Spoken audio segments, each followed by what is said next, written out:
I'm going to be talking about a lot of things today. If you want to audio tape, that's fine. No videotaping allowed, period, under any circumstances. I suggest that you all take notes, because the truth is that no matter how smart we think we are, and me included, we usually retain only about 10% of anything that we hear. This is going to be intensive. For about 6 hours, I'm going to bombard you with information. So if you don't take notes, when you leave here, you're going to say, now, what did he say about that? And the purpose of this is to leave you with something. I want you to go out of here with a good understanding of the information that I'm going to cover. My purpose is not to change your religion. My purpose is not to make you believe everything that I say. On the contrary, I'm the only one in the world that will tell you, listen to everyone, read everything, believe absolutely nobody, including me, including your mother, including your pastor, your preacher, your priest, your Uncle Bob, and anybody else that you can think of, unless you can prove it in your own research. And research, it doesn't mean getting a book off the library shelf and reading it and saying, well, he said it, so it must be true. Because I wrote a book, you see. And I'm telling you, don't believe me unless in your own research you can prove what it is that I'm telling you. Because this is the age of deception. And if you don't believe that, you might as well go home right now, because you're in the wrong place. This is the age of deception. And everybody today is living in a fantasy world, and they're promoting agendas that they don't understand because somebody has told them that it's the right thing to do, and they generally believe it. Most people go to the church that they go to simply because their parents did, and for no other reason. Most people who are Democrats because their parents were. Or they're Republicans because their parents were. If you ask them, what is a Republican, they couldn't tell you in 100 million years. They don't know. They vote that way because that's comfortable for them, because that's what they grew up with. Most of us do what we do because we grew up in it. So there is an awful lot about this environment around you shapes who and what you are. It's the truth. I had a woman at the post office where we lived the other day say, I listen to your radio station every day. It's wonderful. But when Bill's show comes on, I turn it off because I don't want to be brainwashed. What is she admitting to? She's admitting that she's already been brainwashed because she is unwilling to listen to opposing viewpoints. That's the biggest number one sign of brainwashing that there is. It didn't matter that it was my show. It's any show. Any opposing viewpoint. Anything that opposes the status quo, if you won't listen to it, you're already brainwashed. You've closed your mind, and you are at the mercy of whatever manipulation they want to throw your way, because you've already determined that they're telling you the truth no matter what. You don't investigate. You have accepted blindly. That's the most dangerous thing that can happen to anyone. The moment that you say, this guy right here, I like him. I like what he says. He's right. I'm going to listen to him. And anybody that says anything different to him is wrong. You've just totally destroyed yourself. Because the truth is, he's a human being. I'm a human being. This young lady is a human being. Bill Clinton is a human being. Okay? When you mistake people for righteousness, or when you mistake people for the message, or when you mistake people for government, or when you mistake people for religion, you're making a big mistake. Because people, for the most part, are a big mistake. Does everybody understand what I'm trying to tell you? We are subject to temptations. We are subject to our own carnal desires, lusts, and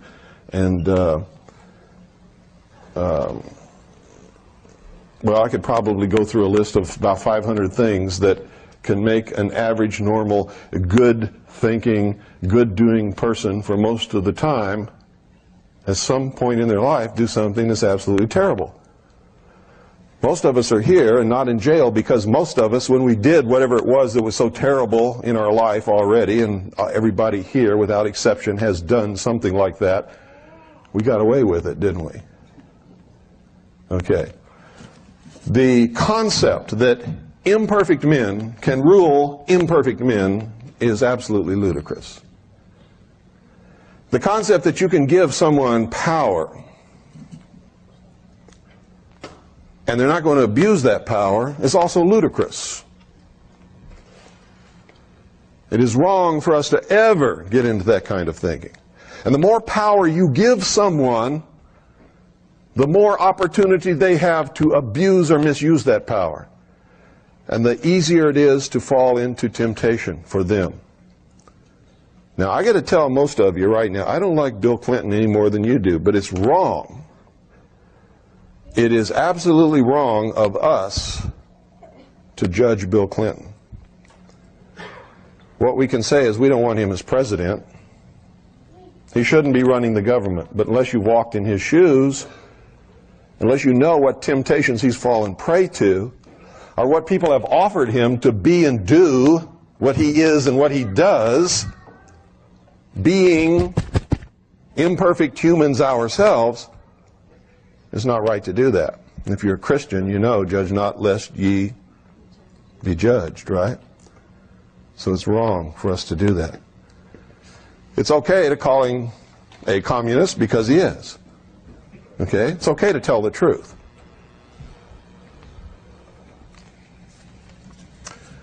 Truth is what I'm all about.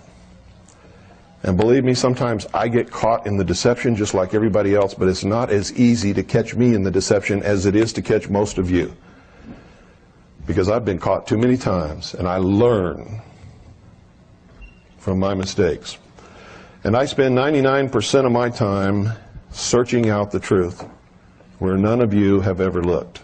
Some of you may have looked in some of the areas and some of the things that I've looked in, but I can guarantee you there's nobody in this room who has looked where I've looked as long as I have looked, as diligently as I have done it. Okay? Now, what I'm going to try to do today is sort of give you some of what I've learned. And you can take it for whatever you think it's worth. I hope that you will take it out of here and use it to search for your own truth. Truth is not always cut and dried. It's not always black and white. You can't get into the concept that, hey, this is right and that is wrong and there is no in-between, because that's not true. There are all kinds of in-between all the time. And truth is elusive, folks. I have to tell you this. It's elusive at best, and it's hard to find. And the moment you think you know it all, you have lost yourself again. It's one of the major things that I've discovered in my life. Is by the time we reach an age where we understand we need to learn something that we don't really know at all, it's usually in the late 30s or sometime in the 40s. If you've discovered that earlier than that, you are the exception, you are not the norm. Because isn't it true that during the first years of our life, we're just discovering the world around us? We're subject to the authority of our parents. And Doyle, why don't you go ahead and put it up here? It won't bother me a bit. All right. We're subject to the dictates of our parents, the authority of our parents, our preacher, our minister, high school teachers, principals, the community at large. And isn't it true that during those years we're basically trying to serve some sense of discover who we are and what the world is about, and not really what the truth is? Sort of fit our way into it whether we think we belong or not. And isn't it true that during those years the major preoccupation with most people is to be liked by everybody else? Isn't that what most of us spend most of our time in high school doing? Trying to be liked by everybody else? so that instead of looking for the truth or doing the right thing, we do what we think the other children around us would like for us to do so that they will like us. Now, it's not bad to admit that because it's a human thing. And every person in their younger years goes through that. Then we get into our later teens and our early 20s, and what is the major preoccupation on everybody's mind? Sex, right? Anybody who says no, I'll call them a liar to their face. It's sex. Whether you'll admit it or not, it's the truth. And because to be involved in that activity, or to have someone, whether you're involved in actually having sex or not, but the sexuality of being with someone else, you have to have a job. And you have to have a car. And you have to be able to talk the talk and walk the walk, right? So that takes up our life. And then sometime, usually in the later 20s, some guy sets out to get a girl and she traps him. Right? So they get married. Some people don't. And that's to their great credit, because personally, folks, after having lived my life and being honest with myself, any woman who marries a man before he's the age of 36 is a fool. Because most men aren't ready for that. They're not mature enough, and you're just asking for trouble. But people have done it and succeeded. I don't know how they did it, but they did it. But that's what we're all wrapped up in that stuff. And none of it really means anything. Because it's all going to happen to you anyway. If you are just doing the right thing, you're going to attract the right people. And if you're a man, the right woman's going to come along. And if you're a woman, the right guy is going to come along if you're involved in doing right things. But the problem is we try to make it happen, and that's where we get in trouble. And we ignore all the most important things that we should be involved in our life that really matter. Because these other things are just natural things that are going to happen. You can't make somebody like you in high school. Whatever in the world made us think that we could make people like us? If we just go along and do what we're supposed to do and just be ourselves, people are going to like us. But we think we have to make it happen. Or we think if we do this or we do that, Susie's going to like us more, and we're going to have the hot date we've always dreamed about.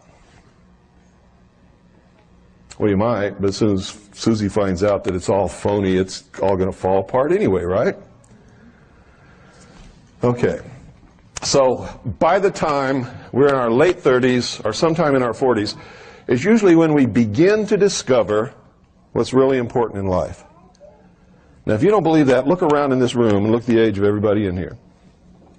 See, if I was lying, this room would be full of 16-year-olds and 20-year-olds and 25 years old, but it's not, is it? What's the average age of everybody in here? Late 30s and 40s, right? So I'm telling you the truth, aren't I? By the time we reach that stage, if we make a concerted effort to learn everything that we need to know and begin to really do the right things, we don't have enough time left. That's why I devote every single moment that I have in my life to this. Because there just isn't enough time. And even if I do the very best job that I can possibly do, I can't complete the task that I need to complete before I'm going to pass on into another reality. And so it's so important to me that you get something from me and take it and continue with what I'm doing. The whole nation needs to be doing this.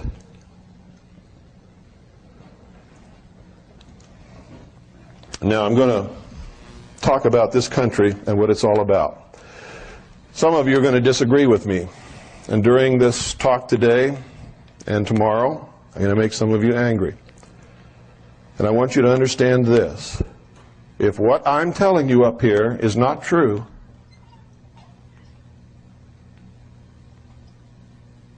it's not going to bother you.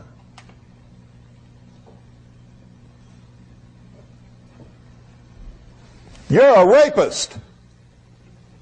Did that bother anybody in here? Anybody get bothered by that? No. You know why? Because there are no rapists in here. If I said, you're a rapist, and somebody got up and started yelling at me and ran out the door, you'd know I hit somebody, wouldn't you? Okay. On my radio show, I use the term sheeple a lot. I can always tell when I hit the targets, boy, I get the letters.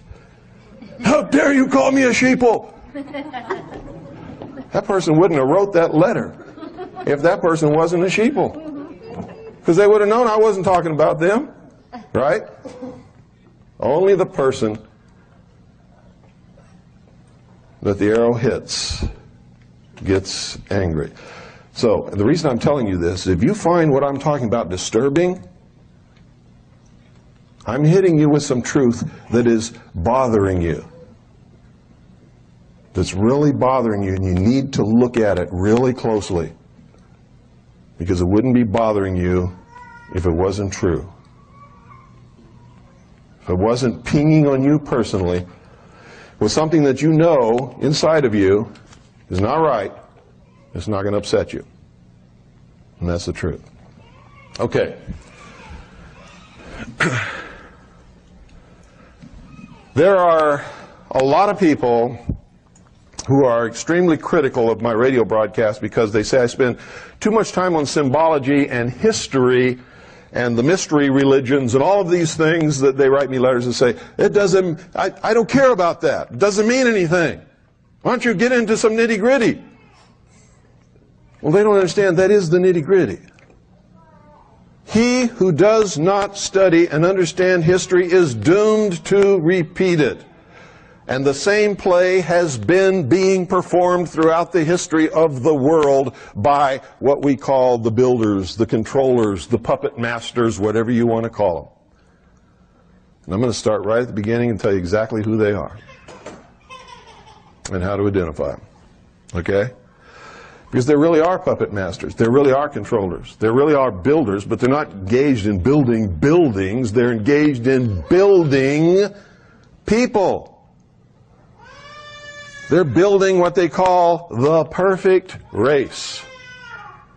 They're perfecting humanity in order to control nature. They're building the utopian world that they perceive that we need. I say, who's we? We who? You didn't ask me about this. You know? And that's the problem with these guys. They have placed themselves in an elitist attitude to tell the rest of us what we need. And the truth is, we don't need them to do that. Okay? They haven't got the right to do that. They think they do, because they think we're just a bunch of stupid cattle. And I got to tell you, for the most part, most people prove them right all the time. Not intentionally, but because the knowledge, the truth has been withheld from the people. And that's how they manipulate people, is by withholding the truth and controlling them with the lies. Okay? Now, first I got to start off here. I got to ask you a question. What's the most important thing about this country that you can think of? And I want to see some hands and hear some answers. This is a participation sport when you come in here with me. Okay? Yes, sir. Recognition of God-given rights, okay? Individual liberty. Individual liberty. Freedom. No king but King Jesus. Sound money. Sound money. Okay, now I'm going to ask you another question. Which one of those, because somebody already gave the right answer, which one of those do you think is the right answer? Everybody all at once. Freedom. Freedom. Why? Because none of the rest of them would exist without it. You couldn't have any of the rest of them without the freedom to do it. You give somebody the power, to say you can't have one king but King Jesus, and you're not going to have King Jesus, you're not going to have Christianity, you're not going to have a church. In fact, if they catch you saying the word Jesus, they're liable to chop your head off and throw your body to the lions. Isn't that correct? Okay. The greatest thing about this country, whether you agree with me or not, it's the absolute truth. If you take this away from any person or any group of people, you have no country. Freedom. You have no religion. You have no sound money. You don't have any of it. You're subject to the control of the people who have taken your freedom away and who are now subjecting you to their will, because that's what lack of freedom is. Being subject. You know what subject means? To someone else's will. Freedom means you're subject to your own will. As long as what? As long as you take responsibility for your actions and you never hurt the person or property of any other human being. Period. If you do, you put yourself at war with someone else. Is that freedom? No. Then you're taking someone else's freedom away. You have become the bad guy when you do that. How many of you have heard of Dave Emery? Talk show host. KGO, San Francisco. Anybody? The other day he called me that famous fascist. Do I sound like a fascist? No. But you see, that's part of the manipulation. Because Emery has a one-track mind. Pardon? He has a one-track mind. No, he has an agenda, is what he has. One-track mind, the way you think. Yeah. He's not really thinking, he's fulfilling an agenda. He has an agenda, he's a socialist. He doesn't want people to listen to me who tell you that freedom is the most important thing in the world, because socialism can't have people walking around saying things like that. Because socialism doesn't give you freedom. They want you to think it does. Aren't they trying to bombard you with the delusion that liberals are for freedom? Liberals are for socialism. Liberals started out being for freedom when there wasn't any. Being for freedom was liberal. Being conservative was for the power of the king. Remember? All of our founding fathers were liberals. Believe it. They were also traitors. So when somebody calls me a traitor because I'm supposedly against the government, it doesn't bother me. I'm in damn good company. But you see, I'm not a traitor. Because what is the government? We are not the government. No, we're not even supposed to be. What is the government? The government is a contract signed by the founding fathers, which is called the Constitution for the United States of America. That is the government. That says what the government can do, what the government cannot do, when it can do it, when it cannot do it, where it can do it, where it cannot do it. Are you parties to that contract? Huh? Nope. No, you're not. How can you be party to a contract you didn't sign? You can't be. So it's a contract entered into between the signatories representing the first 13 colonies in order to establish a union of independent sovereign states for their mutual benefit and protection. Correct? Am I right? Okay. Only those who signed it and those whom they legally and lawfully represented are really bound to it. Is that correct? Yeah. No. Now, don't get into all this posterity stuff, because posterity is only bound to it if they want to be. How do you get bound to it? Taken out. You're in a territory which wants to become a state. and by vote you agree to become bound to it and are accepted as a state of the Union. You understand that?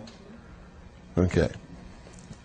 Why? Because you elected representatives to act in your behalf. Is that correct? Okay. Is that a democracy? No. Is this a democratic country? No. Was it ever meant to be? No, never. So why do we hear all this talk about democracy all the time? It's the agenda to brainwash the American populace into accepting democracy, which is what? The first step into socialism. Why? No, because in our human failings and in our temptations, if it's one man, one vote, the majority is going to vote themselves everything, right? And if you vote yourself everything, what is that?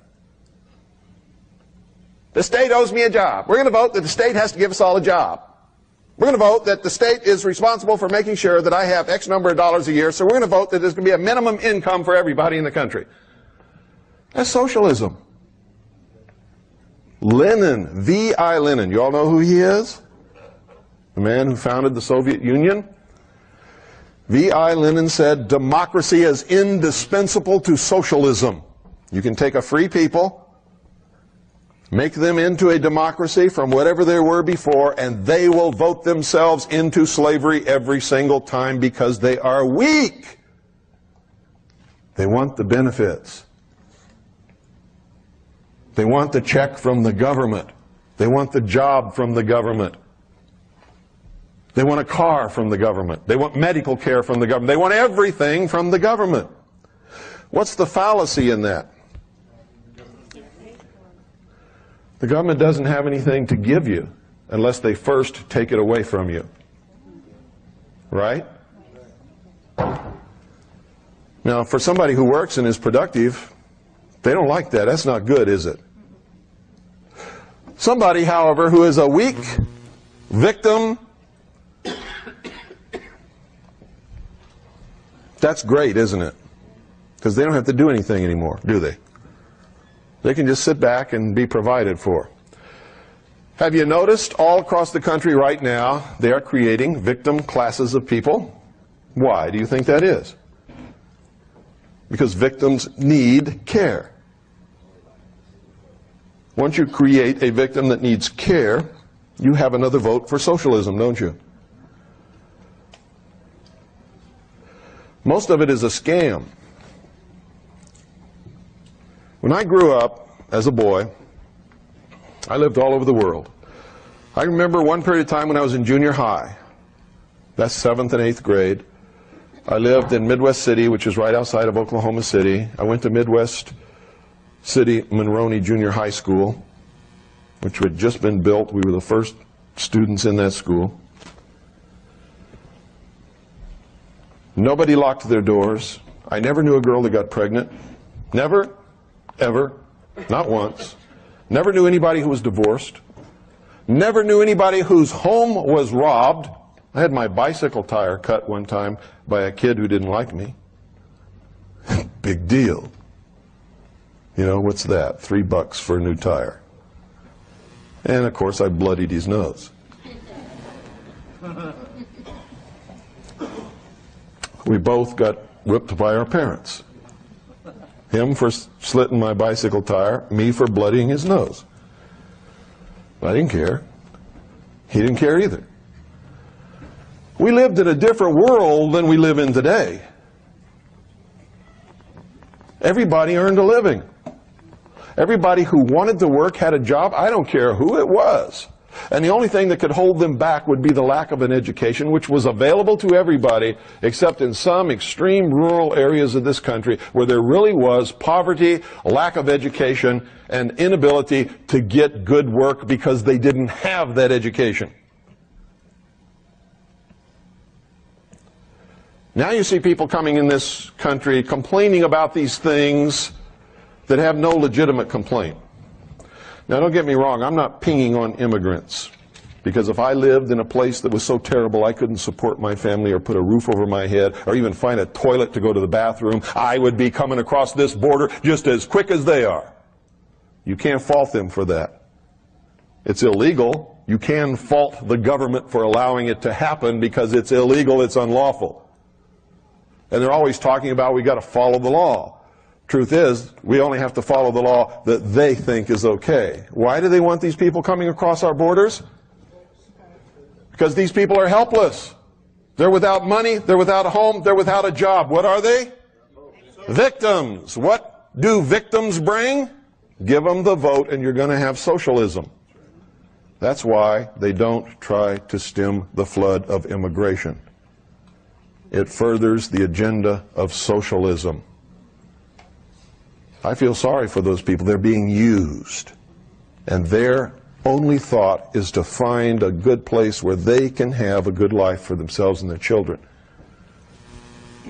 They're being used and abused, and they all become good little Democrats. They all vote socialist, and they all want their handouts from under Uncle Sam. There are some who came into this country many years ago of many different nationalities who have learned the American way, are good Americans, are not immigrants. They are Americans, and they've established and have a sound place in this country. They're part of it.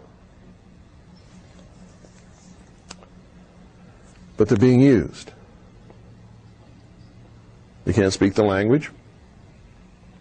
Because they can't speak the language, it's hard to find a job. When they find a job, it's not at the pay that they would like to have. So they look to the government to solve their problems. Does everybody understand what I'm telling you? You've often wondered, why is it that they don't do anything about this flood of immigrants coming across the border? And I'm not talking about just Hispanics from Mexico, Central and South America. I'm talking about from all over the world.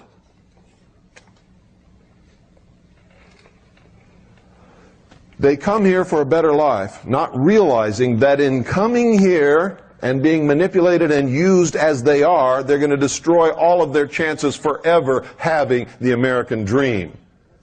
They're going to help bring about socialism, which will put them back into slavery again. And that's got to stop. You have to understand the agenda. You have to understand who's bringing it about and why before you can see the manipulations and how people are being used and manipulated to bring it about. How many of you believe that this is a Christian government? How many of you believe that it was founded as a Christian government? I hate to tell you this, but you're wrong. This country was built by Christians because that's the majority of the people who originally came here. And a lot of the things that they believed in is reflected in our laws and in our traditions and in our government. But the government was never meant to be Christian. Have you ever seen the government in church? Have you? Does the government go to church? No. Does the government pray? No. What is the government? It's the Constitution for the United States of America, the Bill of Rights, and the amendments lawfully made thereto. You see, you're mistaking people for the government. The founders of this country, by and large, were Christian. Many of them weren't Christian, but pretended to be, were deists, and you can find that in their writings. Many of them were members of the secret societies. How many of you believe Thomas Jefferson was a Christian? I'm not afraid. I believed it until I read the truth about Thomas Jefferson and studied his life. Thomas Jefferson hated Christianity. Thomas Jefferson tore up the Bible. Thomas Jefferson wrote his own Bible because he said the God of the universe could not possibly be that terrible God represented in the King James Version of the Bible. Don't be afraid to raise your hand in here, folks. Nothing that I'm going to say is intended as a personal slant or insult or attack upon anybody in here. But I need your cooperation in order for us all to learn. See, I wasn't afraid. I raised my hand. That's what I believed most of my life, until I really studied Thomas Jefferson and found out what he really was. He was a deist. So was Benjamin Franklin. How many of you knew that Benjamin Franklin was the master of the Masonic Lodge in Philadelphia? How many of you knew that he was the master of the Lodge of Nine Muses in France? Have you ever studied the Lodge of Nine Muses? Boy, you better. How many of you knew that when Benjamin Franklin was in the colonies, he pretended to be a pious Christian, although he was not seen in church too much, pretended to be a pious Christian. However, he entered into a sexual relationship and a living arrangement with two different women and sired children by both of them, never married either one. How many of you knew that? How many of you knew that when Benjamin Franklin went to France, he surrounded himself with prostitutes and drank champagne almost 24 hours a day and just reveled in orgies? How many of you knew that? You'd be surprised what some ugly old men are capable of.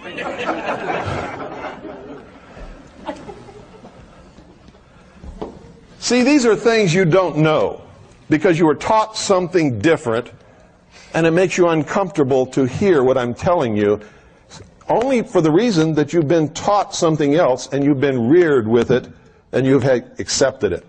It's hard to let go of something that you have learned and accepted that is not true. You don't want to let go of it because then you have to give up your comfort zone. How many of you know that George Washington was a Freemason? How many of you know if you're a Freemason, you cannot possibly in your wildest dreams be a Christian? It's absolutely impossible. And I can show it to you in their own words. So how could George Washington be a Christian? And you don't even know the slightest, teeniest bit about his real involvement in the secret societies.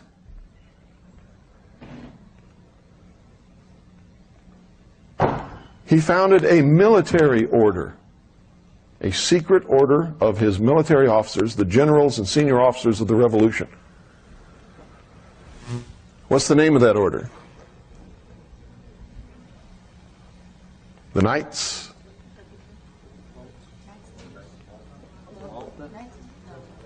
of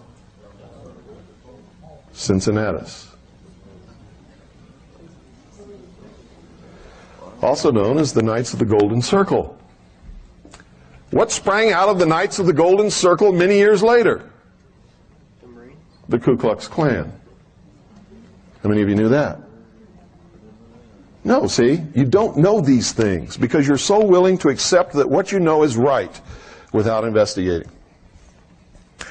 And until you break out of that mold, I'm going to tell you right now, you're never going to know anything about the truth of this country, who founded it and why, and where it's going, what's happening today, and what the consequences are going to be for us down the line. You see, all of this has happened over and over and over and over and over again throughout the history of the human race. These people know how to lead us wherever they want us to go because they study history and we don't. What was Rome? What was Rome? A republic? What kind of republic? A constitutional republic. They had a constitution. Did you know that?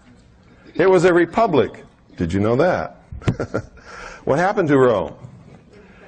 It fell into oligarchy, and then into dictatorship, then into rampant immorality, and socialism declined, fell, and became the Vatican. Anybody here doubt that? I can prove every word of it. The Roman Empire never fell. It changed its name. The emperor became the Pope. This is the truth. The old pantheon of Roman gods became the pantheon of saints, and they are identical in name and everything else. Now, I'm not trying to hurt Catholics. I'm not saying that you belong to the wrong religion. I'm not telling you to change your religion. I believe in freedom. I'll fight for you to be a Catholic or a Buddhist or a Baptist or whatever you want to be.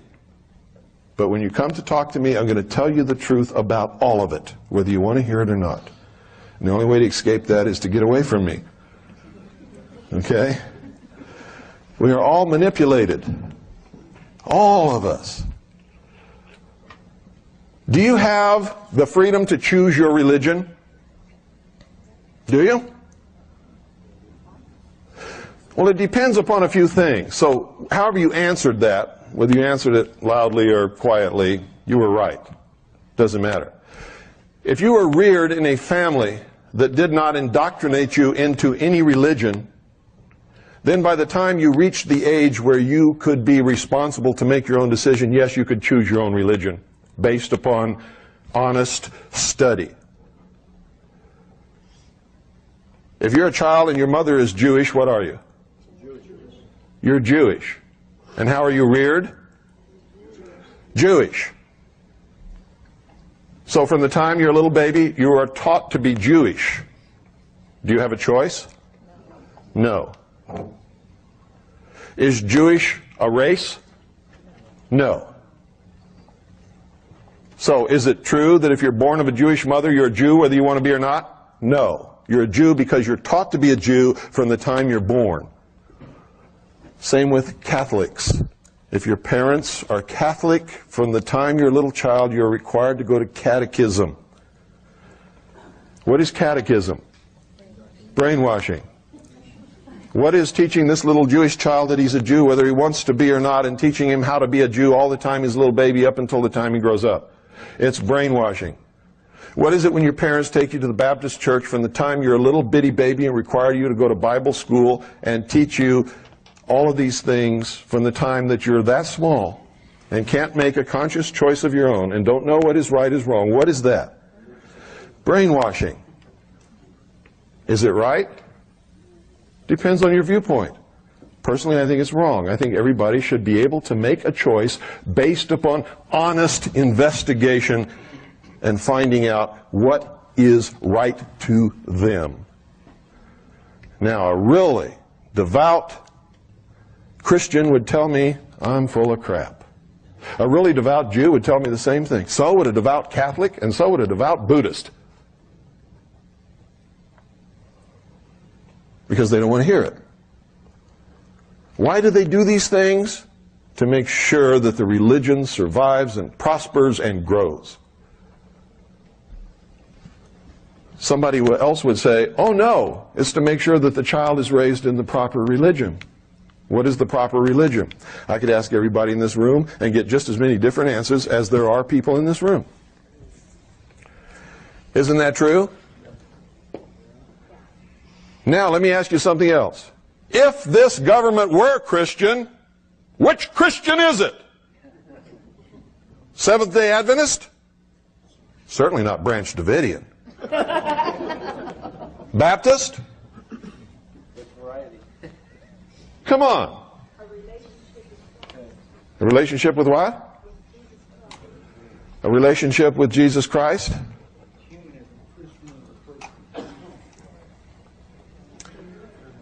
Can you have a country that is Christian and have freedom?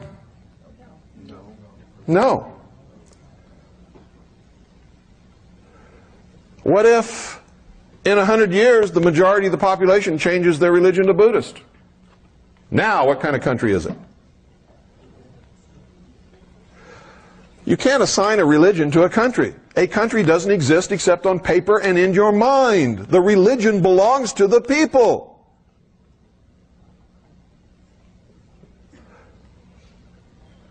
Does everybody understand that? Let me show you something here. How many of you have seen this?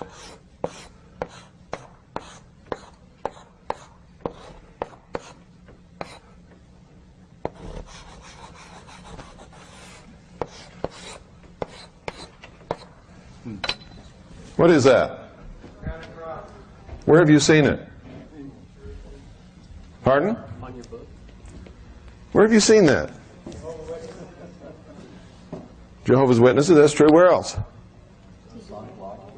How many of you watch Pat Robertson? You don't recognize that?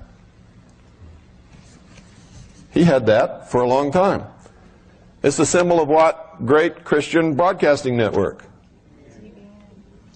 Who's on TVN? Huh? What does it mean?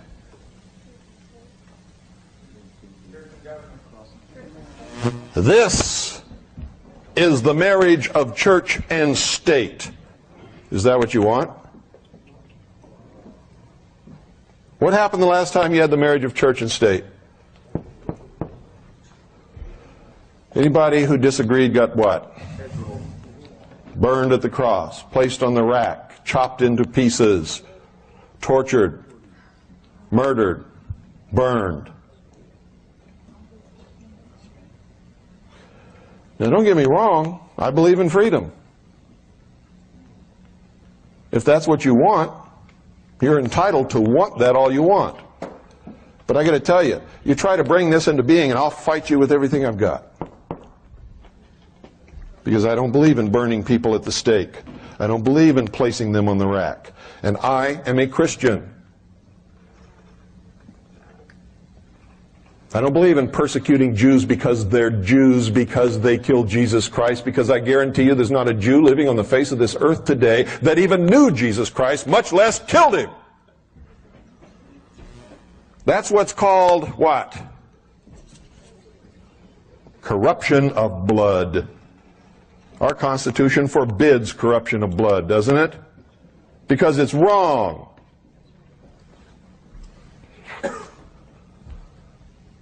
By the same token, I don't like Jews who say, we're the chosen race and the rest of you are a bunch of stupid cattle, and we're going to rule the world someday.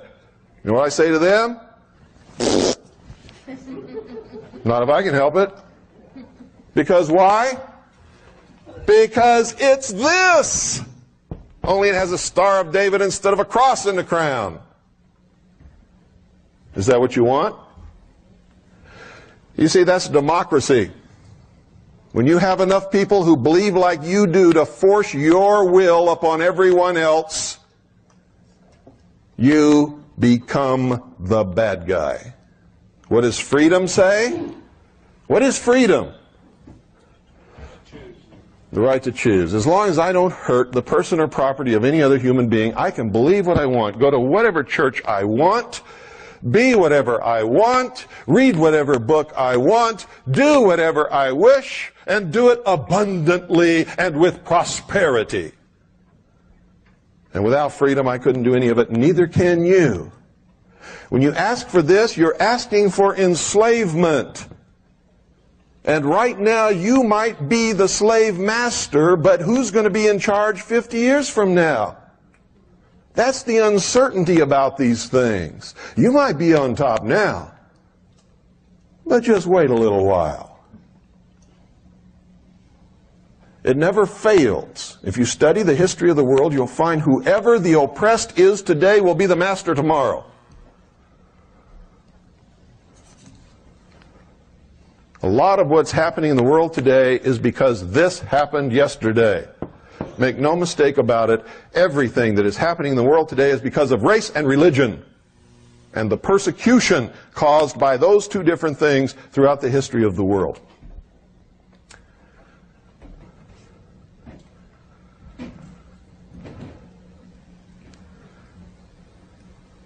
Is everybody up with me? I know that some of you don't agree with me. That's okay. I'm not telling you you have to.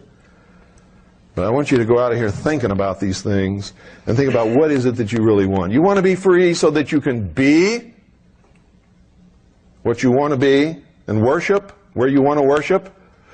Or do you want to cause a situation whereby you're in charge so that you can force your will upon everybody else so that they'll get pissed off enough to overthrow you and do the same thing to you? Because that's exactly what that brings about. Exactly, it's never failed. Study history, you'll see. It's the truth. So, gee, if our founding fathers were deists, and they were members of the secret societies. And some of them were masquerading as Christians, and some of them were just flat weren't Christians, weren't masquerading at all. Why did they create this country? They came here to create a new world, not a country. How many of you really read what they wrote? They didn't come here to create a country. They came here to create a new world. What did they call it? They called it the New World, didn't they? What else did they call it? The Grand Experiment, the Great Experiment. Remember reading those words? And just read right over them, didn't really understand what it meant? They came from a world that was oppressive, ruled by kings and queens and popes and prelates and bishops and lords and barons, who just because they didn't like the way you looked could chop you into quarters and throw you to the pigs if they wanted to, anytime they wanted to. And if you didn't believe the religion they wanted you to believe in, they'd burn you at the stake or torture you. In some way, make your life absolutely miserable. They came here to create a new world, free from all of that. But they knew that they could not be safe in the new world if the old world was the way that it was. How do you get rid of kings and queens and barons and lords and emperors and prelates and sultans and emirs? How do you do that?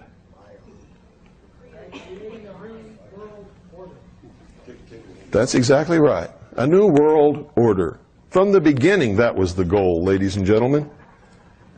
That's the absolute truth. From the very beginning, that was the goal. What do you think New World means? What do you think it means?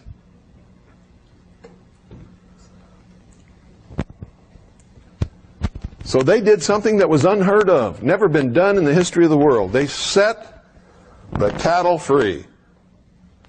They said, you're not really a serf. You're not really a slave. You're not really as dumb as they say you are. You're not really a bunch of cattle. Now you're free men. You got brains. We're even going to write this contract to guarantee your freedom.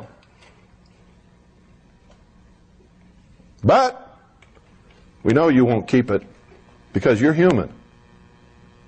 And they wrote about that, didn't they? Didn't they tell us all the ways that we would give it up? Didn't they write about it? Didn't they warn us over and over and over and over again in all of their writings? They knew we would give it up because we're human, and they were geniuses who understood human nature probably better than any single group of men that's ever lived throughout the history of the world. They understood it perfectly. What did Ben Franklin say when he came out of the Constitutional Convention after everything was signed, sealed, and delivered? Somebody said, "Hey, Ben, what have ye wrought?" See? A republic, if you can keep it.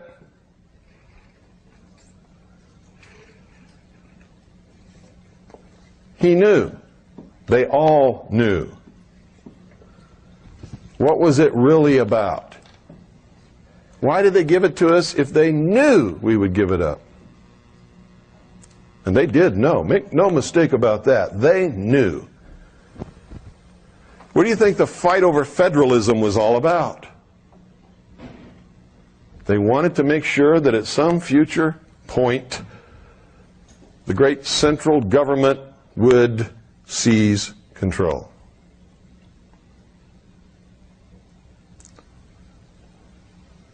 And they even pretended to fight over this.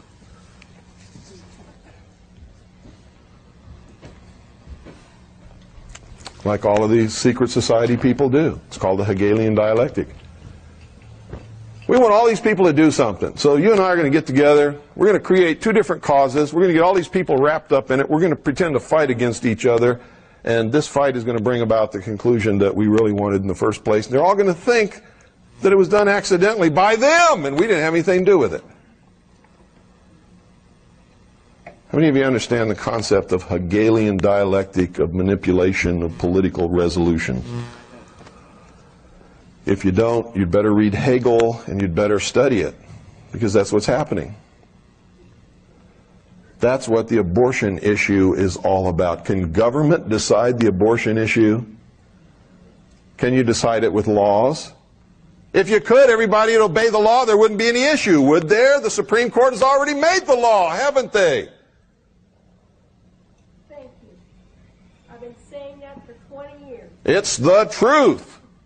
The whole issue is designed to create a conflict which cannot be solved except by some world body. What do you think the ozone holes are about? How many of you understand the ozone holes? How many of you don't? Okay, it's about time somebody explained it to you. Because this is one of the biggest cons going. And what's it designed to do? Create a conflict between people who need to pollute the atmosphere and people who don't want it polluted to prevent the depletion of the ozone layer so that we're all not fried by the sun's rays coming from the great Apollo up there riding across the sky in his chariot. And by the way, if you want confirmation of what I said about the Founding Fathers, if you really believe that they were Christian, go look at the city that they laid out from the air. Look at the symbolism that they built into it. All deist, all Masonic, all Jacobin. It's another word for Jacobin, Illuminist, Illuminati. Go into the Capitol building, stand right in the center of the rotunda and look straight up at the dome where nobody ever looks. And what do you see? You see the apotheosis of George Washington, riding across the heavens in the chariot of Apollo. Who is Apollo? George Washington. He's become God now. And around the perimeter of the Capitol dome, you see all the old gods of the Roman pantheon. They're all there. Zeus, Mercury, Prometheus, all of them. What's that doing on the inside of our Capitol dome if this country is a Christian nation? Can you tell me that? No. And you never will be able to in a million years unless you turn around and admit the truth. The truth is it never was intended to be. The people in government for many years have been Christian. Are they now? Most of the people in our government now are not Christian, and that's part of the problem today. They have no morals, no ethical standards of behavior, and therefore anything goes. They're a pack of pathetic, chronic liars, which is the sign of a socialist every single time. Socialism believes in what? The supremacy of the mind of man, not in God. Anytime man has supremacy over everything, everything becomes what? Subjective. If you're God, how can you do something wrong? And that's the whole problem with this crowd now. They don't have anybody to answer to. You see, whether you believe in God or not, the human race must have God. They must have a superior power to which they must answer. If they do not, then everything becomes subjective. And if I want to slice your head in half, by God, there's nothing wrong with me doing it because I'm God. You understand that? That's really what's wrong. When man has nothing or no one to answer to, man can do no wrong, can he?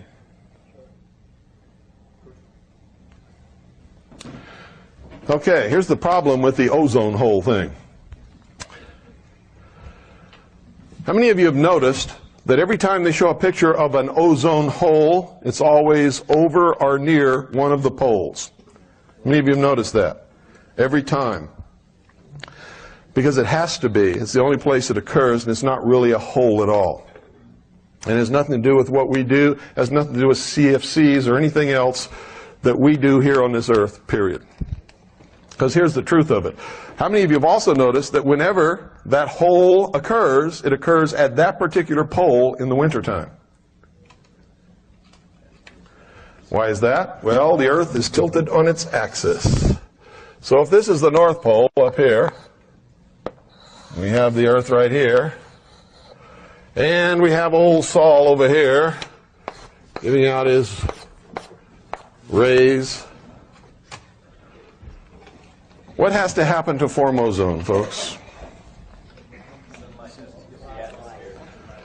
Sunlight must interact with gases in the atmosphere. Which gas?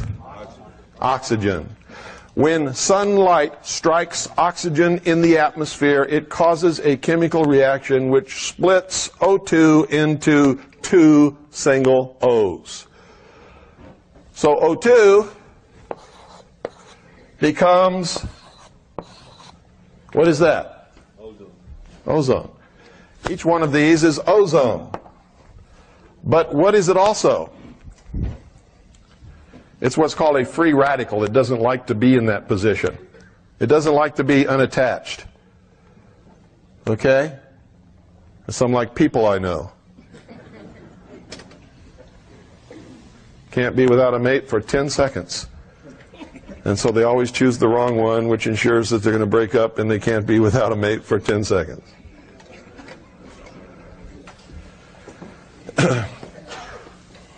Believe it or not, most of us go through that little period. We think we have to be with somebody all the time. Not true. Okay. These, because they're free radicals, they don't like that state of being, don't last very long. As soon as they find something to latch onto that they can oxidize, they will. Or as soon as they can find another free radical of oxygen, they will form once again O2. Or if they can find another radical of oxygen and an atom of hydrogen, they will form water. They don't like being apart. So ozone doesn't exist very long after it's created anyway. It's in a constant state of creation and attaching itself to something else and disappearing. So ozone is in a constant state of flux, becoming and unbecoming all the time. And it's caused by the sun rays interacting with oxygen in the atmosphere. What do we call that layer? There is no such thing as an ozone layer. What is it called? Because what are these? These are ions. Ozone is an ion of oxygen. Okay? It's called the ionosphere. So why don't these freako-environmentalist liars call it what it is, the ionosphere? Because it would be the truth, and we can all prove that the ionosphere is not disappearing. It's where ionization of gases takes place due to interaction with the sun's rays. Energy from the sun.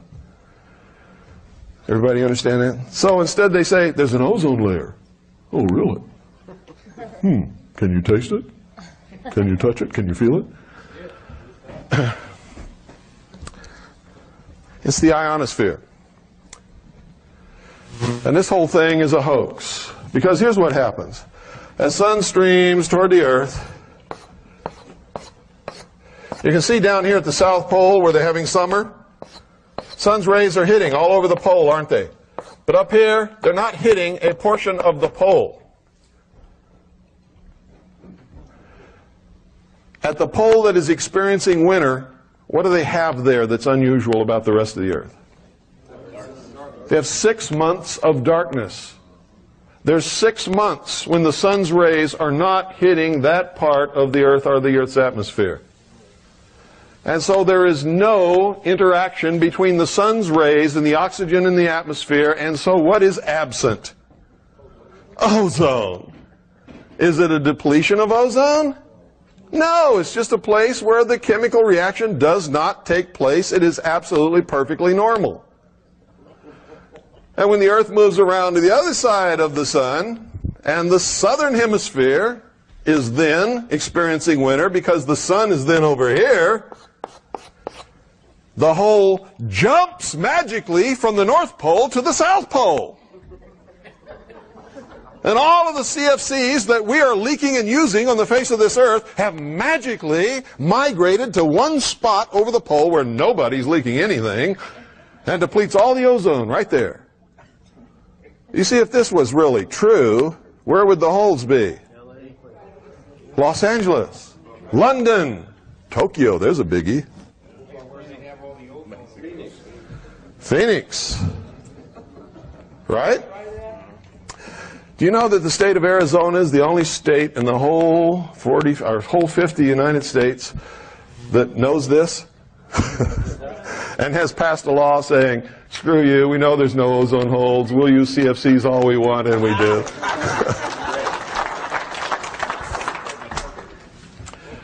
We educated our legislators, not to the fact that if that this was a hoax. We did that, of course. But even though they knew it was a hoax, they didn't want to go along with it until we put pressure on them saying, hey, we're not going to support this scam. Period. This is a scam, and you know it is. We put political pressure on them that they were going to lose their jobs unless they did what we wanted them to do. And so they did. Now, we don't always get our way in Arizona, because why do you think it's called Phoenix? And the Valley of the Sun, and the Sun Devils. That's all out of the mysteries. Phoenix is a Masonic city, if there ever was one, on the face of this earth.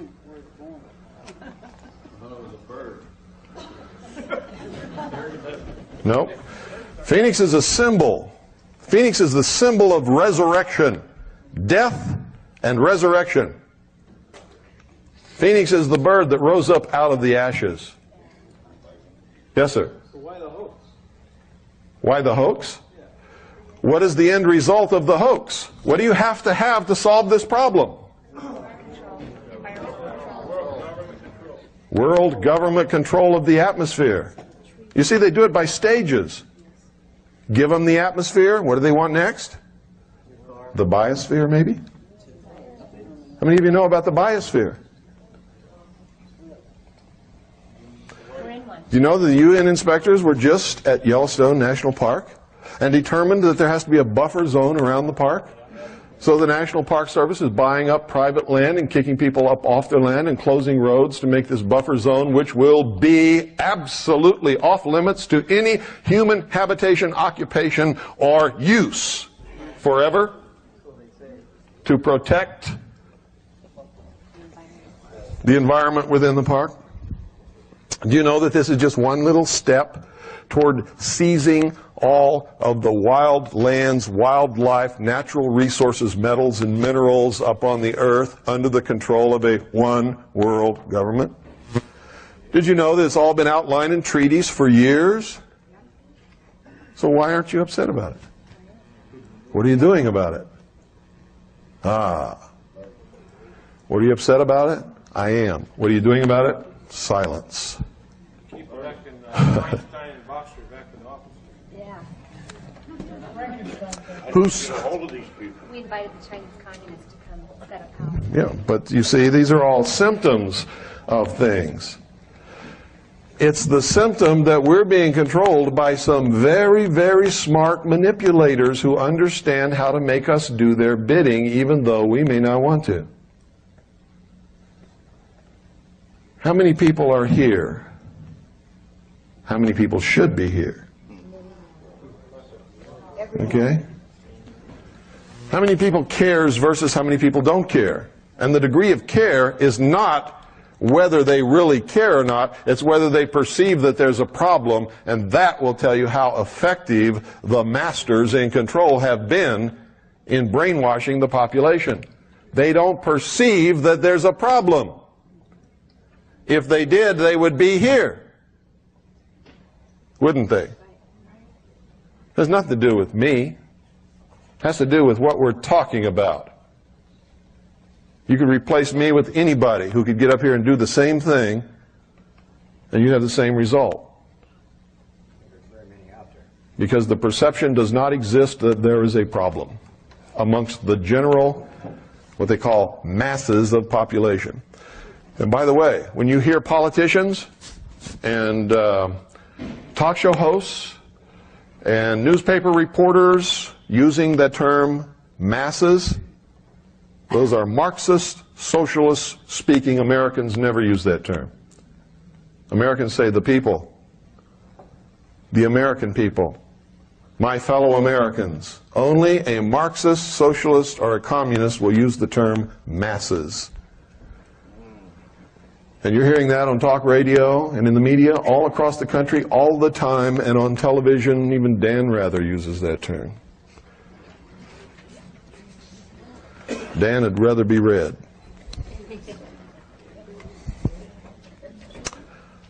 Okay, are you beginning to get sort of a feel of where we're going and what this is really about and how important it is that we understand it? And understand this, I'm going to say it one more time. I'm not trying to change your religion or what you believe or anything. I'm trying to confront you with some truth in the hopes that you will use that information and that truth in order to come up with some decisions and some actions on your part so that we can change this. Turn it around. There is only one uniting common bond amongst all Americans. What is it?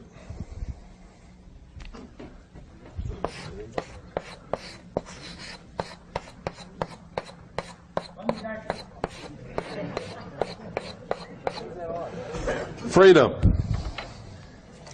If that isn't the most important thing in your life, you're not going to do a thing to help us save this country. In fact, more than likely, whatever you're going to do is going to help us destroy it. And I say us because it's the truth. If you want to really know what's wrong with this country, when you go home, go in your bathroom privately so nobody else can see you do it, close the door and look in the mirror. Look in the mirror. The truth is, what's wrong with this country is the American people have lost the knowledge and the motivation and the meaning of what it was all about to begin with. It was always about giving the common man freedom.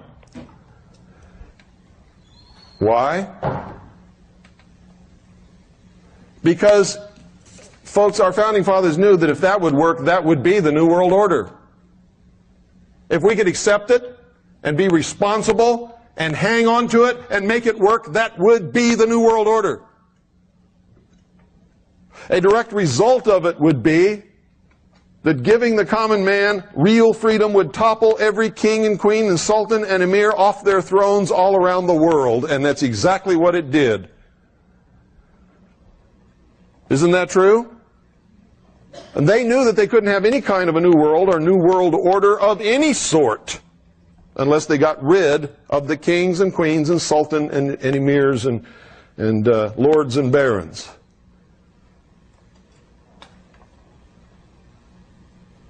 That's why they called this the grand experiment.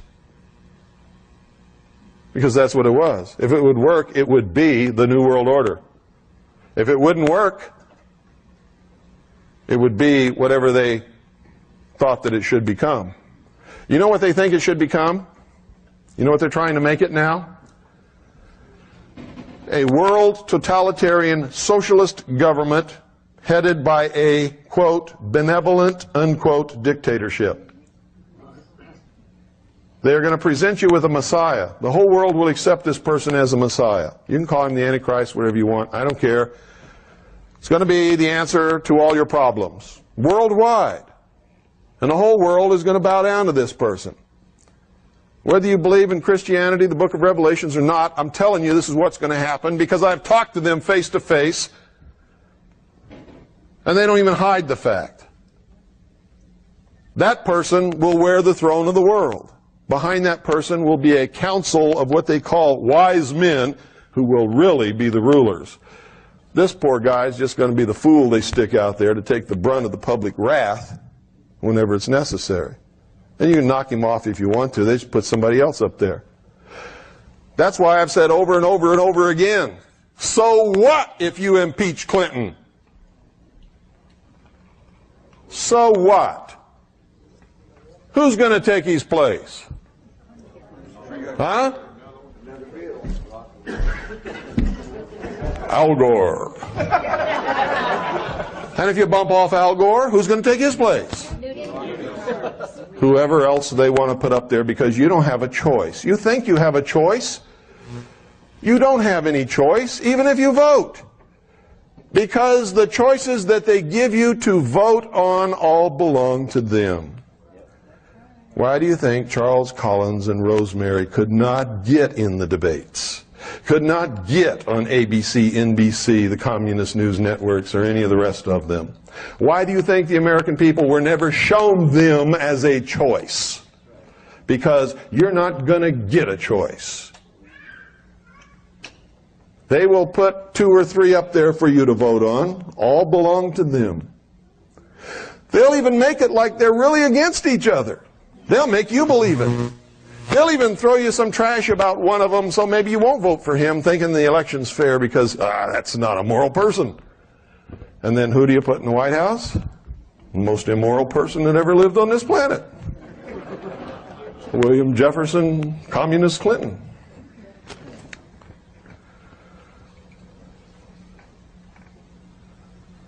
You don't have a choice. That disappeared a long time ago.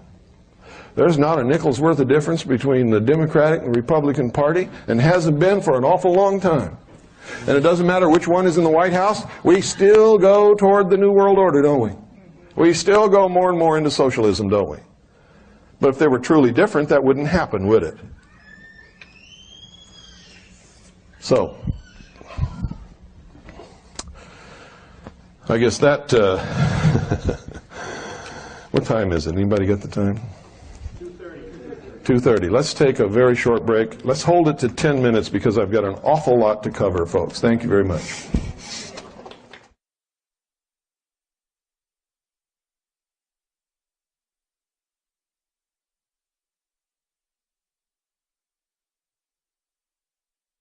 We're also going to do another Groom Lake trip. How many of you are interested in Area 51, Groom Dry Lake? That's going to be almost the entire subject of tomorrow's lecture. We're going to do an awful lot about that tomorrow. It's one of the major manipulations that's going on. It's something everybody is curious about. It involves tremendous technology and a lot of mystery, and it's extremely interesting. So, pardon?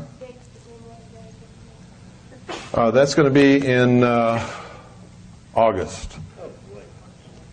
Let me see, June, July, August. I think it's the end of August, around the 1st of September. Is that Labor Day? Labor Day. It's going to be over the Labor Day weekend. We'll be going there. Is anybody here who went the last time with us? Gary. Stand up and tell them about our Groom Lake trip, Gary. We went there mostly just to visit Bill. We didn't think to see the UFO. And on July 4th, they were doing a lot of dog fights, so that was fun. That was worth it by itself. And then we got to see a lot of tapes and a lot of research with Bill had done. That was really fascinating. But the July 4th evening, when we saw some fun, and the most exciting one was the one that was in the opposite direction of which we were looking. We were looking over Groom Lake area. And they were testing behind us because they knew we were there. They were all at the same time. And I think it was 2:30 in the morning. Some little kids said, "Hey, what about that over there?" Up toward Dealey, probably like 60 miles away or so. Yeah. We got the lights advanced for a while. It was really fascinating. If we would have stayed at Rachel, though, instead of seeing all 5 of them, apparently there was 4 of them at low altitude that we couldn't see. And from Rachel, you could see up that valley, so we could have seen all 5 of them. And the guy that told me that was the Air Force nuclear physicist that was doing the technique. Yeah. And he said he should have stayed here and had some more time. Did you have a good time?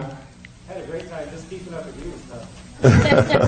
How about the people that came? All really nice people. Fantastic people. Only the best people ever come to our activities, and I'm not exaggerating at all. They are the greatest most gracious, most polite, most concerned people that I've ever met in my life.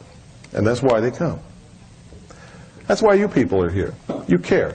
If you didn't, you wouldn't be here. And that's the truth. So many of you fit into that category that I was just talking about.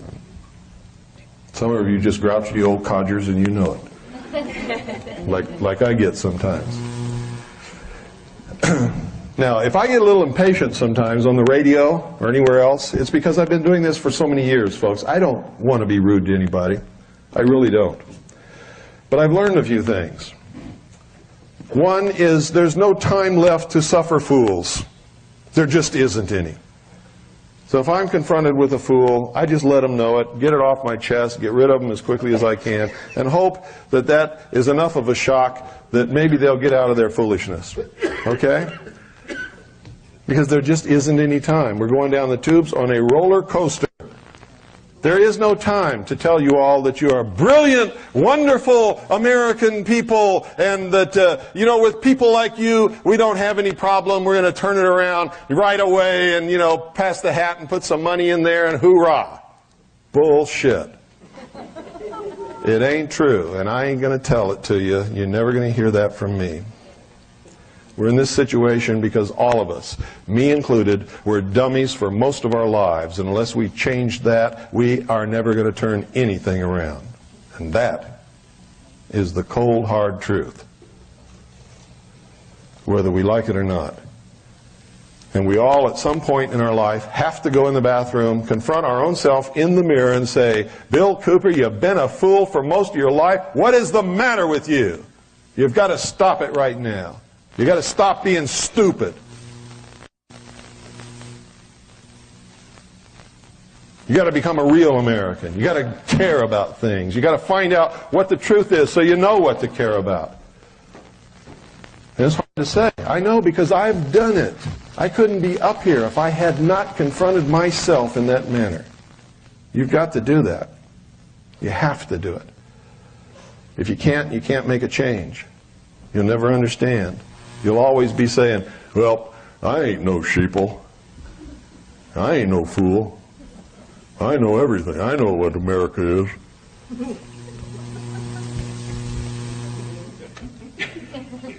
Okay, just hope that I'm not around when you say those things. Okay.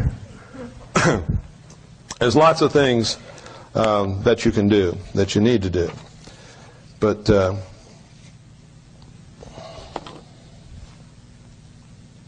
I want to just sort of give you a few things that are recent, so you'll know. And these are not really terribly serious things. Some of them are, but they're just things that you will all understand, and you'll understand them quickly. Listen to this. How many of you know who Alvin Toffler is? How many of you have read his books? What was the first book? Future Shock. Then after that was what? Third wave. No, the third wave came after the second wave. Warren into one. Yeah. He wrote a whole plethora of books. Now, there's some people you can listen to who are not gurus. God's not whispering in their ear. They don't have a crystal ball. But they are what I call the inner circle. They know what's coming. They're part of it. And when they write or they talk, you'd better listen to them. One of them is Henry Kissinger. Listen to Henry Kissinger. Henry Kissinger doesn't just get up and jaw. If he says something that's important, listen to him. Whether you like him or not doesn't make any difference. But I've discovered that most people who ever meet him really like him a lot. He's very charismatic, very polite, very gracious, very nice guy. He's also one of the biggest traitors that's ever lived. But isn't he in good company? Really?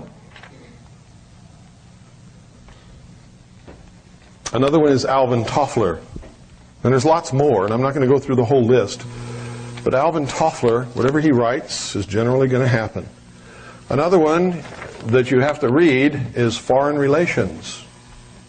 Foreign Relations is published by the Council on Foreign Relations, and you can subscribe to their publication. Whatever they write in there usually happens about 2 years later. Whatever it is. It's almost like magic. If they're not involved in any of this, how come what they write about always happens? Almost everybody in government belongs to the Council on Foreign Relations and the Trilateral Commission, or both. Toffler admits to having been a Marxist in the third wave. He wrote it on page 24.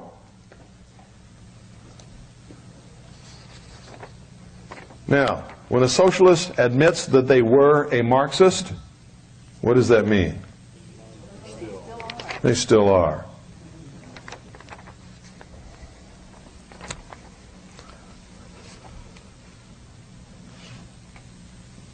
Toffler says in the third wave, it requires governments that are simpler, more effective, yet more democratic than any we know today. What's that a code word for? Socialist. It is a civilization with its own distinctive world outlook, its way of dealing with time, space, logic, and causality. What's that mean? World outlook, world government, world control. Causality, social engineering. You understand what I'm saying? They speak in a code that they understand perfectly. The average person hasn't got the slightest idea what they're talking about.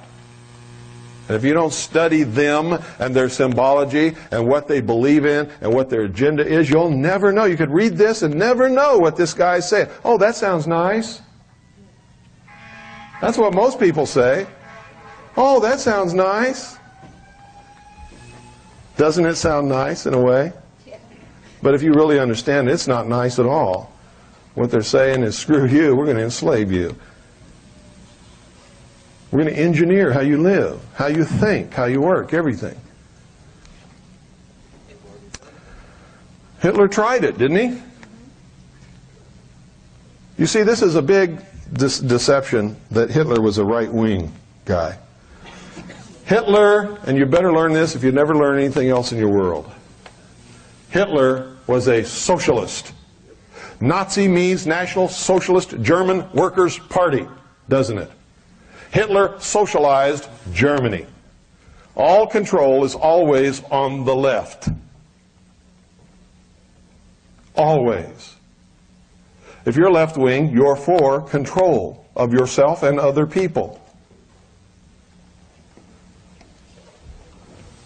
A scale measures two extremes. On the far left, you have total control of everything and everyone, and, by the way, ownership of everything and everyone by the state, which is more important than anything. It's called communism. On the right, all the way at the extreme, you have the total absence and lack of any and all control by anybody over anything or anyone. That's called anarchy. Anarchy sucks. Communism sucks. Socialism is just a little step above communism and usually degrades into communism, and it also sucks. Usually anything close to anarchy also sucks. And so do all those people who want to engage in those things. To tell you the truth, they're in a mind state that sucks. A constitutional republic is somewhere in the middle of these two extremes and provides safeguards to protect individual freedoms and creator-endowed liberty. Whether you believe in God or not, if you don't understand that freedom and liberty must be creator-endowed, then you are opening the door for somebody to take it away from you because they don't have to answer to a creator. You understand? So even if you don't believe in God, you better start. If you want to stay free. If you want to stay free. If you don't care about freedom, you don't have to believe in God. You see, there must be something that human beings answer to protect us from ourselves. Because the minute we become God, how many of you in here want me to be God? I don't want me to be God either. Because I know who I am. I know the temptations that I'm subject to. I have seen what power can do to people, and I might fall prey to that same corruption that would allow me to use that power wrongly. Even Jesus Christ, if you're a Christian, was tempted. What was it that Satan offered him? The world. What is it these people are after? The world. Jesus turned it down. They're not gonna. If you were to give me the world, you know, I'd be hard put to turn it down, because then I could make it the way I want it to be. Is it the way I want it to be the way you want it to be? You don't know that.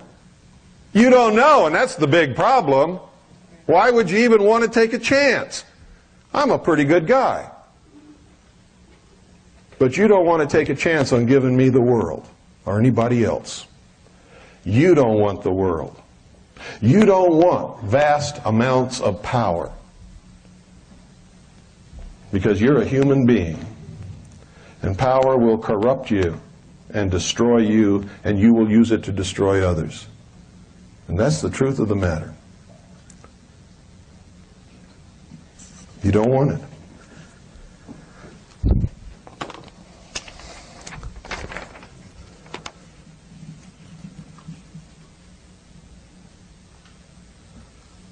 Toffler said in The Third Wave on page 6, this book is based on what I call the revolutionary premise. That's Marxist if there ever was a Marxist statement in the whole wide world.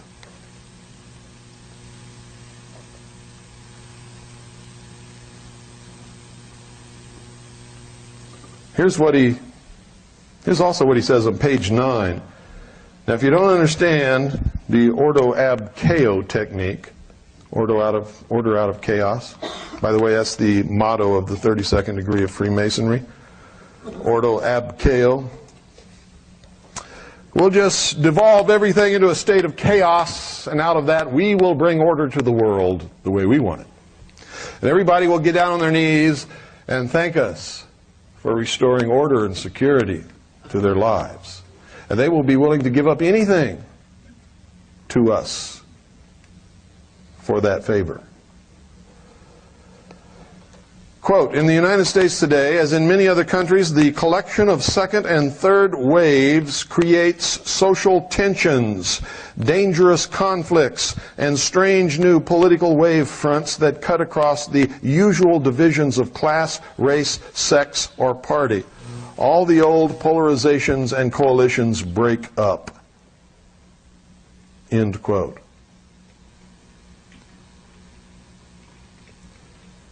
How many of you women thought Gloria Steinem was doing you a favor? Gloria Steinem is a communist who created the concept of feminism to destroy American family life. Feminism is not good for you. Being a responsible woman is good for you. Being a good person is good for you. Whether you choose to do it in business or in the home doesn't make any difference to me. And yes, you should get equal pay for equal work. And yes, you should have the vote and all of this other stuff. But feminism? Feminism is war between women and men. It was created intentionally to destroy the basic unit of freedom in this country, and that's the family.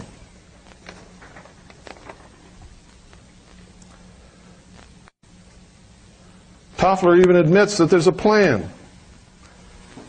On page 10 of his book, quote, life may indeed be absurd in some large cosmic sense, but this hardly proves that there is no pattern in today's events.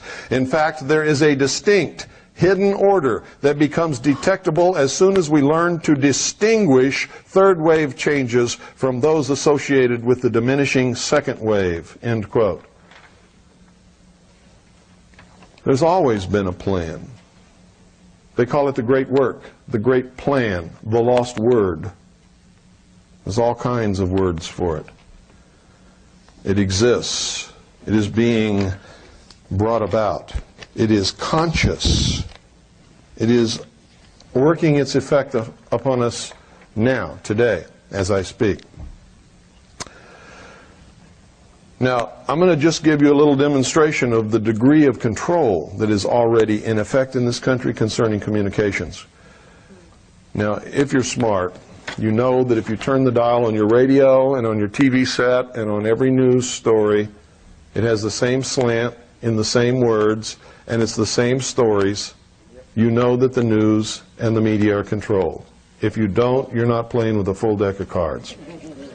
Okay? It is absolutely absurd to believe that all these different networks, news stations, newspapers, and radio stations are all owned by different people, yet they all carry the exact same stories every day, worded in the exact same way, with the same agenda and the same slant.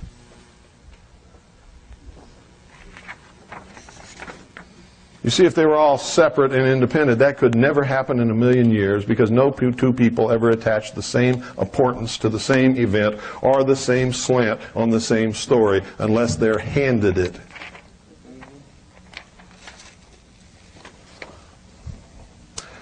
Two federal agencies are looking into a goof that led 4 extra states to get an emergency warning broadcast meant as a test for just one radio station, which caused all radio stations in those 4 states to go off the air.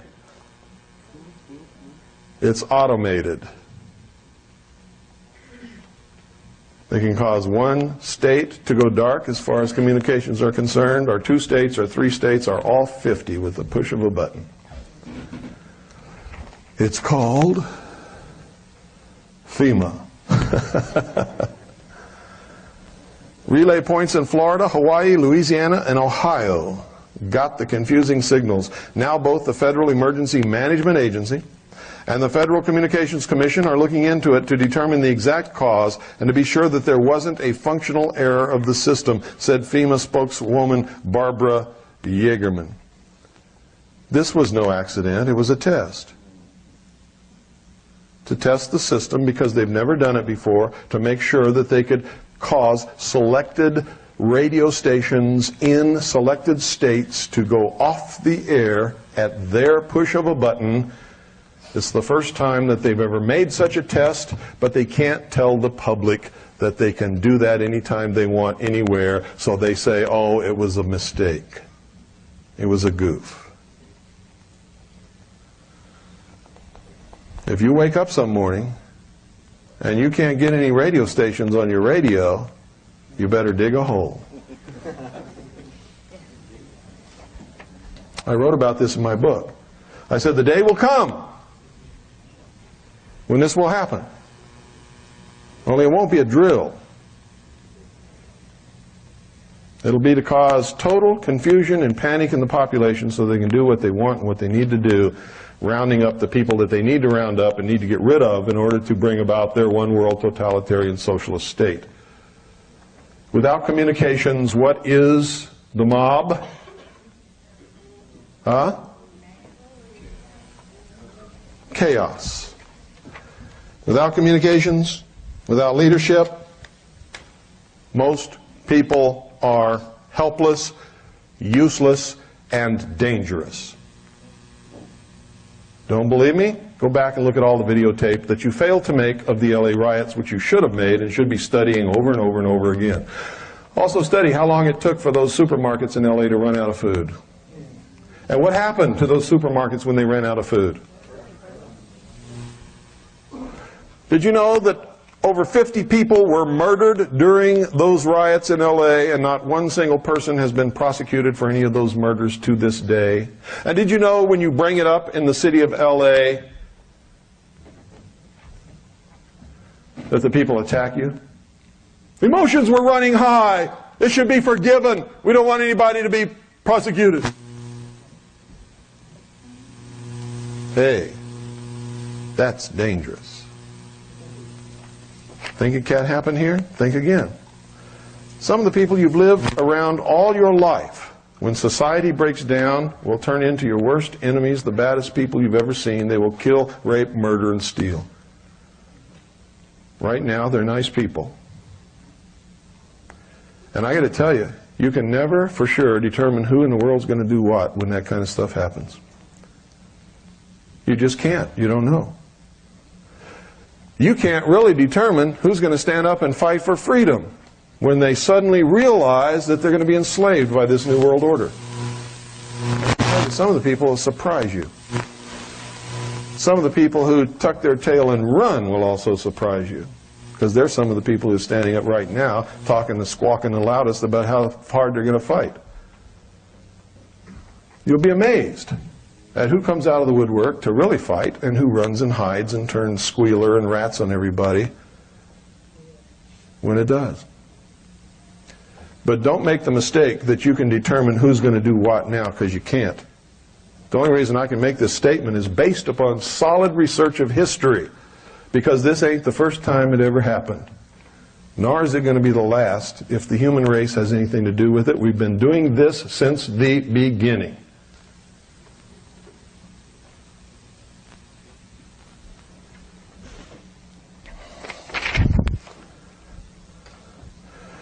How many of you have heard Hillary Clinton's latest quote?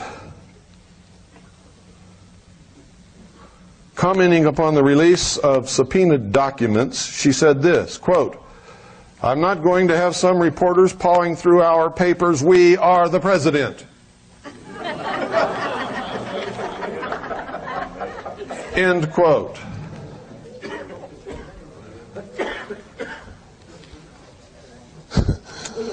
How many of you voted for Hillary?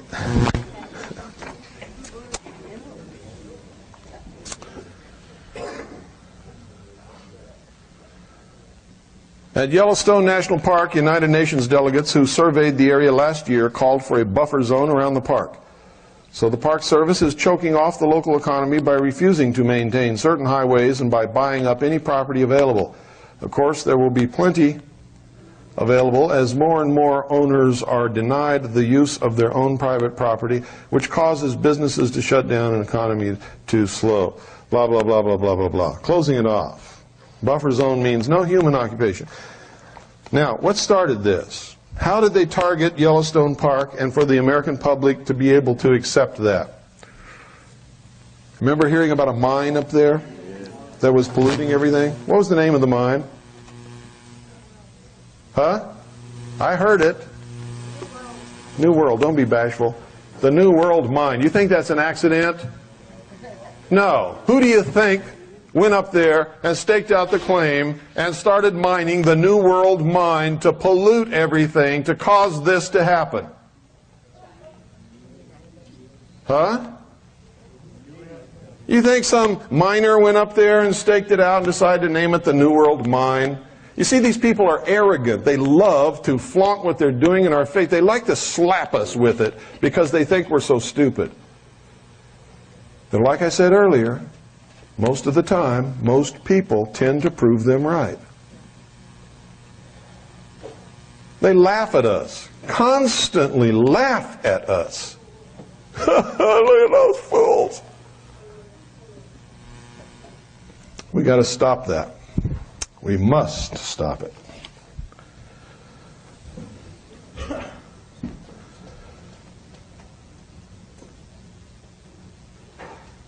Cleveland radio officials were baffled after a botched test of the government-operated emergency alert system disrupted programming on all local stations, went off the air simultaneously.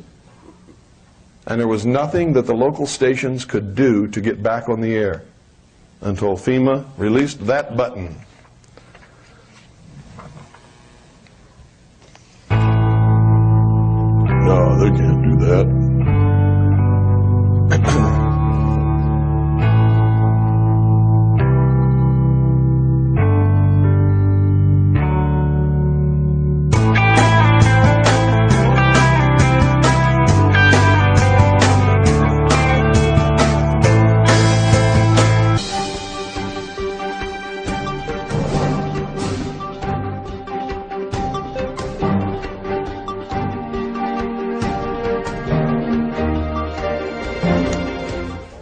Okay, folks, so you know all this stuff here is a scam. There's lots of scams. The global warming is another scam.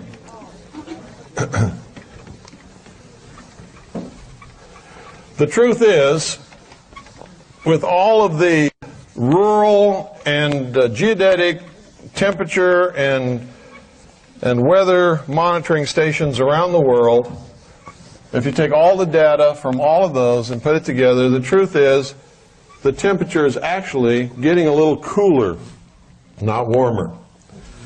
How do they perpetrate this global warming hoax?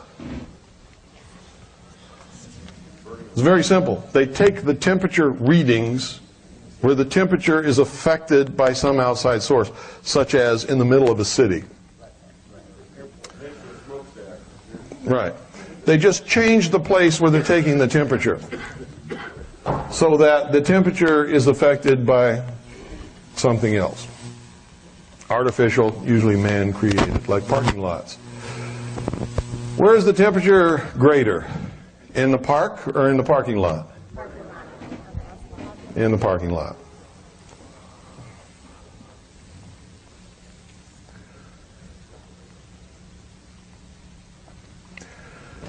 Now I want to go a long way back into history now, because I'm going to start with a few things that you need to know, and it's going to explain a few things that you've been seeing, and then we'll come up to modern time, and then the last couple of hours are going to be spent on what's going on and what you can do about it. Okay? But first we have to understand history. We've got to. If we don't understand history, if we don't understand symbology, if we don't understand race and religion, you cannot possibly understand what's happening today or why, who's bringing it about, and what you can do to combat it. It's absolutely impossible. And a lot of people think they can, but they can't. And I'll give you an example of how you can't. Isn't it true that most Americans have been spending a lot of time for a lot of years trying to figure out who in the hell is destroying this country? Haven't they? Well, if you've been spending all that time, what's your answer? Logically, from what you yourself have discovered, not what I've told you up here. The answer is you still don't know, right? Isn't that correct? You look around for the enemy and you can't find the enemy. It's because you haven't looked in the mirror. And that's the truth. You've looked everywhere, except right here. I've searched my entire life to find the devil, and I finally found him. You know where he is? Right here. And I can let him take over, or I can cast him out. But he doesn't exist anywhere else. Don't believe me? Take all human beings out of a complete area and see what happens to that area. And this has nothing to do with the environment, the atmosphere, or anything else. I'm not an environmental freak. What happens? God's plan takes hold. The laws of nature rule. Everything functions as it should, and there is no evil anywhere. Now that ought to tell you that evil exists in the hearts and minds of man. That's where you're going to find the devil. If there is one, he's in us. If you don't believe that, try that little experiment. Just try it.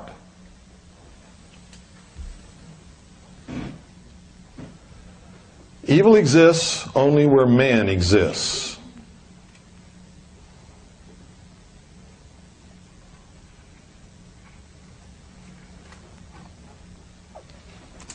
Okay? Is there evil on the sun? No. Why not? No, there's no men on the sun. There's no men on the sun. We're not there. The only place you'll find evil is where you find a man or a woman. And the more men and women you find, the more evil you're going to find there. Exists within us. Why does it exist within us? Well, we're going to find out some of it. We're going to find out why certain things are happening. Okay? If we go back as far back into history as we can possibly go,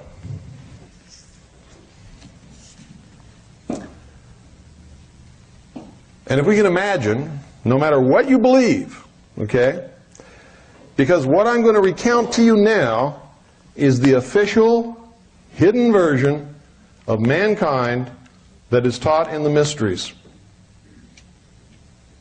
It's not what I believe. Doesn't have to be. And it doesn't matter whether it's what I believe or what you believe or what anybody else believes. What matters, folks, is that these people are running things. And if they're running things, what they believe will affect us, and we better know what the hell that is.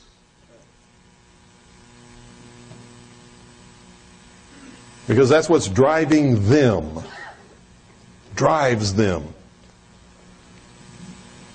Whatever's driving them that's going to affect us, we have to understand to be able to combat it. A general that goes upon a battlefield without a knowledge of his opposing enemy commander, his abilities, his tactics, his forces, the weapons at his disposal, and the morale of his men, is most probably going to lose that battle.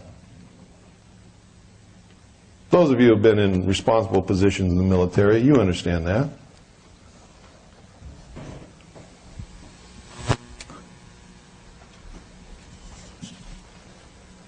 Here's their version of history. And like I said, it doesn't matter whether you agree with it, believe in it, or not. It's what they believe. It's what's driving things today. And you better understand it. They believe that way back at the dawn of the history of the human race, there was a golden age. How many of you have heard that? The golden age. So many people read about it in their writings and don't understand what it is and don't even ask a question. They just take it for granted. I did that for years. Golden age. Oh, that's nice. Keep reading, thinking that I understood what I was reading. I didn't understand what I was reading until I figured out what they're talking about. The golden age was the age of innocence in man evolution. This is their story, remember, so don't get upset if you believe a different one. Man could not think. It was an animal. It was innocent. Innocent. He went about his business living according to the laws of nature with the other beasts and animals and plants on this earth. What does religion call it? Garden of Eden. Religion says it's the Garden of Eden. God made Adam and Eve, put them in the garden to take care of the garden. They lived in innocence alongside the beasts of the field and the lions and tigers and the plants and the trees.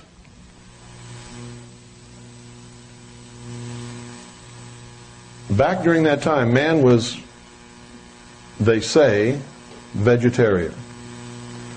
Ate roots and plants and nuts and berries just like many of the animals did. Man lived in harmony with nature.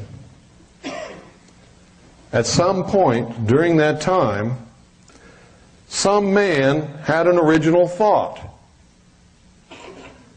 What is that called in religion? Original sin. Man wasn't supposed to think. Okay? This is what they say. Had an original thought. And with that original thought, he picked something up and he used it to kill an animal. Bonk. You're eating the root that I was going to eat. Bonk. And he killed it. And it was dead. He decided to take a bite and see what it tastes like. It tasted good, so he became a meat eater, and a tuber eater, and a berry eater, and a nut eater, and vegetable eater. And somewhere along the line, man had learned to use this club. The man that could use the club was more powerful than other men. Just like today, folks, there are people who seem to catch on quicker than others. Doesn't mean the ones who haven't caught on yet are stupid, or they don't have a brain, or they're worthless. It just means they haven't caught on yet. And so the guy that had the club became the king. I'm the king because if you mess with me, I'll hit you with my club, and you haven't learned how to pick up a piece of wood and hit me with it yet. So I am your master. That worked until other men watching him learned how to pick up a piece of wood and said, you ain't the king, I'm the king. Well, we the king. Let's all be king. And then men had to be wary of each other. That was the consequence of that. Men then had to be wary of each other. Then came a day when, lo and behold, fire fell from heaven. A streak of light came out of the sky and struck a tree and caught it on fire. And that tree was burning. Wow. Now, you'll never understand the significance of that until you understand the significance of this. Back in those times, according to the mystery schools, man was pretty much helpless. And man, unlike the animals, didn't have this big coat of wool. May have had some hair, more than we do now. But he didn't have this big woolly coat. He lived mostly in the tropics. If he went too far out of the tropics, he would die because he didn't have the means to protect himself from the cold. Man understood instinctively that the sun provided the conditions for life on earth. How did he know that? Because when the sun rose in the morning, he was damn thankful to see it, wasn't he? It was warm. And it lit up the earth, and he could see. He could see what he was doing. He could see dangerous animals coming from sometimes miles away.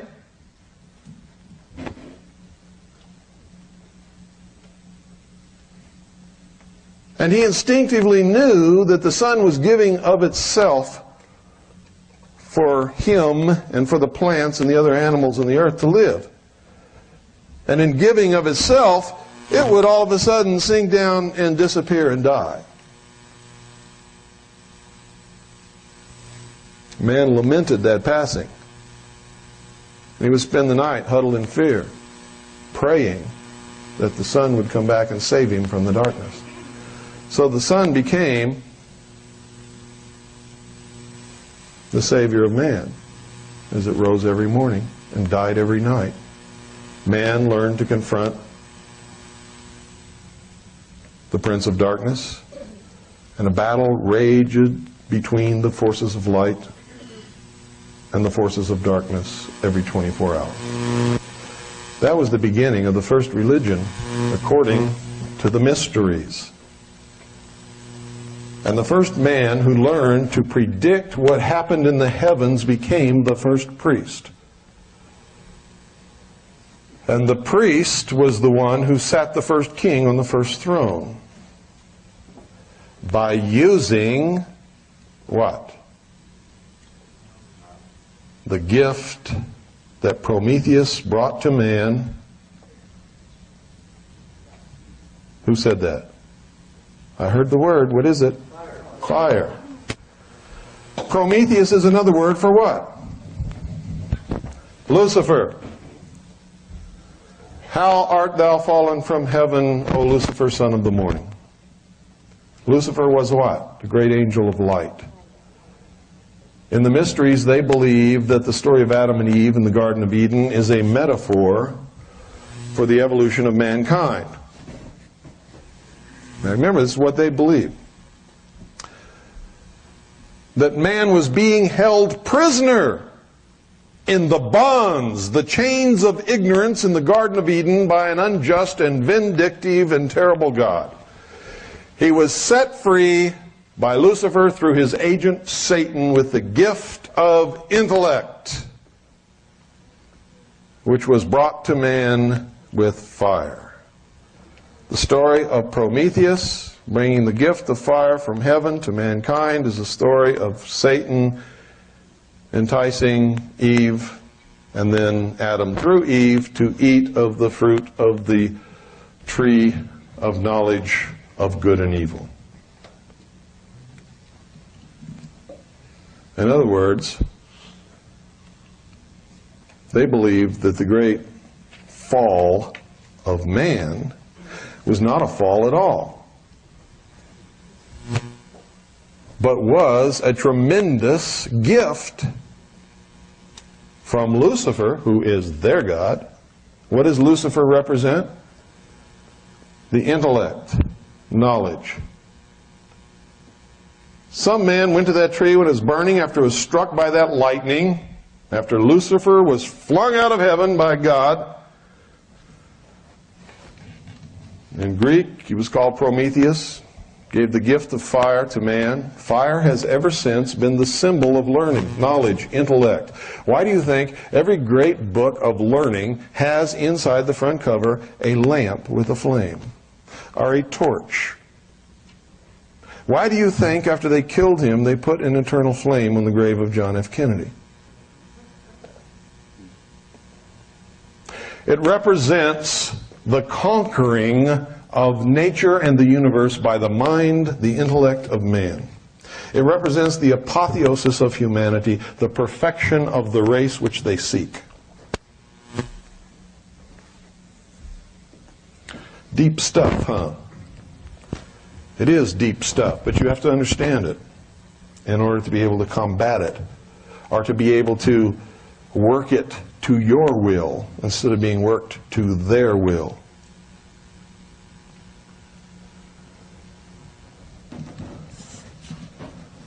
Whoever picked a burning branch up from that burning tree and learned to keep it alive became the ruler of his universe. Fire could only come from God. God lived in fire. Fire was God. Fire represented the ability to think. Fire represented the intellect. Why do you think every major religion in the world, bar none, up to a certain point in history, kept a fire burning on the altar which was never allowed to go out? It was the representation of the sun. All life, all energy, everything flowed from the sun. Sun was the representation of the power of God in the priesthood. To the common, profane humanity, the sun was God and was worshipped by almost every tribe and nation and people upon the face of this earth.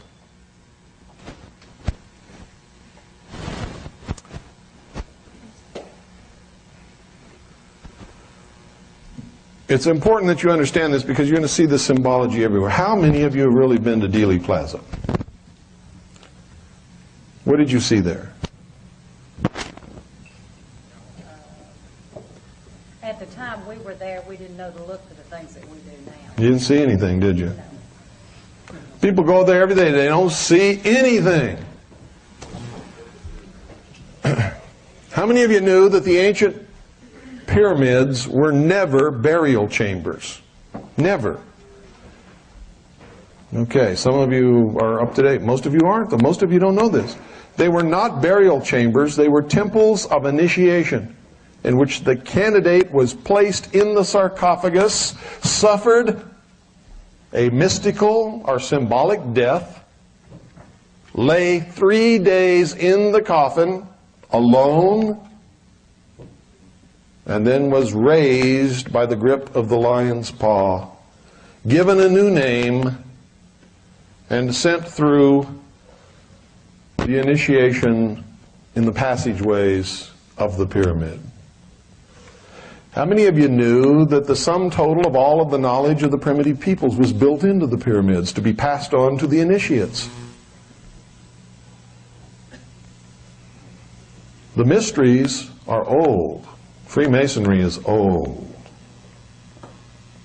Rosicrucianism is old, ancient. It began when the first man picked up a branch, burning, and learned how to keep it alight. And he learned by hiding the method by which he maintained the fire, and by telling the common man that God dwelt within the fire, and by learning to predict the movements of the heavens, he could control all of the people in the realm that he could communicate to. And he became the first priest. The priests have seldom been kings, but the priests have always been the power behind the kings. Without the okay of the priests, the king cannot mount the throne, or could not in those days. Okay? So they learned several things. They learned that by being able to predict the natural events in the heavens, to be able to keep a fire burning on the altar, and to be able to start a fire from nothing and not teach that to anybody else, they could control large numbers of people who in those days thought that that was magical. And then their lives depend upon knowing when to plant the corn and when to harvest, when to till the ground and all of those things. These are the things that the priests learned to teach them. And of course, if they made a wrong guess or a wrong prediction, what was it? We've done something that's displeased God. Therefore, we must make a sacrifice. Right? You're it. For some reason, they were partial to virgins.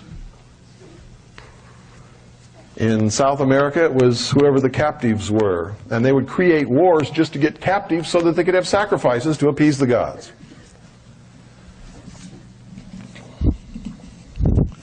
All throughout the history of the world, these people have been the ones who have collected and hoarded the sum total of the knowledge of humankind. They call themselves the illumined ones, and in those days they were truly illumined, enlightened. They're the only ones who had the knowledge. The rest of the people were deprived.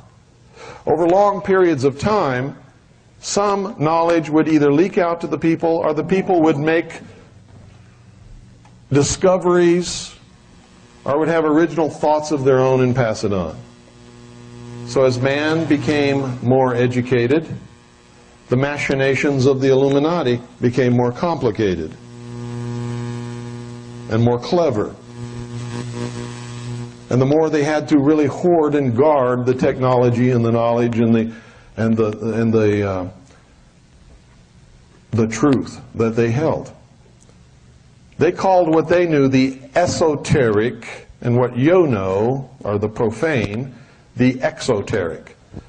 In other words, the esoteric is the inward truth, that which is withheld, that which is guarded, not known by what they call the masses. The exoteric is the outward form that they throw to the people, the metaphors that they tell. One of the ways they put it that I wrote in my book is that they speak directly to God while the people bow down to stone statues which can neither hear nor speak. Now, it doesn't mean they're really speaking to God. This is a metaphor, remember. What it means is they're really communicating the truth. This is what they believe. Doesn't matter what we believe in their world. And if they're controlling us, we have to understand what it is that they believe and why. You see, they believe that through the use of the intellect, man himself will conquer nature. And what happens when you conquer nature? You're God. Isn't that true? They believe through the use of science and the intellect of man, man will conquer nature and the universe, and man will be God. Now, does that ring true according to religion? Of course it does. Isn't that the promise of Satan to Eve in the Garden of Eden? God lied to you. He lied to you. He's withholding your true nature. You see, he doesn't want you to eat of the fruit of the tree of knowledge of good and evil, because if you do, ye will surely become as gods, and ye will not surely die. Isn't that what he said? So aren't the mysteries saying the same thing? Only they're reversing the benevolence and malevolence of the two. In traditional religion, you say that the God of the Garden of Eden, who put Adam and Eve there, was a benevolent, good God, and they were living the good life. And if they hadn't have sinned, they'd still be there, living and taking care of the animals in the garden, and be living a blissful, wonderful existence. And they're saying, hey, that guy that put them there and kept them in the bonds of ignorance wasn't doing them a favor. They were really slaves in this ignorant state, this innocent life, this golden age. Lucifer set man free, gave him the gift of intellect, the use of which will make him God. Now, it would amaze you to know how many people really believe in this.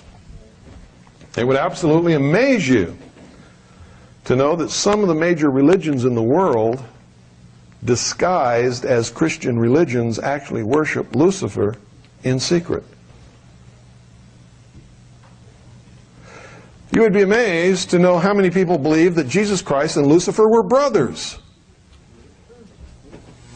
And that there was a battle between who was going to save mankind from itself.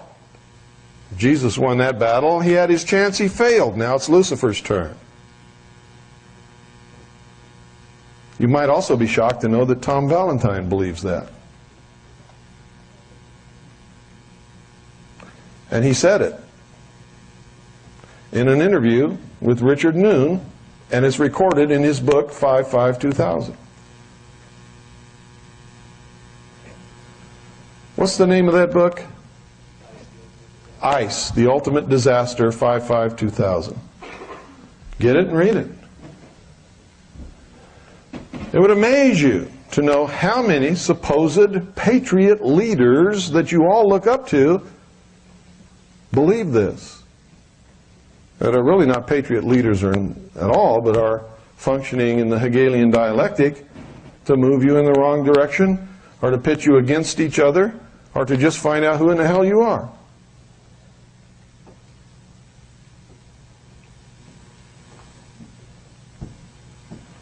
There's one that's traveled all over the whole country. And wherever he is the religion of whoever he's talking to. It's true.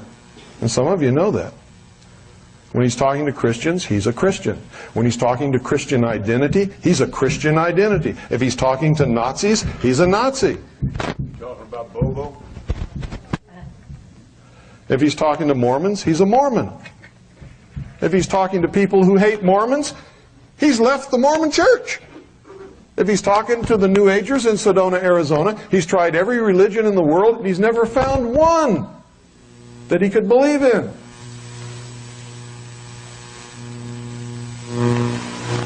That's Bo Grites. Don't believe me? Go get all his tapes talking to all these different groups and listen to his own words. Now, I don't care what religion the man is. I believe in freedom. You know what I care about? He's lying to a lot of people. That matters to me. Some people tell me, well, that doesn't matter. He's doing good. I mean, you know, maybe he has some failings. Every time he speaks to a different group, and every time he gets caught, he says he's never going to do it again, but he does. And just recently on his radio show, this man was talking about how he put his son through past life regression and how he believed in reincarnation.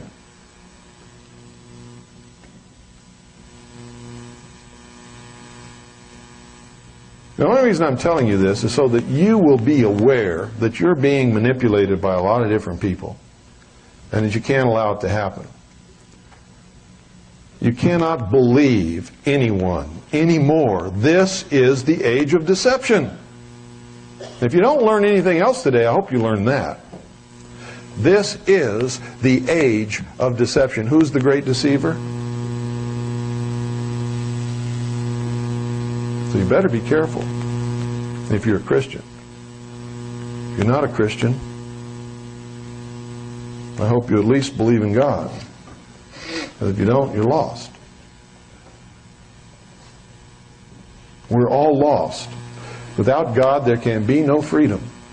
There can be no creator-endowed rights. There can be no protection of those rights. And we are all lost.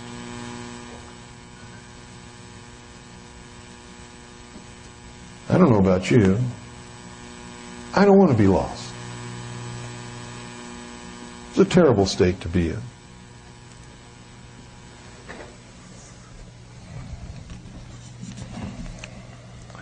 Coming up through history, these people have always been the ones who have guarded technology, who have guarded knowledge. Why do you think it was that nobody was allowed to read a book in Europe for thousands of years? Do you really think that would have hurt them if the common man could read books? Not just religion, but everything. They couldn't control man with the hidden knowledge anymore. What upset the balance of power in the world more than anything? The printing press. Why do you think President Bill Clinton calls me the most dangerous radio host in America and is sick the IRS, the BATF, and the FBI on me? Because I didn't believe them when they told me that I was just one lonely little person and there wasn't anything that I could do. I've never believed it. Many of you are sitting here thinking that right now. I'm just one lonely little person and nothing that I can do. This is all terrible news, but what can I do? And you'll go home and you won't do anything because you convince yourself that you can't. Well, you see, I just never believed that. I just couldn't believe that because you know why? Because I'm a Christian. Now, I'm not trying to insult you or say that if you're not a Christian, that's bad or anything like that. But that enabled me to come out of it because I looked back at what Jesus Christ, one lonely, helpless, solitary human being, did and enabled me to do whatever I want to do. See, he lit the way for me. So I wrote a book called Behold a Pale Horse. Had this big manuscript. Took me years to write it. Nobody will publish it. Well, I had this crazy feeling that if I was doing the right thing, somebody would publish it. Because I just believe that if you're doing the right thing, God will help you. And it's never failed in my life that anytime I'm doing the right thing, God always helps me, provides for me. If I'm doing the wrong thing, He smacks me down real quick. So somebody published this. Who published it? The enemy. Light Technology Publishing in Sedona, Arizona, a New Age publisher, wanted to publish my book to warn the world about what they were doing to us simply because it had something about UFOs in it and they're really all caught up in that. I started not to put that chapter in there. So the enemy published my book for me. Been stealing all my royalties ever since, but I don't care. Because my goal was not to make money, it was to open people's eyes. I don't care if she steals my money. I really don't. God provides for us, not her. So I published the book. The book made a big hit, I got to tell you. People were so scared of that book, you couldn't get it in any bookstore in this country. Now, folks, I'm telling you this not to build myself up or make you think I'm anything super, because I'm not. But just to show you that if I'm just one lonely little human being with a family that I must support just like you, and I have the same brain that you have, and if I can do these things, so can you. That's what's important. Not that I did it, but that if I did it, you also can do it. The whole world was stacked against me. And I mean the whole world. You don't know what attack is. I've been attacked physically, mentally. We've been intimidated, followed. We've had weird people show up at our door at 2 o'clock in the morning with purple hair. We've been shot at, shit on, and everything else that you can imagine. We've been called every name in the book. I have been attacked by the White House, the FBI, the ATF, the IRS, the Communist News Network, CNN, ABC, CBS, and NBC, all of the major talk radio hosts in America, Rush Limbaugh, And I'm still here. And if I can do it, you can do it. I am routinely attacked by white supremacists, real white supremacists, because I won't support their racist viewpoint. And because I won't support their racist viewpoint, I get letters like, I forget what they call them, your children are, pardon? Mongrels, that's right. Your children are mongrels. And when we take over the nation, we're going to kill all the mongrels. And you're a race traitor because you married a Chinese woman. All this kind of stuff. And then I get attacked from the other side saying that I'm a white supremacist. Okay? So when you enter this battle, I hope you understand that nobody's going to like you. Because in this day and age, if you stand for freedom, nobody likes you.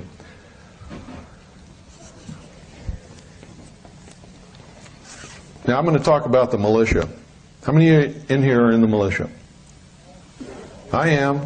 I'm not afraid to admit it. Okay. I'm going to talk about the militia. If you're not in the militia, you need to be. If you are in the militia, you need to reorganize your thinking, because I guarantee you've got the wrong concept of what the militia is, and you're probably operating illegally, unlawfully, unethically, and probably maybe even immorally. And I say that based upon past experience with other militias around the country, not knowing anything about your militia, and with the added CYA thing that I could have been wrong about that. But most probably I'm right. Now, what's wrong with a militia? Nothing, that's right. What is the militia?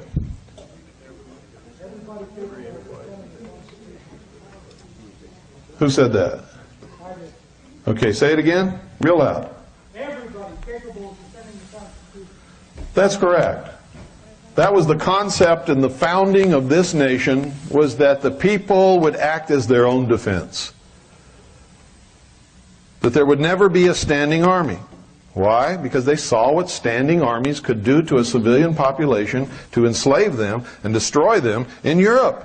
And they wanted to start what? A new world. They want to get rid of all of that stuff.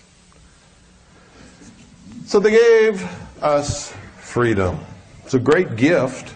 They knew we would probably throw it away, but they wanted to give us all the tools to make sure that we could keep it if we really deserved it, and if we did, and we could hang on to it responsibly and not give it away in exchange for some imagined security or benefits from a big central government or a king or something like that, then that would be the New World Order. That would be the New World. Okay? So a lot of people think that when I tell them what our founding fathers really were, that I'm attacking them, and that if they really were that, they wouldn't have given us freedom and all this kind of stuff. Baloney.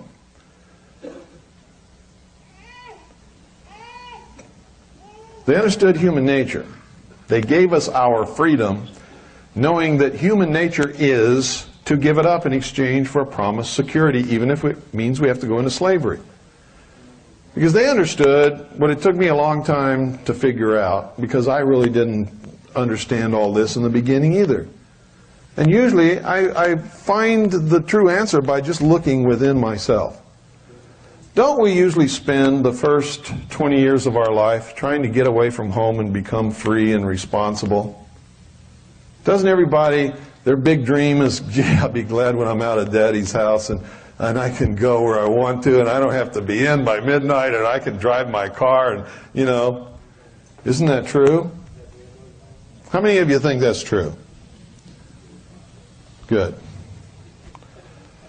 And isn't it also true that once we get out there and understand what's really required and how responsible we are and how hard it is, that we spend the rest of our life trying to find somebody that'll take care of us? Huh? Isn't that true? Not anymore. Good. Isn't that why a lot of guys go in the military? Oh, I'm leaving home and it's a hard world out there. No, I'm going in the service. They'll give me a bed and food and all that kind of stuff and send me around the world, and I get to see everybody, have a girl at every port, and boy, it's fine, huh? That's why they got the Gulf War with them. And then you find out what that is. It's socialism. And some guys love it, and they stay in for life. Some of them even convince themselves that they're doing great service for their country, which is what I was involved in, convincing myself that I was doing great service for my country. It was my plan to stay in the military forever. Until I figured it all out, saw what was really going on. When they made a mistake and put me in the Office of Naval Intelligence, and I became the briefing team member for Admiral Bernard Cleary and got to see the truth, I said, "Oh, I'm leaving." And I was gone.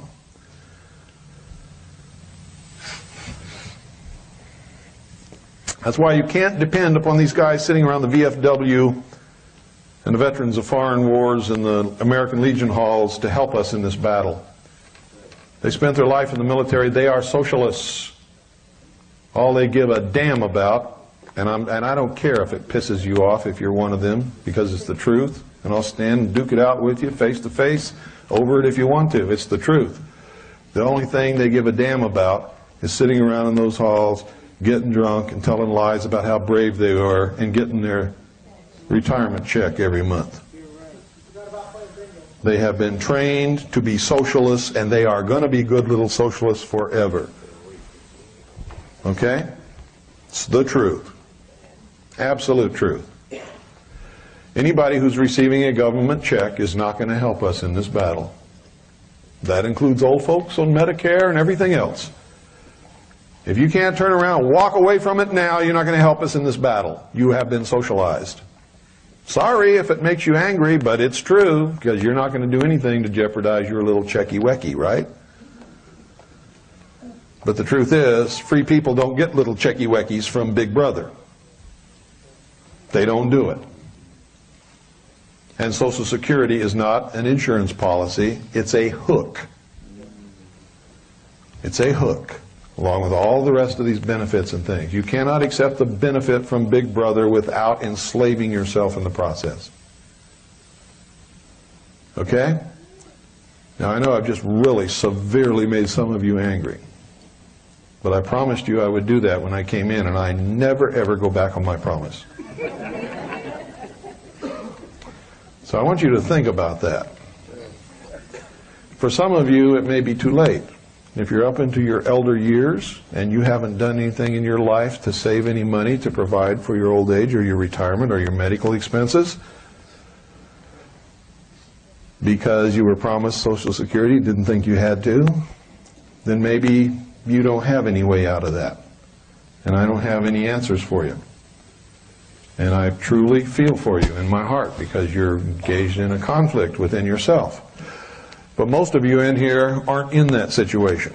And there are things that you can do to provide for your old age and your medical care and anything else that you're going to need as life progresses upon us all, and nobody leaves this place alive and nobody ever stays young forever. Okay? Why do you think it is that over the years they have encouraged people to put the elderly in the old folks' homes? Is to take the wisdom of many, many years of experience and living and learning out of the home and to hook the elderly in a social system which they can't give up. You want to help your old folks get out of it? Take them back into your house. Get them out of the old folks' home. Take them off of Social Security and all that other stuff. Take care of them like you're supposed to. Like they took care of you and changed your shitty little diapers when you were little children. Now, they did that for all of us. How dare we? How dare we put them on a shelf waiting to die in an old folks' home? To me, that's criminal. It is one of the things that's destroying this country. It takes grandmothers and grandfathers away from little children.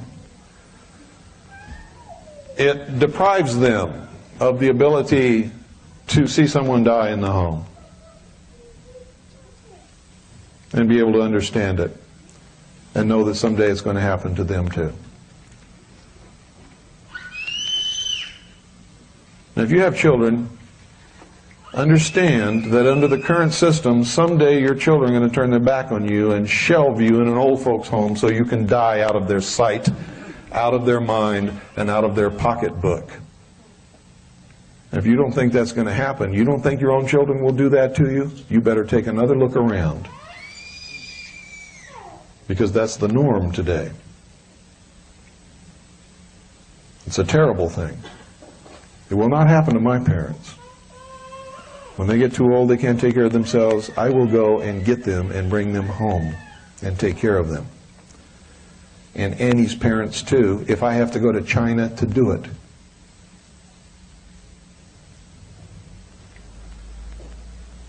That's not a boast, it's a fact in my family.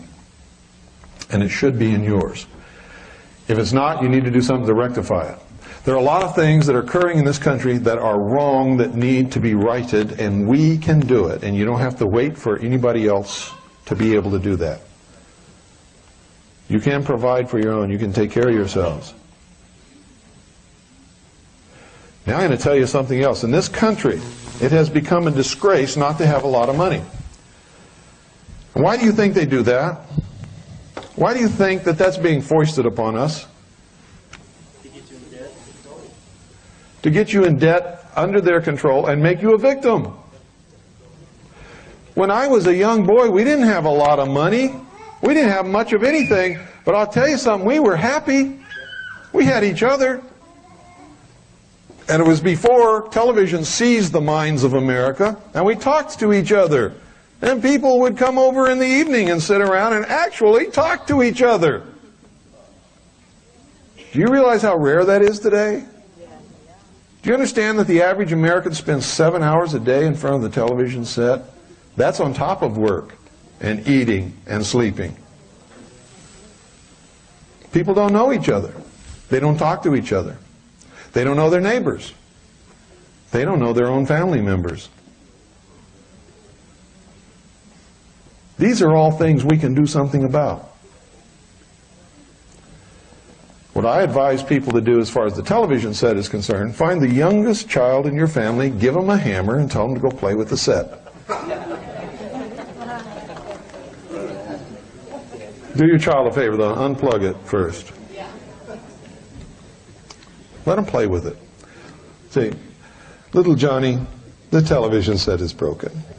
Here's a hammer and a screwdriver. Would you please go fix it for Daddy? That child will take care of the biggest problem you've got in your home in short shrift, I guarantee you. And at first it'll seem a little strange. But after you actually get used to talking to each other, you're going to find a miracle is going to take place. You're going to become a family again. You're going to know each other. You're going to do things with each other. You're going to care about each other. You're going to talk about your problems. You're actually going to invite the neighbors over. And if they can break away from their TV set, they might even come. And if they come and find that there's no TV set in your living room, they'll be forced to talk to you. And you'll find another miracle will occur. You'll become friends. Now that's really weird, isn't it? But when I was a kid, that was normal. All the children in the block would be outside playing all in the street until late at night. And nobody was ever afraid. Nobody ever got molested or kidnapped or hurt or run over or anything else. We'd play kick the can and run around with the flashlights and just have a great time. And the adults would be in talking and playing music and having snacks and sometimes a drink or two. And I got to tell you, I remember it as a really great time. What I see now is not great. Nobody knows anybody. And as soon as people come home, they plant themselves in front of the TV set, and they don't leave that TV set until they go to bed. And nobody talks to anybody. And everybody's afraid of everybody else, because that's all you see on TV is everybody killing everybody else. Right? It is absolutely true that what children and people, adults, see on TV will make inroads into their lives. It will desensitize you to accept things that you never would have accepted before because you are bombarded with it on television 24 hours a day, and so it becomes a normal part of your life. And so when it happens in your neighborhood, it doesn't bother you. And that's one of the main purposes of all of this. We've got to pause for about 30 seconds while they chew. I pledge allegiance to the flag of the United States of America and to the republic for which it stands, one nation, under God, indivisible, with liberty and justice for all. Thank you, Billy. Oh, she wants to. You want to say something? She wants to eat it. Okay. Take Allie, go back and play. Thank you, honey.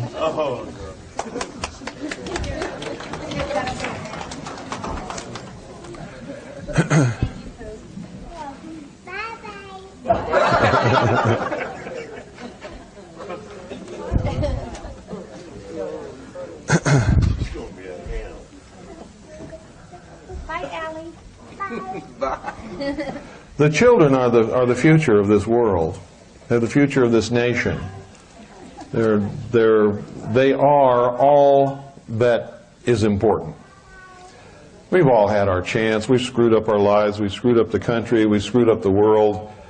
Let's teach our children the right things and give them the opportunity to do the things that we should have done a long time ago. And let's do all we can in the meantime to make sure that they can have a free future with all the opportunity and benefits that we screwed up. And the truth is that we really screwed it up. And if we're not careful, we're going to leave them to be slaves in a socialist world that they're not going to be happy in. But they won't know that they're not happy because they will be brainwashed and taught that that's the way it's supposed to be and there isn't anything else. And the record of freedom will just be simply removed from history. Will be taken out and thrown away. And we don't want that.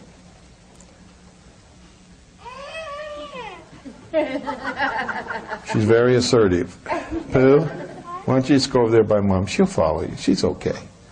Go to Mommy, honey. That's a good girl. Thank you. See how easy it is? You can't force somebody to do something they don't want to do. But if you ask them politely, they might do it. Okay. Let's get back to the subject at hand, militias.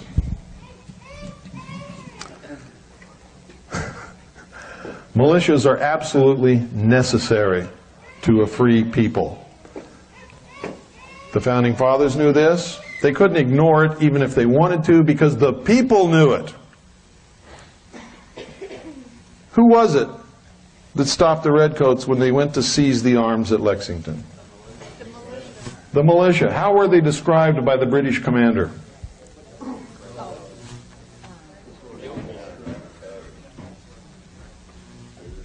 We marched to the bridge and were met by a group of farmers with guns who drew up in a somewhat military order and opposed us. That's how they were described. They weren't military people. They were farmers who had guns and who said, nope. I don't care who sent you, King George, or it doesn't matter. You're not taking our guns because we know that if we give up our guns, we are no longer a free people. What is so hard to understand about that? I can't figure it out, folks, that all of these people actually believe that they can allow themselves to be disarmed and they're going to stay free. They can fall for all these scams and phony statistics and everything that are lies about guns and how many children are killed with guns and how many guns are used in, and it's always automatic weapons, and there never are. They never are automatic weapons, but they are in the press. How many of you own guns? Good for you. I personally believe that it's the duty of every American to own guns. The duty. See, I take it beyond right. I say it's a duty to maintain freedom, we must own guns. Therefore, it's a duty. If you don't own guns, you're not fulfilling your duty. You're letting yourself and your community down. In the face of all the propaganda and opposition and everything else, you must own guns. You must. It is a duty. You must learn how to use them, take care of them. You must teach your children how to be safe around them, how to use them, how to take care of them, when to touch them, when not to touch them. Make sure that they know. I teach my family. You don't ever point a gun at anyone unless you intend to kill them. And if you intend to kill them, do it. Don't hesitate, because if you do, they'll kill you. It's that simple. Don't ever pick up a gun unless you intend to use it. If you use it in a safe, secure manner, like I taught you. Don't ever point a gun at another human being or an animal or anything that lives unless you intend to kill it. And if you intend to kill it, do it. Don't hesitate. So don't mess with my wife. She'll kill you. And I'm not joking. When we were broadcasting from Waco, Texas, we went to the little place on the hill where you could see the Branch Davidian church down there burning. And they had all these hawkers there with the Jesus Lives with a picture of David Koresh. And welcome to our Texas barbecue with a picture of the church burning. BATF bought a lot of those. And I was taking pictures of these two BATF guys buying these t-shirts. And one of them saw me. And he turned around, he walked toward me real fast, and he pulled his weapon halfway out of his holster, and he came over to me and he said, "Give me that camera." And I said, "No." He said, "Give me the camera or I'll be forced to take it." I said, "No. I'm protected by the first article and amendment. I'm a member of the press." And I showed him my press credentials. And I said, "Even if I wasn't, you wouldn't get my camera.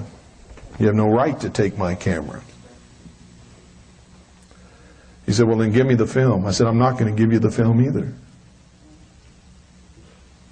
And by that time, everybody's looking, and some people are starting to come over. And I turned around, and there was Annie standing there with her hand in her purse. And if he'd have touched me, she would have blown him right off the face of this earth so quick you wouldn't even believe it. And that scared the hell out of me.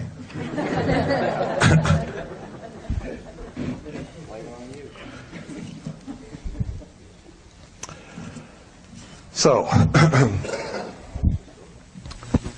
we have to have militia, and militia is everybody who's capable of functioning in some capacity as a militiaman. And that includes, in my estimation, men and women, although the law only specifies men, and has always only specifies men. We have traditionally in this country allowed women to serve in any capacity that they wish to volunteer to serve in, including serving as crew members of weapons. One famous incident in the Civil War. A woman whose husband was an artilleryman. She was pregnant, almost ready to give birth. He was killed at one of the battles in the Civil War. She immediately rushed up, grabbed the swab that he used to clean the cannon, or to swab the cannon with water after it had been fired, and took his place. I met Linda Thompson in Waco, Texas. While I was covering the event by broadcasting from Waco, Texas, she was trying to muster a militia to stop what we all knew was going to happen.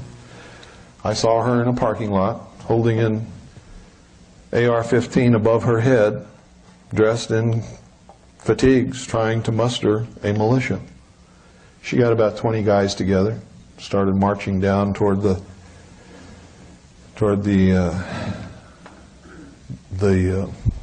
place where this confrontation was taken. I get all emotional when I even think about this, so you'll have to forgive me. And they were quickly surrounded and disarmed and hauled off. But she tried.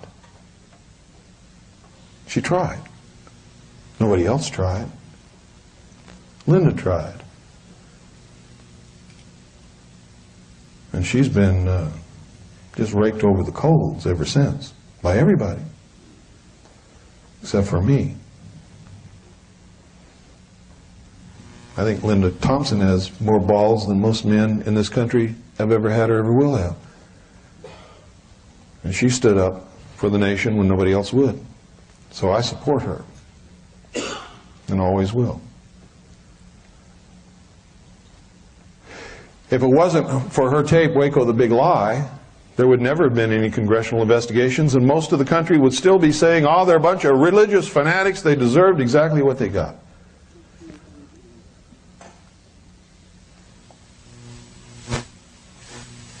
So in my estimation, anybody that talks bad about Linda Thompson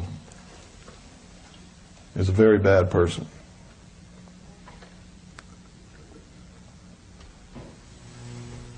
Linda Thompson was the militia. Who can call up the militia? Traditionally in this country, any responsible person could call forth the militia for any responsible reason. It's still that way today. Is the National Guard the militia? Well, no, you're wrong. It is the militia of the United States. You see, the California National Guard cannot ever be the militia of California. Why? Because it violates all the rules. It can be federalized and therefore could never stand in defense of the state against a central government turned despotic or tyrannical. Therefore, the National Guard cannot be the militia. It also violates the other rules. Who trains the officers of the National Guard? The regular Army. The United States trains those officers. To be militia, the officers must be trained by the state, don't they? Okay, so the National Guard is not the militia of the states. It is the militia of the United States. That's true. There's also another militia of the United States. It's the unorganized militia of the United States of America. And who is that? It's everybody between the ages of 17 and 45 who are capable of serving in the capacity of a militiaman. The law specifically says men and boys.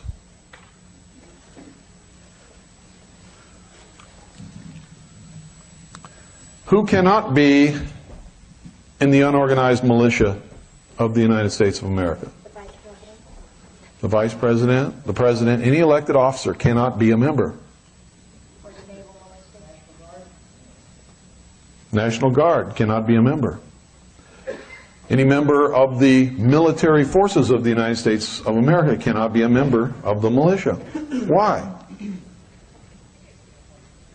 Because they're under control of the very people who could subvert the government and become a tyrant to the people, aren't they? And the purpose of the militia is to prevent that. The militia has three functions. What are they? Who can name them off? There's only three. Nobody. Repel invasion, suppress insurrection, and enforce the laws of the Union. Actually, it says execute the laws of the Union. Repel invasion, suppress insurrection, and execute the laws of the Union. Why does it say execute the laws of the Union instead of obey the President? If the President tears up the Constitution and becomes a tyrant, it's up to the militia to enforce the laws of the Union and arrest the President, isn't it? That's the function of the militia. The same in the state. Any state, the function of the militia is to repel invasion, suppress insurrection, execute the laws of the state, and any other constitutional lawful purpose to which the governor may call them up to perform. What is a lawful militia? Can you put together a bunch of guys and say we're the militia? Can you? The white shirt? Yeah. That's right. But do you have to say they're the militia? They're already the militia. You are the militia. You don't even have to get together. You're the militia. You can get together with anybody else in here who is the militia or who wants to volunteer to be a member of the militia, and you can form a unit of the unorganized militia of the state of California, or if the Constitution of the state of California specifies it, the constitutional militia of the state of California, like they do in Texas, the constitutional militia of Texas, okay? And you can get together and you can have meetings and you can train and you can prepare to function as militiamen. Is this lawful? Absolutely. Absolutely. And there's nobody who can do anything to stop you. Period. Can you appoint yourself colonel and become commander of the militia? Why not? You have to be elected, don't you? In the absence of appointment of rank by the governor of your state, officers must be elected by the militia. So you elect your officers. You cannot appoint yourself, and nobody can appoint you. The militia elects the officers, and they're elected to serve in those capacities for certain periods of time. Now, if in your capacity as elected officer in the militia, whatever your rank may be, during a lawful, organized training exercise, you give an order which somebody disobeys, can they be punished? Not only can be, must be. Must be. If you don't, what do you have? You have anarchy. You don't have a militia. And the first time you go into battle, you're going to have people doing what they want to do instead of what they have to do to win that battle. Don't you? So it's not can, but must be. Must be in every instance. When they elect you to be an officer, and your order was lawful and right under the circumstances, they must obey that order. If they don't, you must have some system set up to punish that member or expel that member from the militia body.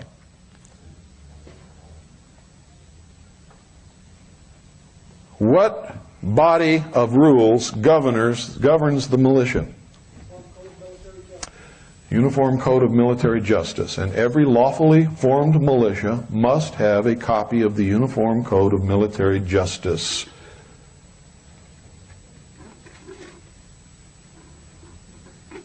And everybody must understand how it operates and what they're subject to. Must militia members be under oath? Must they be under oath? Absolutely. If they cannot take an oath of loyalty to the Constitution of the United States of America and of their state, how can you trust them? How can you trust them? The answer is you cannot. Can you substitute an affirmation for an oath? Yes, you can. An affirmation is as legally binding as an oath. It's the truth. If somebody says, I can't take an oath on religious grounds, can you accept them? Huh? You can take them if they agree to take an affirmation. If they refuse to take the affirmation on religious grounds, can you accept them? No! The militia is not a religious organization. It's a military organization. And you must be able to trust the members of the militia. And if they cannot be under oath or affirmation, you cannot trust them. You cannot accept them. You cannot have them in your organization. Period. Cut and dried, no. Cannot.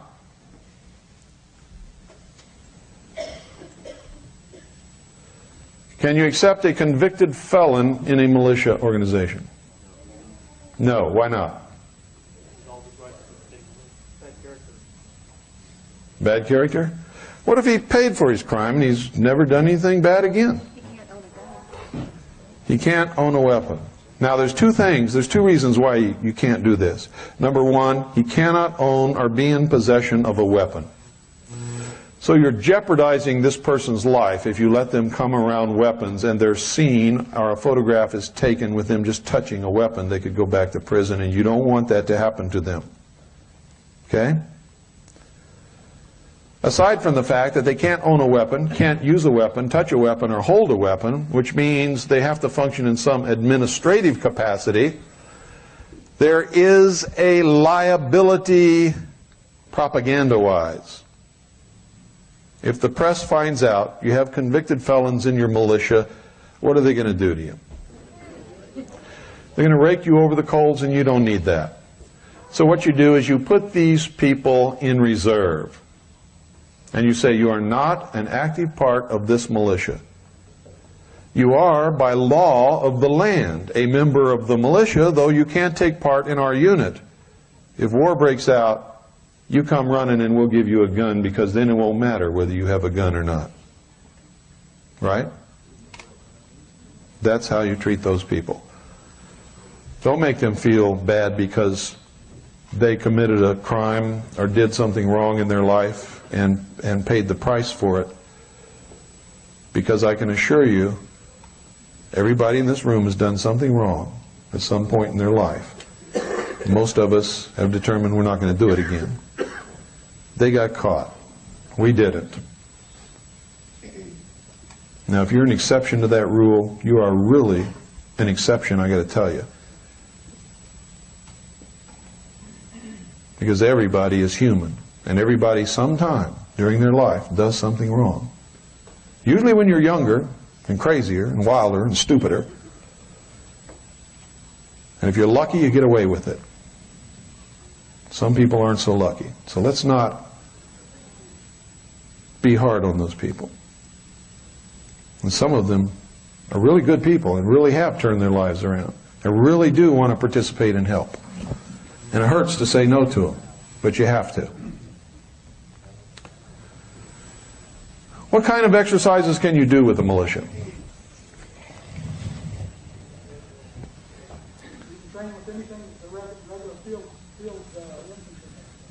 No. You can have any kind of militia you want to, as long as you state it that you are that type of militia and that you have certain goals and purposes in your training exercises. You can have a militia of artillery. Did you know that? You can have a militia of armor. You can have a transportation company or battalion. You can be a militia company or battalion or even regiment. You can be an Air Force. Second Continental Army of the Republic has an Air Force. Didn't know that, did you?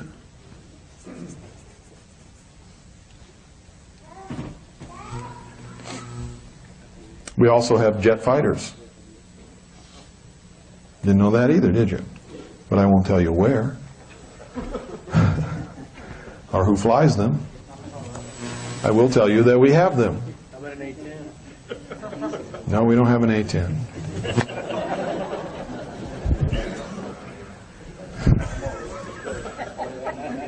We do have a few MiGs. Blaming the ones on the missiles that disappeared yesterday, too. We don't have any of those. None of them. You can have any kind of militia that you want, as long as it is for a legitimate military purpose, and that it's spelled. You can't change yourself from infantry to armor to artillery every 3 weeks. You have to establish the unit as a specific type of unit and equip and train for that mission. You have to do that. Now, I see a lot of people shaking their heads when I say you can be an artillery unit. It happens to be the truth. The Supreme Court has ruled on it. Anybody know the case? The case was where a guy was arrested for having a shotgun, parading around in public with it, and he took it all the way to the Supreme Court, stating that he was legally authorized to own that gun, and that they couldn't take it away from him because he was in the militia. And the Supreme Court ruled that a shotgun was not a weapon of the militia, and that he was authorized to have, possess, use, and train with any weapon that is a proper weapon for a militia, including artillery for an artillery unit, armor for an armor unit, rifles for a infantry unit, etc. Didn't know that, did you? You got to read the law, folks. You got to study the law. The militia is iron-bound in this country. Do you really believe in your wildest dreams there would be any militia in this country if it was illegal? They would have come after us a long, long time ago, not just vilify us in the press. That's to try to discredit us in the eyes of the sheeple for the day when the fighting starts so that we won't have any popular support. That's really what that's all about. You see, because if the militia was unlawful, unconstitutional, and we were doing something wrong, they would have come after us a long time ago. And you're right. The war would have started then. So you see, there is a legal militia. There's a lawful militia. There's a constitutional militia.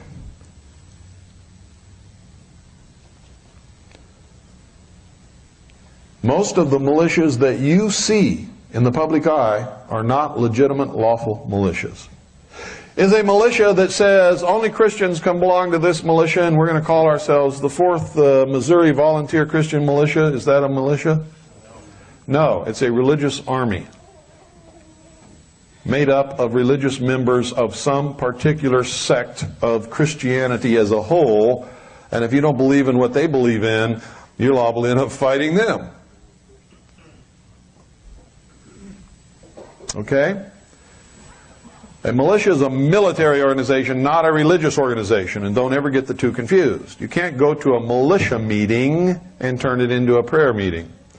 And you can't go to a prayer meeting and after you get through with the sermon, have a militia meeting. Cannot do it. You can go to a militia meeting and you can have a chaplain and you can ask the chaplain to say a prayer, and that's okay. But if you have one Jewish guy that doesn't like that and he wants to say a Jewish prayer, you better let him. You better let him, or you're not a militia. Understand that. Militia is to protect our freedom so that we can worship at the altar of our choice. It is not to dictate to us which religion or altar we're to worship at, or to say who can be a member of the militia based upon what their religious preference is. And anytime we get away from that, we are destroying freedom for all of us. Understand this, and understand it clearly. If I take away your freedom, I have taken away the freedom of everyone in this room. Everyone. And everyone who allows me to do it is complicit in that treason. Take away the rights of one, you have taken away the rights of all. The instant that it's done. And anyone who condones it or allows it is complicit in the treason. And it is treason in this country. Now we must have militias. If you don't belong to a militia, you need to join one. If you don't know where a militia is that you can join, form one. Advertise. You cannot do it in secret, you must do it in public. You do not have to have all of your activities publicly known, but you must be public. You must never talk to the press under any circumstances whatsoever, period, except when authorized by the commanding officer, to issue a statement that has been pre-prepared to be delivered by the officer who has been appointed to be the public affairs officer, and he is to make no statement, answer no questions, only read what he has been given to read, and then shut his stupid mouth. Now, you've seen a lot of people across this country pretend to be militia. I've only seen one that was legitimate, and that was Norman Olson. He was the legitimate commander of the militia of Michigan. He was not a good choice, even though he meant well. He was a preacher of a church who got religion and militia and all kinds of things confused. He didn't understand the law. Whenever he confronted the press, he said all the wrong things instead of what he should have said. And so he caused the militia of Montana a lot of embarrassment, and by association, all of the militias in the country. But Norm Olson is a good man, and he meant well, and he should not be castigated or thrown out or vilified or anything. He was trying to do his best.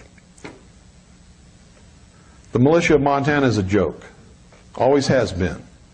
The militia of Montana has never been anyone other than John Trockman and about 4 or 5 other people in a little room full of all the stuff that they sell. Period. That's it. When they went to Congress, they made a joke out of the militia. Instead of addressing the issues that they should have addressed and talking about the things they should have talked about and quoting the law to legitimize to the nation and to Congress the militia, what did they talk about? The government's manipulating the weather. We're all going to drown in a rainstorm. Hurricanes and... What did they look like? I'm in the militia and they look like madmen to me. And I know that some of that is true. But I also know that you cannot get up there and start spouting off that kind of stuff in that kind of situation. You cannot allow them to make a joke out of you by consenting to be on the Donovan show, the great communist with the microphone who can make you look like an idiot. These are fools. You don't do that. You don't do that. You must maintain your dignity and your respect, and whatever you say to the press and to the nation must be words that will be taken seriously and respected and will build the respect and the dignity of the militia. Must. See, they're just waiting for the fools to come along to make jokes out of them. The only other legitimate person who ever spoke for the militia during any of this time on any public media was Linda Thompson, who is, by the way, the Judge Advocate General for the unorganized militia of the United States of America, not self-appointed.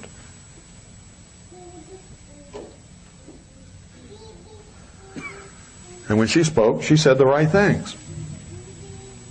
Then they would try to make her look like an idiot, and sometimes they succeeded. Can you say anything to the press that's going to be put on camera or put on tape or film and expect to be treated fairly? No. What are they going to do with it? They're going to edit it. They're going to take 1 or 2 words out of context. They're going to make you look like a raving, blithering idiot. And you don't have to be in the militia for them to do that to you. They'll do that to you anyway. So what's the rule? Don't talk to the press. Don't let them put you on camera. And I'll go one step further. If they insist upon sticking that camera in your face, you stick your fist through their lens. You might get a few cuts, but by God, that delivers a pretty powerful message. Get out of my face. No, I'm not going to talk to you. Get your camera out of here. And they are the biggest liars, biggest lawbreakers you ever saw. They'll barge right in your front door. unlawfully. They don't have any right to barge in your house, do they? They'll do it. Right after the bombing in Oklahoma City, I must have been called by well over 500 different reporters, TV stations, communist news networks, ABC, NBC, CBS, Donovan, everybody in the world called me. And I had 3 words for all of them.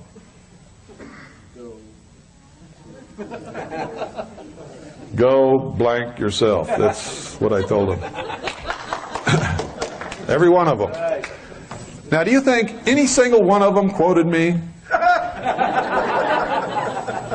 Not one of them quoted me or even mentioned my name.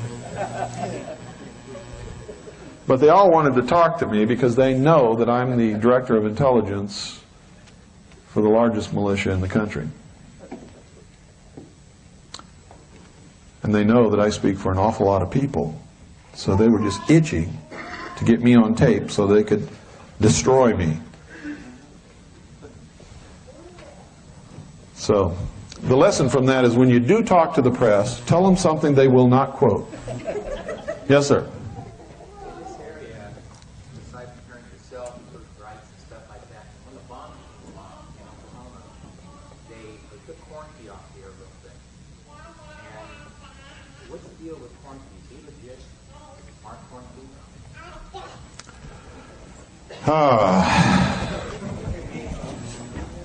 You would have to ask an easy question.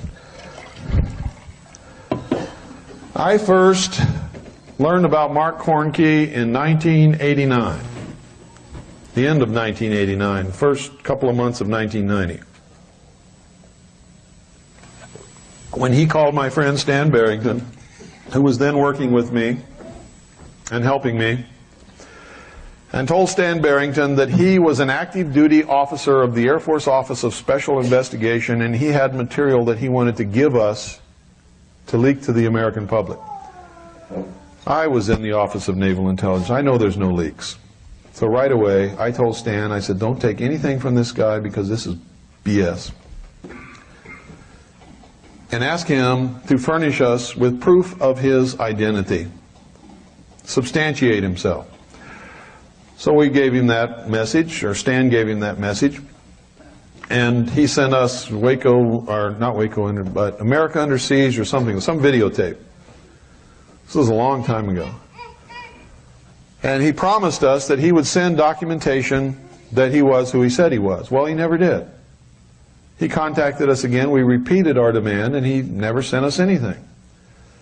Next thing I know, a couple of years have passed, and I see him on a videotape, and he's saying that he was a member of the Army Intelligence Corps, and that he was telling all these things on this videotape. Some of it was true, some of it was not true. You have to understand, folks, you cannot function as a provocateur or a disinformation agent without throwing some honey for the flies together. They have to speak some truth. They can't just put out all lies. So part of what Mark Cornkey says is true. Most of what he's ever said has been a lie. And if you go through his videotapes and his speeches and you check it all out, you'll find that out. I don't have to tell you that. And it really bothers me when you ask me these kinds of questions because all you have to do is research what they say and you'll find out that most of it's not true. You don't have to ask me those things. And that's what I try to instill in you. If you do this religiously, investigate what people say, you will soon find out what is truth and what is not true and who's speaking it and who's not.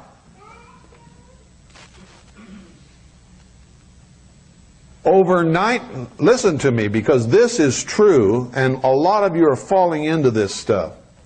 Over 95% of every piece of information that's passed through the community nationwide is fake, false, lies, rumor, frauds, forgeries. It's the truth. But you see, you get this stuff whether it comes over by fax or you hear it on the radio and you just pass it along, not realizing you're hurting all of us when you do that. You can't pass on anything without investigating it. You cannot do that. If you're passing on false, phony, fraudulent, forgery, fake, lies, what are you doing? You're helping our enemies, aren't you? Do you know that most people have left the patriot community and stopped being patriots because of the bullshit that's gone through their hands, that they have ultimately found out to be fake? Somebody came up a while ago and asked me about the Tommy Buckley Treasury Gate thing. I said on the radio, it was a fraud to begin with, and it's a fraud now. And most of these people who call themselves patriots bought right into it, hanging on every word. Do you really believe in your wildest dreams that somebody came over from Indonesia and just bumped into Tommy Buckley on the street and gave him a bank certificate worth trillions of dollars? Are you nuts?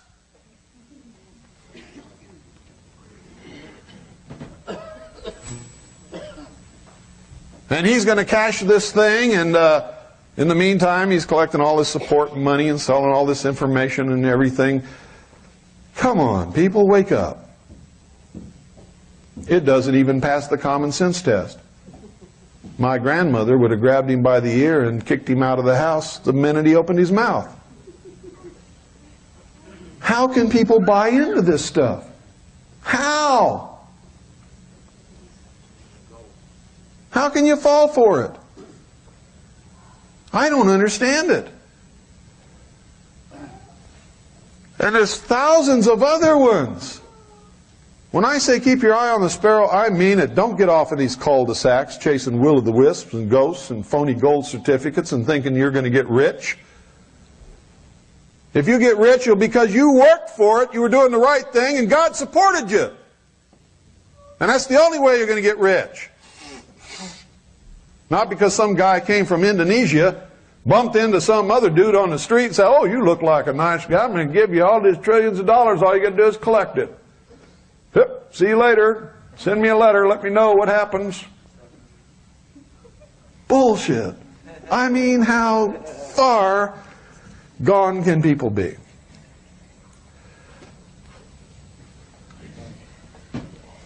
It ain't so. Now let me say this, that 95% of everything that passes through your hands, if you're in the patriot community, is bullshit, false, fake, phony, fraud, forgery, lies. If you want to take me to task on that, you pile up everything you collect for the next 5 months and bring them to Arizona, and we'll sit there and we'll go through it and investigate every single piece of paper you've got. And if I'm not right, I'll eat the whole stack right in front of you. Because I've already done this many times.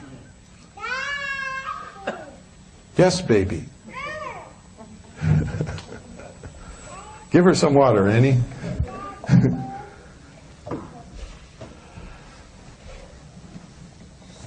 So please, don't do that.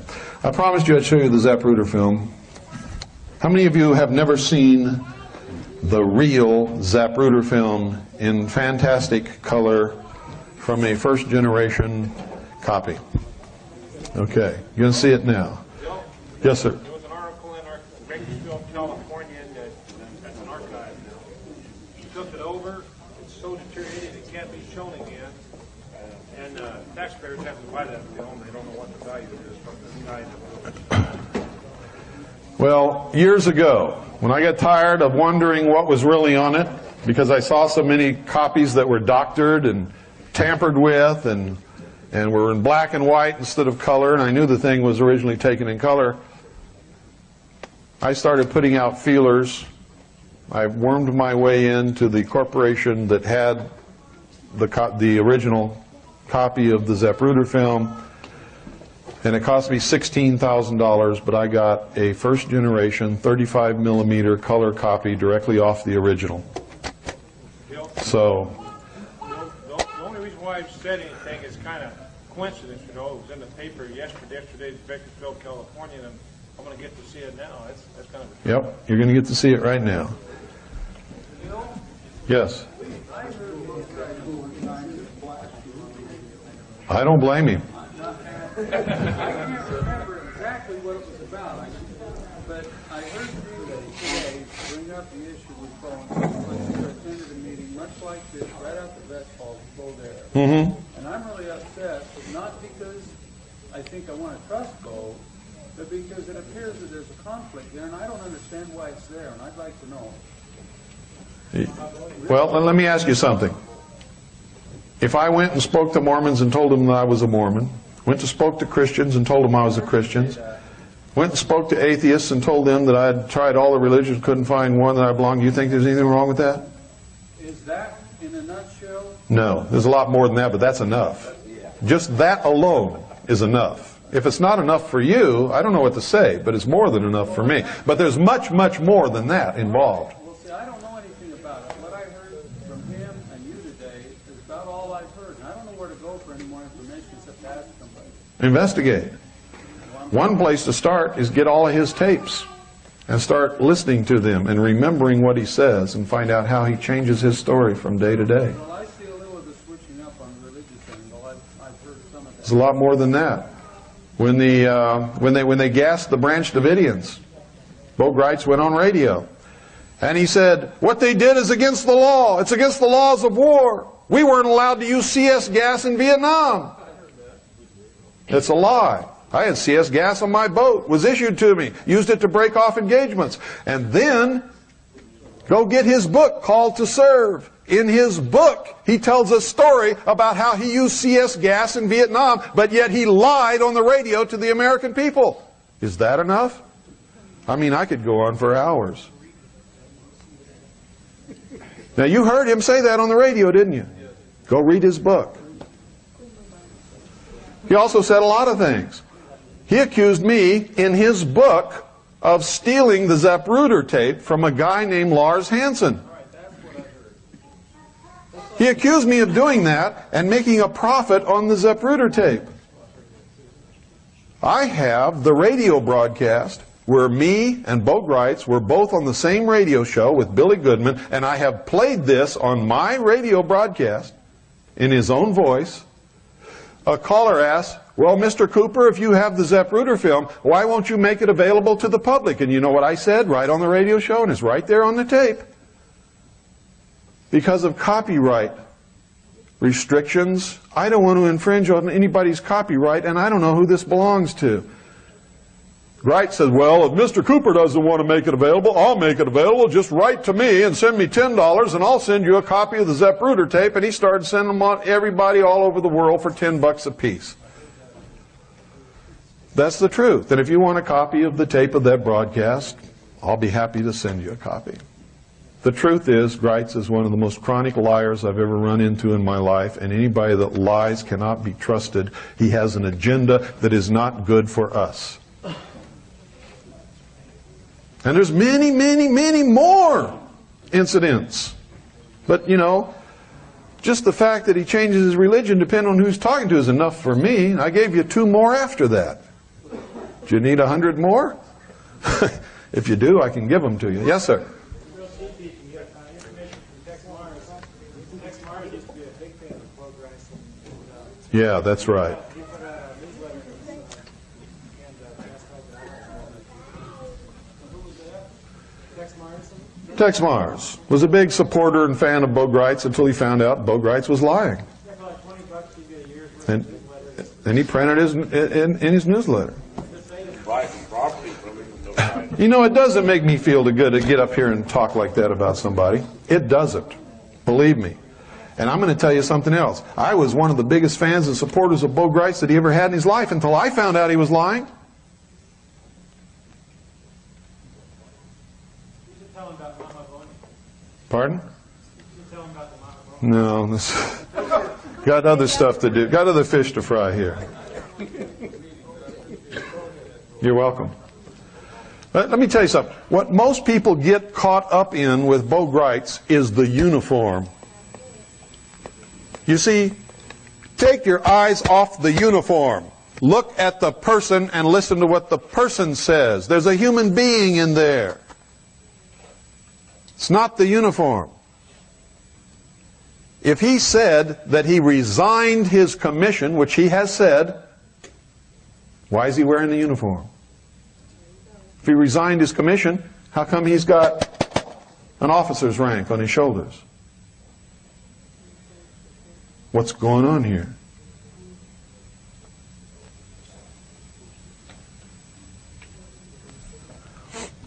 Okay, Doyle, could you come up here and give me a hand, please?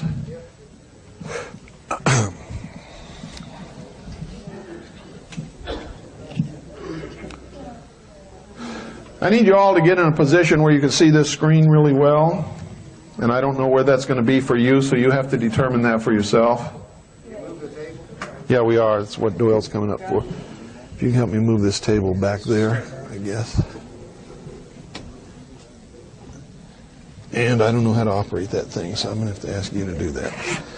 And I will step down here and use my trusty little laser. How many seconds is this going to last? How many seconds? Just a few seconds. It's just a few seconds, that's right, but you're going to see it over and over again. I'm going to let you see this over and over and over again. Now we need to kill the lights up here so you can see the screen really good. And I don't know how you do that. There you go, that's good. Okay. Pardon? You want me to go forward or just let it go on film? Just let it go. I don't remember how long this test pattern's on here, but don't take your eyes off the screen because it starts like quick, and it's only a few seconds long. The first is going to be at the normal speed, which you've never seen it at. For years, every time you've seen it on television or anywhere else, you've seen only portions of it, and you've seen it at a much greater speed than what really happened. So here what you're going to see is the actual real speed of the motorcade. This is the best that it ever gets, folks. There are no frames missing, nothing. Now if you miss something, don't worry about it because you're going to see it over again.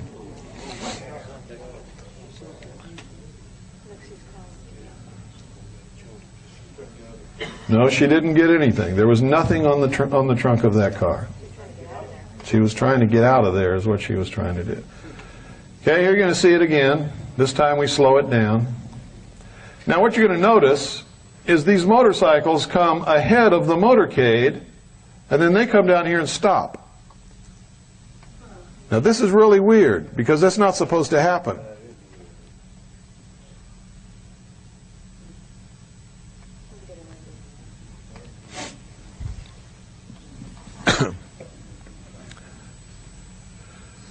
This was made on Kodachrome film with an 8mm camera, handheld by Abraham Zapruder. And the frames on those kinds of cameras, the shutter speed was about 1/30th of a second. So almost every frame is blurred.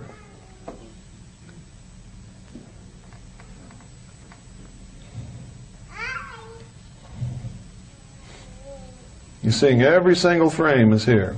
Nothing is missing. It's all here. Right about in here is where Kennedy was shot in the throat. See that umbrella? That's the umbrella man, lower left corner. You see that he's holding his throat. Jacqueline really doesn't know what's the matter. She knows something wrong, but she doesn't know he's been shot yet. Is that the bullet also hit Conley? No. Okay, let the driver turn. There was no bullet that hit Kennedy that hit Connolly too. There's too much. Yeah.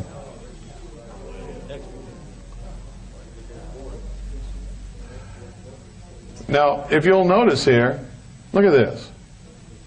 Somebody has scraped the emulsion off the film on Kennedy's head so you cannot see the true nature of the wound. Jacqueline goes to get out of that car. There's nothing on the deck that isn't supposed to be there. There are radio antennas, there are handholds for the Secret Service, but there's nothing else. We've blown it up and examined it centimeter by centimeter. There's nothing. And she doesn't pick up anything. Notice that car blocking the underpass? It doesn't move until Kennedy's limousine almost runs into the back of it.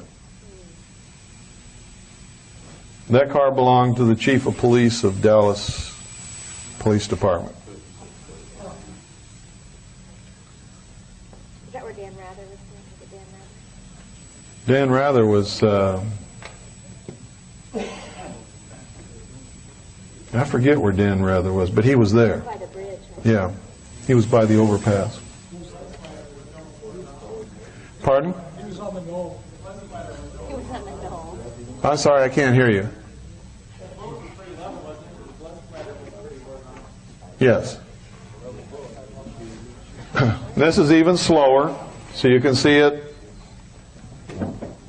What you're seeing is frame by frame. Now I'm going to point out to you how this film's been altered. Either to make us believe that the bullet that killed Kennedy was fired from the front seat of the car, or to hide the fact that it was fired from the front seat of the car. We don't know which. But I will tell you this, while I was attached to the Office of Naval Intelligence on Admiral Clary's briefing team, I saw top secret documents that said that President Kennedy was shot in the head. The headshot was administered by the driver of the limousine, whose name is William Greer. No, William Greer's dead. He's dead now, yes. Supposedly died of cancer.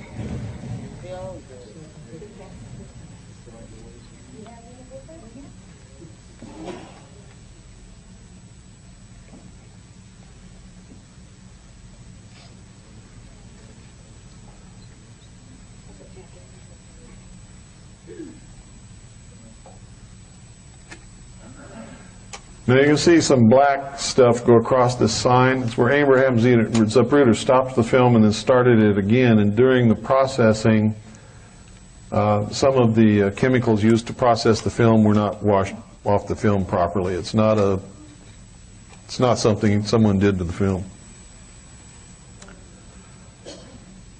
You've probably seen the same thing on some of your home movies and 35mm film that you get back from the lab. You'll see the famous umbrella in the lower left of the picture as the right edge of the sign comes. That's what I was talking about there. And there's another one too. Those are processing glitches. This film was processed really quick after the assassination by a local lab in Dallas.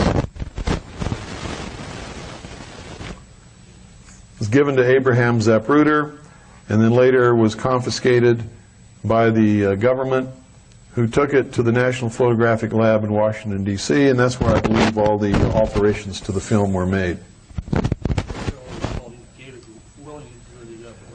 Nobody gives up stuff like this willingly to anybody. This is history. This is valuable. Nobody gives this kind of stuff up willingly. There's the umbrella. Right there. See it? Now, you can see Kennedy holding his neck. You can see Agent Kellerman, who is the passenger, watching Kennedy in the rearview mirror. See him? He's looking in the rearview mirror. The driver actually slows the car down almost to a complete stop against the normal training for Secret Service agents, who are supposed to immediately, once an ambush occurs on the president or any senior government official, is supposed to speed up and get the car out of what's called a kill zone and protect the lives of the occupants of the car, who are supposed to get down on the floor and stay there.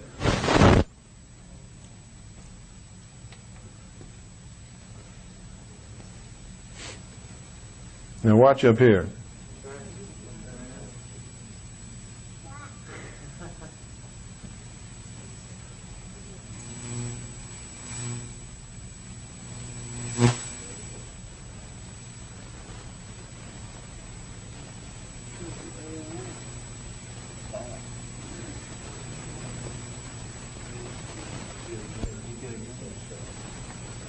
Now, when you blow this up and look at it closely, you'll see that the emulsion has been scraped off the film all up here in the front of this car.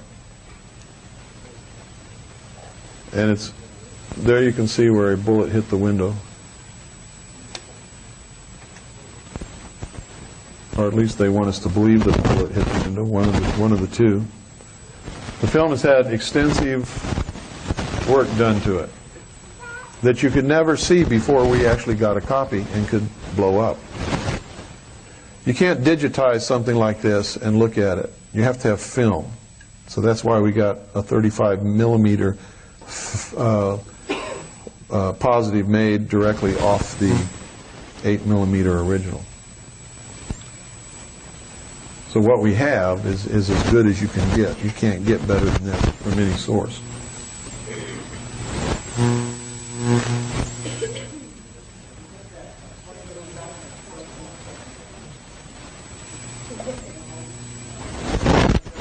I don't know, because there's some real bad stuff going on here. The wound to his throat wasn't very deep.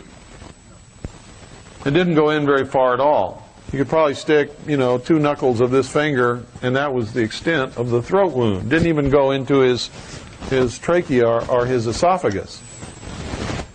And the wound in the back was below the scapula, or the shoulder bones, and you couldn't even stick 1 knuckle in there. It was only a ½ an inch deep.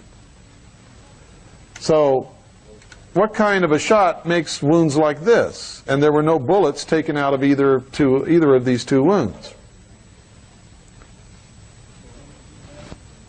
So the theory that the bullet hole in his back, the bullet entered his back, went up and did a Z thing, and then came out his throat and went and hit Connolly and went through his wrist and his leg and then, all over the place. It's total baloney. The wound in Kennedy's back was only a ½ an inch deep. The wound in his throat was only about maybe 1.5 inches deep. It did not go anywhere. The first 2 were really not life-threatening. No, he could have, the first 2 would not have killed him, no. They were not even life-threatening. Painful, maybe, yes. It was the head wound that killed Kennedy. And whatever hit him in the head literally blew his head into pieces. I think Jacqueline seen the driver do it, and that's why she was trying to get out of the back of the car. I think she believed her husband was shot by somebody in that car. And to tell you the truth, I believe that also. I believe that he was shot in the head by someone in that car, and that she was trying to get out of that car. And they never established who really did it. No. And why?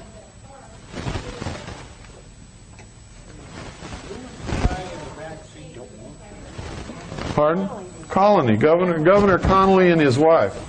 Connolly has also made some very cryptic statements. He said that when he fell back, when he was wounded and he fell back on top of his wife, he saw and felt the shot that hit Kennedy in the head. Now, how can you see and feel that shot unless it's right over your face?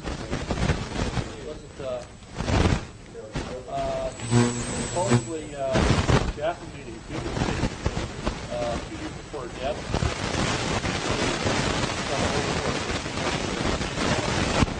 That's supposed to be. I don't believe that. I don't believe that rumor because I've investigated all of this for many years and I've never even heard anything like that. And you have to understand the loyalty of the people in these great families. They don't do that. They don't do that. They just don't do it. It would be suicide to do it. Cut yourself off and your children off. Pardon? Nobody really knows. The question is, why was he killed? Nobody really knows why he was killed. There's a lot of conjecture that he signed a bill authorizing the printing of United States notes backed by silver and all kinds of stuff. Nobody knows why he was killed. Nobody knows. Some people are saying he was killed because he was going to bring the troops out of Vietnam. Other people say he was killed because he was bucking the New World Order. The truth is, nobody really knows, and anything is just conjecture. Anything that I might offer to you or that you might think is just conjecture. But no one knows. No one knows. Same thing with his brother. Well, once they killed John F. Kennedy, they pretty much had to kill his brother if they thought he was going to be elected president. Because what would be the first thing that he would do once he was elected president? He would open up the investigation and find out who really shot his brother. So they pretty much had to kill him. They couldn't allow his brother to become president. Sirhan was just a patsy. We know who shot Robert Kennedy. It was the security guard named Caesar who shot him at point blank, put the gun right next to his head, right behind his ear, and shot him. That's who killed Robert Kennedy. We know that. Everybody knows who killed Robert Kennedy. Sirhan is the scapegoat. And the security guard just disappeared. Sirhan never got close to Robert Kennedy, but the death wound was right here. Barrel on the skin. In this film here, Bill, it makes sense that she had John F. Kennedy's head in her hands, and when that blast and the bullet went past, she was literally holding him when his head exploded. Yeah. And that's why she's... Yeah, see this stuff back here? These are antennas. Those are antennas. These are handholds for the Secret Service. There is nothing on the deck of that limousine at all. Nothing whatsoever for her to grab. There is blood. There's blood all over everything. You can't blow somebody's head off without getting blood all over everything. Now the guy that jumps up and gets her to go back in there is Hill, who was her Secret Service agent. You see this tail light here? This has been opaqued. That's a photographic technique for blocking the transmission of light through the emulsion. That brake light was really on. There's just opaquing over it. It's one of the places where the film's been tampered with. There are several places. One is the right rear brake light has been opaqued. You can see the other one is on. The wounds on Kennedy's head after he's shot, the emulsion was scraped off the film, and there's emulsion scraped off the film all over the front seat of the car where these two guys, Agent Kellerman and Greer, are doing things. The emulsion's just been scraped off.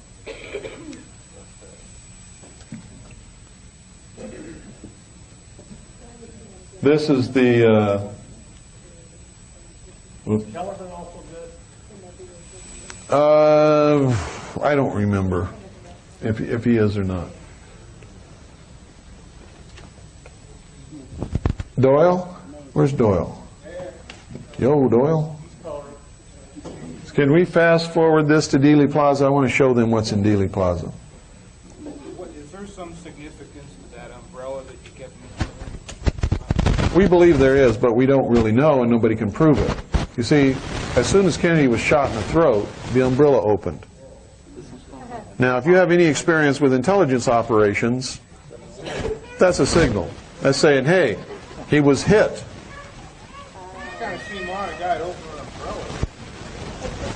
It's a signal. It's not odd at all if you understand these things.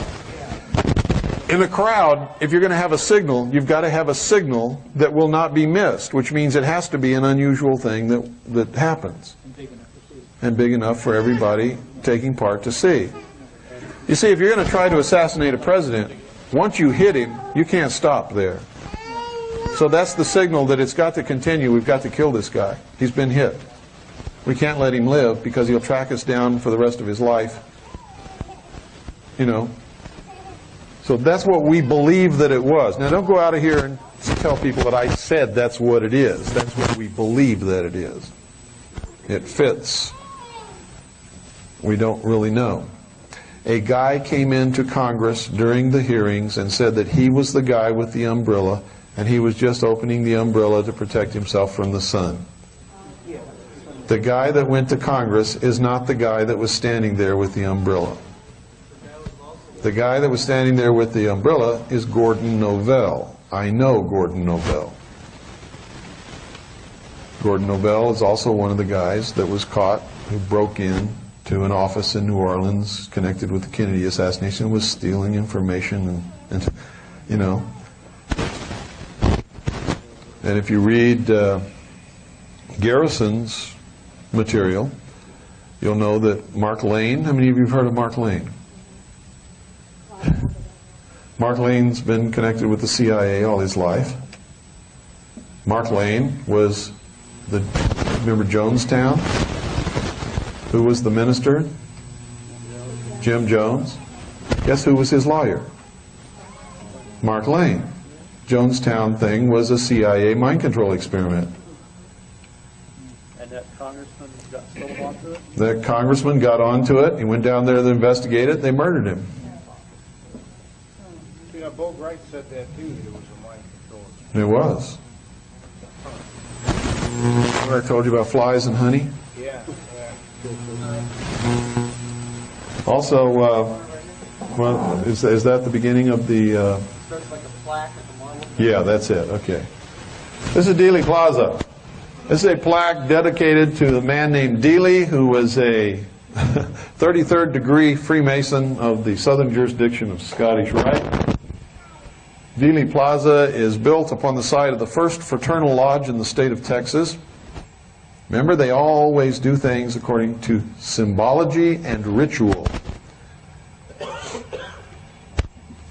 That's old Mr. Dealey. This is the intersection of Main Street and Houston. Those cars are going up and down Main Street. The cross street is Houston. Now, the quickest and most economical way for Kennedy to get to his next speaking engagement would have been to go straight down Main Street. He didn't. Came to this corner, made a right turn.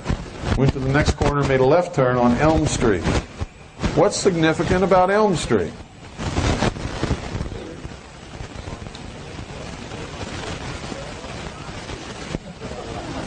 It's close to the 33rd parallel, which is one of the rituals in the history of these people.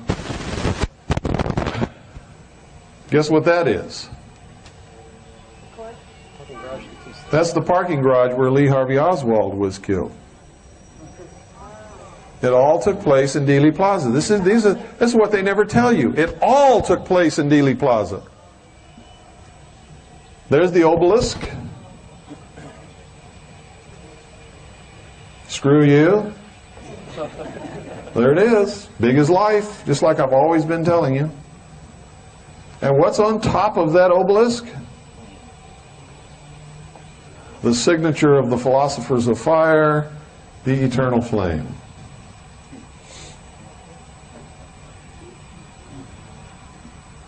How about that? If you count the blocks in the obelisk, there's 14. What's the significance of 14? It's the number of pieces into which Osiris's body was chopped and scattered about the country before Isis went and tracked it down, and through this mystical intercourse became pregnant with the child Horus. A lot of you are scratching your heads and looking up at the ceiling. What the hell is he talking about now? It's all significant, folks. Osiris represents the sun.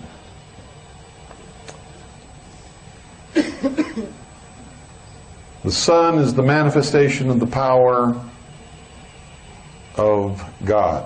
What is God in the mysteries?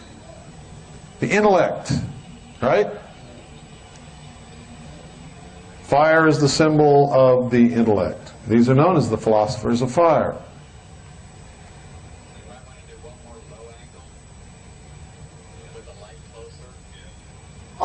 Osiris is the representation of the doctrine. Isis, see, First Fraternal Lodge. Isis is the representation of the church. Isis is the feminine. Osiris is the masculine. The sun being the masculine. The moon being the feminine, reflecting the pure light of her master. Doesn't the church reflect the doctrine? And through this mystical union of the church and the doctrine is produced the child Horus, which is the full body of initiates of the secret fraternity of Illuminati. secret order.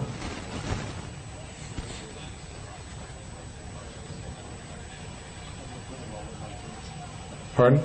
My brother-in-law is big into Freemasonry. He wouldn't like this. No, he wouldn't like it because I'd be exposing what he's involved in. Bill, to be in the Scottish Rite, you have to be a 33rd degree. No. No, the highest degree in the Scottish Rite is the 32nd degree. The 33rd degree is a meritorious or honorary degree bestowed upon certain individuals. Okay? And once you're a 33rd degree Freemason, then you can go into the rites of Mizraim, which is another 63 degrees. Then after you reach that, then you can go to the OTO, which is the Ordo Templi Orientalis. Is it possible for you to be a 32nd degree Mason and not know how No. Nope, they're told at the 30th degree. When they reach the 30th degree, they're told. They know. If they tell you they don't know, they're lying to you. And they have to lie because they've taken oaths to keep it a secret. They can't tell you the truth. Even if it's your father, they've sworn. They can't tell you the truth. Ever. Pardon? It's 96th degree is the highest that the rites of Mithra go. And then from there you go to the OTO for another 9 degrees. That's the highest. The reason I asked is I was listening to the Art Bell show. Somebody came on and asked me if he was to get 99 degrees. Well, then that means he's gone beyond 96, which would put him into OTO. He's really diffusing disinformation. Art Bell, are you kidding? Do you listen to the Art Bell show and you're asking me if he's putting out disinformation?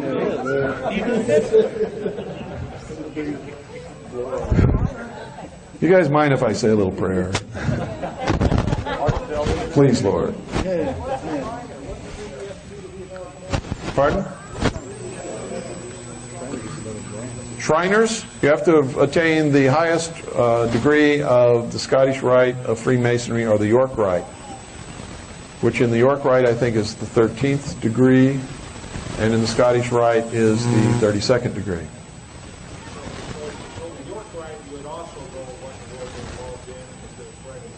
At the highest levels, yeah.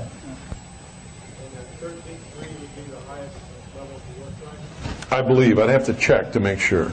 I don't remember the exact number of degrees in the York Rite, but it's much less than the Scottish Rite. Yeah.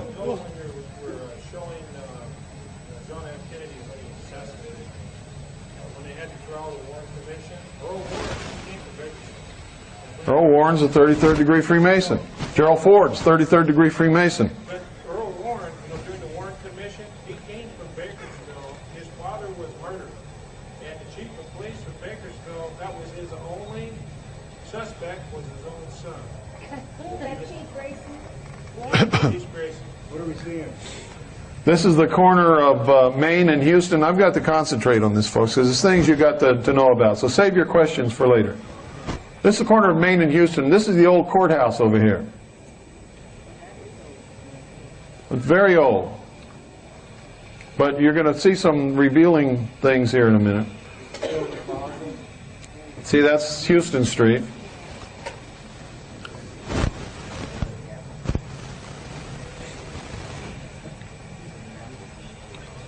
Here we go. Throughout history, these orders have been known as the Brotherhood of the Snake, the Brotherhood of the Dragon.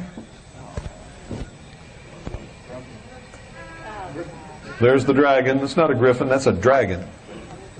That is the symbol, and you'll see this in ancient books and writings. This is the symbol of the Brotherhood of the Dragon. That's Scott Becker. He ran the Becker Satellite Network. We went to Dallas together to do this. God, I don't remember. Long time. 1992, I believe it was.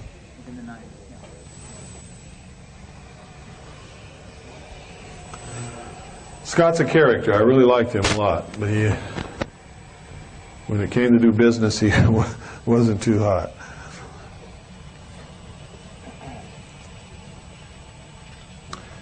These are the sheeple who walk through Dealey Plaza every day and don't see a bleeding thing. Don't see any. Look at this. There's Osiris, the doctrine. There's Isis, the church, reflecting the pure light of her master. This reflection points directly to the 6th floor window. Also, it's on the 6th floor. Did you notice in the building the 6th floor window is the only square window in the building? Who is fond of claiming that when he raised his arm to the square?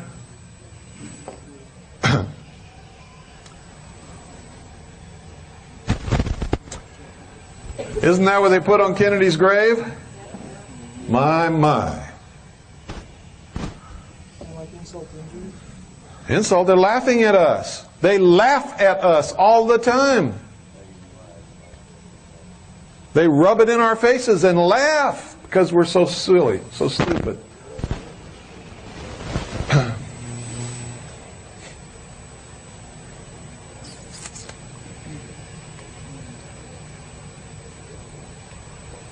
Now what are these columns and pillars over here? And they're on the other side of the street likewise. They're the quarters of the round stone temple of the sun, just like at Stonehenge. Dealey Plaza is a temple of the sun for the mystery religion of Babylon. Kennedy was killed on Elm Street. Elm Street is where traditionally they have posted the notice. It is also a grove. The sacrifice was always committed in a grove up on a stone altar when the sun had reached its zenith. When Kennedy was shot, it wasn't 12 noon, but on that latitude, the sun was directly overhead. Don't believe me? Look at all the shadows in the Zapruder film. If you want to see a representation of what happened in Dealey Plaza, watch The Lion King.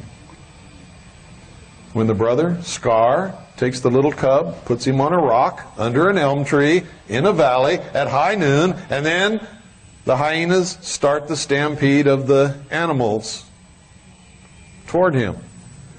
He was to be sacrificed upon that rock under the elm.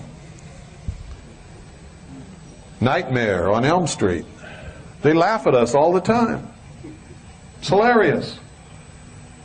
Now let me tell you something. They say that Kennedy was shot from the grassy knoll by an assassin with a high-powered rifle with a scope on it. How many of you are hunters? How many of you have used a rifle with a scope? How many? Okay. For Kennedy to have shot, for anyone to have shot Kennedy with a rifle with a scope on it from the grassy knoll, simply impossible. Why? Does anybody know why? Too close to the target. The hell do you need a scope for? By the time you found his head in the scope, he would have been gone. Every rifleman knows that. Scope is only for long distance shooting. From that grassy knoll, I stood there, and I'm going to tell you, from that grassy knoll to where Kennedy was shot in the head was about from here to the corner of that wall right there where the plant is.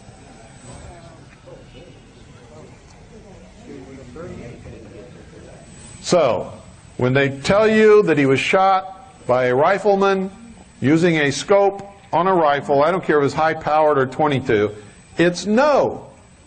No, no, no. No professional assassin would ever have chosen that place to shoot his target moving from left to right directly in front of him at that close of a range under any circumstances. Wouldn't do it. Just simply wouldn't do it. It's not done. Anybody who would do that is not a professional. would never have been hired or contracted to do the job. Period. The best place to shoot a moving target from is where? Directly ahead or directly behind or in the vehicle up close. Which is the sure thing? In the vehicle up close.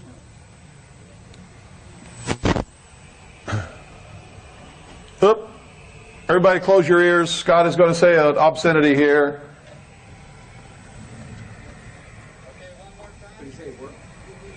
No. Shut up, Scott. I forgot about that. I just remembered it.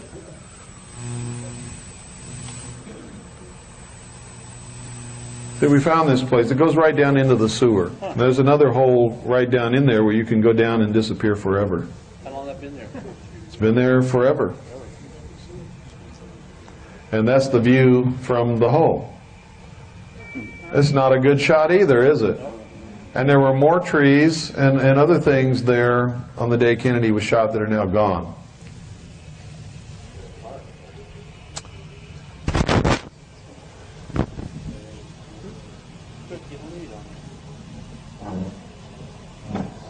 No, you couldn't get any lead. And when the car presented itself, it would have been like abrupt, sudden. It's not a good shot either. And this is goes right down into the sewer. Just lift up that plate and wiggle down through that hole and you're gone.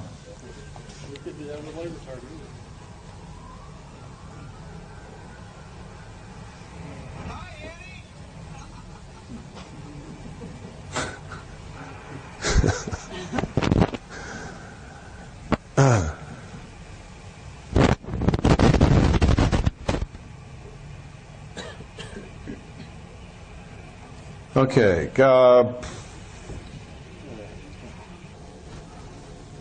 Doyle, can we take this one out and put the one in that has no sound?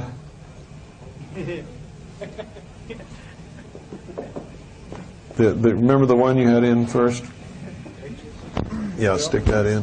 Yes. You're going to see. I'm going to show you.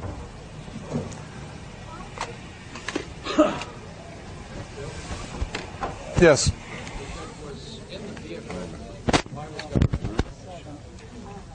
I have no idea. I don't think he was supposed to be shot.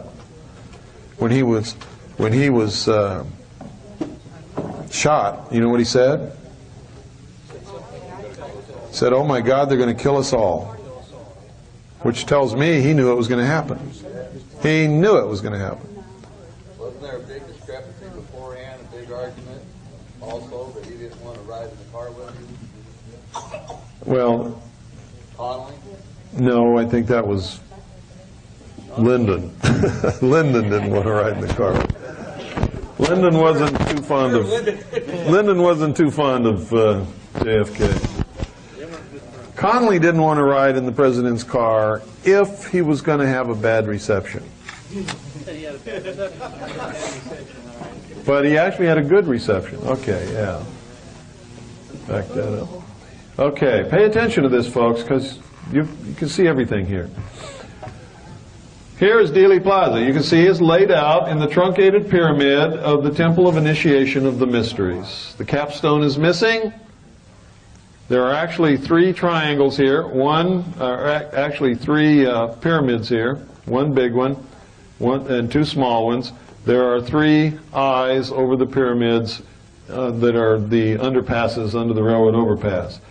This is Main Street here. They took a right turn, went down here and turned left on Elm Street. He was shot in the throat here, supposedly shot in the back here, shot in the head and killed here. 3 shots, 3 wounds. That's 6. There's the 6th floor. All of this is in the tremendous symbology of the mysteries. Now, here's the kicker. Where was he hit? And it also explains why these 2 wounds were weird. In the Masonic initiation, Hiram Abiff is attacked and hit in the back or the chest, this torso area, the throat, and in the head. exact same wounds suffered by Kennedy.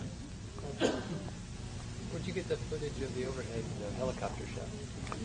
Pardon? Where'd you get the helicopter shot that they just showed? From a helicopter. I mean, did you do that yourself? We did that.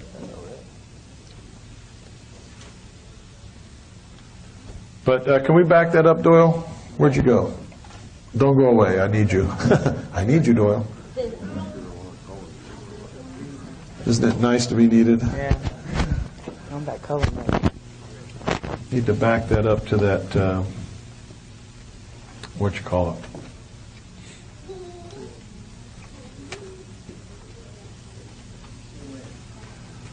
I want to point out to you what all's in there. You can see the, okay, look here.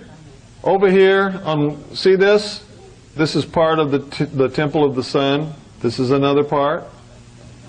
Instead of all being together in one spot, they're separated. There's 4 of them. You put them together, it makes a stone temple just like Stonehenge.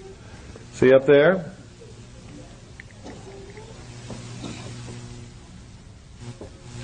And anyway, that's what I want to show them. You can take that video out now and turn the lights back on. That's what I wanted you to see. That Dealey Plaza is really an occult temple of the mystery religion of the so-called fraternal orders, which is really the ancient mystery religion of Babylon. And Kennedy's assassination was a ritual assassination done in the temple when the sun was at its highest in the grove on a rock. He was the sacrificed king. And nobody really knows what the purpose of it was. Excuse me. But the outcome was that it destroyed the political will of the nation. And it scared the hell out of everybody. If they can kill John F. Kennedy, they can kill anybody that goes against them. Isn't that a message? Who's safe from them? Yeah, oh, you're wrong. Anyone who is not afraid of them is safe from them. Not in that you're not going to be killed. You might be killed. But in that you are their most dangerous enemy. How many of you in here are Christians? If you're a Christian, what are you afraid of? I mean, serious. What is there to be afraid of? If they kill you, what happens? Go to heaven and be with Jesus. So why are you afraid? So why aren't you doing what you know you should be doing all the time? Getting in their face. Telling them you're not afraid of them. I don't care if you kill me. I believe in God. I'm doing the right thing. You can't judge me. God can. Death is not bad. It's a transition to a better world, actually. Now, if you tell me you're a Christian and you're still afraid, what are you telling me? You're not a Christian. You're lying to yourself and you're lying to me. I don't care if you lie to yourself, but don't ever lie to me. Lie to yourself all you want to. Don't lie to me. If you're a Christian, you cannot be afraid. There's nothing that they can do to you, period, that is bad. Nothing. Nothing. Nothing. That's why I'm the most dangerous radio host in America. That's why I'm the most dangerous thing that's ever come along to these people in their entire history, because I am not afraid of them. I don't care if they kill me tomorrow. I'm going to do as much damage to them and expose them for what they are for as long as I'm living. And you know what else? And in doing that, it sort of protects me, because if they come along and kill me tomorrow, what are you all going to believe? You were right. That you were right. You know, I had some doubts, but now I know he was right. And so now they can't touch me. Now they can't touch me because of that. They've waited too long. They thought I was some silly little fool that would destroy myself somewhere along the way, and it hasn't happened. So now they back themselves into a corner. If they touch me now, in fact, I'll go one further. If I step out on my porch in the middle of winter and slip on the ice and my head cracks open as an accident, the whole world is going to know they killed me to shut me up. And I was right all along. And that's why they come every winter and put salt on my steps. Yes, sir.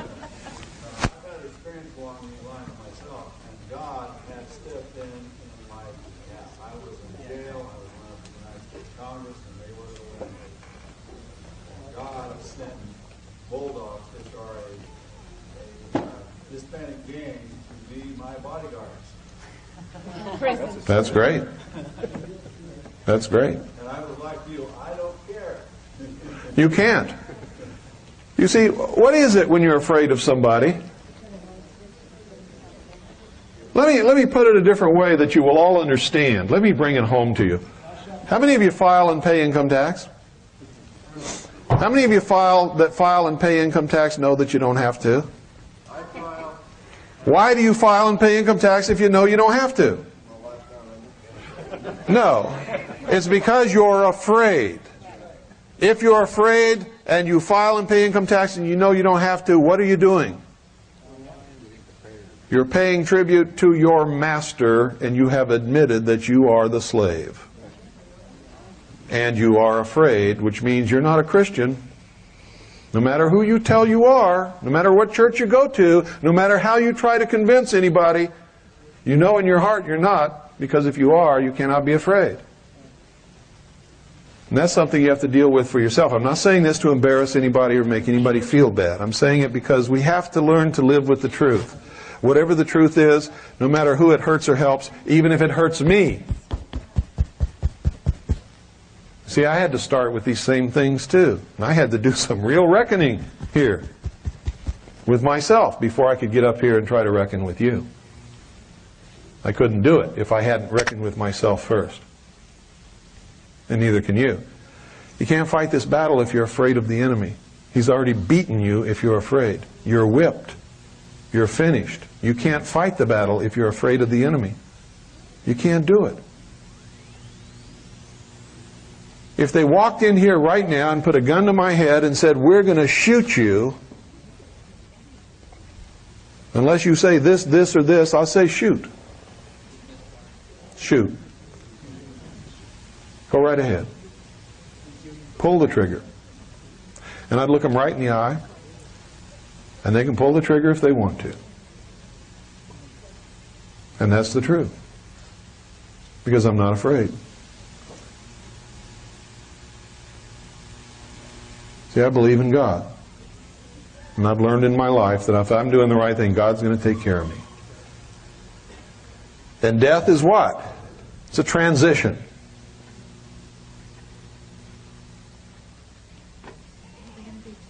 They can't kill me. All they can do is set me free from this body. That's all. And isn't that the ultimate freedom? Isn't it? And who loves freedom more than anybody in this room? Me. So they can't hurt me. They can set me into another state of freedom. And if I've been doing God's work, God's going to smile at me and open the gates, and I'm going to get some rest. And it's going to feel good.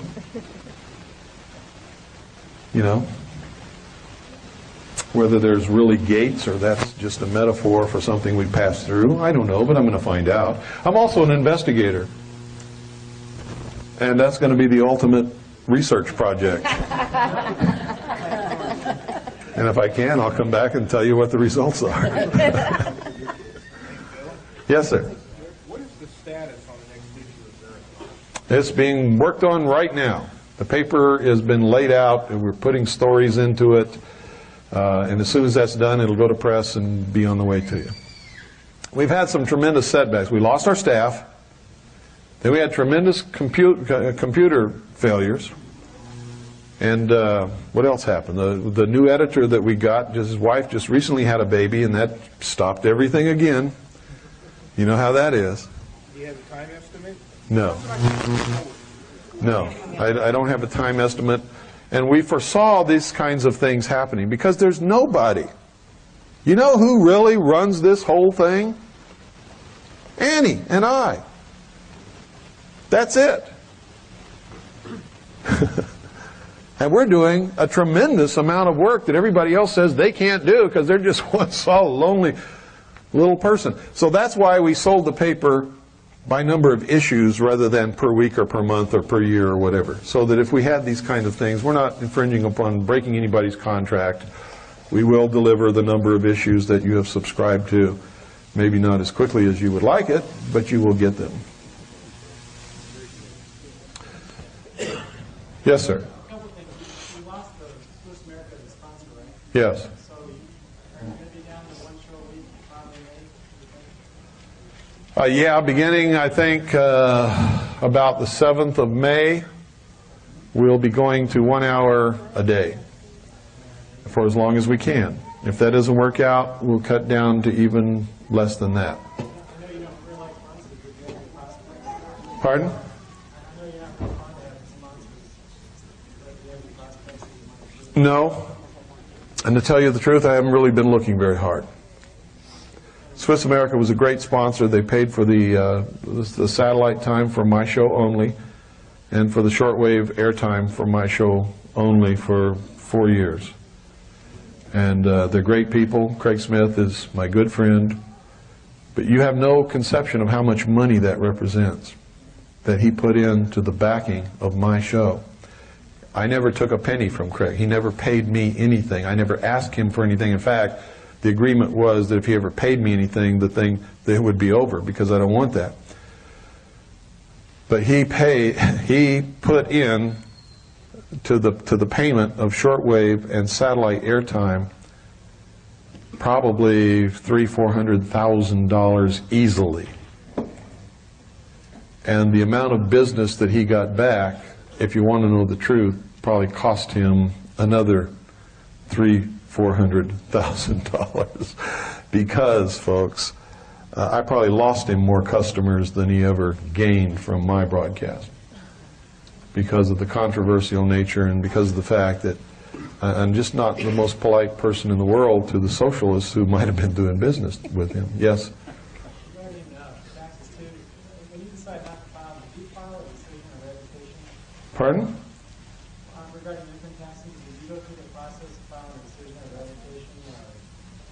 revocation? No, I told him to take a flying you-know-what. You did a short form notification. I sent in nothing.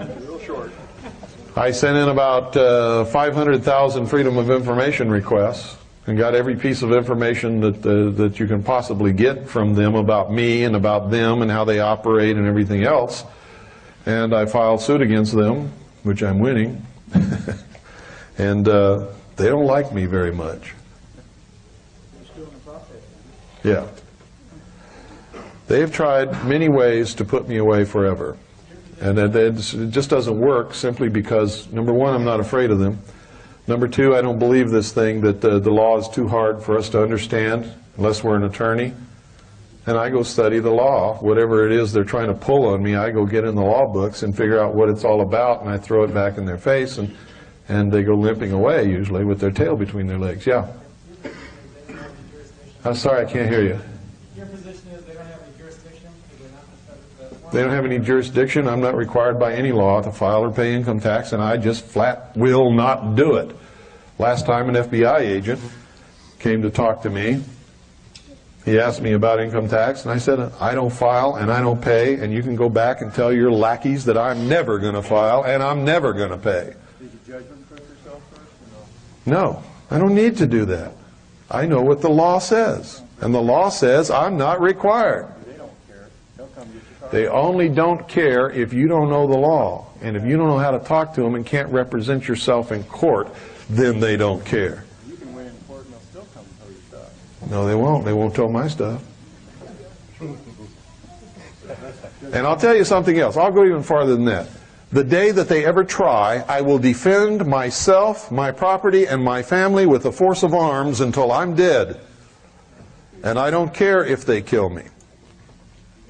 Let them explain that to the world. I don't think they want that to happen. They don't want to do that. It's hard to explain. Makes me right, too, doesn't it? It's going to embarrass the hell out of them. And the whole world will see a man who's not afraid of them put his life on the line for himself, his property, and his family, and stand up to them and die like a man on television.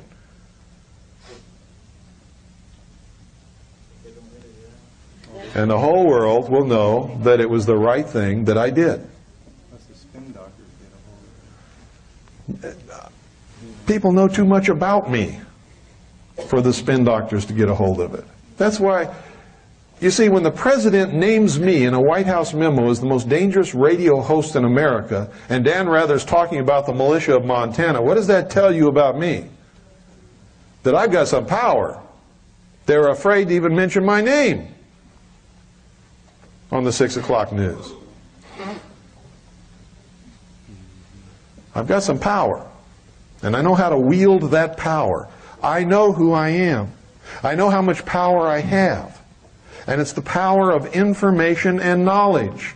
And they know that I'm not afraid, and I will go to the wall to defend my rights. And they know that that's what every American is supposed to do, and they don't want anybody to see that. So, there you have it in a nutshell. Really, that's what it's all about. If you're not afraid and you have information and knowledge, you are powerful. I'm not unique. I just worked hard for this. I love my children. Believe it or not, I love your children. I love all children. I don't love all adults. But I love all children. The future belongs to them. I'm going to do my best to make sure they have the best possible future they can possibly have. And if it's not good, nobody can ever put the blame on my shoulders. Nobody.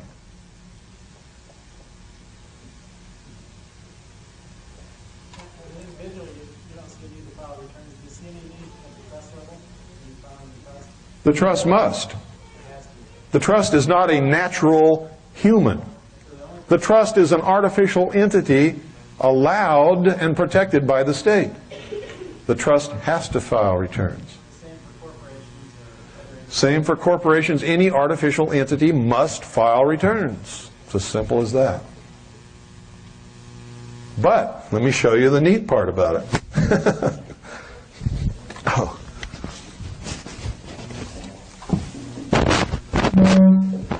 Thank you. First time I've ever been piped aboard.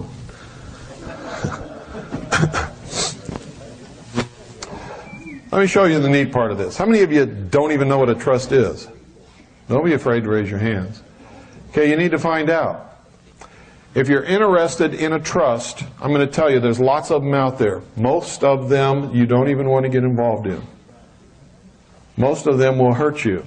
Most of them will not educate you properly. They'll give you a few pieces of paper, tell them if you fill them out and sign them and go file them here or there, that you've got a trust, and it's not true.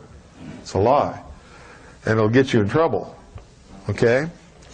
If you really want to get into a real trust that is solid, and you're willing to do what's required, when you're required to do it, and before the expiration date, fulfill all the requirements of the trust, and faithfully execute the paperwork, and have the meetings of the trustees, and all of these kinds of things, you can have a trust that will be iron-bound, can't be broken, will protect your assets for your children for as long as they live, and it's going to cost you about $10,000. And you can't buy it from me, but I know where to send you. If you're interested, send me a letter, and I'll send your name and address to the people who can do it for you right and who will guarantee the trust for you when it's done.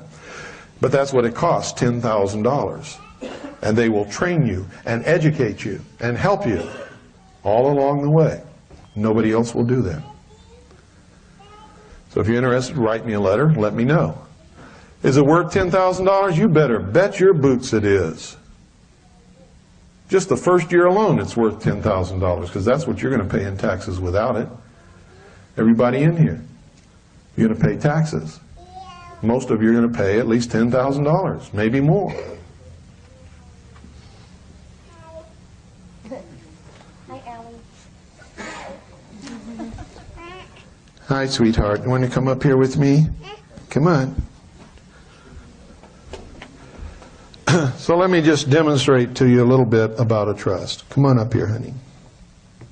Come on, let me have your left hand. Give me your hand. That's it. You can come up here with Poppy. Okay? Oh, you want to talk? Let me do this thing for everybody. What time is it? It's after 7? Okay, I'm going to do this real quick and then we're going to be finished, okay? And then I'll see you tomorrow at 1. In a trust, what you do is you have a family trust. Bill? Yeah. People real quick, you gotta leave. Maybe give an overview of what tomorrow. It's not going to cover anything we talked about today. It's going to be a lot of Area 51 stuff, a lot of slides. It's going to be really interesting. Is what it's going to be. Okay, this is a family trust. A family trust is where you take everything that you own or have ever owned and you put it in trust for the beneficiaries. Now here's where you get in trouble. The trustees can have no interest in this trust. Okay? So you have to designate beneficiaries. They should be your children. They don't have to be your children. It can be anybody. The way we have our setup is we have our children are the beneficiaries of the trust. Everything that we own has been relegated into the trust. We own nothing. I don't own this shirt. It belongs to my daughters. It's the truth. We own nothing. Ooh, what you got there? What in the world have you got? Annie and I are the trustees. We are the fiduciary agents of the trust. This trust has another trust, which is the business trust. This trust conducts all the business. The beneficiary of this trust is this trust. Okay? We also have 4 other trusts, all of which the beneficiary is this trust. This trust owns all our vehicles, automobiles, conveyances, whatever. This trust owns all firearms. And I mean owns them. We don't own them. If we want to use one of these vehicles, we have to lease it from this trust. If we want to use a firearm, we have to lease it from this trust for the period of time that we're going to use it, for whatever purpose. This trust, I forget what's in this trust. This trust is, I forget what's in that trust too. There's another trust over here, which is the charitable trust. Everything that's left over at the end of the year from all of these other trusts is donated to this trust and is tax deductible. Those trusts pay no income taxes. This trust is a charitable trust, nonprofit foundation, which pays no income taxes. But every year, 5% of what goes into this trust must go back to the community. This money does not belong to us. The library is in here. 101.1 FM is owned by the charitable trust. It's a community service radio station. Okay? It all goes to the community. This is how we give back to the community, to our country, to our fellow men, to our neighbors. It's not ours. We can't come and take anything out of here. If we need a loan, we can borrow money from this trust, but we have to pay it back. Annie and I, as trustees, are paid a salary by each trust for maintaining the trust. I get $25 a year for each trust. Annie gets the same. We enter into contracts with the trusts that the trusts will pay all of our expenses connected with the education, the rearing, the supervision of the beneficiaries of the trust, and for managing the trusts. It's all legal, it's all lawful, it's all constitutional, it's all approved by the Internal Revenue Service. You cannot get in trouble, period. I don't earn enough money to even have to file an income tax return, even if I wanted to, at the end of the year. And if I did, I wouldn't, and haven't for many years before we even did this, when I made a lot of money. Okay? And my daughters are taken care of. If anything happens to us, these trusts are irrevocable, perpetual trusts. They're pure trusts. New trustees would be appointed, and they would have to manage the trusts and take care of the beneficiaries, just as we have always done. The trusts are the guardians of our daughters, not us. Okay? And in that sense, the trustees actually become the legal guardians of the children. There are no estate taxes, there are no death taxes, there are no nothing. The trust didn't die. And it's all done through the Constitution, through our right to contract. And if you still don't believe it, this, what I've outlined for you, is called a complex trust. Next time you look at your 1040 information, look on there and you'll see complex trust. 1041, that's right. Yeah, Gary. The firearms, the trust can actually buy a firearm, right? It has to be bought by the person. Well, we owned all of our firearms. But if you were to buy one today, We were going to buy one today. We'd buy it as an individual and sell it to the trust. and so you did a bill of sale for the trust. Absolutely, yes. For everything. So it's a clean trade. Absolutely, yes. The family trust literally bought everything that Annie and I own for $10. Everything. We own nothing. And never will own anything.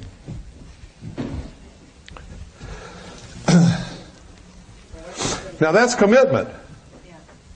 What do I need with anything?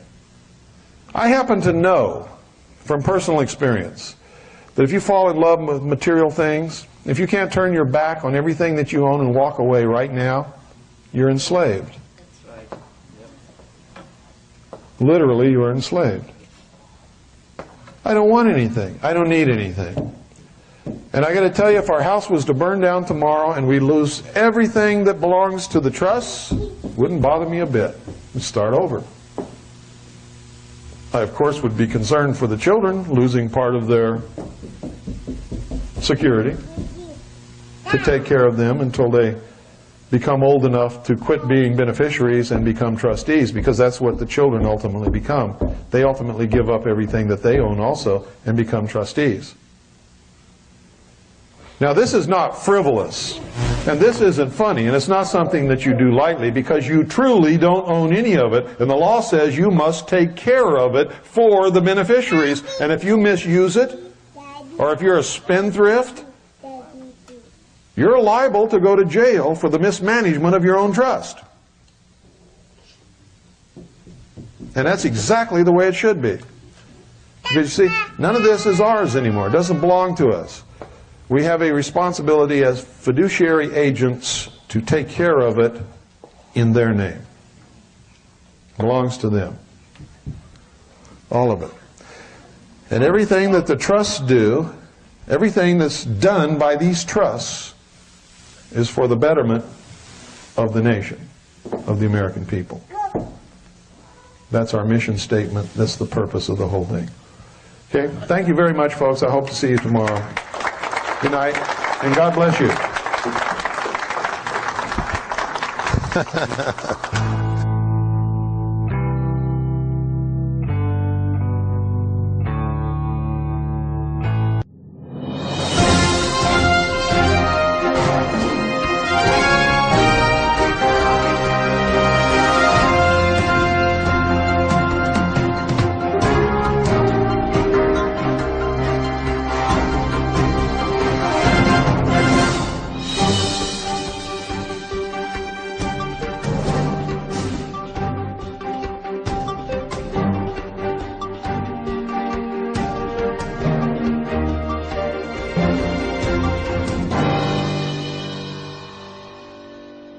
if everybody will stand and pretend there's a flag up here, who's going to lead us in the pledge? I pledge allegiance to the flag of the United States of America and to the republic for which it stands, one nation, under God, indivisible, with liberty and justice for all. Thank you, baby. Thank you. Thank you, Pooh.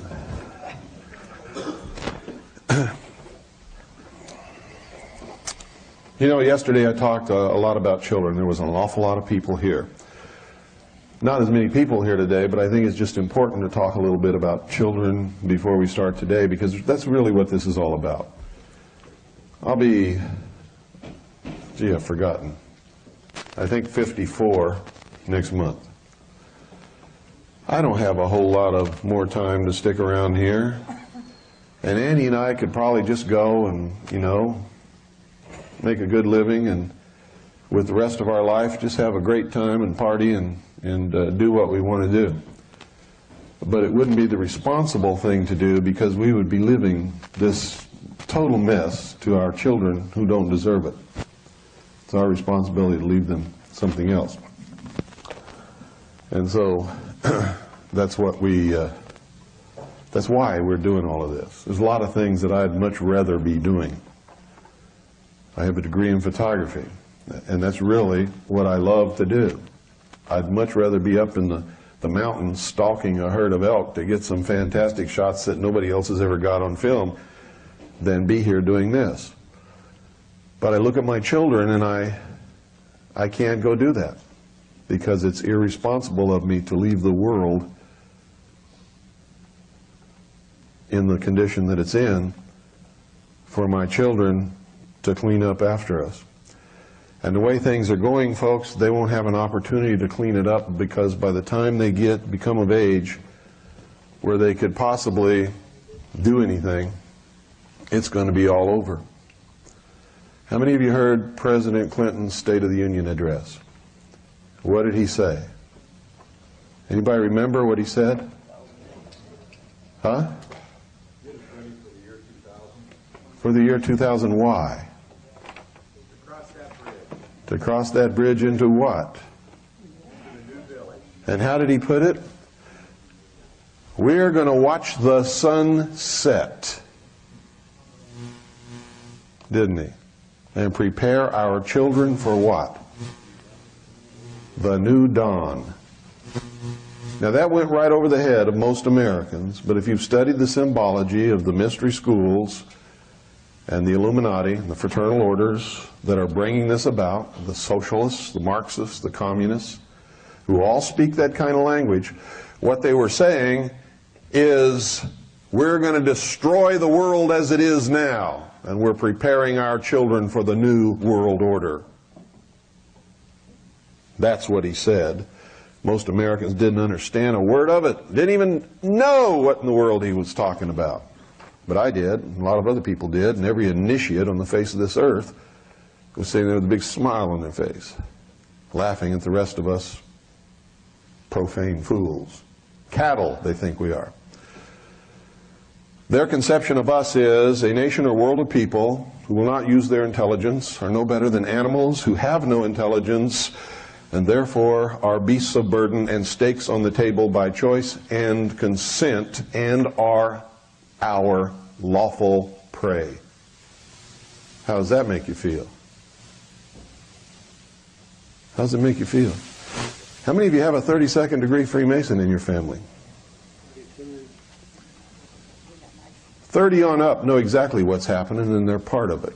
They'll tell you that they don't. They'll tell you that I'm a liar. And you ask them to tell them what they're doing, they can't tell you. They'll tell you some bullshit about their fraternal order existing for the good of the community, and they'll point to the hospitals that they built. Okay? They can't tell you the truth because what? By the time they've gotten to the 30th degree of the Scottish Rite, and this is just one organization I'm talking about, there are many under many different names, where at the highest levels they are actually members of the Illuminati. The illumined ones, the initiates, the guardians of the secrets of the ages. They call themselves many different things. They've taken 30 different oaths that they will never disclose the secrets of the order. Blood oaths on penalty of death. And you say, hey, what about these oaths on penalty of death? Oh, those don't mean nothing. They're just, ceremonies. How many of you believe that grown men put on robes and walk around in secret rituals in temples without windows and take blood oaths and don't mean it? How many of you believe that? And if they'll take those oaths and don't mean it, will they mean the one where they have their hand on the Bible? Of course not. They're lying to you. They are liars. Chronic liars. One of their ceremonies and oaths give them permission to lie, if it protects the secrets of the order and tells them it's okay. Now, it's important that you know this symbolism so that you understand what these people are talking about. Because Clinton was talking to the nation in the language of these secret orders, and it went right over everybody's head. They didn't even know what he said. And he gave the timetable. What was the timetable? No, he said it in days. 1,000 days, didn't he? Recently at a press conference, Sarah McClendon asked him a question. How many of you saw or heard that or read about it? She said, Mr. President, there's a lot of these crazy people in this country talking about concentration camps, and they're going to be rounding up patriots and all this kind of stuff, and I just want to know if you could say a few words to, to clear this up, because it's hurting the nation, Mr. President. What did he say? No, he didn't say it's posh. He did not deny it. What did he say? There is no freedom. What he said, folks, is this. He says there's some substance to that. And they can talk all they want to. We're all going in to the new century together, whether they want to or not. Direct quote. Now, how clear does it have to be before somebody wakes up?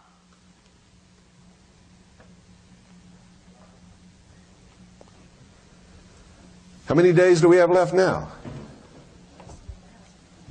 See, I told you yesterday, I'm not nice to people anymore. There's no time to be nice. No time to stroke you and make you feel good. I got to wake you up quick. And I got to get you ready to fight for your freedom, or you're going to make me a slave because you won't fight with me. Or you'll make me dead because I'm the only one fighting. I don't like those odds. But whether you're with me or not, I'm going to fight for my children. They're talking to us clearly. We don't hear what they're saying because we don't understand the language. We don't understand. How many of you saw the movie JFK? How many of you understood what was going on in that movie? How many of you understood that Oliver Stone told us who killed John F. Kennedy in that movie in clear language? And how many of you understood the message and can tell me now who did it? Not a one of you. Isn't that amazing? How many of you listen to my show on a regular basis and understand some of the symbology? You should have spotted it immediately. He told us who killed the president in that movie. He knows. That's why they came down so hard on him about that movie. Not because he made that movie about the CIA was involved, but because in that movie he named the killers of the president. And all of those who participated in that murder understood what he said. The rest of the nation didn't. And it scared them, because there's people like me out there teaching you the language. It scared them. Oliver Stone scared them. Now, you all saw in Dealey Plaza yesterday, what was there? Those of you who were here yesterday. The obelisk. The penis of Osiris.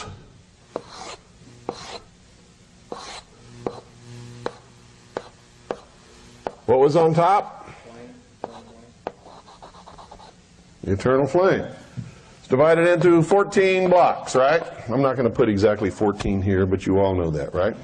Right next to it is what? Reflecting pool. Long, rectangular. That's the vagina. This is the penis. This is the vagina.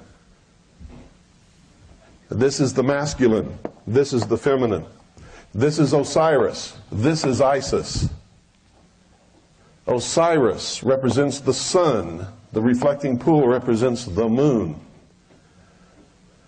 The sun is the doctrine, the power, the God. Represents the source of all life on earth. The feminine reflects the light of her master.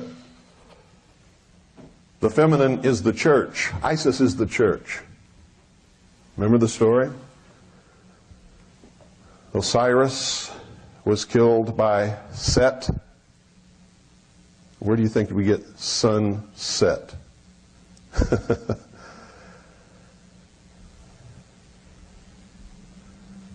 Osiris was killed by Set, chopped into 14 pieces. His body was scattered all over the kingdom. That represents the death of the true religion.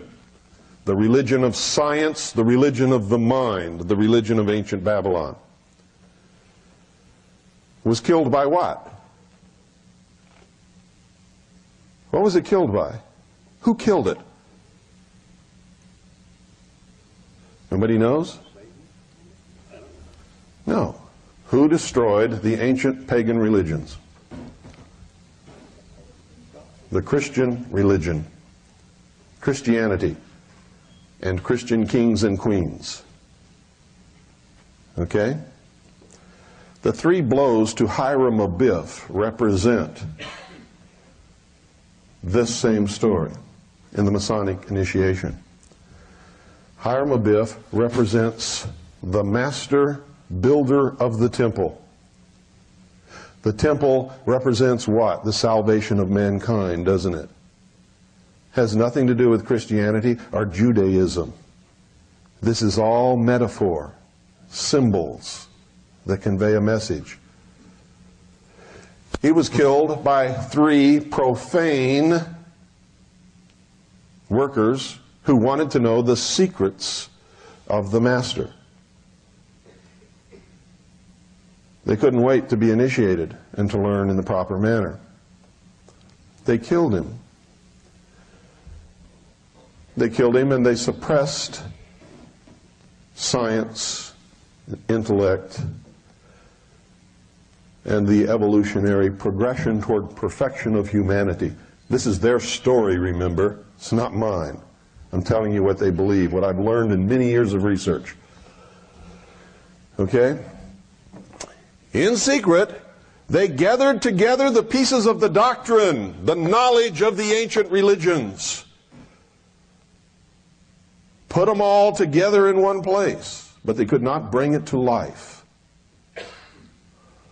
Through the mystical union of the doctrine in secret with the church, behind closed doors of the lodges, this mystical union has produced the rebirth of Osiris, the intellect that was killed, as the child what? Horus. The sun rises on the horizon. Horus, the rebirth. The symbol of all of this together is the phoenix bird, who suffers the death, the mystical rebirth, and rises from the ashes of the destruction which killed it. So you have Osiris and Isis, represents the doctrine in the church, revitalized in secret, bring forth through this mystical union of the masculine and the feminine, the child Horus.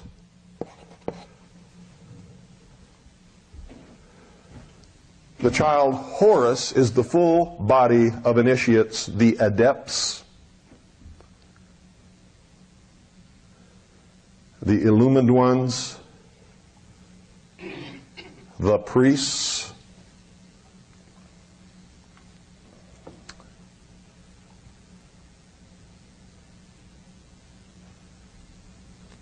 this was all represented in the ancient Egyptian mysteries as Osiris was killed by Set, sunset.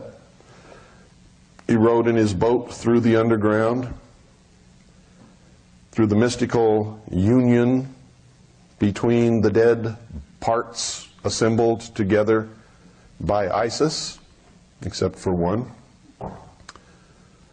There produced the next morning the child Horus, which is the rising sun,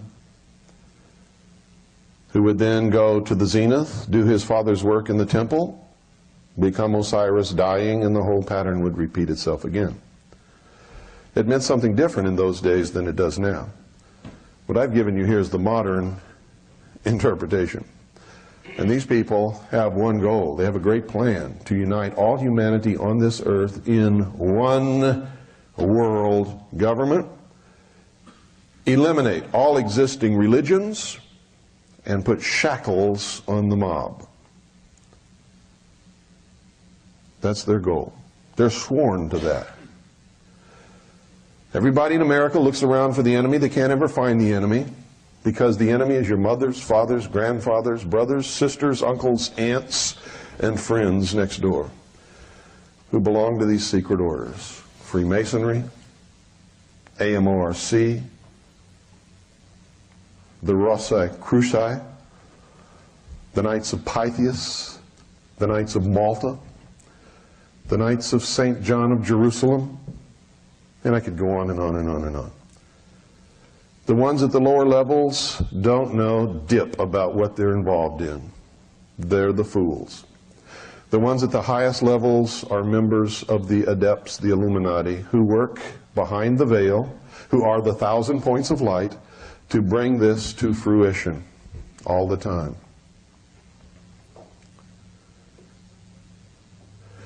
They have buzzwords and code phrases that they use to identify themselves to others. If you walk into a room and you see somebody standing like this,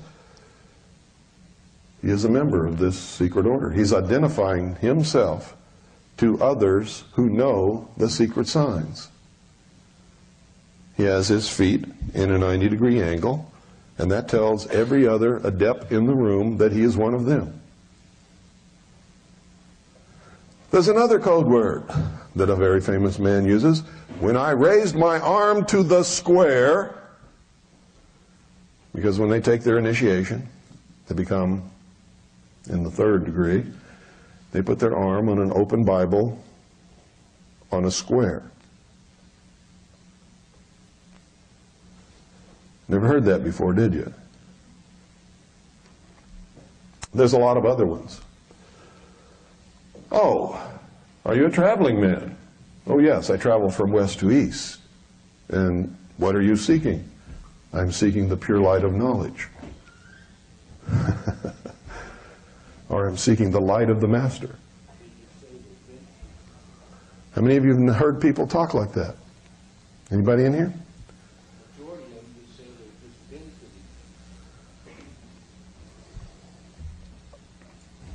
And they're always going from west to east. Why? Where does the sun rise? In the east. In the lodges, where's the source of knowledge and society come from, civilization? The east. Always. Why does the master of the lodge have his chair in the east? He represents the rising sun, the new dawn, the golden age. See, when Clinton made that statement to the Congress and to the world, he was delivering a message. We're going to reach the fruition of the work of hundreds and thousands of years of our secret order, and we have 1,000 days left until its reality. And we are preparing our children for the new dawn. That's what he said.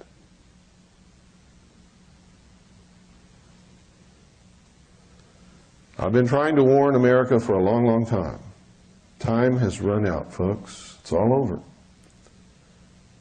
You have some serious decisions to make. You're either going to bend down and put the chains on your own ankles, or you're going to stand up and fight for freedom. And you better be making those choices now, because the day the fighting starts, it's too late to make your choice. You won't be prepared. And you're not too old and you're not too young. Because in this battle, you can't sit on the fence. You can't sit on the fence. So here we have. What do we have in Washington, D.C.? What is this? Washington Monument. Well, if this was a Christian government, why do we have the penis of Osiris standing in our capital city? Next to a representation of the pagan goddess Isis in the reflecting pool. And what is at the end of the reflecting pool? Pardon?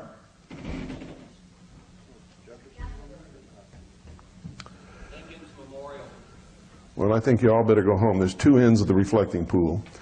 And I think you better take a good look at a map of Washington, D.C. and find out what's there. Okay? That's your homework. Find out what's there. Where is the seed of the child Horus germinating?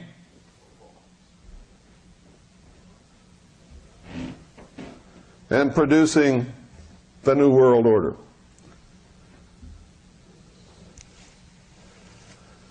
Washington, D.C. wasn't built by Christians, folks. No, sir. And no, ma'am.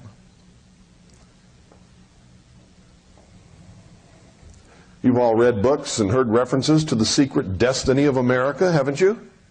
What do you think they're talking about? Huh? What do you think they're talking about?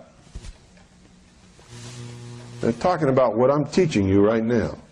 The secret destiny of America is to bring to completion the plan of the ages, the great work of the mystery schools, to return the mystery religion of Babylon to the rulership of the world. And our founding fathers were so deeply involved in it that it makes some of you so angry because you've been taught something else that you storm off and you won't listen to anything beyond that point, and so you're lost. You can't fight the battle because you don't know who the enemy is. You don't even know who you are. You've been lied to all your life. This is the age of deception. Who is the great deceiver?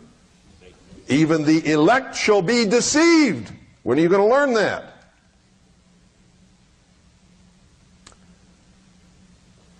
How can you claim to be the elect if you're a Christian and then get insulted when I tell you you've been deceived? Your own book tells you that.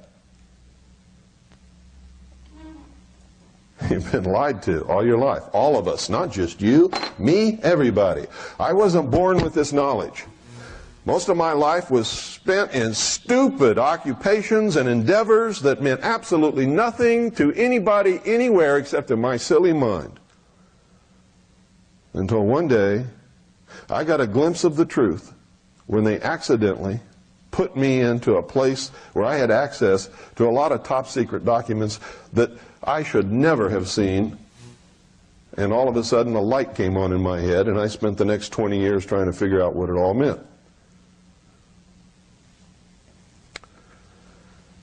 And what it means is, like I told you yesterday, I reached a point where I had to go in, look myself in the bathroom mirror and say, you are the stupidest idiot that has ever walked upon the face of this earth.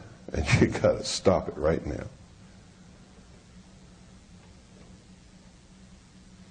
And there's nobody who's going to escape that. And if you haven't done it yet, you're going to have to do it someday, because it's true.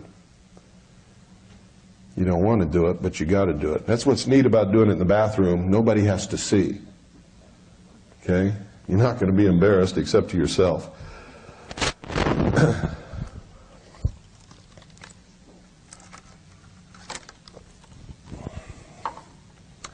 So look at all of this.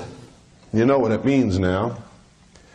You know that they're speaking in a language that you've never understood before. Now you know how to decipher that much of it. Now go back to JFK. Remember when he went to Washington, D.C., and he met Mr. X in the Capitol steps? Remember that? And he walked along, and they're talking, and they sit on a bench. Well, in reality, this never happened. He put this in the movie so he could tell you who killed Kennedy. They sat on the bench, and they're talking, and there's a close-up. They fill the frame. You can't see what's behind them. Somebody's starting to get a little glimmer. They said, well, who killed him then? Well, it had to be somebody that had the opportunity and the power and as he's clicking this off on his fingers, what is the camera doing? The camera's panning back. I can't believe you all watched the movie and you don't even remember what you saw. The camera's panning back. As the camera pans back, what is the answer to the question? The obelisk is directly behind these two men, and Oliver Stone is telling you who killed John F. Kennedy. He was killed by the same people who built the Temple of the Sun in Dealey Plaza on the site of the first Masonic Lodge in Dallas, Texas, where there is an obelisk with the eternal flame on top, with the reflecting pool, where the reflection of the obelisk points directly at the 6th floor window, which is the only square window in the building.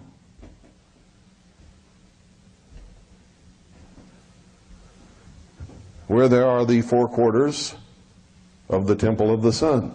Dealey Plaza is in the shape of a pyramid with a capstone missing. What is the eye on top of the pyramid in place of the capstone? It's the tunnel under the railroad overpass. Wow! Now is it starting to make sense to you? And how are they laughing at all of us? How are they laughing at all of us? What did they put on the slain king's grave, the sacrificed king's grave? What did they put? The eternal flame. They marked their territory like a dog pees on a tire. They said, we killed him, and this is a message to everybody, don't mess with us. We are the philosophers of fire. We are the guardians of the secrets of the ages. We are the all-powerful hidden force of humanity, and we are going to enslave the world in our new world order, whether you like it or not. And they can do it as long as everybody remains stupid and doesn't know what's going on or who's bringing it about. If I had a 30-degree Freemason and a 32nd-degree Freemason in my family, which I thank God I don't, I would knock the shit out of him tonight. And that's the truth. And the same goes for Eastern Star. That's co-masonry. And at the highest level, they're exactly the same.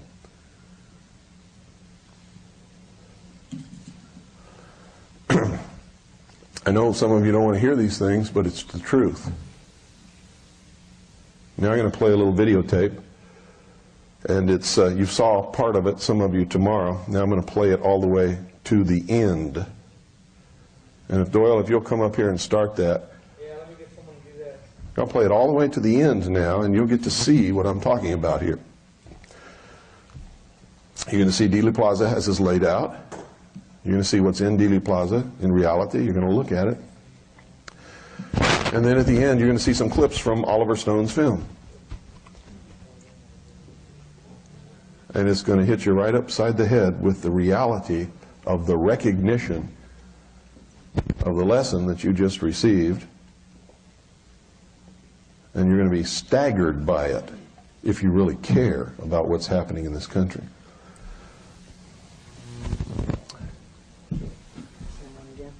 Yeah, the one that had the, yeah, that's it. Watch out for the speaker, we get a lot of feedback. Okay. I'm going to come down here where I can do that kind of stuff.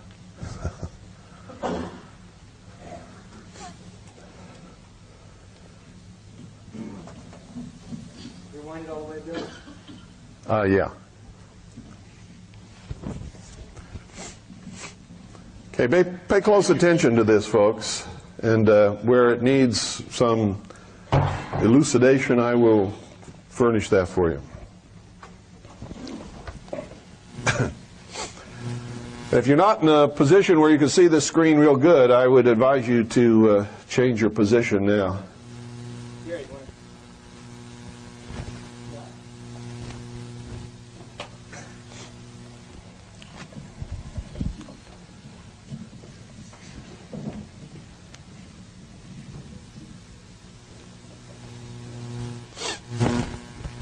This is Dealey Plaza.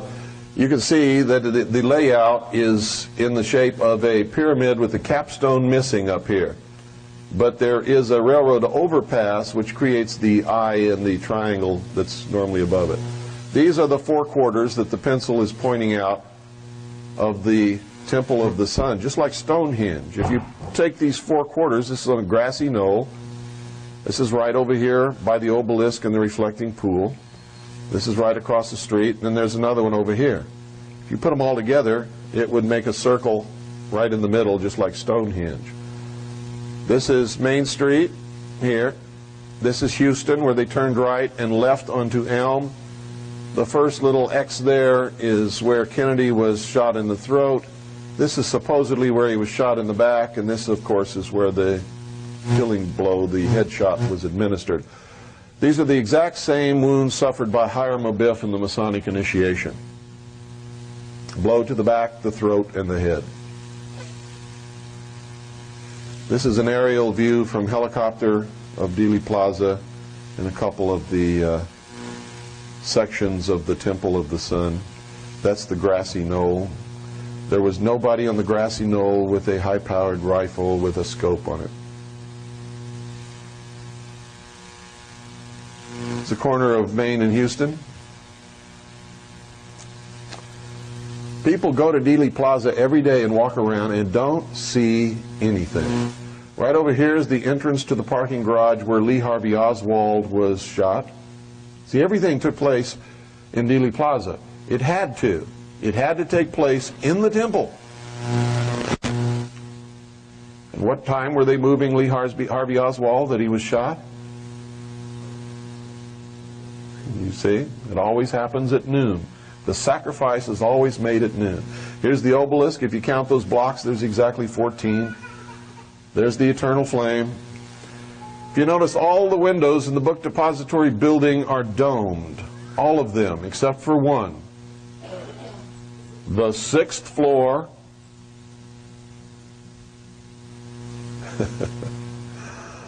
How many of you realize it was the 6th floor?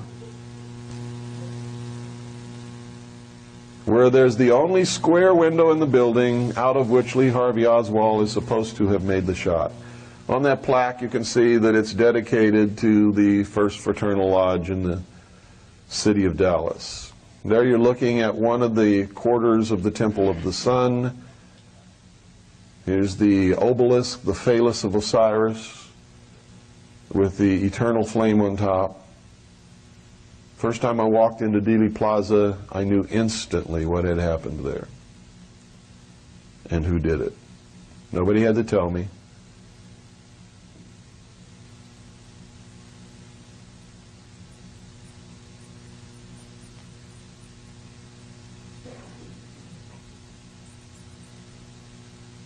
They're also known as the secret college, the secret government.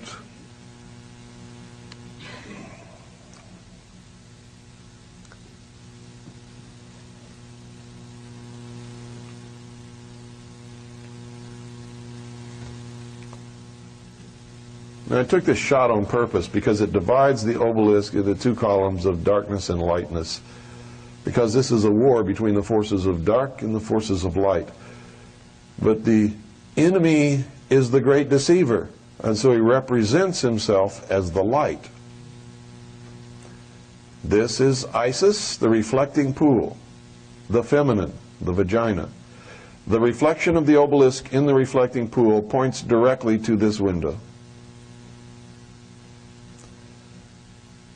That's the only square window in that building. Even the ones up here have domed tops to them. They keep that window propped open all the time with a little box in there so the public will know which window Lee Harvey Oswald was supposed to have shot John F. Kennedy from. However, he was not up there. This is where Oswald was shot, in the parking garage there.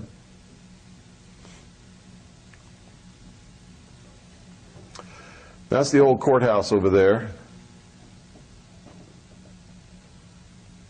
This secret order has also been known as the, what? Order of the Dragon, the Order of the Snake. On top of the courthouse you can see their mark here, the dragon. This is not a griffin, this is a dragon.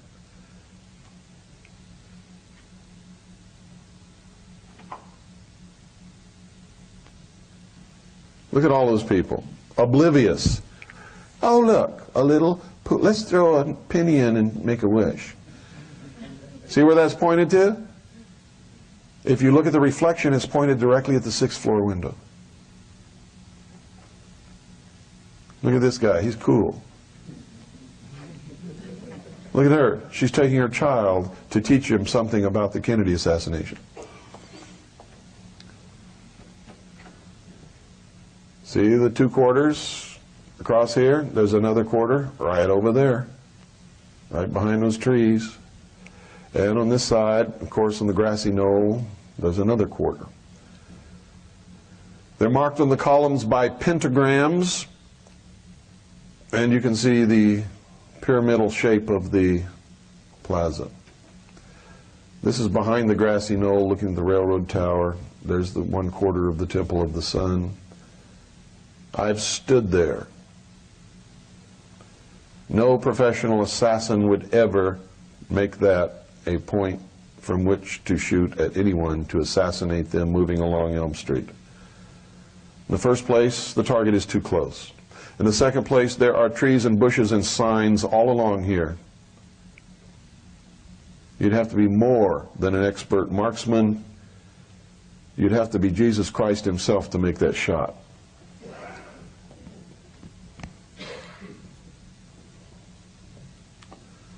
And I really don't think Jesus Christ would be up to it. That's the railroad tower where you've heard testimony about. Right over here is where Zapruder stood, right on there. See that little wall? That's where he was standing when he took his famous Zapruder film. Right there is where the car came around the corner, turned, and came down this way.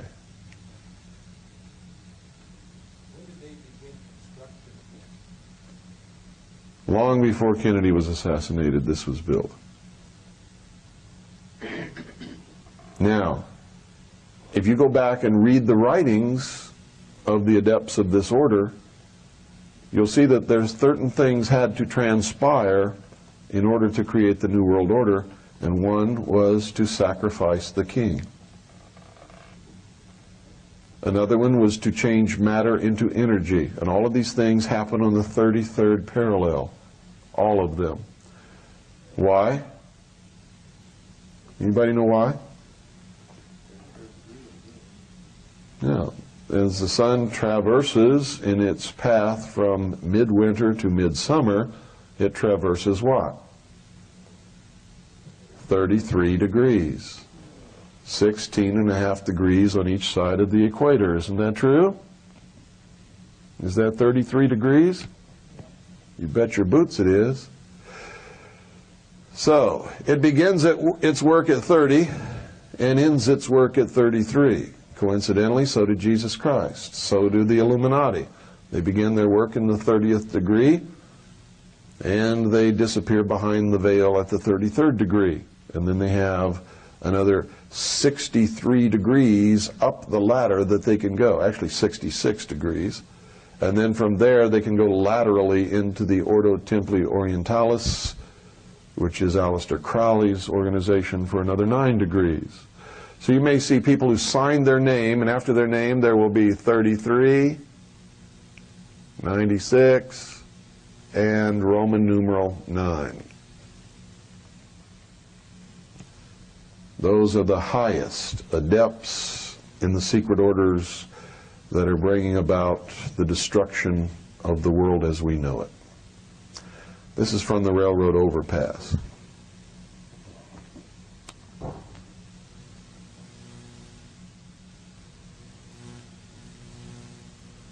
Look at that.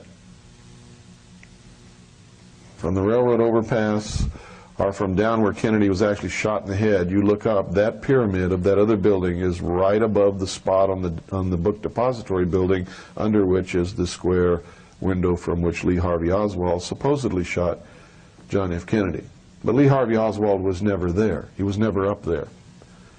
We have a photograph of him actually standing in the doorway of the book depository building as Kennedy is being shot. He's watching the motorcade go by as any normal human being would be doing. Is that the sign that they pass behind when they're driving? Yeah. That's one of them. The one that you're thinking of was actually up further. Where the Up umbrella there. person's at? That sign's been removed.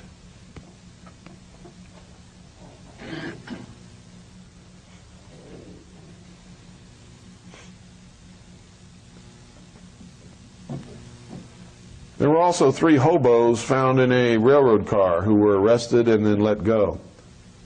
One of them, of course, was who? Howard Hunt. We also know the identities of the other 2.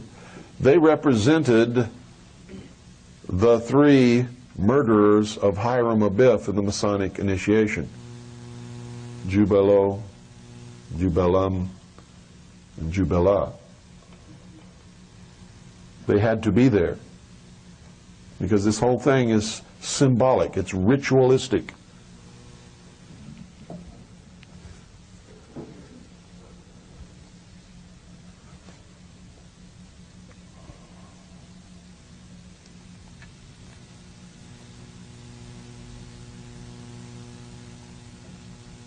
Uncle Jim will tell you, oh, we don't do anything in Freemasonry, we just, you know, just a bunch of guys get together. Really? When did Uncle Jim become so stupid? Grown men don't do that. Especially with the huge amounts of money you have to pay. Look at that. To go up through the degrees. It costs a lot of money to be a Freemason. Did you know that? It's not cheap.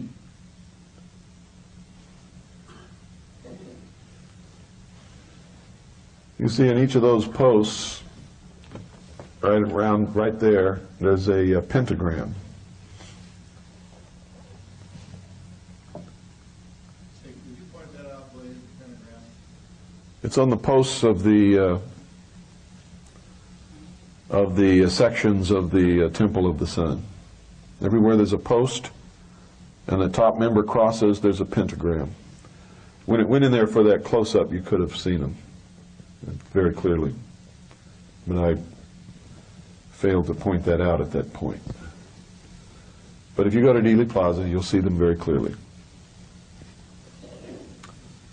Also, if you purchase our Zapruder tape, it's on there. All of this footage is on our Zapruder tape, including the Zapruder film, including frame by frame, so that you can examine every frame any way you want to, front, back, forward, all of it. Is that pyramid in the back of that building or the top of it? It's in back. It's another building that's been built. There's John F. Kennedy, President in the Oval Office. Is there a volume on this, Doyle? I don't remember. I don't remember where the volume comes in, but there's going to be volume coming up here shortly. You get a message in the lobby and you'll get it on it.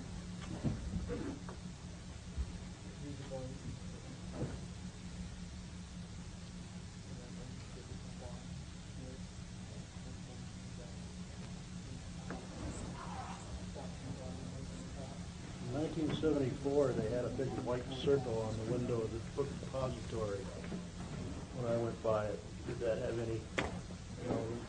The white circle is one of the symbols. It's the snake eating its tail. Usually you'll see that there's a dot in the center of the circle.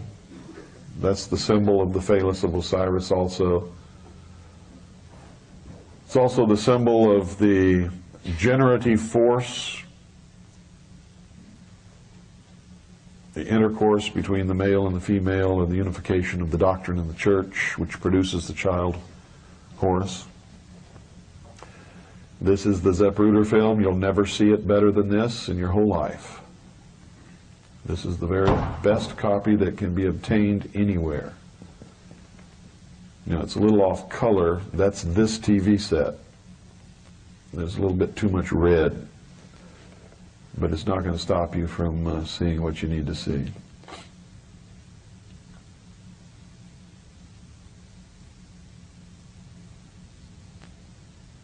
She wasn't retrieving a part of his skull on the deck of that limousine. She was trying to get out of there. See that white car under the underpass? That car was there and didn't start to move until Kennedy's limousine almost ran into it. That car belonged to the chief of police of Dallas. I should say the Dallas chief of police. Here it is a little slower.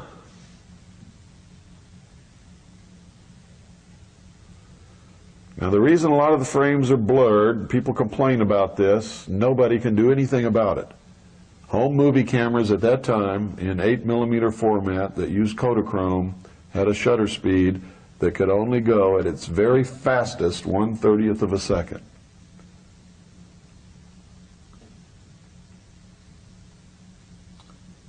So if you're hand holding any camera, I don't care how good you think you are, and you're shooting at 1/30th of a second, you're going to have most of your photographs come out blurred, especially if you're tracking something that's moving. Every once in a while, through a trick, see, here's the umbrella. Every once in a while, through a trick of fate or accident or something, you will get a perfectly clear picture, but it's very rare. Kennedy's been shot in the throat. Somewhere along here, he's shot in the back. You can see when Connolly gets hit because his cheeks puff up and he falls back into his wife's lap. You can see up here, watch this.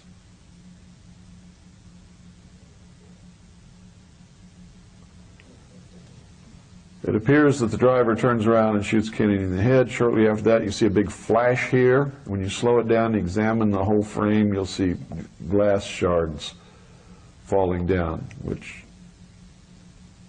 appears that a bullet hit the windshield, and we know that one bullet did hit the windshield.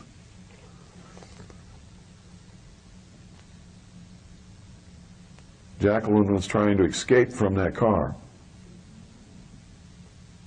Think he had a hunch he was being set up? I don't know. If I had a hunch I was being set up, I've learned to listen to my hunches. I wouldn't have gone to Dallas.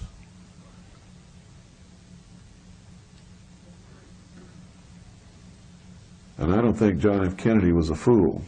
He certainly didn't impress me as being a fool. So I don't think he had the slightest idea.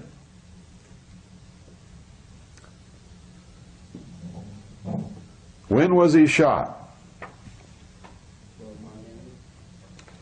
November what? 22nd. What month is November? What day? Add the two together, what do you get? 33. Dealey Plaza is just a very short distance from the 33rd parallel. In fact, on a very large map of the world, it is on the 33rd parallel. You get down to nitty-gritty, large-scale maps, and it's a little bit off. But it's close enough for their work, because I'm sure that first fraternal lodge in Dallas was thought to have been placed on the 33rd parallel.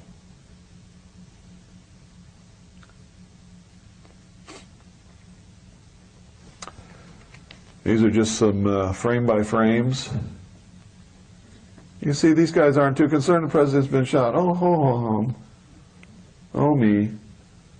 Gee, what shall we do? Secret Service. They're supposed to protect his life. Do they look upset? They look concerned? No. Are they doing what they're supposed to be doing? No. What's the job of the driver of a car, of an executive or a president or a member of government when he is attacked? Protect him and get him out of there. That guy in the passenger seat should have climbed over that seat and thrown himself over the president. That's his job. The driver should have got that car out of there as quickly as possible.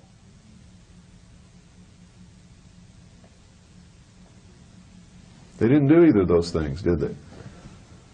No. When we examine this very closely, we find some strange things. We find the emulsion scraped off the film here, here, all up here in the front seat. Up here we find, some people say that's a reflection on Kellerman's head, but it's not, because his headline goes right where I'm showing you. Well, I can't hold it steady enough, but right under here. It's actually floating above his head. It's not on his head at all. The emulsion was scraped off here. It was scraped off here. Emulsion has been scraped off up here. This is not chrome. These are the visors of the car. You'll see flesh that appears to throw the same reflection as sunlight on chrome. That's impossible. All of these white places, you see, this is actually where it's been scraped off, not only on his head, but up into the grass.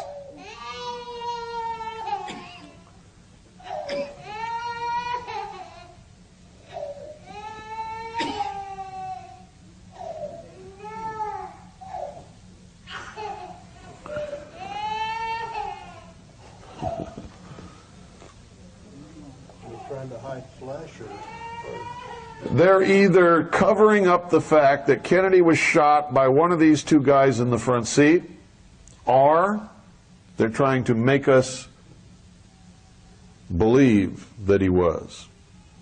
We don't know, because we can't tell what's there where they've scraped the emulsion off the film. Look at this. That's where the emulsion's been removed from the film. Here, here, down here. Here's Kellerman's headline, right there.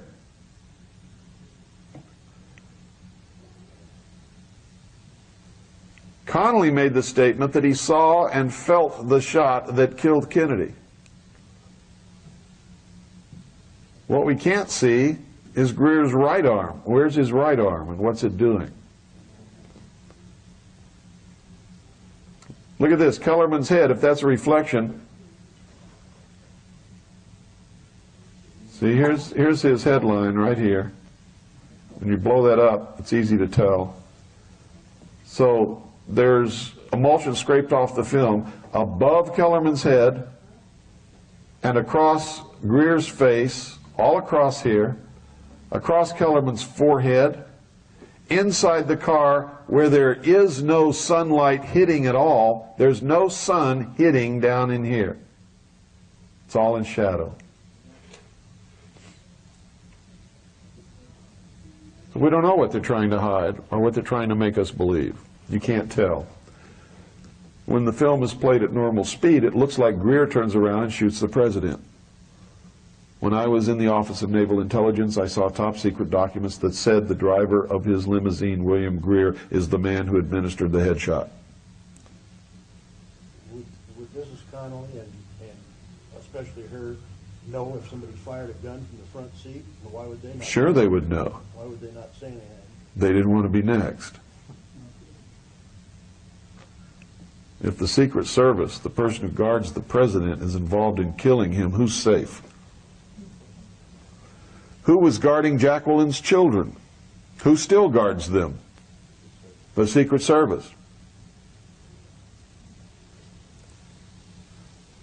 If it was safe in that car and the assassins were outside the car, why did she try to get out of the car? If you're in a car surrounded by people trying to kill you, would you try to get out? No. I'd be beating that driver over the head with my purse. Get moving, sucker!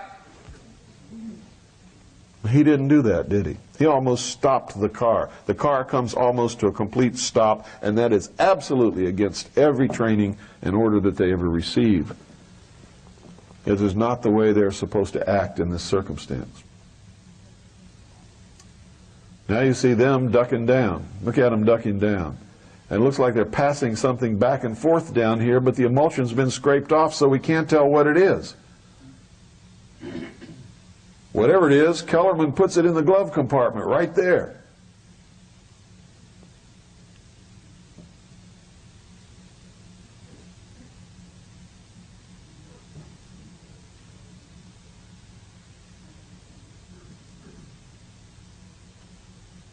Look at this. This is flesh and clothing. Here's where something hits the windshield right here. See the glass fly? Yeah. And that bullet came directly in front of the car. What's in front of that car? Another car parked under the overpass in which the Dallas Chief of Police is with another member of the Dallas Police Department. It didn't come from top of the overpass because there's people up there. And nobody shot from up there. Although there was a train on the tracks up there behind those people who were looking toward Kennedy's car, there could have been men with high-powered rifles on top of those cars with silencers shooting at the president. It's possible. And as soon as the president was assassinated, that train moved out, and nobody ever chased that train to find out if there was or not. But all this is conjecture. Conjecture means nothing, at least in my world. You can throw conjecture out, but don't ever start to believe your own conjecture or anybody else's. Only believe what you can prove. Conjecture is worthless. Yeah.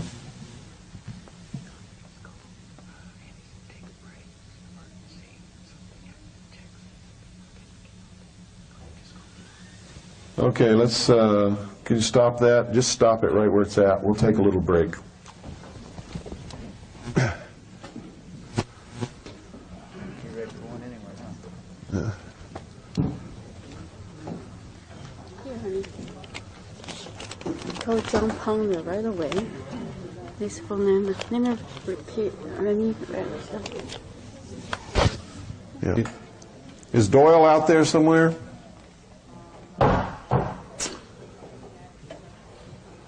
Okay, I've got some not so good news to give you. I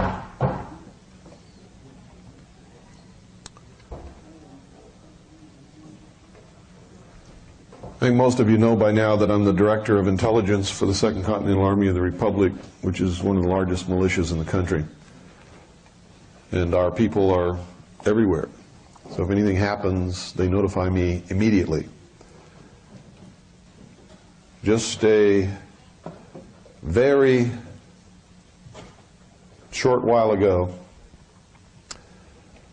some of the people from the Republic, the so-called Republic of Texas, went into town in Fort Davis in a van and were arrested by the sheriff.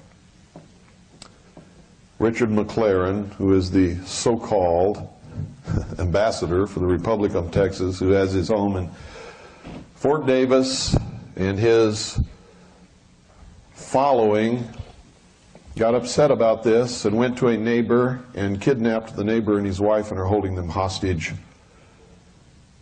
And so we have a very bad situation developing.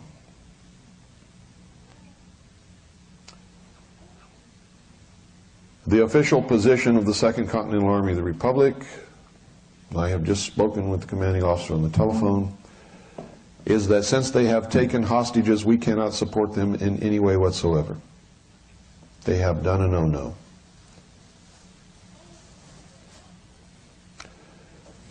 So now you know what's going on, you know our official position, you're going to have to make up your own mind what stance that you take on this.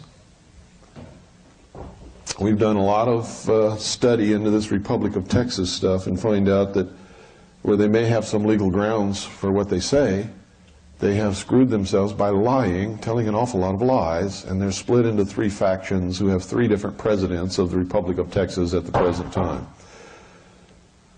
Richard McLaren, who claims that he is the official ambassador for the Republic of Texas, was officially kicked out of the Republic of Texas by one of the other two presidents. So, you know, at this point, when they go and take innocent hostages, they've gone beyond the pale of being legitimate. You can't do that. But that's what's happening right now. And this hostage taking just occurred just a few minutes ago. And my people are there and they're watching the whole situation. So if anything develops, we'll know about it before anybody else does. Where at? In Fort Davis, Texas. Okay, if we can start this again, we'll continue where we left off. I hate to give you bad news like that. But there are no end to fools in this world, and an awful lot of them seem to be in this country today for some reason.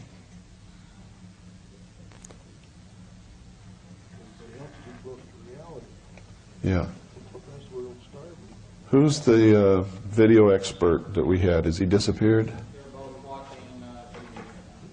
Could somebody, does anybody know where they're at?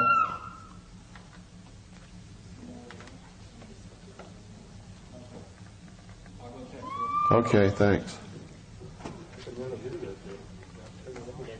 Pardon?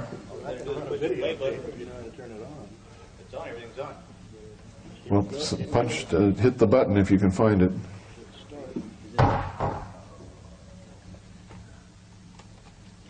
See, it's not so easy, is it? Round knob up there that says play on the big. Here he comes. Here comes the expert.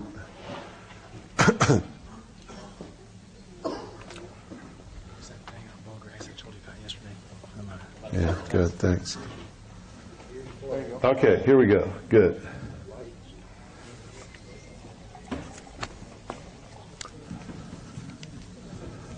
So, we continue. You can see in the back seat now, you can see nothing's been done to Kennedy or Jacqueline at this point. Now, do you think in just a second's time, all of a sudden, they're going to be reflecting light like you never saw before in your life? Look, watch this. He's hit in the head now. Whatever hit him in the head isn't just a projectile. It exploded. This is an explosion that occurred upon impact. Now, all of a sudden, you can't see the wounds. And now, all of a sudden, there are great big reflections here on stuff that should be covered with blood and things that are not reflective. They've literally, once again, scraped the emulsion from the film. They did a very poor job here because you can still see some of the red tint to the blood. It literally blew half his head off is what happened. You see this?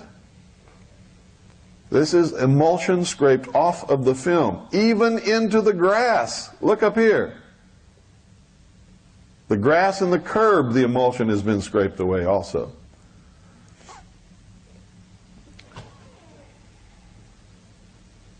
Now, all of a sudden, you can't see anything. Look at all this. This is scraped off the film, folks. All of this. It's all gone. Why did they allow the film to even exist? It's been easy. Well, once you know the film exists, it's impossible to say it doesn't. Too many people knew. Abraham Zapruder took it to the local processing place and had this film processed immediately, and he had them hurry up and do it, and he phoned all the news people. They showed it on TV that night, The whole world knew about it, and then the government said, oh God, we've got to get that film, no telling what it shows. They took it away from Zapruder, took it to the National Photographic Laboratory in Washington, D.C., and that's where we believe they did all this alteration to the film. No copies were made? No. Do you think a rubber bullet or something did the other two wounds? You said that didn't go very deep? I have no idea what made them. I fought in a war. I know what a bullet wound looks like, and I've never seen a bullet in my life that will only go like 3/4 of an inch in somebody's throat. A BB gun will almost do that. Look at this. That is so obvious, it's unbelievable. Look at that. Just totally scraped off. No, that's where the emulsion has been removed from the film to cover up the truth about his wound, so you can't see it. Now this is Jacqueline's white gloves. That's her white glove.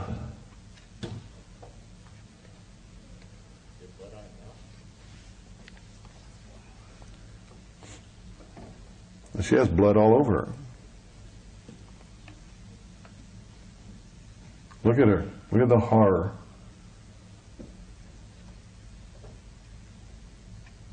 Now that's a woman who's been protected all her life. Never been close to anything horrible. From one of the most wealthiest families in the country. Taken care of, pampered, always had money. Can you imagine what she felt there? And what did she do? Did she try to get out and protect herself? She tried to get out of the car.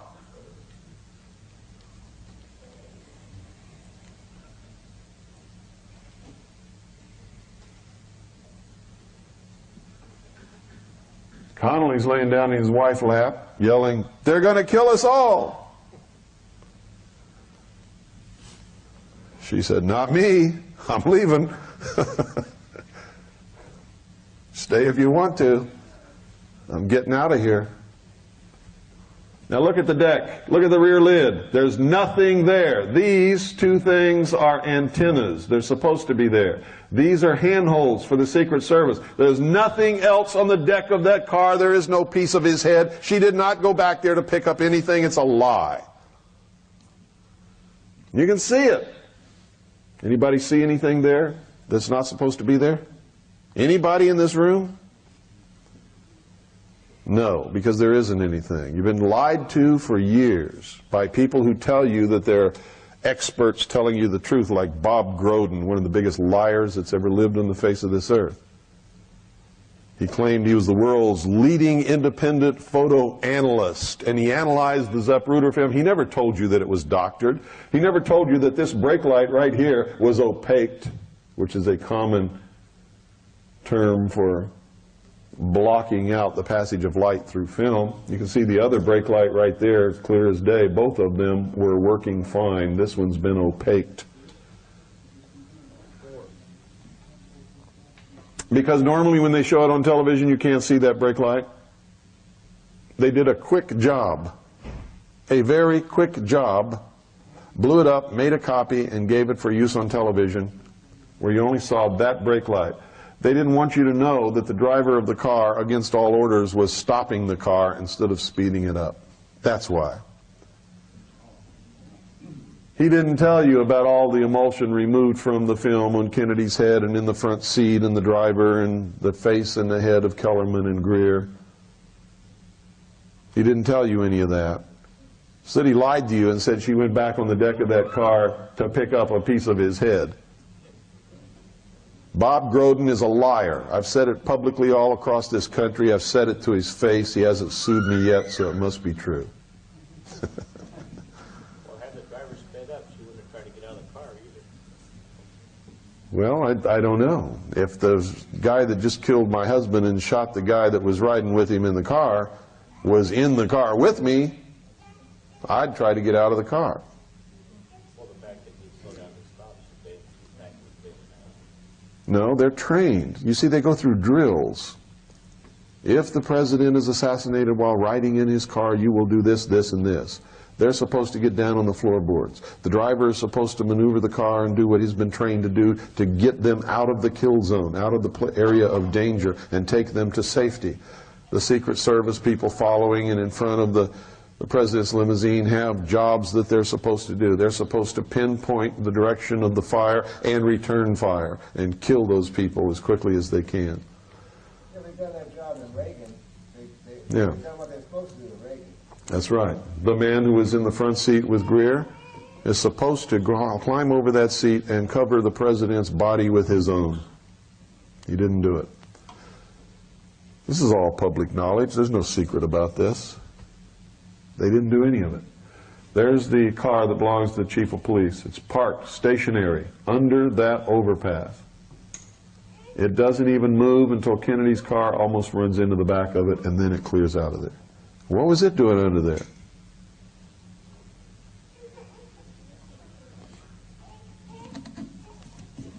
What happened to the driver's career or his lifestyle after this? Did he live for a while?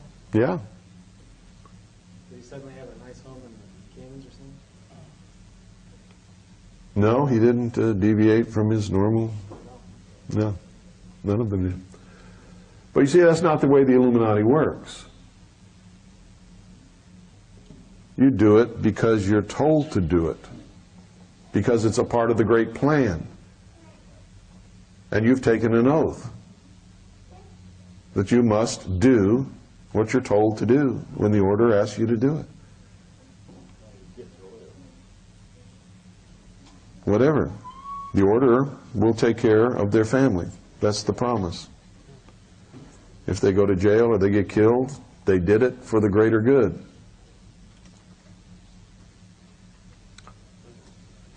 See that? That's the actual top of Kellerman's head, right there. This is actual Greer's shoulder, right there. You can see this up here is where the emulsion has been scraped off to either hide what Greer is holding in his arm, which is right there, or to make us believe that he's holding something in his hand. You can't tell at this point. Look at that. That's obvious.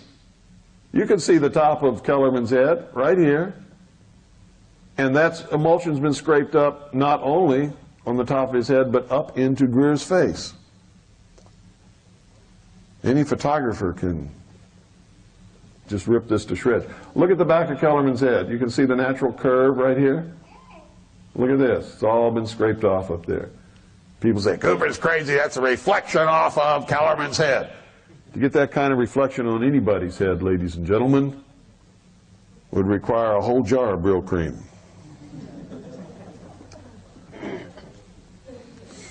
You think government agents grease up their head like that? No. Look at that. There's the natural curvature of Kellerman's head. That's not a reflection on his head. It's where the emulsion has been scraped off clean above his head and across Greer's face. Can you all see it clearly? Am I telling you the truth? If you can't see it well, come up and look for yourself. Get closer. I don't want you to go out of here with any doubts. Well, I can't see it now. You're too late. Got to be quick.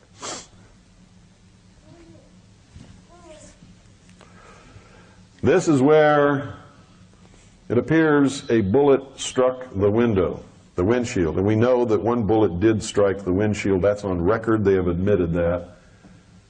You can see glass fly there. And these are reflections off shards of glass that are flying down beside the car from that bullet strike. Now, a lot of you have seen the photograph of the car in front of Parkland Hospital with the roses in the back seat. How many of you have seen that? Everybody thought that was Kennedy's car, and they say, well, there's no hole in the window. It wasn't Kennedy's car. That was not the car that Kennedy was shot in. Didn't even have any blood in the back seat.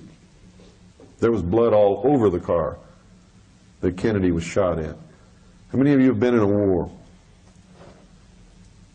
Nobody in here? I'm the only one? One other man? You've seen a head wound, right? A head wound is the bloodiest thing you'll ever see in your life. Great amounts of blood flow to the head through the carotid arteries. You're shot in the head, blood goes everywhere. It spurts in a solid stream. I've seen head wounds. Head wounds produce lots of blood. That's why people get so scared when a little child hurts themselves on their head, because there's a lot of bleeding. They're not really hurt, but there's so much blood coming out, it scares the hell out of the parents. Look at this. Emulsion scraped off. Look at that.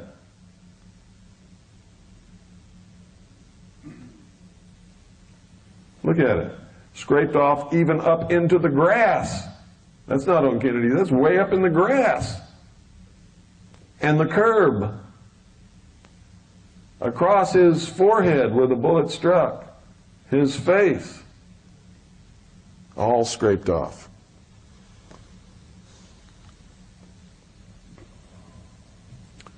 Next time you see Bob Groden and he's talking to you and you're in the audience,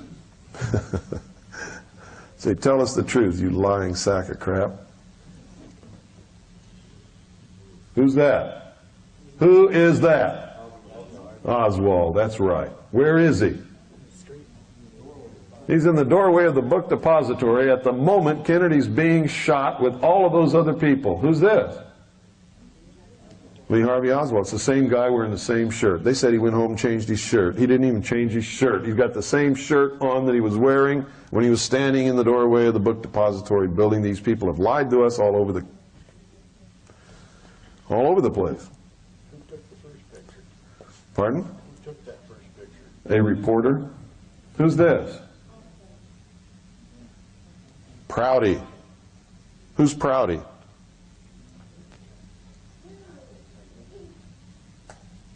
For one moment. The cabin was another country to get their perceptions. Turn it up. The telephones didn't work to get the wrong stories and spreading of anything. Listen carefully. Nothing was left to chance. He could not be allowed to escape alive. Well, I never thought things were the same after that.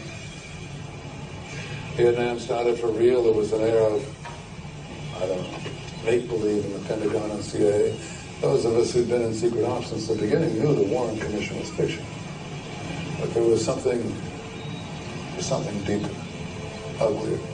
I know Alan Dulles very well. I've briefed him many a time in his house. But for the life of me, I still can't figure out why he was appointed to investigate Kennedy's death, the man who had fired him. Dulles, by the way, was General Rye's benefactor. When I got out in '64, resigned my commission. I never realized Kennedy was so dangerous to the establishment. Is that why? Well, that's the real question, isn't it? Why? The how and the who is just scenery for the public. Oswald, Ruby, Cuba, the mafia. Keeps them guessing like some kind of parlor game, prevents them from asking the most important question, why? Why was Kennedy killed? Who benefited? Who has the power to cover it up? Who? Who? He asks the question and he gives you the answer. And it went right over the heads of the whole nation. Did Oliver Stone know who killed Kennedy? You bet your boots he did. He just told you right there. He showed you. Could he come out and say it in any other way and live? No. But he told you, didn't he? He did the best he could. He can't help it if we're all so damn stupid, can he? He knows what I know. He showed you. He told you. He asked the question, how plain can it be? And then he backed off the camera and showed you. Go ahead, let it go. Or I'll tell you what, let's just go into, take that video out and put in 2001. And we'll start from the beginning. I'm going to show you how they communicate all the time and it goes right over our heads. We don't understand it. We don't know it. We miss it. How many of you saw the movie 2001? How many of you understood what you saw? You understood it? What? Give me the message. Pardon? Basically, where they talked about the sun, where it started to rise. Yeah. And man is evolved from ape. Okay, good. Rebirth the end of the baby. You got it. But the rebirth was what? As a new race in the new age. And the message was, if you can't make this quantum leap, you can't be a part of it. That was the symbol of the baby floating in space. The birth of the new root race going into the new age. And if you can't make this quantum leap and understanding that we're showing you in this movie, you can't be a part of it. You will be exterminated, rounded up, put in prison camps, used as slave labor, executed, whatever. We'll try to get some use out of you, but you cannot be in the new age with us. The new dawn, the rebirth of humanity. You starting to get the message? Are you really? Because if you don't, you have no idea how important this is. If you don't, you're lost. You won't even understand what happens and why it's happening to you. Yes, sir? What do you mean by root race? Have you studied the writings of Blavatsky or any of the New Age religion, which will be the new religion of the one world order? You need to. Everybody says, I'm not going there, it's New Age stuff. That's the work of the devil. I'm not reading that because it's not Christian. If you don't read it, how are you going to understand it? How are you going to know how to fight the enemy if you don't know who the enemy is or what they believe? You've got to. Okay, back it up.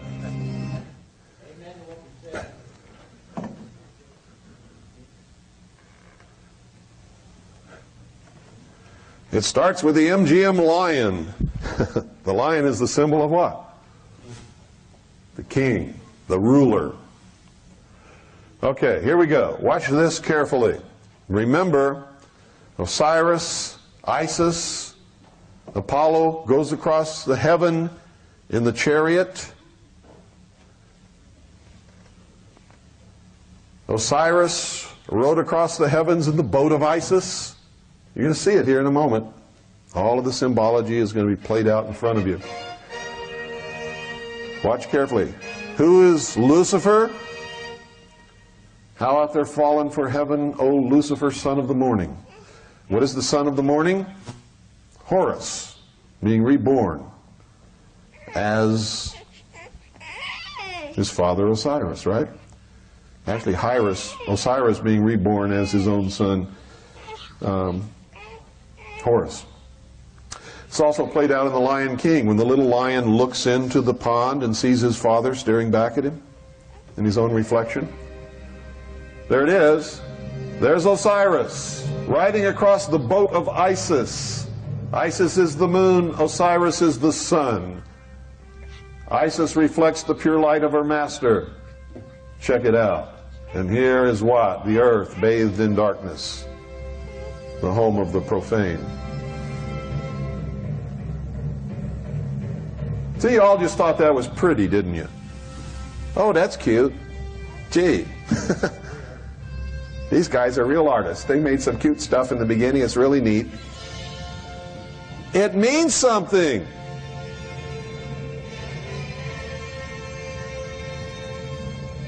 They're showing you the mystical intercourse between the sun, the phallus of Osiris, and the moon, Isis, which produces the full body of initiates. The adepts, the Illuminati. The Illuminati have a god of light.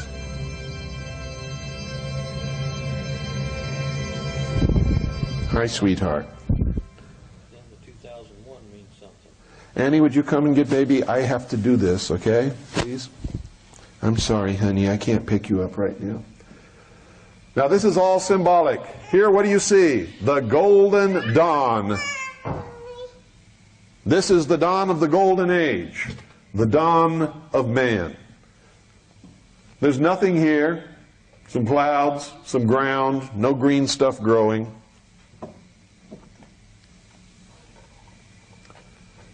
You can hear some insects begin to make their presence known. You see, it's just mostly just a vast desert.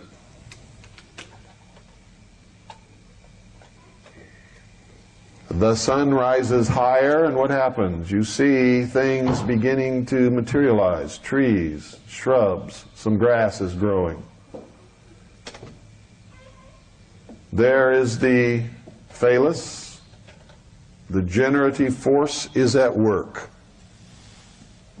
You hear the wind blowing. When the wind blows, it signifies an age is passing, a long period of time.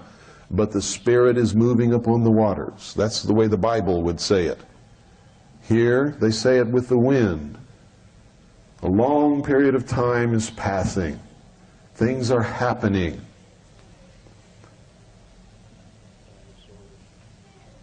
Animals come and go, and they leave their traces behind them. These are epochs. And then this little creature appears upon the scene. He's a peaceful little fellow. He eats nuts and roots and berries and plants. He lives peacefully side by side with the animals that he will later kill and eat. But now it's the age of innocence. It's the Garden of Eden. Nobody's killing anybody here. They all live peacefully together. Occasionally we'll see some grunts when somebody tries to eat what somebody else is eating, but that's about it. And it's daytime, it's peaceful, everything is cool. You can see. Even then, man instinctively knew that life came from the sun. Without the sun, there would be no life. And you'll see the bones, which is the symbol that things live and things die, and this goes on for a while. Life is played out. That's about as violent as it gets. And then something develops toward the sunset. See? It's getting darker. The sun is going down toward the horizon. Carnivores enter the picture and begin to prey on man. And it's always toward the sunset that this dangerous time occurs, because when do animals hunt? In the evening and in the night. The sun is setting now, the shadows are growing long. They go down to get their drink of water before they retire to their cave for the night.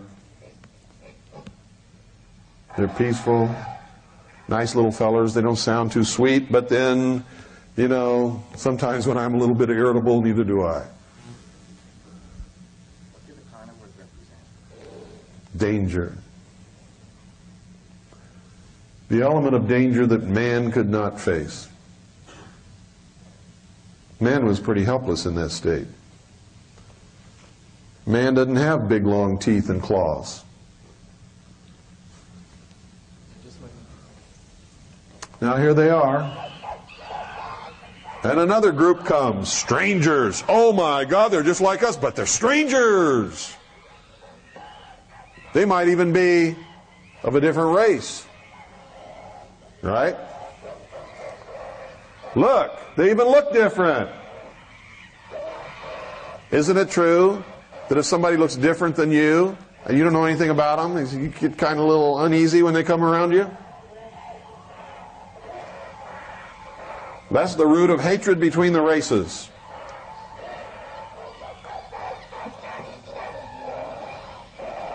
See, they're all bluster and bluff. Nobody's hurting anybody. They say, we're here first, we're drinking. Yeah, but you had your drink, get out, we want to drink. Well, why can't we drink together? Because you don't look like me, you sucker. And back and forth and back and forth. And so they go away and let the other guys drink. That's about as violent as it ever got. In the age of innocence, living with nature. But it was dangerous.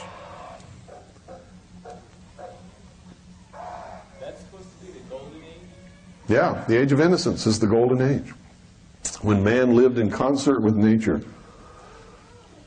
When things got out of balance, nature took care of it.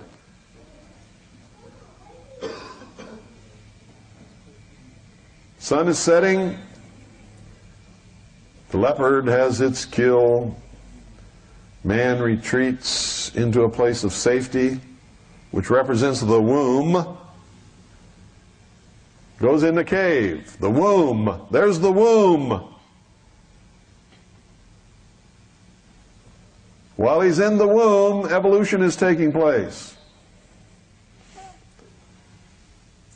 It's also nighttime. What happens at nighttime? Huh? Monsters come out. Gets dark, doesn't it? What happens when it gets dark? You get scared if you can't see what's going on around you. And if you were these guys, you'd have reason to be, wouldn't you? Anybody who says they never got scared in the dark is full of crap. It's the normal state of things. Most of us big guys aren't supposed to admit it, though, are we?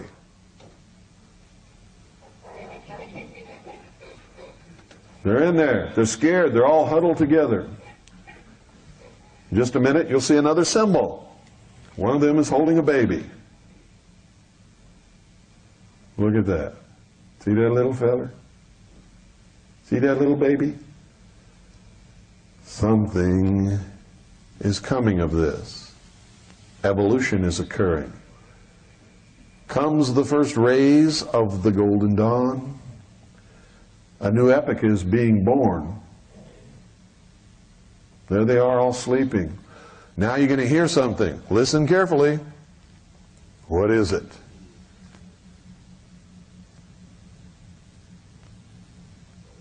He hears it. You go, uh-oh, something's going on, man. I don't know what's happening. It's light outside. Not supposed to be dangerous anymore. This is weird. Hear that? What is it? Bees. Another symbol of the mystery schools. What does it represent?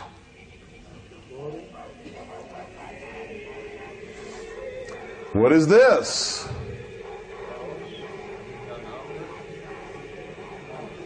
It's a monolith. It is the black stone of foundation. The stone of foundation that was here from the beginning. The Bible talks about it. The mysteries talk about it. There is a reproduction of it in the meditation room of the United Nations building. It is represented by obelisks. It is the generative force. It is the symbol of the truth. It is the symbol of the gift here of intellect to man in his primitive state by Satan. When this little fellow gets up enough guts, he's going to touch it. And he will be imparted intelligence. The Philosopher's Stone, no, is the perfection is a symbol for the perfection of the human race. That's what they're working toward, the discovery of the Philosopher's Stone, which is the perfection of the human race. Here he goes. Oh, I can think.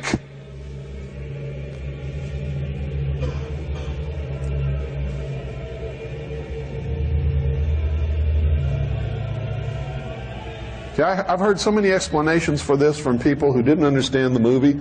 Oh, it was extraterrestrials. Well, what were they doing? Well, I don't know, but it was extraterrestrial, I can tell you that. Yeah, really? Tell me some more. This is the stone of foundation. The smooth black stone that you will also find in the upper entertainment area of the Luxor Hotel in Las Vegas. How many of you have been there? How many of you have seen up in the entertainment level that shiny, smooth black wall that reflects everything? That's it. Bill, that was reversed with the moon and the sun just above the I don't have the slightest idea what you're talking about, and I don't have time to do it now. Okay, man now has been imparted the gift of intellect. Let's see how he uses it. Let's see how smart we are. What do you think he's going to do? First thing man's going to do with his newfound ability is kill somebody. Hooray. Here he is. Oh, look at that. That's the temple of initiation. You can see the god of illumination rising above it. What is the capstone of the temple? The master mason, the initiate. He is now the first priest, the master of the lodge. He sits in the east. And he holds the power of knowledge that no one else has. He has the first original thought. He is the first priest, the first king, and the first power upon earth, outside of the natural realm of the forces of nature. Whoa, did you see that?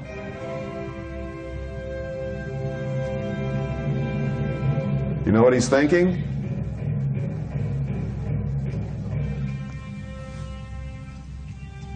I'm God. That's what he's thinking. I'm God. I'm God. I have the power. I am the leader. Don't mess with me because I know something that you don't know. I can think.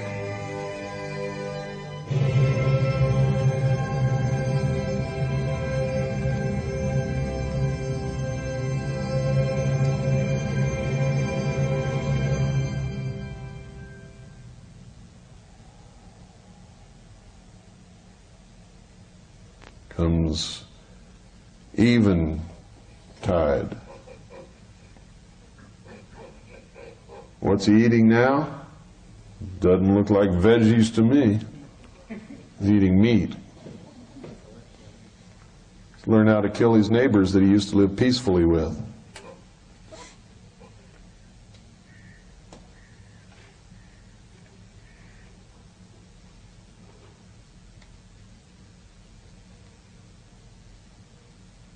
The buzzing of the bees, folks, is the symbol of unity, society, social evolution.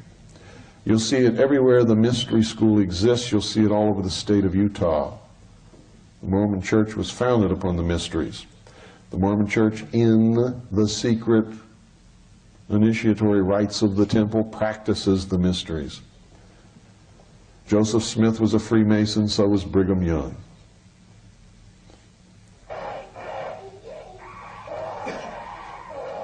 If you're a Mormon, I don't mean any disrespect or insult, but for me, you get the truth. How you deal with it is your business.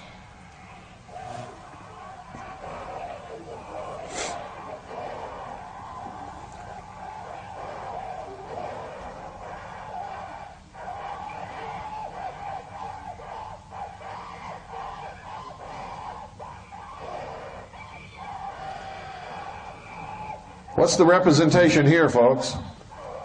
One group has evolved and the other one has not.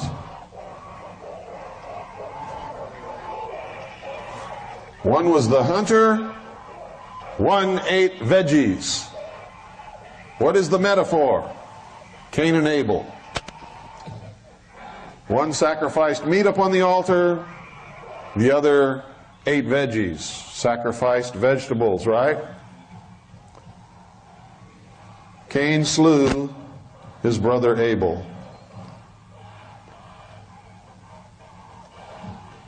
Isn't it amazing when you find out that movies mean something more than what you thought they meant? How many of you sat transfixed and watched this and thought, oh, well, this is neat? You know, didn't have the slightest clue.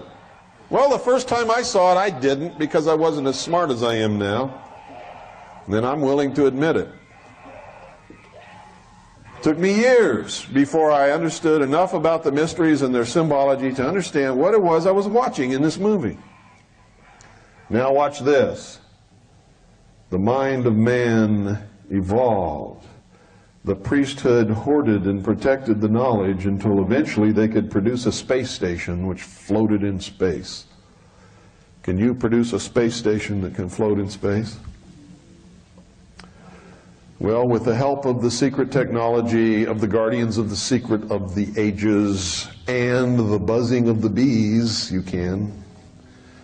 If you're an initiate, if you're given the power, if you have the knowledge of the symbology, if you have the support of the fraternity, the brotherhood of man, you too can do great things. Haven't you ever wondered why some people who aren't even smart at all go so far in life, and you who toil and work and slave and are 6 times smarter than them can't get to first base? You're not a member of the club.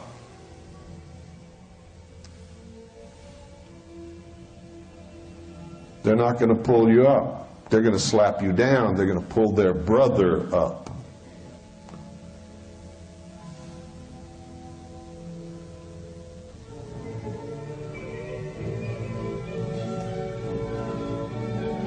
Once you understand the extent of my knowledge, you'll then understand why they hate me so bad, that they tell you such bad things about me, that you really come to these things thinking you're going to see some kind of monster until you find out who I really am.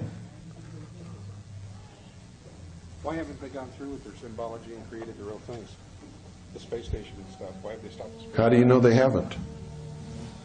They don't tell you everything. You're going to find out today that most of the photographs that NASA has ever shown you are fake.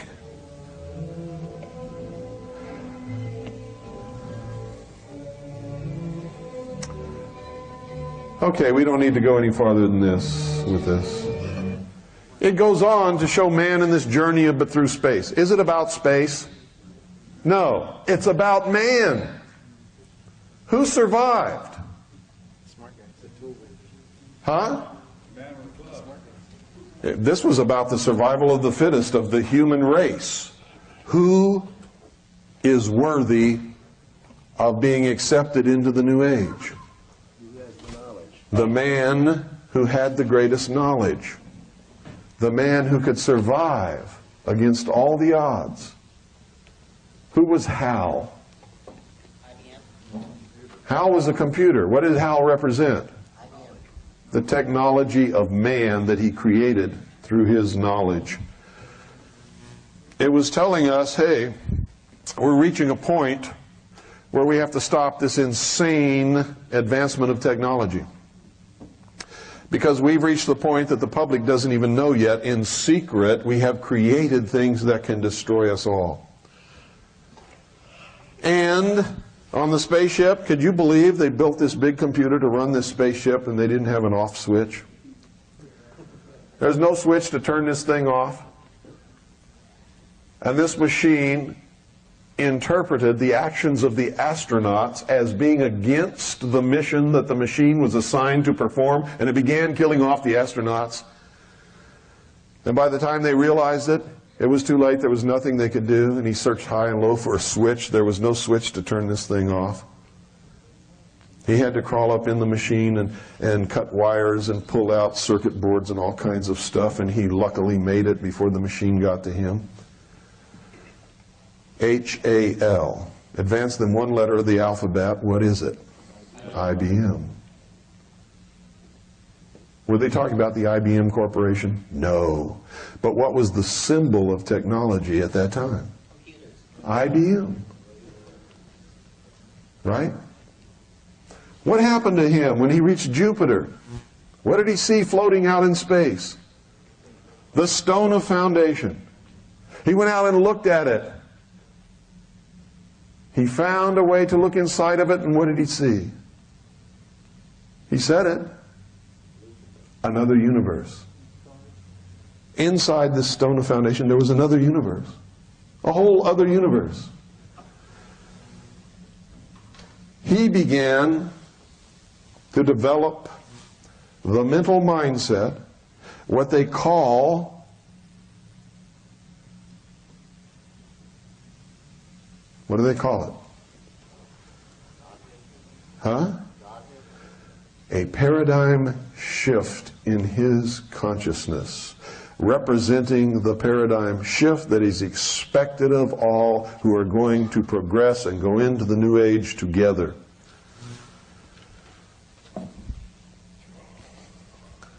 All of this stuff about him laying there and then looking up and seeing himself in the doorway and then looking in the mirror and growing older and all of this kind of stuff, that was his confrontation between himself to make this paradigm shift where he was reborn. See, he represented humanity. He wasn't a person at all. He represented humanity. He was reborn as the first of the new root race, floating as an infant in space. Now, we jump to 2010. Remember that movie? He comes back in spirit and talks to the next dude, doesn't he? Who says, "Is that you, Frank?" "It's me." "What happened to you?" "Something wonderful." Bullshit.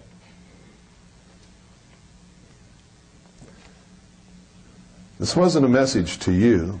It was a message to the adepts of the world, telling them that the fruition of their great plan is coming into being, and that this is what they're going to have to do. It must be a rebirth of humanity, a new world order. What was 2010 all about? It told you how this new world order is going to come about, didn't it? Didn't it show you that? Instead of being separate nations and having a Cold War, we're going to come together, aren't we? And we're going to make this giant leap together through space, which represents what? Humanity together as one, conquering the odds, preventing them from going into their new world order. So the Russians and the Americans and the rest of them on board this spaceship, they do that, don't they? When they get up there, they find the old ship. They re-energize Hal, who's willing to sacrifice himself so that they can get away, now that Hal understands. And they see the stone of foundation appears again and starts to multiply. Where? Across the face of Jupiter. And they're skedaddling out of there because what's going to happen? Jupiter explodes and becomes another sun. And the children of the first sun meet the children of the two suns. Children of the one sun meet the children of the two suns. There was a movie about that, wasn't there? How many of you saw that movie? They communicate in this manner all the time. But it's all about the creation of their new consciousness, their paradigm shift, the new world order. The destruction of the old, the disintegration into chaos, out of which will come the new order. Ordo ab chao. That is the motto of the 32nd degree of Freemasonry. They have it written on everything. Their buildings, their lodges, their books, their badges, their pins, everything. You think it means nothing? Ordo ab chao. To get the new world that they need, they must destroy the old. The phoenix must be reborn out of the ashes. What do you think Clinton was talking about when he said, "We will watch the sun set, and we are preparing our children for the new dawn"? Do you get it yet? Does everybody get it? Do you understand it? Is anybody here who doesn't? Okay, you all get the William Cooper School of Symbology diploma. I'm glad you got it, because it is so important that you get it and that you understand it and that you know what's happening. Because if you don't, you're helpless. You're just another person in the long line of refugees or the dead body beside the road. And you don't want to be that. Right? Yes, sir. The computer without the off switch, is that symbolic of the unchecked intellect? Yes. In other words, the foundation of everything is intellect, built upon intellect. That's right. Denial of any God, spirit. They want to really, literally, return to what they call the Golden Age. But they don't want to do it with the risks involved. They want to go to a simpler life where technology and the intellect and learning and knowledge is controlled by them. And the rest of us just sort of live like children in their care. Socialism, that's what it is. That's what socialism is. You give up all your rights, you give up everything, you agree to accept my rules for you, and I'll take care of you. In other words, we want the whole human race to stop being adults.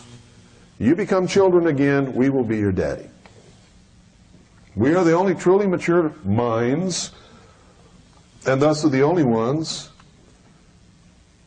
who are rightfully endowed to rule. You're just profane cattle.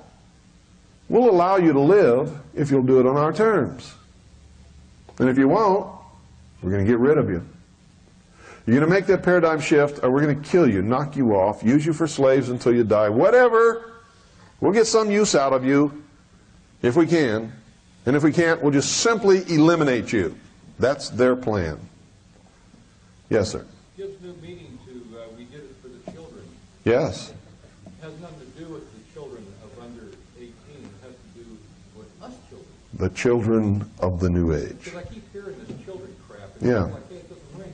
That's right. Yes, we went in there with tanks and we killed all those people for the children. To save the children.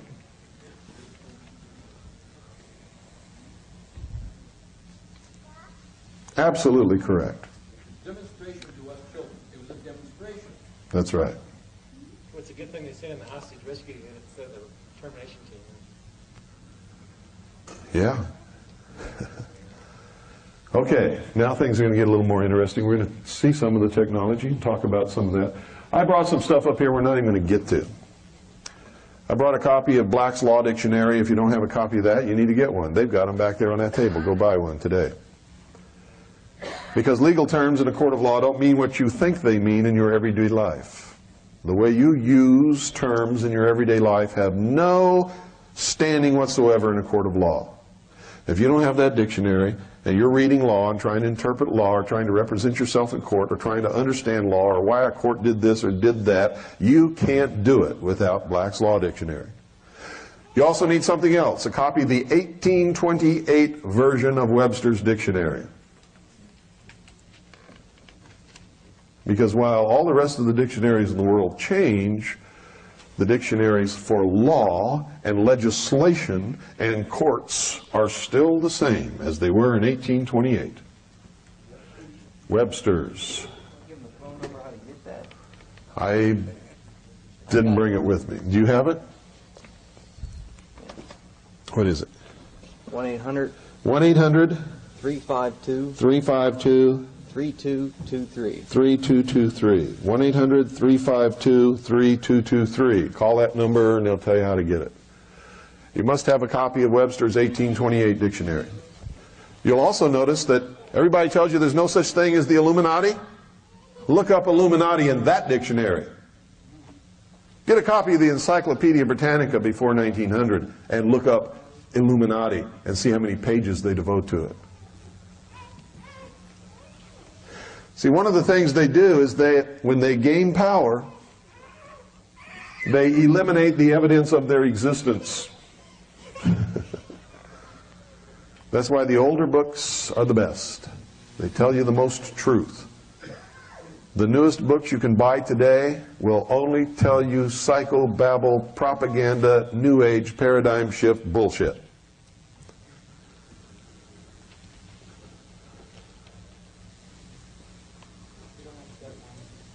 So, where should you go to buy books?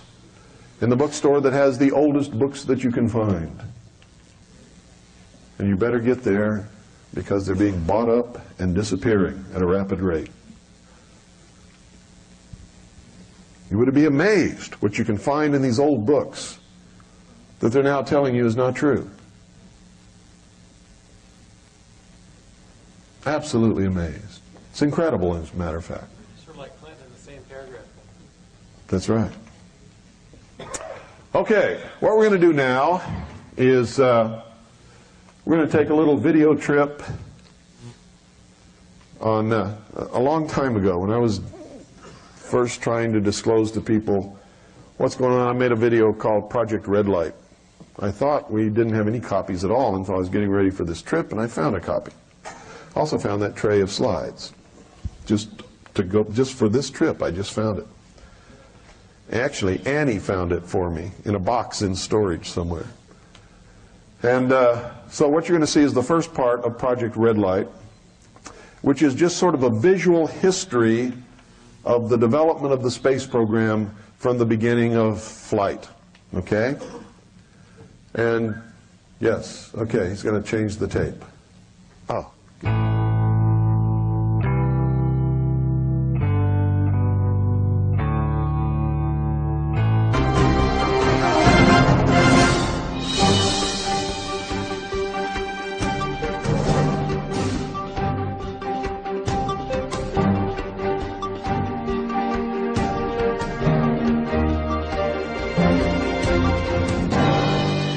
This group that is the most seen by the average person. Nope. Nope. Nope. One red American Beauty rose. It is the symbol of the secret destiny of America. It is the international symbol of Marxist socialism. It is the symbol of the birth of the New World Order.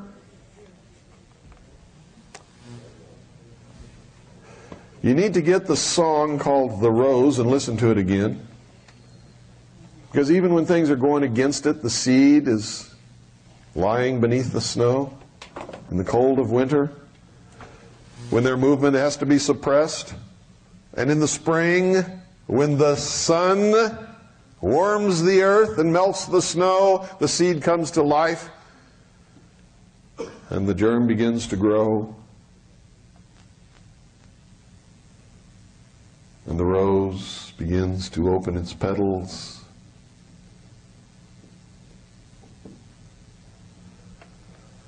Pretty song, huh? You never knew it had a message, did you? It gives courage and hope to all the socialists of the world.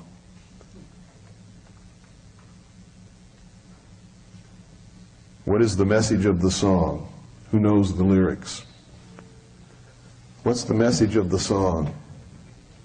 If you're afraid to die,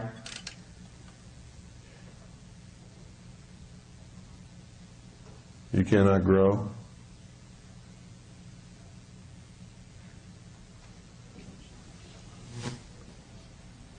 Who knows the song? The soul that is afraid to die never lives. It's giving courage to these people. You may have to die for the fulfillment of the great plan. Don't be afraid. For even though it is in the cold of the winter snow, the seed is just waiting for the summer's warmth of spring. Jihad program. Give your life willingly for the completion of the great plan. Do whatever's necessary. You see, it's going on right under our noses and we don't even know a thing about it. What did they do after they blew up the building in Oklahoma City? And make no mistake about it, they blew up the building to demonize American patriots, disarm American citizens, create draconian legislation to enable them to do what they need to do as one more step toward their New World Order.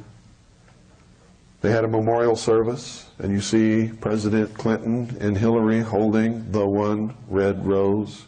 And they handed one red rose to everyone who went in there. And they gave one red rose to all the rescuers and the police officers and everybody who took part in the rescue effort. Laughing at us and telling the world what it was all about.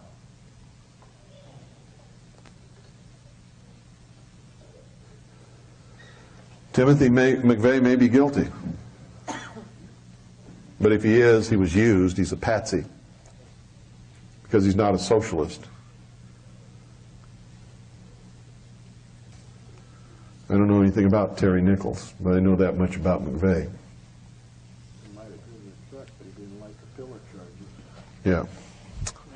And I think McVeigh was honestly the kind of guy, if he had known there was going to be anybody in the building, he wouldn't have done anything. Tell you the truth. Not because I know him personally, but because we have investigated his entire life. He is not a racist. He was not a member of any militia. He was an American patriot who wanted to be a member of United States Army Special Forces. He went there, he tried out, he passed all the physical trials and tests and everything. When they asked him one question, if we give you an order to assassinate someone, will you carry out that order with no reservations and no hesitation? And he said no. They said, you can't be a member of U.S. Army Special Forces. Put him out the door, and he was recruited by the Central Intelligence Agency on the same day. Who are these people? Everybody take out a dollar bill right now. $1 bill. Now I'm going to amaze you.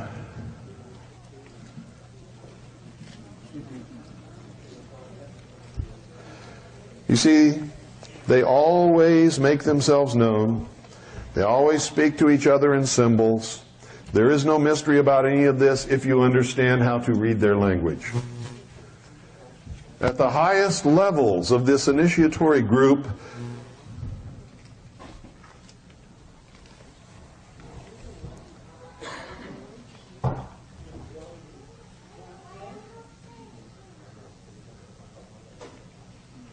there is what's known as the Order of the Trapezoid.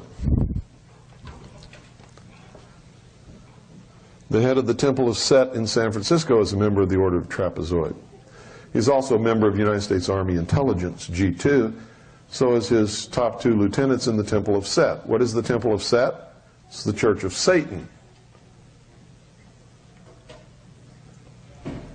They have a saying in the New Age movement, as above, so below. You've all heard the reference to the pyramid below the pyramid? What are they talking about? They're talking about the concept of the way things work and are brought into being in the world. Okay?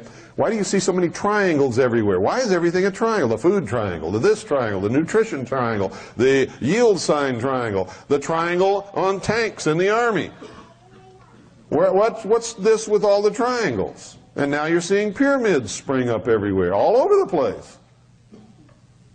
Well, there's a method to their madness.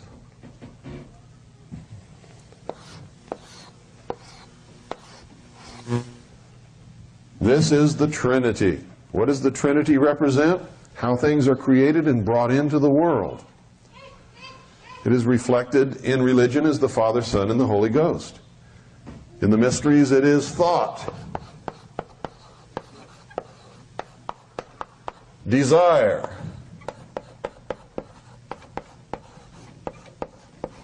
and action.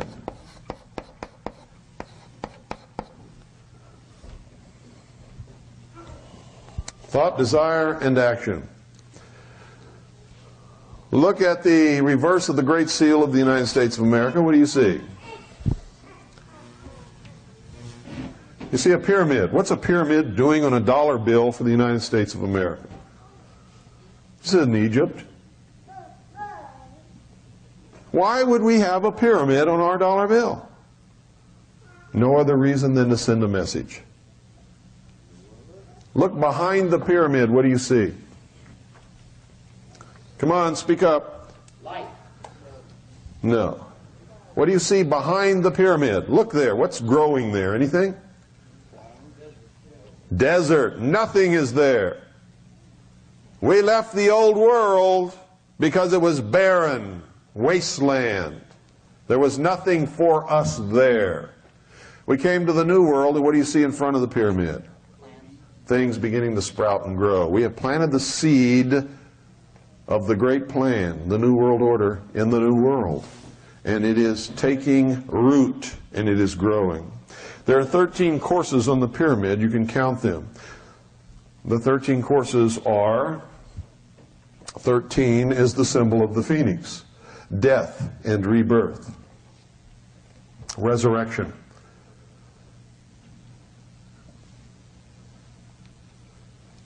You see at the top of the pyramid the eye. The eye is the reminder to everyone who sees it that we are everywhere, we see everything, there's nothing that we don't know.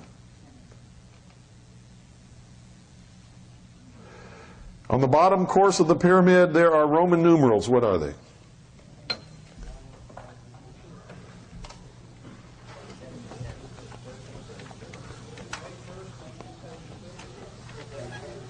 No. Read me those Roman numerals in order. Read them to me. M what?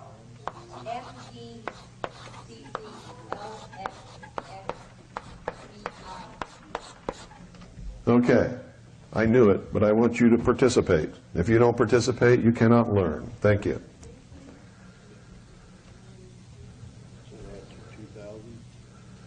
What does that mean? What does that say? 1776. Everybody says that's the birth of the Constitution. When was the Constitution born?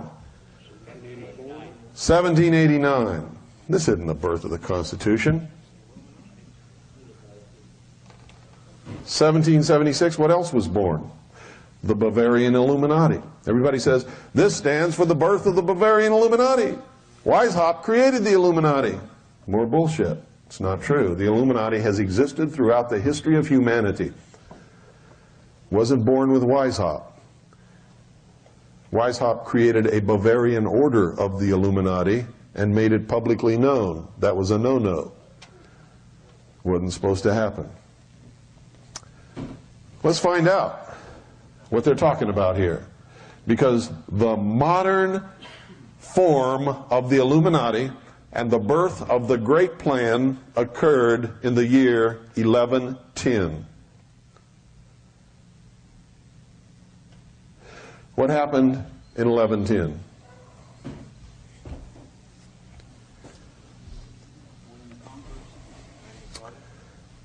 The Knights Templars conquered Jerusalem and crowned the king, excuse me, not the Knights Templars, but the Crusaders conquered the city of Jerusalem and crowned the king of Jerusalem.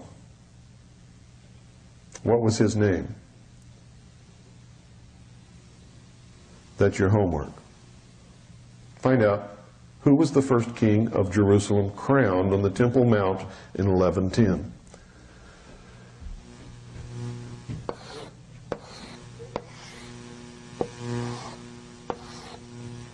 I'll tell you this, he was one in the line of the Merovingian kings. Nope. Okay, let's see what this is all about. Let's see if we can decipher this. I'll tell you we can, and we will, and it's going to blow your mind. Let's see what this really refers to.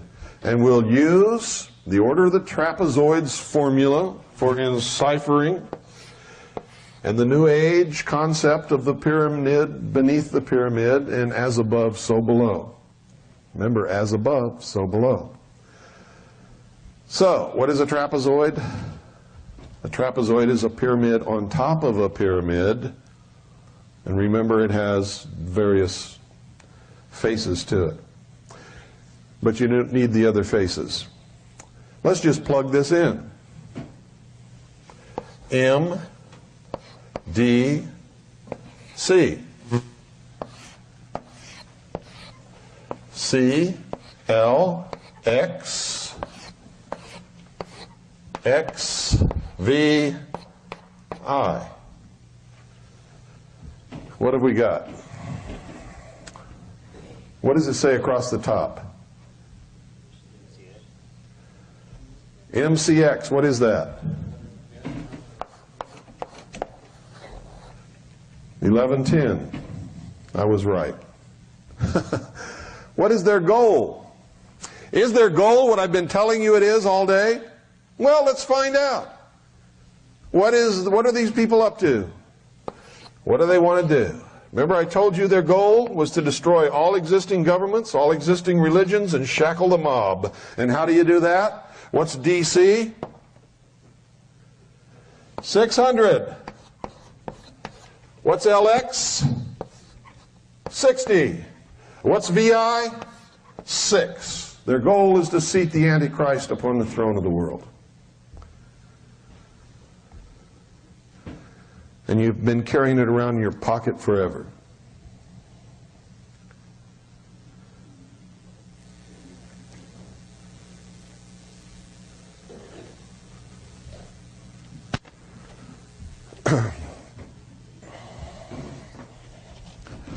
Who is the Pope? He is the Emperor of Rome. Rome never died, never faded away. It became the Vatican. What is the Vatican? It is the priesthood of all of the old pagan religions of Rome, built upon the deception that they are Christian. Can man change the orders of God?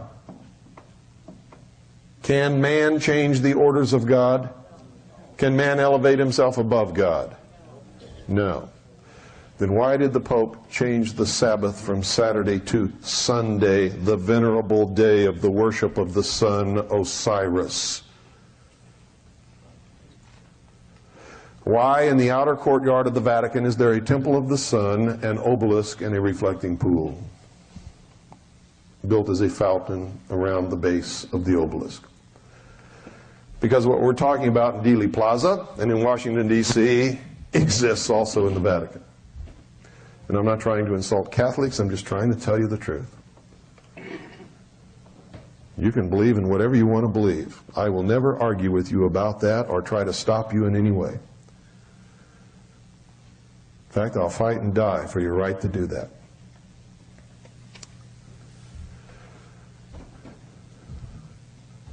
The king of Jerusalem founded an order of knights shortly after he was crowned, called the Knights Templar. Their first task was to explore the caverns and tunnels below the Temple Mount and find whatever relics of the past that they could find.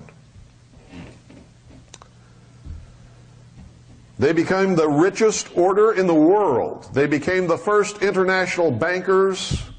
They were, to my knowledge, the first communist. Actually, that's not true, because the Gnostics were the first communists. But the Knights Templar became the second large group of a communistic order that existed in the world. Their symbol is two knights riding on one horse. When they joined the order, they had to give up all their worldly possessions, goods, money, clothes, property, everything, to the order. And they were only given according to their need in the position that they were assigned to perform by the order. What is that? Communism. They didn't own anything. They didn't have anything. They were never given anything unless they absolutely needed it to do whatever job they were assigned. And they were given only what food and clothing they needed for that particular day or that time or wherever they were, or how much labor that they were performing. They were communists. Were they created by the Vatican or by the Church? No. That's the biggest misconception you could ever have in your whole life. No, they weren't. The Church never even noticed them, didn't care about them until they became powerful and rich and wealthy and started to own lands and lend money to kings and queens. Then the Pope called the head of the order to Rome and didn't ask them anything. Instead, what he did was legitimize them as a holy order of the church, whether they wanted to be or not, and gave them the red cross to wear upon their tunic. The Pope, as a mission, said that they were to protect the pilgrims going to Jerusalem. Did they ever do that? Did they ever protect the pilgrims going to Jerusalem? No. They never did. It's more BS thrown out for the sheeple. What did they do? They protected the church's interests. They protected their interests. They conquered.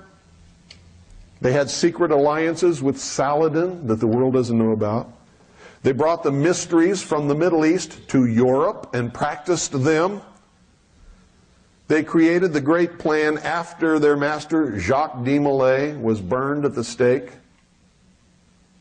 in the efforts of the Pope and the King of France to destroy the Knights Templar when they felt they got too powerful. Where did the pirates come from? Did you know that the Knights Templars had one of the largest fleets in the world? Did you know that one of their symbols is the skull and bones? Did you know that on every grave of the Knights Templars in Europe is the skull and bones?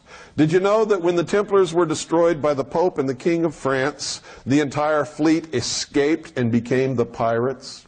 Didn't you ever wonder why the pirates were called the Brotherhood? Didn't you ever wonder why they could all sail into the same port and never fight against each other? Didn't you ever wonder where the Templars' fleet went? Didn't you ever wonder where the skull and crossbones came from? Didn't you ever wonder why the Russell Trust at Yale University is called the Skull and Bones? George Bush is a member. He's a Knights Templar. And many other great men who have occupied high positions of this government.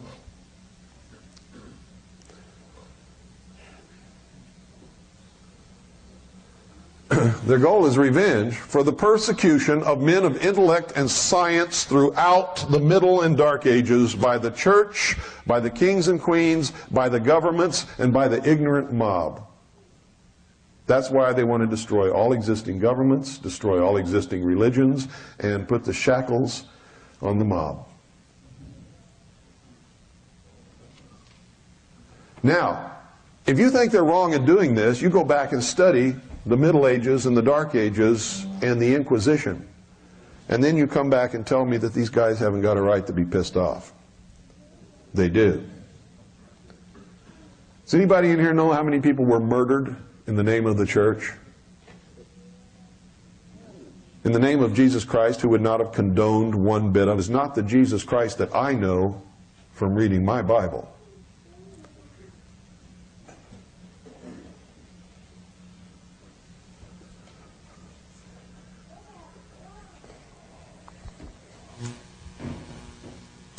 Does anybody know how many people have been murdered by kings and queens because they refused to be enslaved by them? Or because they had an idea that was different? Or because they read books? That's all they did, was read a book. Got caught reading a book.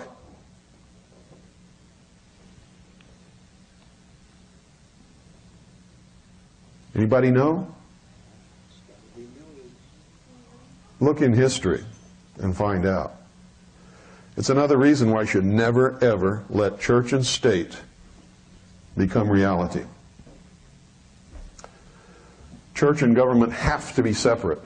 I don't care what church you belong to. You try to make your church part of government, and I'm going to step in the middle. Because I know what happens when that happens.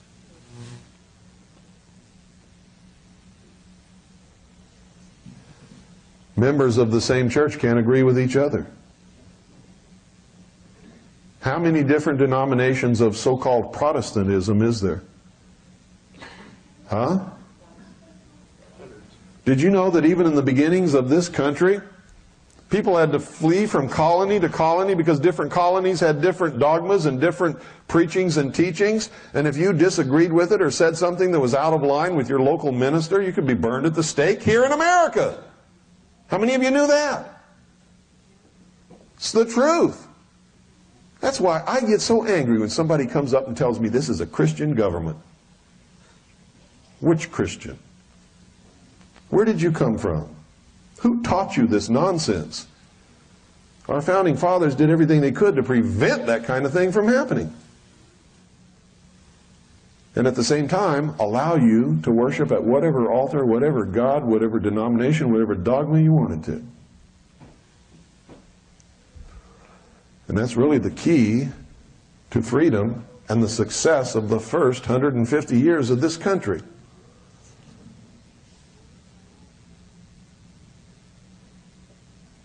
Unless you think I'm attacking Christians, I am a Christian. But I'm a Christian that Jesus Christ would want to know.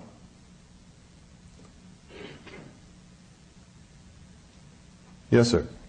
In all of these situations you referred to, weapons is a primary key element that they disarm prior to being killed. That's right.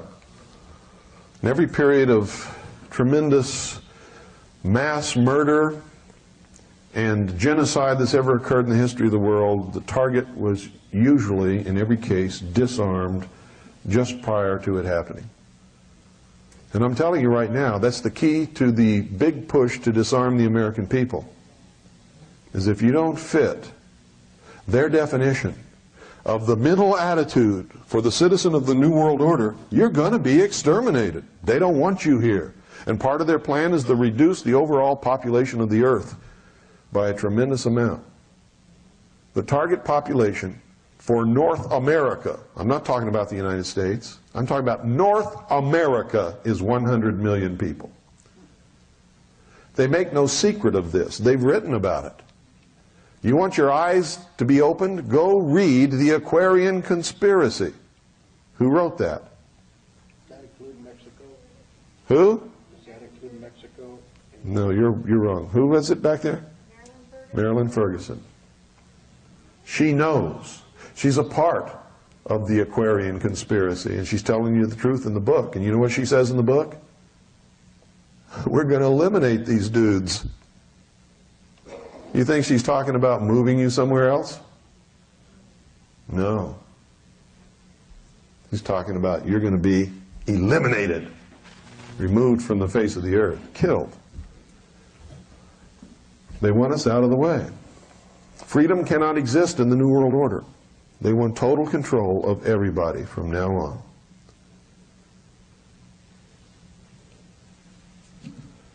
Okay? Everybody understand all of this stuff? That's why it's so important that you research the secret orders. The secret orders have existed since the beginning of mankind, when the first man learned something that nobody else knew and said, all right, I'll start the fire tonight if you'll all be good, and if I can have that woman and I get the comfortable place in the cave, and you all go hunt meat for me because I'm hungry, and I'm just going to sit here and wait for you to come back. First priest, first king. Since that time, knowledge has been used to control other people. The common man was not allowed to read books, or have knowledge, or learn, or go to school. It was a beast of burden. The worker.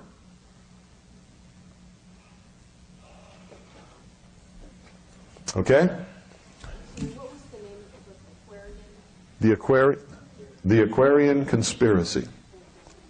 Author? Marilyn Ferguson.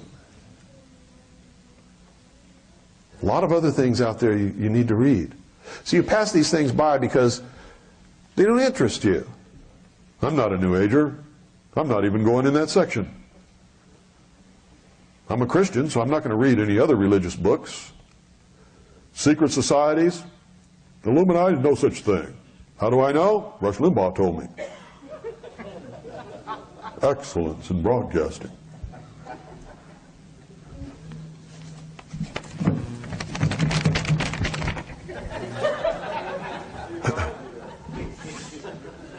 Allison does the greatest Rush Limbaugh impression that you've ever seen in your life. Yes, Gary? If you take the number 666 times 3, it comes out 1998. And numerology, I guess that means that's going to be a great year for them. No, it's going to be a bad year for us. It's going to be a great year for them. We don't have much time left. Clinton gave us the timetable. He said 1,000 days, and that was on the night of his address to Congress on the state of the nation. He told us 1,000 days. We're going to see the sunset, and we are preparing our children for the new dawn. Now you better take what he says seriously, because he's not joking. He's not lying this time. State of the Union message. I played it on my broadcast just so to make sure everybody got it a second time. And I'll probably play it again just so that they get it for the third time. And you'll be surprised how many people still won't get it even then. Circus act and all that. Yep, circus act and all. Those other guys like Dole and them, they knew what he meant? Absolutely. Bob Dole is a 33rd degree Freemason. You really think he's on your side because he calls himself a Republican? Read Hegel. Read Hegel. It's exactly the way they corrupt the nation. You vote for him because he's a Republican. And you're a Republican, conservative, upstanding, American traditional Constitutionist, right? So you're going to vote for the Republican, who happens to be a lying piece of crap, who's not a Republican at all. He's an illuminist, pushing us into the New World Order. Most people vote Republican because their parents were Republican. They don't even know what the word means. And if you took the meaning of Republican and applied it to any of the candidates who call themselves Republican, you'll see that they're not even close. Yes, ma'am, in the back.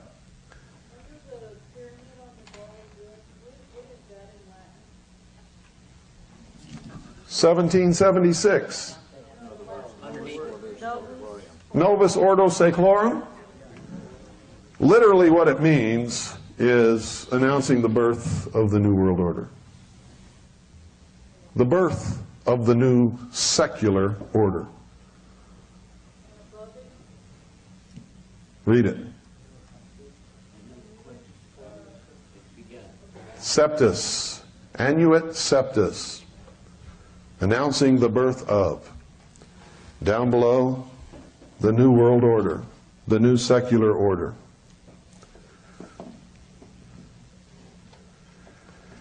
It's been on our dollar bill all this time. If you'll notice, one of the words have been intentionally misspelled so that there would be exactly 13 letters. Intentionally, because there had to be 13. Everything there is 13. 13, 13, 13. Everything is 13. Pardon? No, it's seclorum that was misspelled. Seclorum was misspelled intentionally so that there would be 13 letters in Novus Ordo Seclorum. Pardon? Do you have a list of recommended Yeah. readings? Pardon? Do you have a list of like recommended readings or you know where to go? No, but I did a tape in the Mystery Babylon series that has the whole hour as a bibliography. I did it on tape.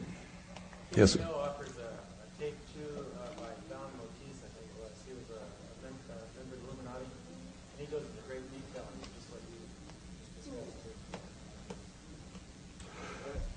How does one determine who these Masons are? Like you said, Bob Dole. Is there a list they publish? No, they're secret orders. Unless the member lets it be known who he is, the only other way to tell is by the symbology of their language or what they do. But see, Who's Who, when they ask somebody to be in Who's Who, they ask them to provide a list of all of their organizations and associations and degrees and all that kind of stuff. Bob Dole gave it to them. It's right in there. You want to know who they are? Go to Who's Who and start looking in there first. If you can't find out, call their office and say, I would like to have a list of the membership organizations to which Congressman so-and-so belongs to. And if it's not listed on there, call him up or go and talk to him. And when you walk in and talk to him, give him the handshake of the Master Mason and say, are you a traveling man? And if he gives you the handshake back and says, yes, I'm traveling from west to east, you got your answer.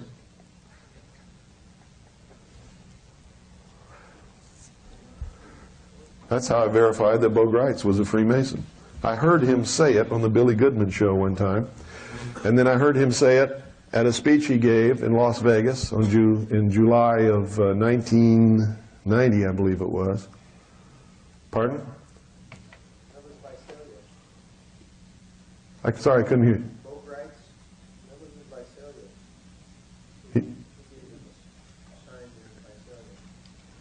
Yeah, but I'm talking about when I heard him say, he said, I'm a 32nd degree Freemason of the Scottish Rite. And then later he denied it. Well, he didn't know that I knew what that meant. And so that night, he came into the ballroom there, and I was standing there, and I thought, I'm going to give this guy the test. And you know why I was there? Because I loved him. I was one of his greatest followers. Everywhere I went, I said, listen to Bo Grides. I walked up to him. I gave him the handshake of the Master Mason. He immediately grabbed me, took me into the 5 points of fellowship, and whispered Mahabone in my ear. You know what I did? I said, Mahabone my ass. Pushed him away, I walked out, and that's the last time I've ever said anything good about Bo Grides.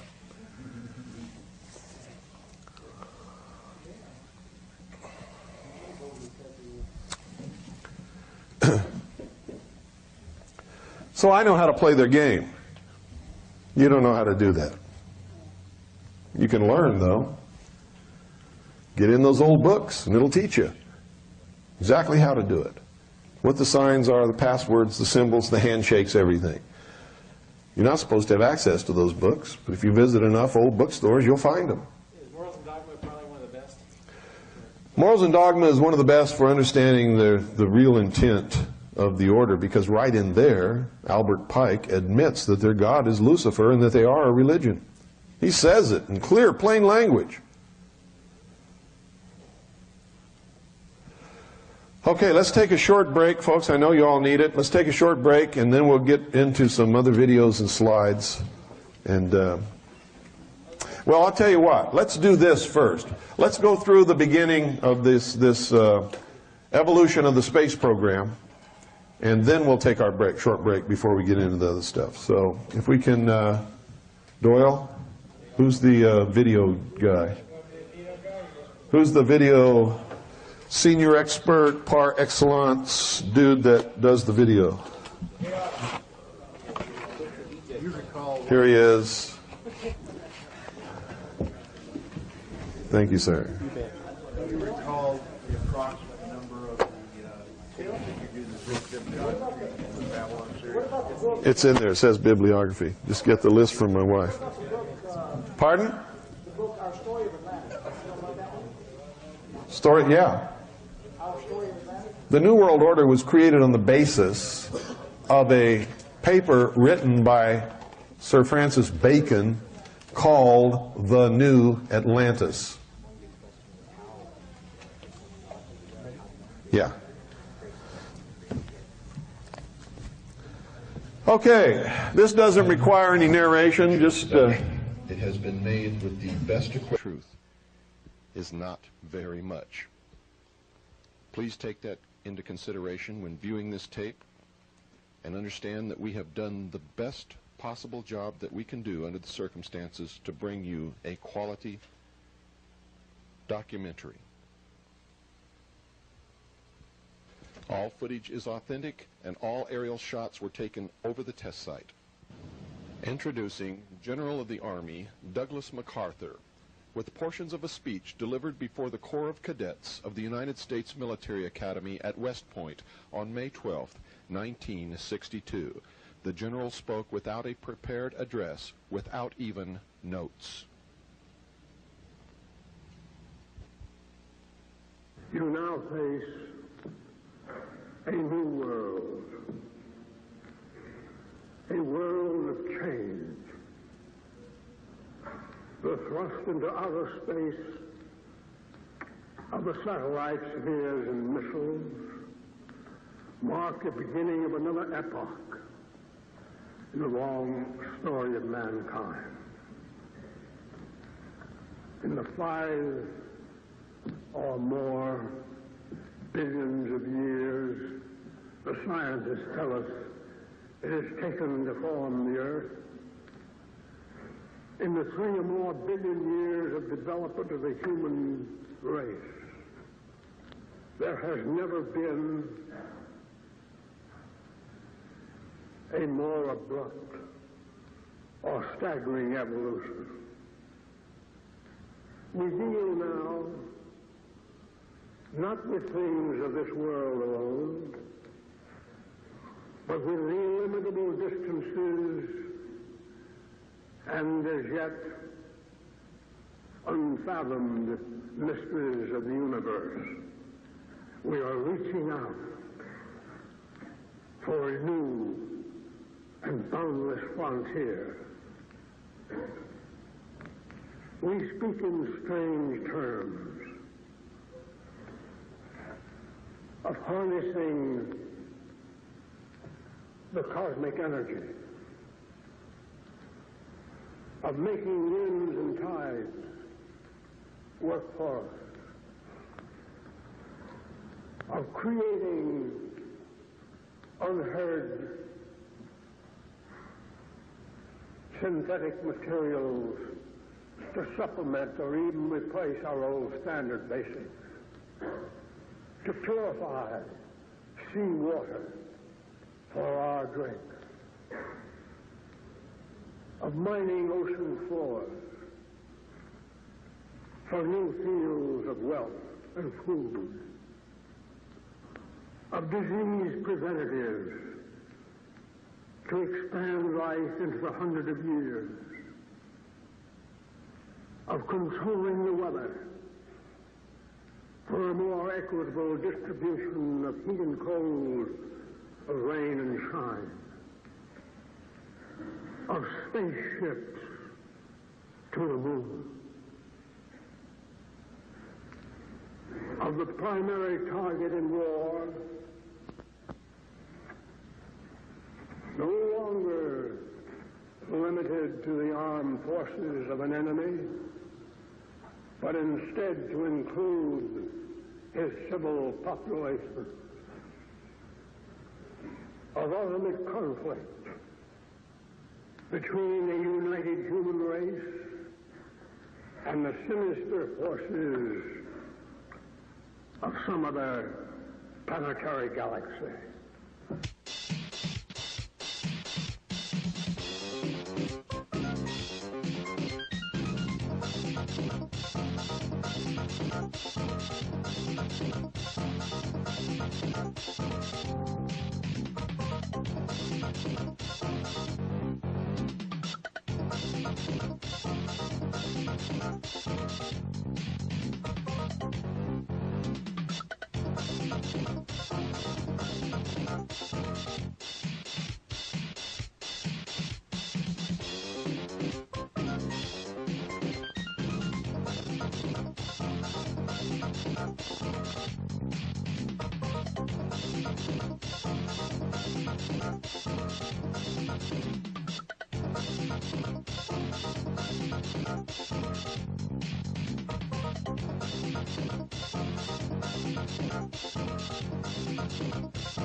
Hi everybody, my name is Keith Ranch, and tonight we're here in Las Vegas, Nevada at KVEG radio station, and we're here exploring the UFO phenomena that is exploding in Las Vegas. We're here with Mr. Billy Goodman. How you doing, Billy? Fantastic, Keith. Welcome to Las Vegas. We are really excited, really excited tonight. We're going to go out to a place called Groom Lake, right, where thousands of people have been calling in reportings of UFOs. Oh. Can you tell us about the happening and what is going on with this explosion out here? It's unreal. What has happened is, first of all, the way it occurred is that we found out through Bill Cooper that there was some activity going on at a location called Groom Lake, which followed up with this UFO hotline out of Los Angeles. Right. That corroborated that there was something happening. So we talked about an opportunity of it happening. And one thing led to another, and people said, we want to go out there. So we said, okay, let's put together a little trip. And we did. And a couple of Saturdays ago, you had to see this, Keith, to believe it. Over 100 people sitting in a circle in folding chairs with cameras in the middle of the desert. Now, you've got to visualize. Cars and trucks pulled off to the side, vans, everything, buses, all pulled off to the side.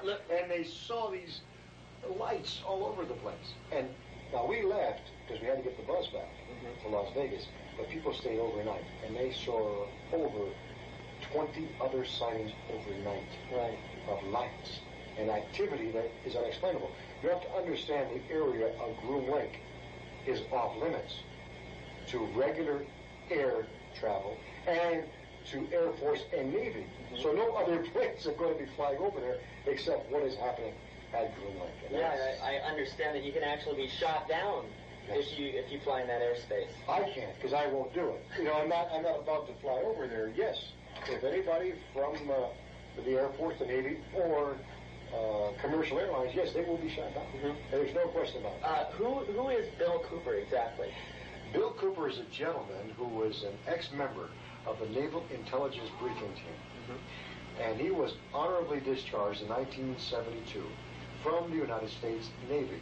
While in the Navy, as part of the Pacific Fleet, he spotted UFOs literally coming out of the water while he was on watch. Coming out of the water? Out of the water while he was on watch. Not only did he spot the UFOs, but other members of the Pacific Fleet also saw what he saw. Mm-hmm. Now, these UFOs not only came out of the water and flew around and did some tricks for them. They didn't do it once. They did a number of times. Out of the water, back into the water, come out and do some flip-flops for them, and then back into the water. So this man knows for a fact, number one, he saw them with his own eyes. Mm-hmm. But that's not all. That's not all. The other part is that while he was in the process of being a part of the Naval Intelligence Briefing Team, he had the opportunity to look at some top security papers, and he saw in writing that, in fact, there were UFO craft in captivity and aliens in captivity. Actual aliens? Actual aliens in captivity over the years. Okay, well, listen, I guess we're going to have to wrap it up here. One more question. Have you been out to Groom Lake yourself? I was there. And what did you see? I saw lights up in the sky, zigzagging. That's all I can tell you. In other words, could they have been our aircraft? Did they act like something no, like they have? No. Planes don't do that that I know of. Now, I'm not saying we don't have something that we don't know of that's going on at Groom Lake. But you don't see planes zigzagging up and down, flying horizontally, going up and coming down. You don't see those things as far as I know. Right. The planes that I'm familiar with. I'm not that much into aeronautics, don't get me wrong. Okay, well, I'll tell you what, we're going to go out there and check it out for ourselves. Do it. So, thanks for the interview, and we will talk to you later. The only thing I regret is I cannot be with you folks. But I was there, and now it's your turn. Okay, well, we'll let you know what happens tonight. I know you will, but Charles Ellery will be out there. And Charles Ellery is my guide. And he's the one who brought us out to 29.5-mile marker on Route 375. Well, you heard us. You're on the air, Billy. Oh. He's on the air. Well, no, I'm not. But I guess we'll catch up with it. As far as UFO activity and unsolved mysteries, decided to go into it and to look into what happened at Roswell, New Mexico. I want to read you a little letter that's dated September 21. As a matter of fact, it just got to the radio station today. It took a while to get here. I don't know why. Perhaps she did not mail it. But listen to this. In the late 40s, early 50s, my father was a civilian employee at Wright Air Development Center, now called Wright-Patterson Air Force Base in Dayton, Ohio. He was air eyewitness to several pictures of the craft, as well as documents that were circulated among the key personnel in the government. What is being told now is something I have grown up with. My entire family has known of this since I can remember. But we, like the others, were sworn to silence. We were all too aware of the problems my dad would face if we said too much. Can you believe this, Dave? It goes on and on. Even though we knew that things from other planets did exist, she's not saying think, she knew things from other planets did exist, we tried to deny it to ourselves because even a few years ago, to mention such things in public would have bought us one-way tickets to the funny farm. That's only the beginning. There's more with this letter. I mean, there's so much more. This is nothing compared to the mail that I just received today of people telling us that finally the fact is that they have seen or they know of UFOs. Favor, zoom in on this little puppy. Look at it. Can you hear that noise in the background, folks? And camera 4, zoom in on this. This is, I don't exactly, I guess it's a Tesla coil. Is that correct? Anybody nod your head? This is the Tesla coil. Now, you've heard me talk on the air about Nikola Tesla. Well, somebody, Ted Rice, brought this down tonight. Look at this. Isn't that something? That is fantastic. All I'm doing is touching it with the tip of my finger, and you hear that. I'm touching this. It looks like a crystal ball type thing, only it's not a crystal ball. And there's a lot of electronic stuff, and all it is plugged into the wall in restaurants. I think I'm seeing the very same thing where you see them sort of flowing out, and you probably have seen these at the Elephant Bar and Shenanigans, but this is something else. Hey, camera 4, zoom in on this puppy. Look at that. Oh, wow, I feel like I'm electrified. Are the rumors that presidents have been briefed on aliens and UFOs true? Has a president ever said anything about extraterrestrials or unidentified flying objects? Let's see. I've often wondered, what if all of us in the world discovered that we were threatened by a power from outer space, from another planet? Wouldn't we all of a sudden find that we didn't have any differences between us? When I left Vietnam, I was sent to the USS Charles Berry 1035 for a short period with NIS Naval Investigative Service to conduct an investigation on board that investigation. How many of you ever listened to Billy Goodman when he was on KVEG in Las Vegas? He was absolutely insane. He was a lot of fun. Everybody loved him, and everybody listened to him for 11 states all over the place. And I was a guest on there a lot.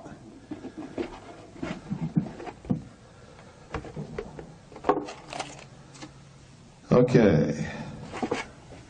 All I got to do is jig this across.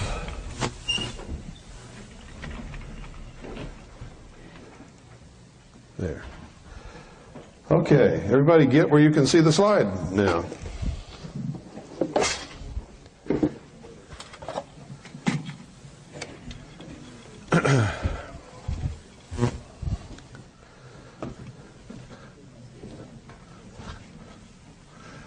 This is going to be a little bit fun, a little bit crazy, very educating, and extremely interesting, I think.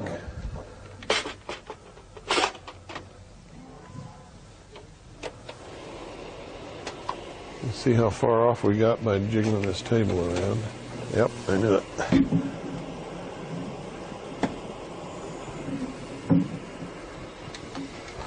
Okay.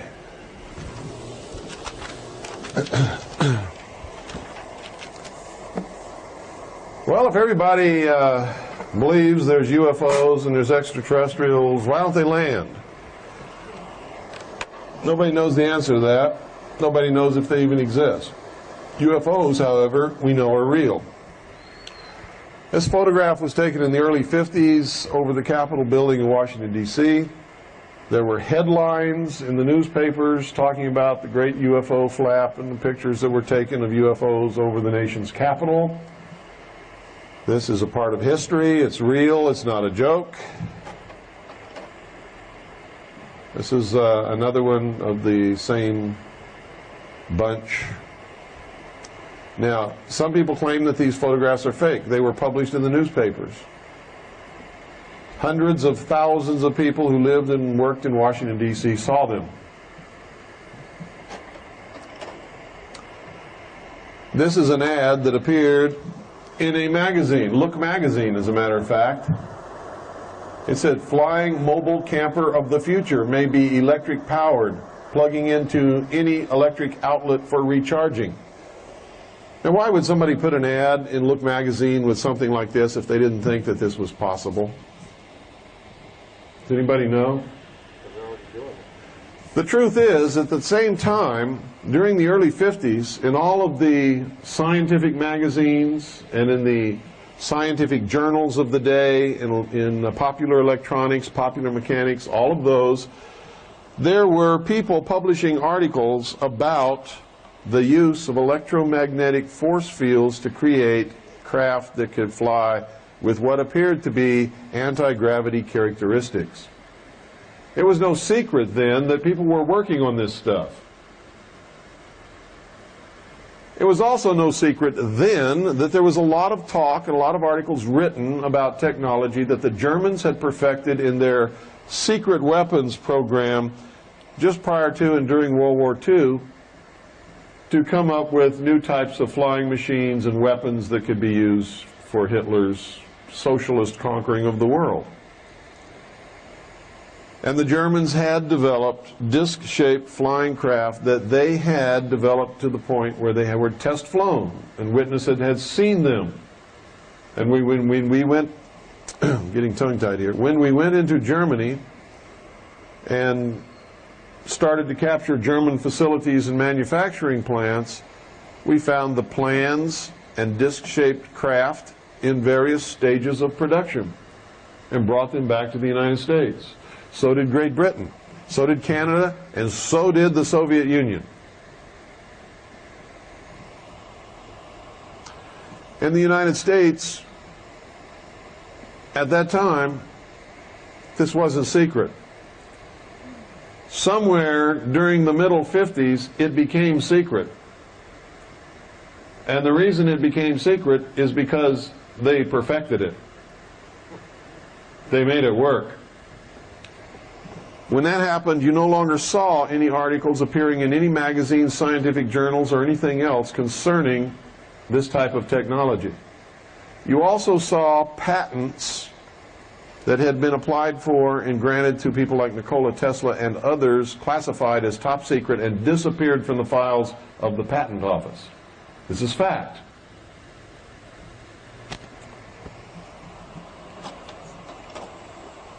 Look magazine, a blueprint for flying saucers. This was, anybody read that date for me? June 14th, 1955. This is the table of contents page for the cover of the magazine that you just saw. There it is. Is this the real flying saucer? This article was written by a journalist who had interviewed a general in the United States Army who described for him this flying saucer, piloted by a human being, built by the United States Army, and in operation at that time. You can get that magazine and read this article. Now, if you'll notice down on the left-hand side there, that picture of the airport of the future, where is it? No, that's not Area 51. It's underground, though, isn't it? It's underground in a mesa. Now, if you take that picture and cut it out of that magazine article and go to Dulce, New Mexico, and stand at the east side of the Archuleta Mesa, on the south side of the San Juan River, and hold that picture up, that is the Archuleta Mesa in Dulce, New Mexico. Part of it's on the Hickory Apache Indian Reservation. The other part is on the Southern Ute Reservation in southern Colorado. Start talking to these Indians about UFOs and they shut up, look at you like you're crazy, and get away from you real quick. Stick around at night. Sometimes you don't see anything. Sometimes you see the most fantastic contraptions flying out of that mesa that you ever saw in your life. Belongs to the United States government. This is a very early 50s safety poster that was taken off a bulletin board in a United States Air Force installation. This is a United States official Air Force photo of the Avro disc in 1955. Avro was a deception presented to the public and the press to get their eyes off of the real secret projects. That's the real Avro car when it was finished. If you want to see this, it's displayed outside the Air and Space Museum at Wright-Patterson Air Force Base in Ohio. You can go there, you can see it, it's right there.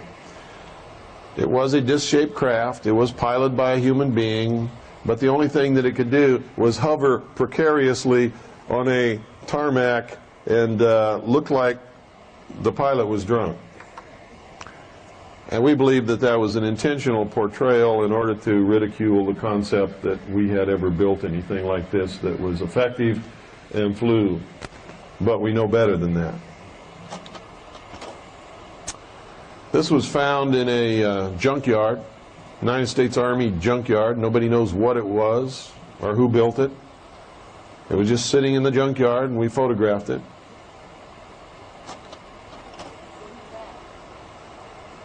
Pardon? What was what?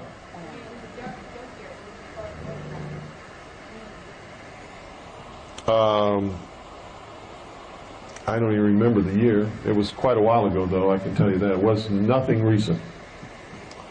This is a photograph that someone made of something that was being tested in a wind tunnel.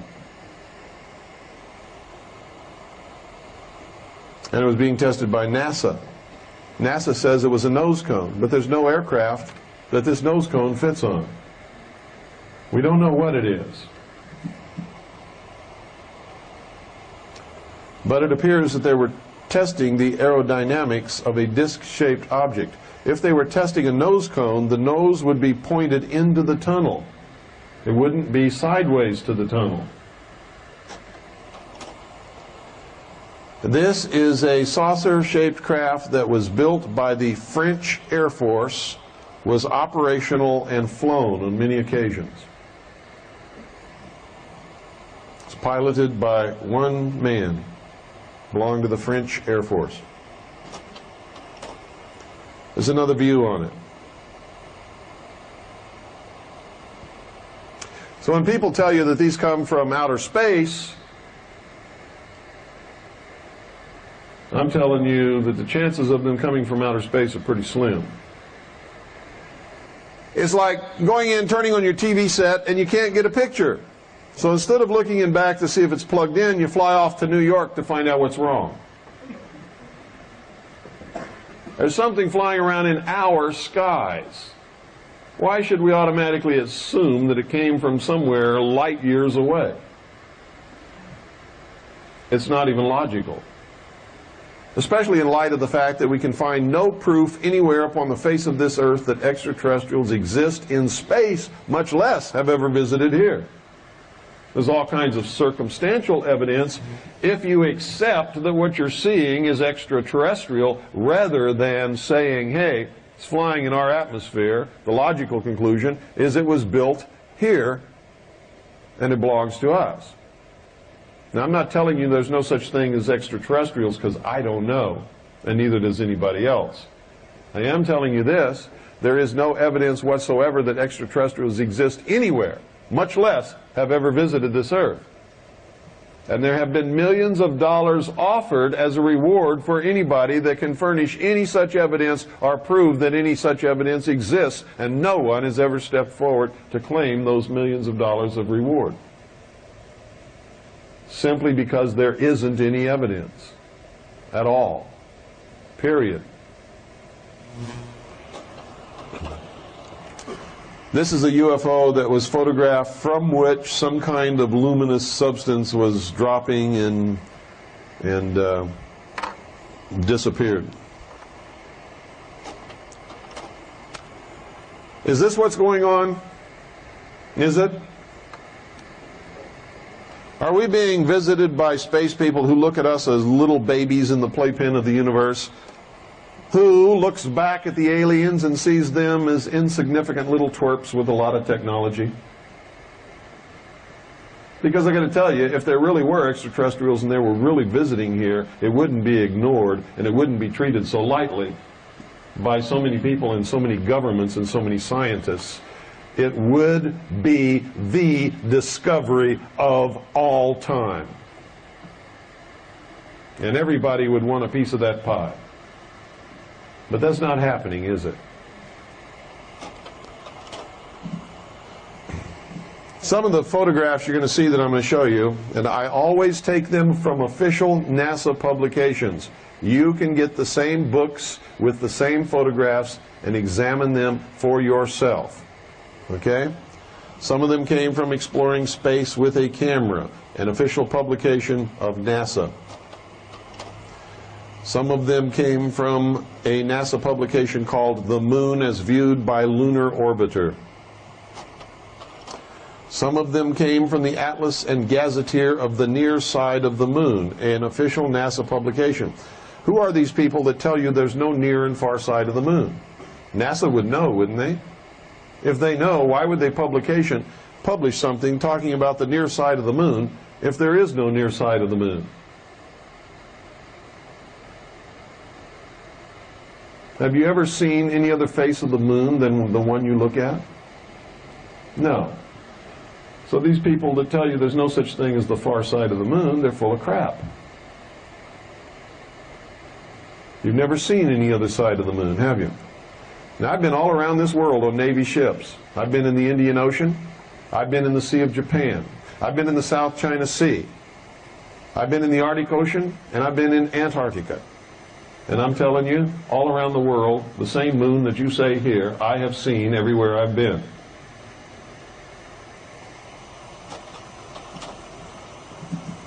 Some of them were taken from lunar photographs from Apollos 8, 10, and 11.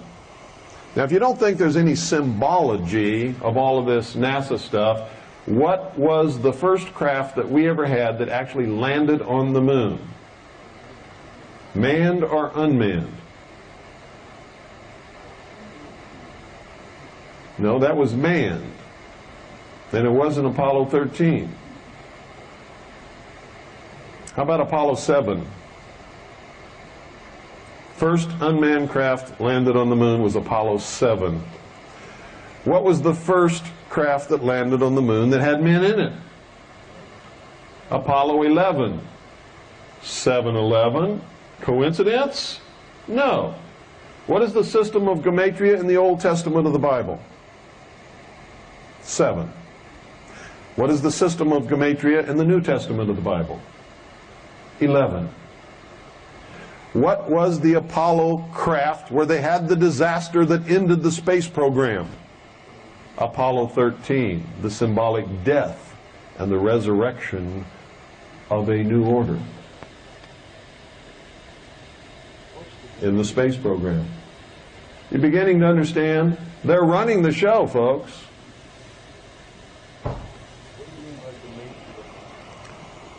If you don't know what gematria means, I don't have time to teach you today. You'll have to look that up. Some of them were taken from space images published by Lustrum Press, which were made from official NASA photographs, which they considered to be fine art. Here's a bunch of bumbling dudes in spacesuits up there, not using any brains whatsoever to take these pictures, and these jerks call it fine art. This is the moon from a long way away, they tell us. If you look real closely, though, you don't see any stars in the background, do you? No. You won't see any stars in the background of any NASA photographs taken of any of the Apollo moon landings. Now, let me tell you something, folks. This old bit that you can't take photographs of stars on the moon or from the moon is a crock of crap. Stars are out there.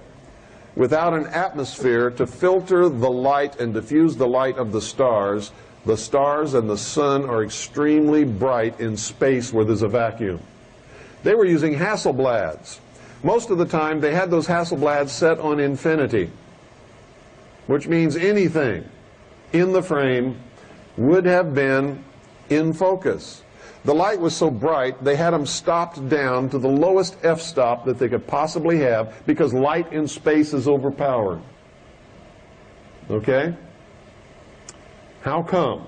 If they were using the finest cameras, the finest lenses known to man, stopped down to the lowest f-stop that provides you with an unlimited depth of field,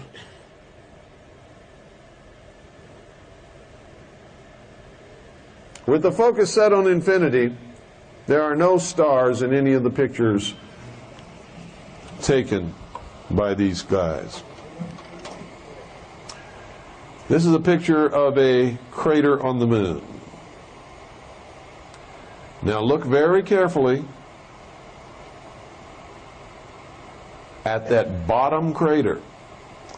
Right in the center of the crater, you will see something white that is extremely tall, that casts a long shadow. See it? This was taken, ladies and gentlemen, by Lunar Orbiter 4. Lunar Orbiter 4 had cameras with a resolving power of 1 mile only. If it was less than 1 mile in size, the camera could not even photograph it. So everything you see here is at least 1 mile or more in size. So whatever that is in that crater is over 1 mile high. Can you imagine that? We're using NASA's own statistics that they have given us. They told us, when we asked them, what is the resolving power of the lenses and the camera on Lunar Orbiter 4, which took this photograph? They said nothing less than 1 mile.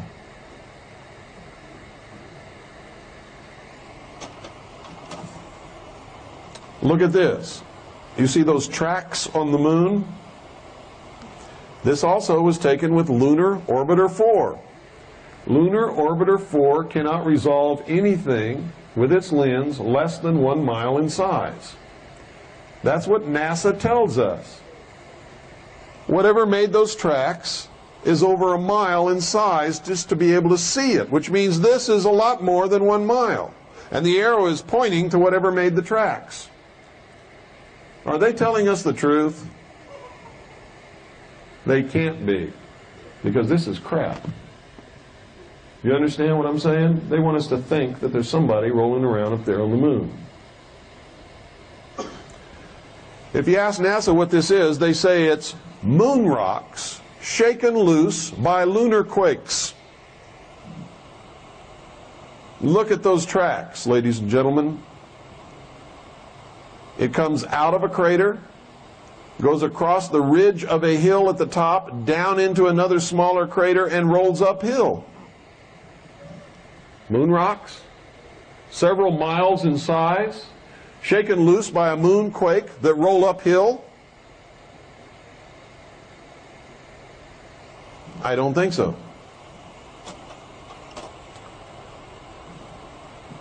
Here you see a crater on the moon, and on the close edge, the edge nearest to us, we see something that is anomalous on the edge of that crater.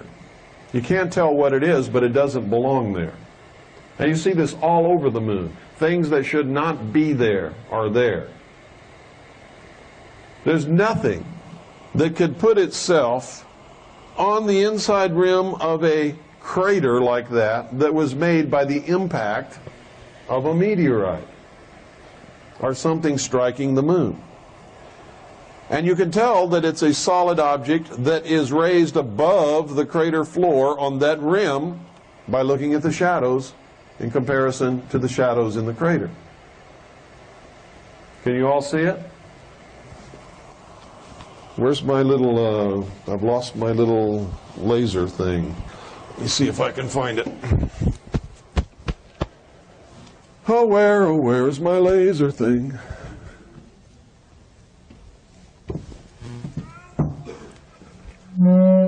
Hi, baby. Did you hear her say, hi, Bill? There it is. I found my laser thing.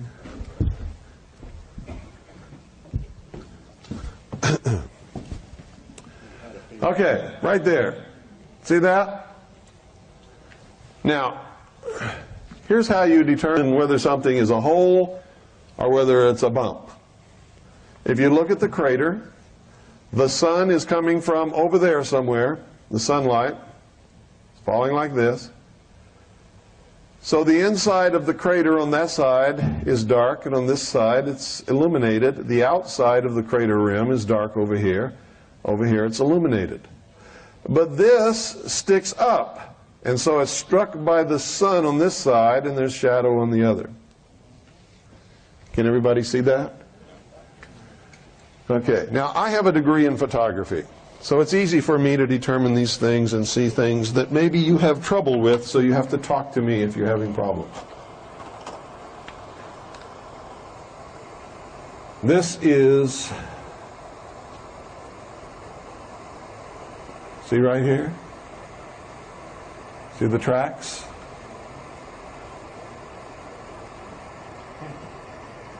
Lunar rocks shaken loose by lunar quakes. Look at the path of the tracks.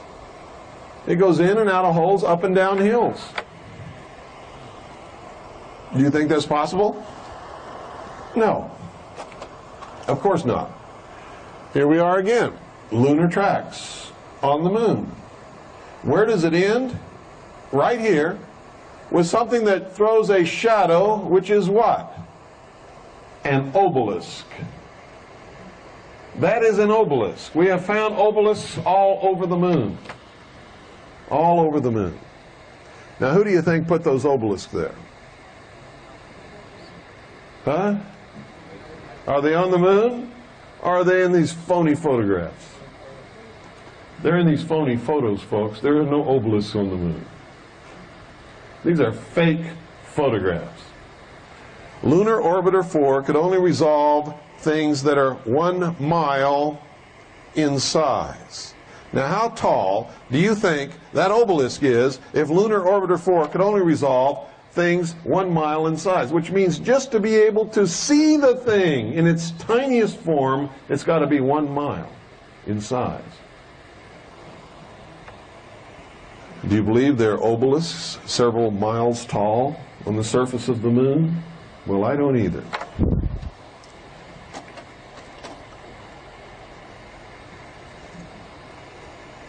What do we have here?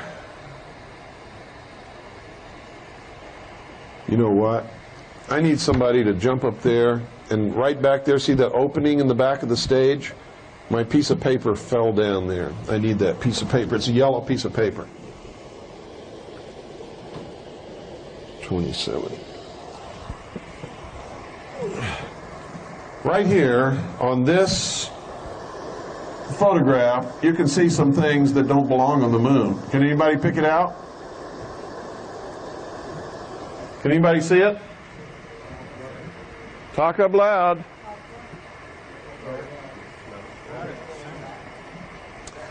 Look right in the center of the photograph. Thank you. Anybody see what I'm talking about? Isn't there a cross right there? Flanked on both sides by rectangular and square objects right here. Can everybody see it? What are the odds against a perfect 90-degree right angle occurring in nature?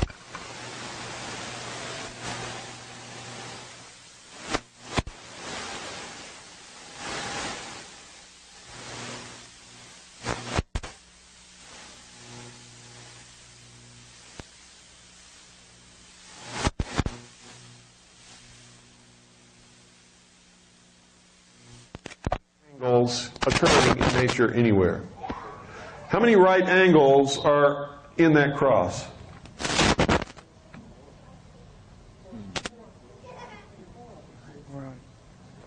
There are 12 that I can see, and that's only if it's a two-dimensional object.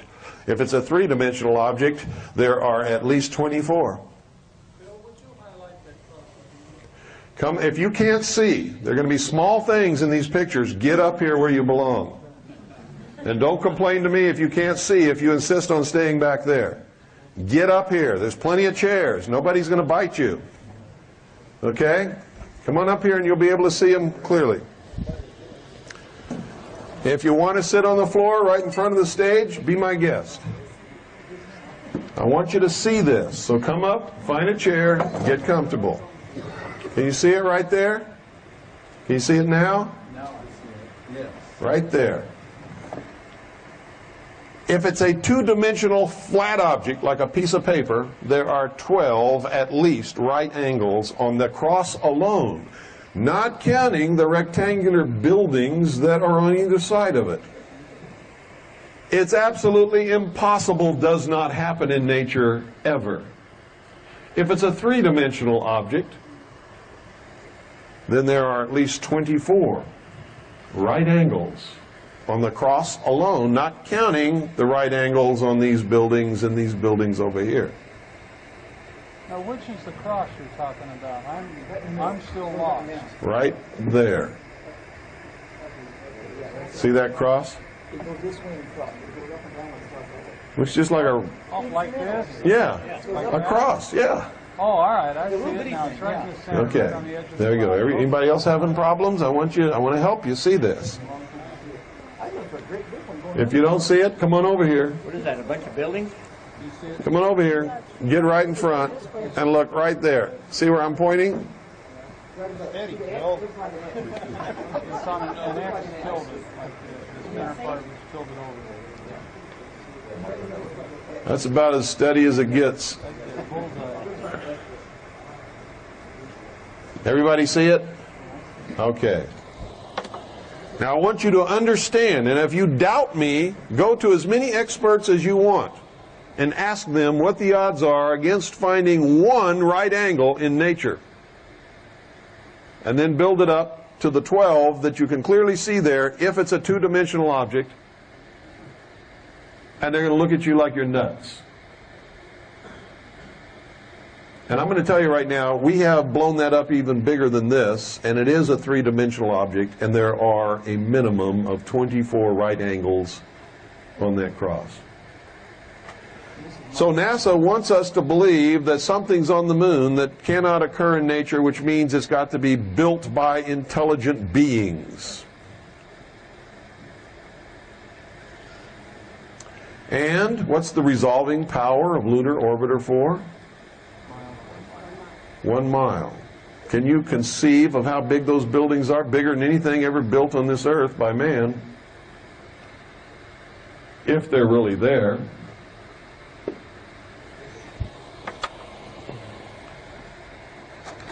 This the front side or the back side? Near side. Yeah. Now take a look at this. You'll see some more things that are just absolutely incredible. Anybody see anything unusual in this picture?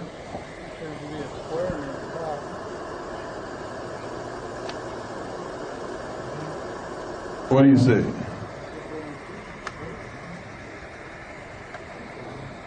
What do you see, gang?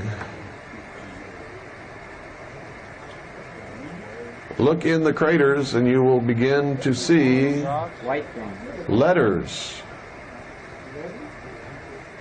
Yeah, there's letters in some of those craters.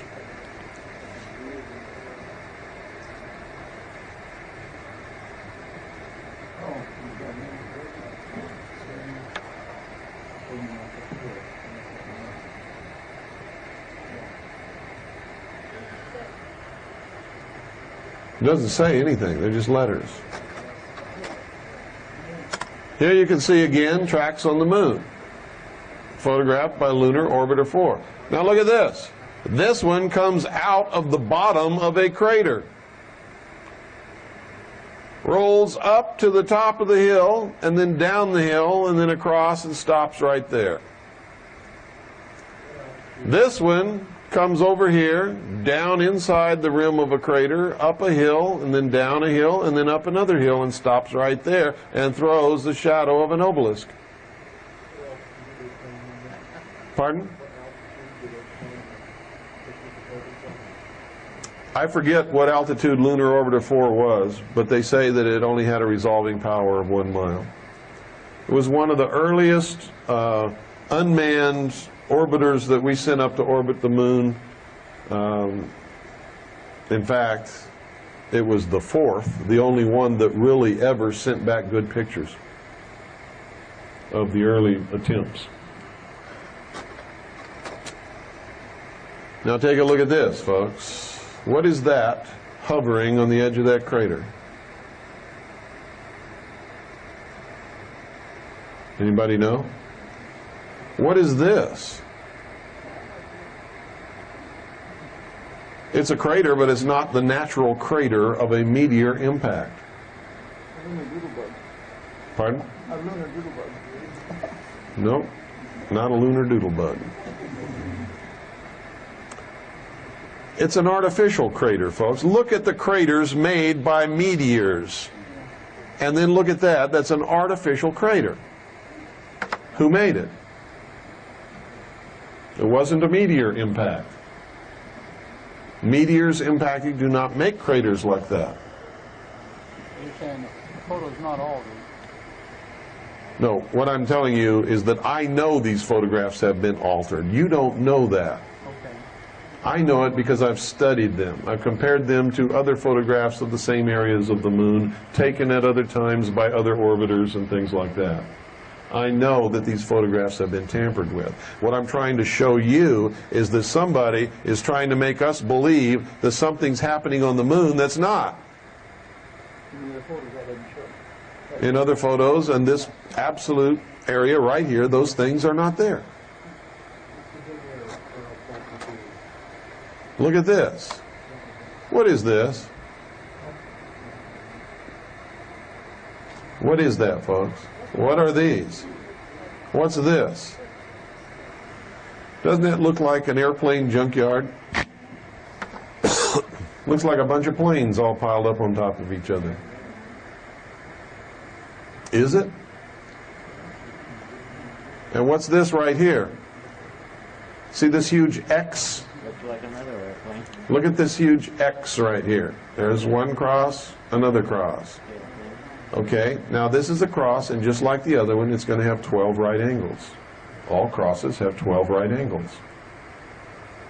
2 at the end of each arm, and 1 at each intersecting angle in the center.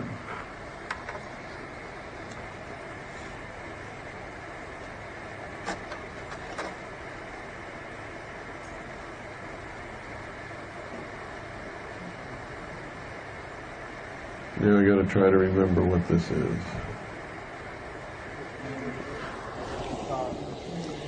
It's 32.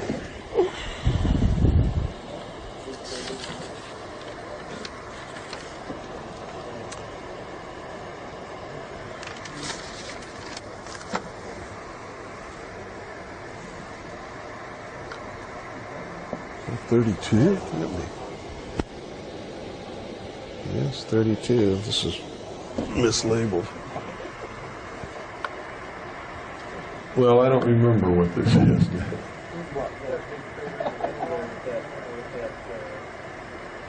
No, I don't remember what this is.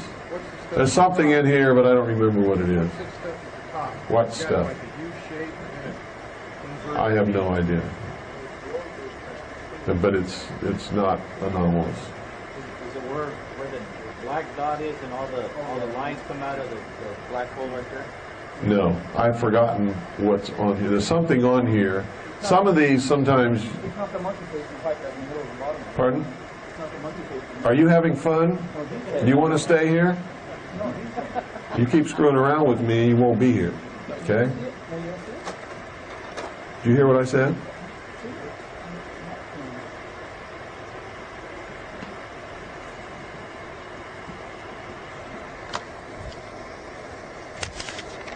Okay, this was supposed to be the last one.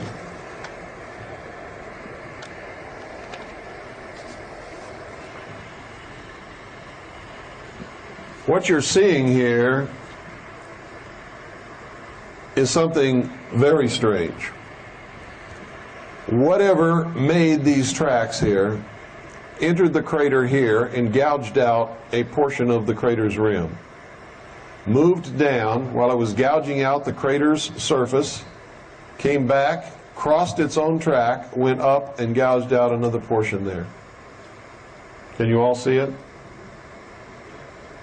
Now this would not be significant, and you wouldn't be able to tell that this was artificial if it had not crossed its own track. Does everybody see that? You can tell where it entered, came down, came back, crossed its own track, clearly overrode its original path and then went over the rim of the crater, and everywhere it entered or exited, it took out a portion of the rim. Now this, we don't know has been tampered with, because we've seen these things in other photographs in the same spot all the time. It's like there was a great excavating machine moving around. These are things that road graders do and things like that. This is the crater Kepler. Kepler was a famous astronomer, and this crater was named after him. You can see that this is anomalous. It is not a natural crater that was made by a meteorite. When something impacts the surface of the moon, moving at tremendous speeds, it vaporizes everything and throws material out away from it and leaves a perfectly round crater. What you're seeing here is something that has been artificially created here. How was that done on the moon, when the only thing that can change the moon's surface is the impact of a meteor? They tell us there's no atmosphere, don't they? Well, there can't be wind erosion if there's no atmosphere. If there's no water, there can be no water erosion. Is that correct? We've never seen a volcano on the moon. There's no evidence that there's ever been a volcano on the moon that we can find. So the only other thing would be moon quakes, and this does not look like the production of a quake. This row here, when you examine it under high magnification, are 4 round somethings directly in a row. This comes down here, and there is what appears to be a wall or an abutment here. There's no proof that it's made as a wall intentionally. You just can't tell. It's just not normal. It's not natural.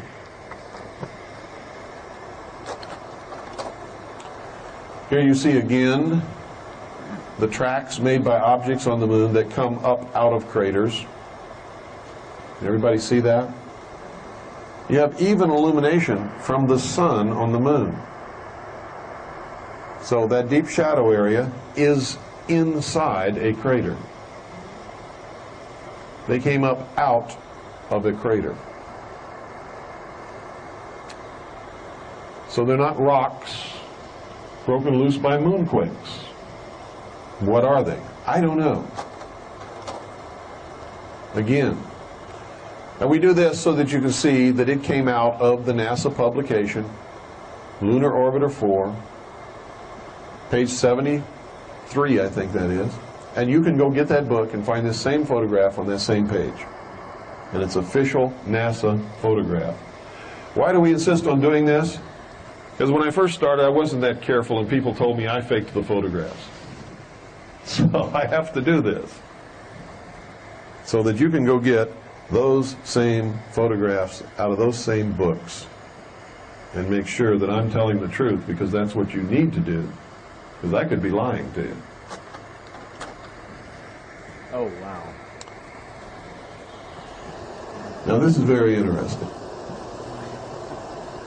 because right at the base of that cliff is an object that has 1, 2, 3, 4, 5, 6, 7, 8 right angles, and that's if it's a two-dimensional object.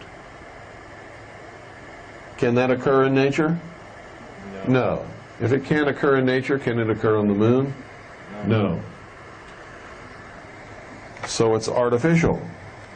It's either on the moon, put there by somebody who can make right angles, or it's a fake photograph. Here you can see a pyramid, right here.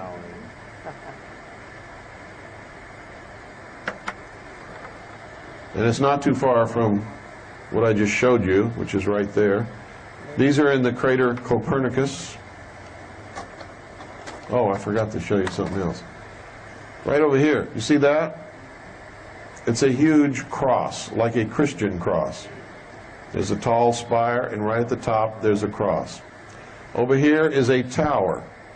These were all taken by Lunar Orbiter 4. See that tower right there? Miles high. Miles. This is Kepler up here that I showed you. These are the tracks. This is nothing.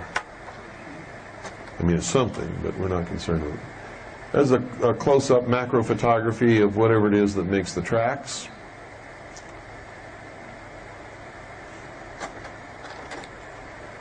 This is an antenna rising straight up out of the lunar surface. Where does that come from? Right here on Earth. How do you like that? Just think how many miles that's got to be. But we don't know that this was taken with Lunar Orbiter 4. This came out of Space Images, which is the art book, that these people took official NASA photographs and published them in that book as art. Anybody see anything artistic about this?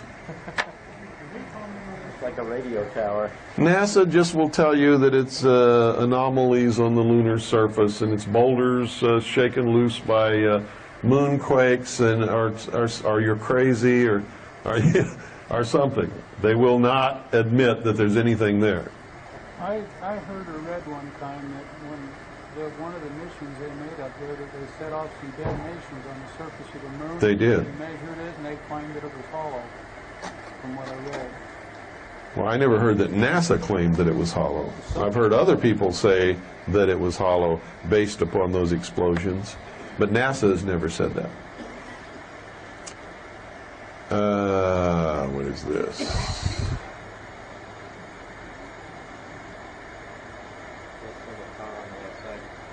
Oh yeah, this is another one with the antenna.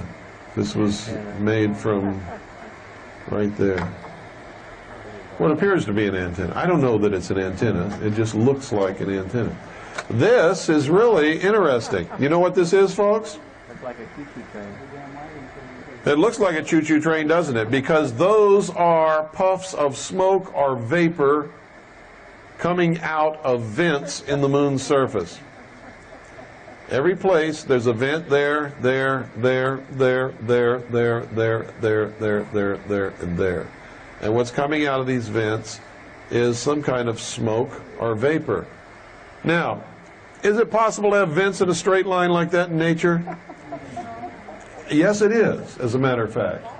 If the Earth's crust is moving over an active volcano zone, you will get a line of craters that are in a straight line. That can occur. But if we're talking about the moon and there's no atmosphere on the moon, can you have clouds of vapor like that? Can you? No. Because the vacuum of space would suck that vapor out of that hole and dissipate it. Immediately there would be no cloud, no puff, and these have to be tremendous in size, don't they? Yeah, they got to be several miles. So, if those are really on the moon, then there has to be an atmosphere on the moon, doesn't there? What would be proof of an atmosphere on the moon?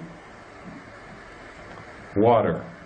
If you find water on the moon, that means there has to be an atmosphere, or water could not stay there. It would dissipate into the vastness of space. It would just dissipate and become a part of space. Didn't they just recently announce that there's water on the moon? That they found water on the moon? Didn't NASA publicly release that just recently? The answer is yes, that they did. They said that they have found water on the moon and ice on the moon. And I'm telling you right now, there cannot be water or ice on the moon unless there's an atmosphere on the moon. If there's an atmosphere on the moon, then what we're looking at could be actually on the moon. Pardon? No, that was the moon, the Earth's moon. They've always known for many, many years that there is water on the moon of Jupiter known as Europa. They have to control themselves.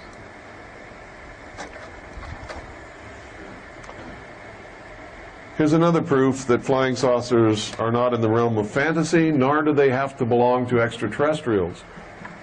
When they announced this, they had been using it in secret for many, many years. It's not a new development. So they've been using battlefield flying saucers as remote-controlled vehicles for reconnaissance. I have seen these flying all over the Tikaboo Valley in Nevada, just 6 or 7 feet above the ground. Sometimes they follow me around. Are they silent? And they take pictures of me. And these guys know where I'm at all over the time. Are they silent? Yeah, absolutely. I saw one of them in the Absolutely silent. I drove right up on it. I turned my lights off. The smallest I've seen is 6 feet in diameter.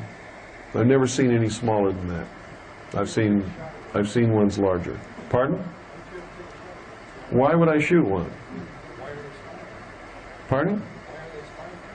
They don't want you in that valley finding out what they have. They want to know where you're at. They don't want you going in and photographing things inside the installation. But I've done it. See, I've been going there for many years before anybody even knew the existence of this place, because I found out about it in 1971 when I was on the briefing team for Admiral Clary. So long before anybody ever heard of Area 51 or even thought that it even might exist somewhere in the world, I was making trips out there taking pictures. Most of those pictures nobody's ever seen, simply because if I show those pictures, they'll know that I've been in places that are restricted, and you're not supposed to be in those places.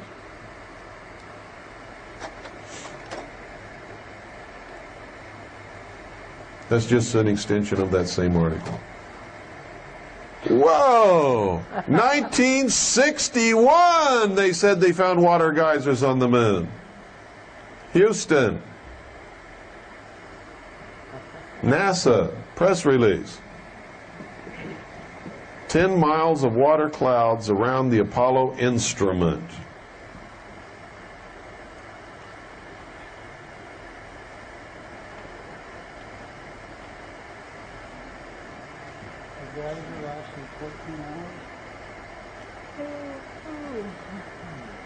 It's from the Santa Ana Register, October 16th, 1971. NASA press release.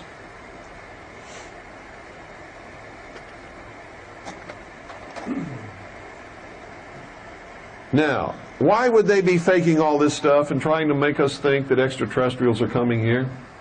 Anybody read the report from Iron Mountain? You should.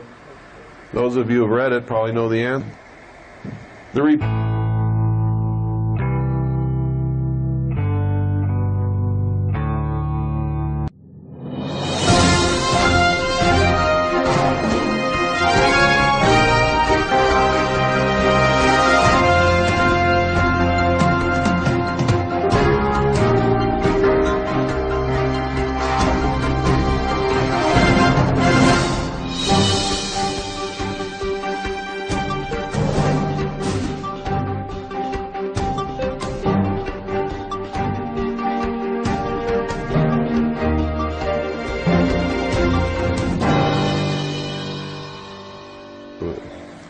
Space research can be viewed as the nearest modern equivalent yet devised to the pyramid building and similar ritualistic enterprises of ancient societies.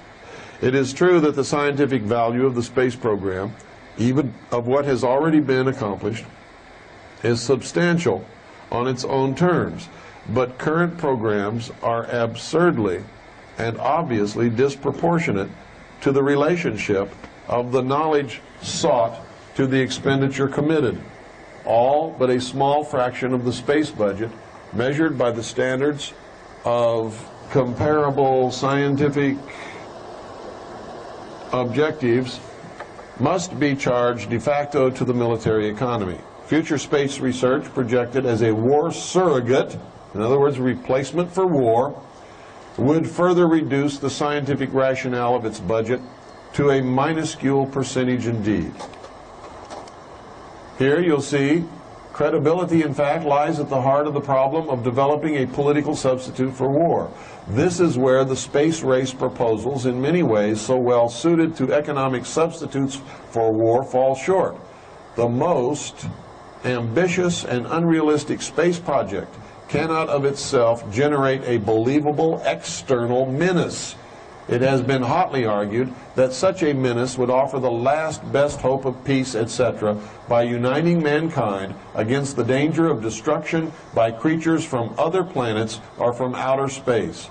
Experiments have been proposed to test the credibility of an out-of-our-world invasion threat. It is possible that a few of the more difficult to explain flying saucer incidents of recent years were in fact early experiments of this kind.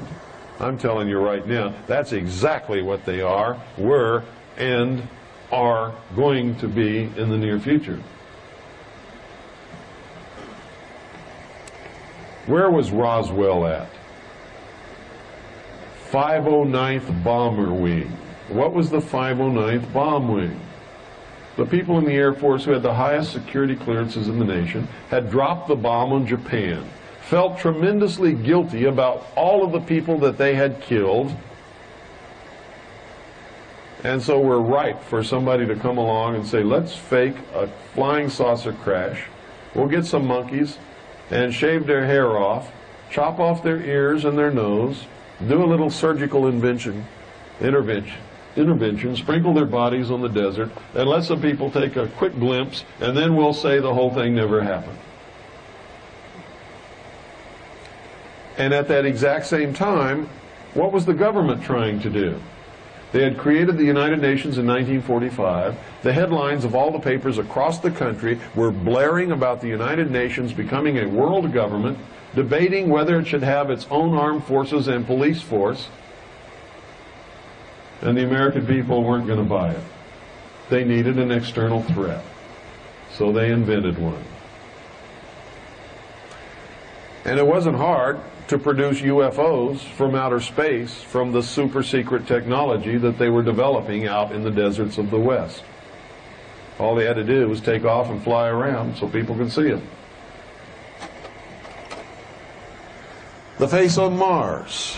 There it is, folks. And just to the left of the face on Mars, over here, you see a whole bunch of pyramids. Now, if we know NASA's faking photographs, why in the world should we believe what they tell us is on Mars? You show me one fake photograph and tell me it's your family, and I find out it's some woman living in Hoboken, New Jersey and never heard of you before. What makes you think I'm going to believe it when you show me a picture of your grandma and grandpa?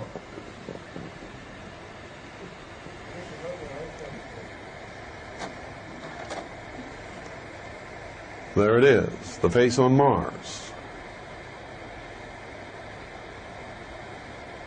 Now, look up here. You ever see a square crater? Must have been made by a square meteorite. Look at this arrow. It's all black dots. The black dots, NASA tells us, is where the transmission of the picture fell out in being transmitted from Mars back to the Earth. They're dots that weren't filled in by the transmission.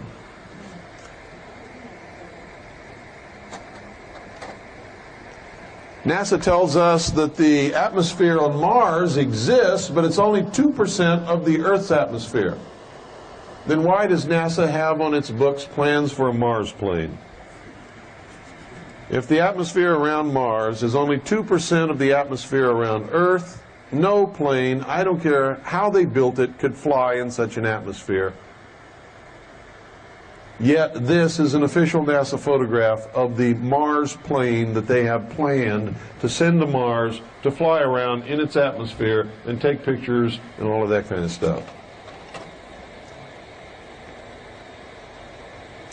Again, there's the face on Mars. To the left are the pyramids. This is all that stuff that what's-his-name is talking about. What is his name? I've forgotten. Richard Hoagland, that's right. Now, if all of these pictures are real, then all of his theories could be valid. But if these are fake pictures, then everything he says is based upon a lie. Is he a part of it? I don't know. Don't even care.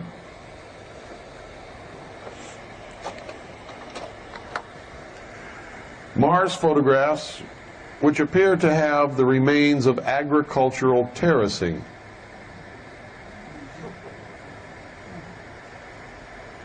This is supposed to make us believe that at one time on Mars there was a tremendously successful civilization that had developed to the stage where they perfected agricultural terracing in order to feed the populations of their civilization.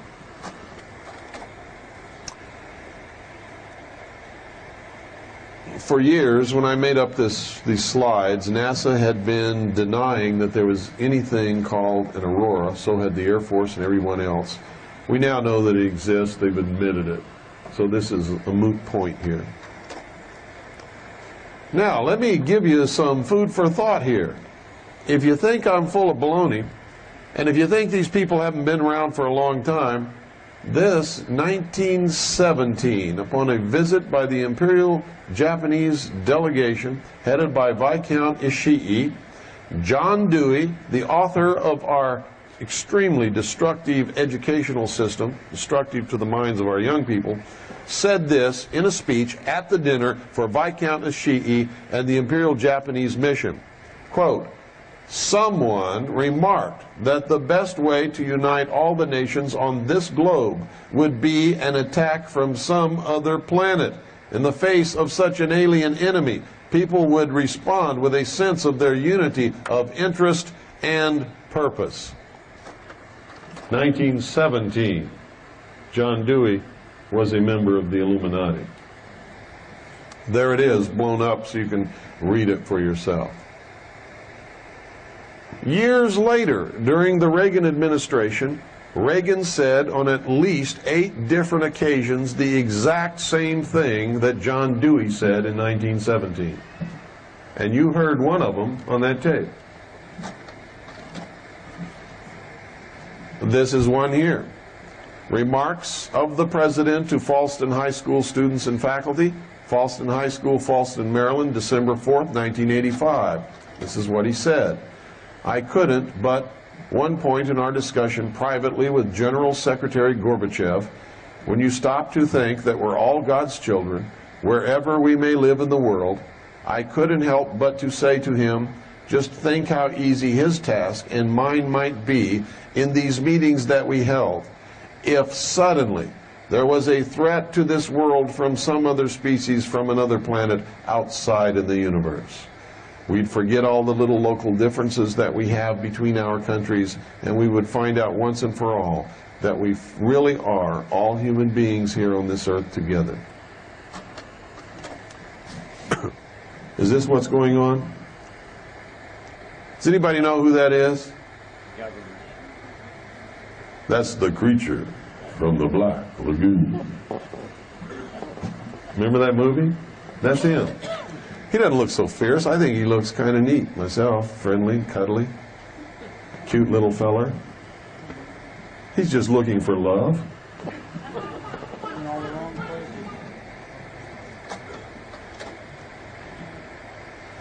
This is up in the upper left is the city of Tonopah, Nevada. To the right and down are portions of the desert where some of this testing takes place, and at the lower right corner you'll see part of the Nellis test range. Here you see a huge expanse of the Nevada desert where they test these things, and just see that writing that slants up like this toward the top right? It says Saucer Mesa. We were going over the Coast and Geodetic Survey maps of the area, and we found Saucer Mesa. And that's, I'm just pointing that out, and we don't know what it means. It could be innocent. There might be a mesa there that looks like a saucer, but in light of what they're testing out there, it's logical that it's named for something else.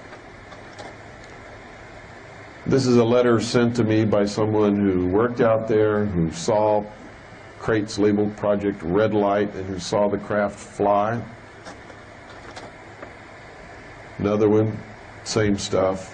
If you read it, they're telling me And you see, I go by things that they say in their letter and dates that they give me that I can cross-check from other sources and determine whether or not they're telling me the truth. These people are telling the truth. They really did work out there. They really did see these things fly. They really knew what they were talking about. It was ultimately based upon these letters. A couple of years later, I went out there, snuck into the test site, and actually took photographs of these things hovering in daylight above the flight line. This is the Nevada test site, and you can see, where is it now? I believe it's right out. That's Groom Dry Lake right there. Down here is Papoose Lake. You can read all you want from Bob Lazar. Bob Lazar is full of crap. He never worked in Area 51. He never worked in Papoose Lake. He never was a physicist at Alamogordo at all. Bob Lazar was in the phone book at Alamogordo. Under the physics department, his name is listed, but he was not a physicist. He has a contract with Alamogordo. Or not Alamogordo, but the, trying to think of the name of the laboratory. Los Alamos. He has a contract with Los Alamos National Laboratory with the physics department to develop the film from the dosimeter badges to tell whether anybody has been exposed to radiation. That's why his name was in that phone book. Bob Lazar is a liar, one of the biggest liars that's ever walked upon the face of this earth. He has never ever worked in Area 51 or Papoose Lake. He never saw flying saucers, never worked on back engineering or anything else.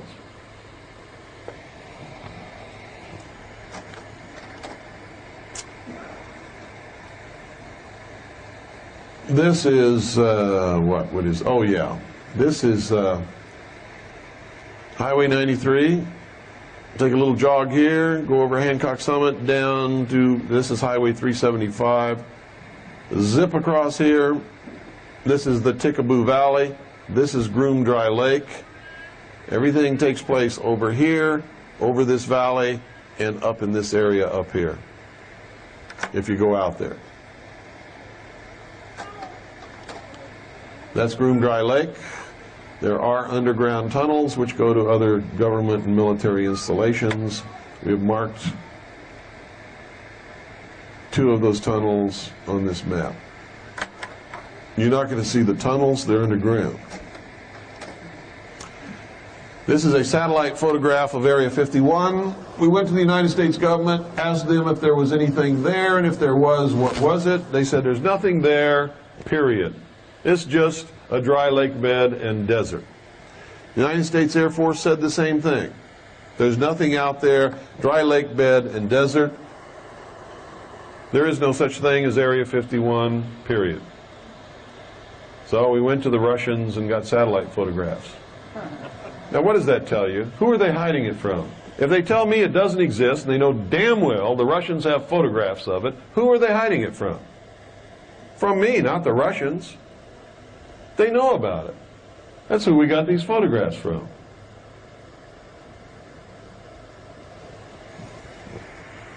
This is the Groom Dry Lake Area 51 facility, taken by Russian satellite. It is a landing strip. It's one of the longest landing strips in the world. It's over 35,000 feet long.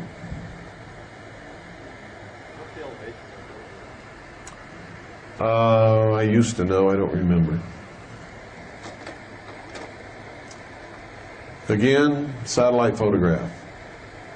Now at the time that this photograph was taken, afterwards, after these photographs had been taken, they have extended the runway even farther than what it is there. I can't hear you. Groom Dry Lake, they started construction to our knowledge in 1954, right about the time that they began to perfect this anti-gravity and electromagnetic drive stuff and begin to classify it and make sure that nobody ever wrote about it again. They also developed the U-2 here, and the SR-71, and a lot of other secret aircraft were developed and test flown from Groom Dry Lake. They have one of every kind of MiG that the Russians have ever developed at Area 51.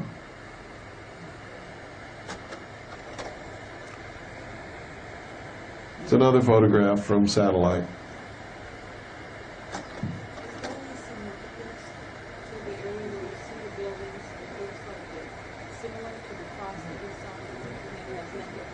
No.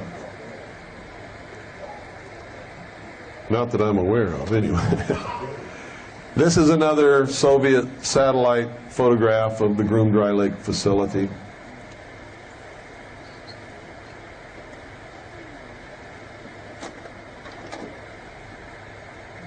Does that run away?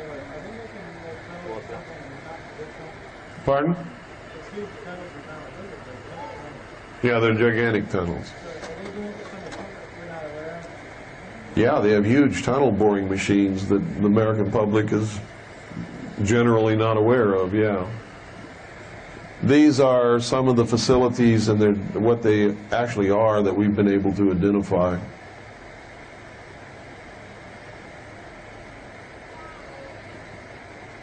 that runway incline, not level?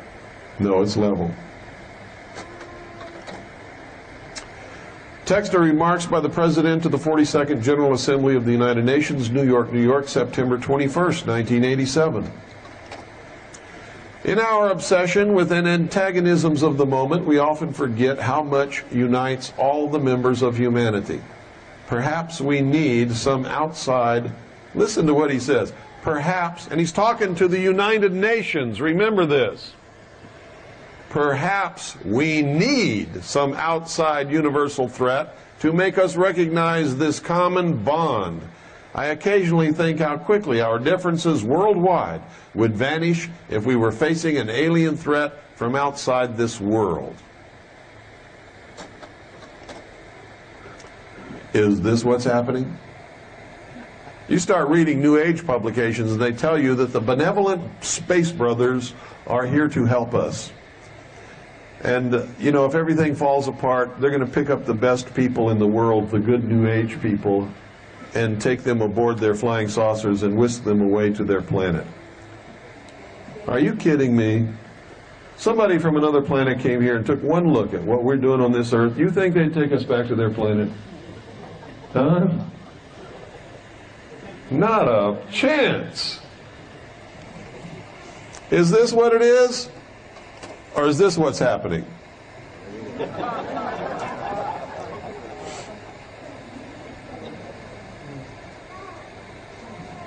Are those aliens a decoy for something much more terrible?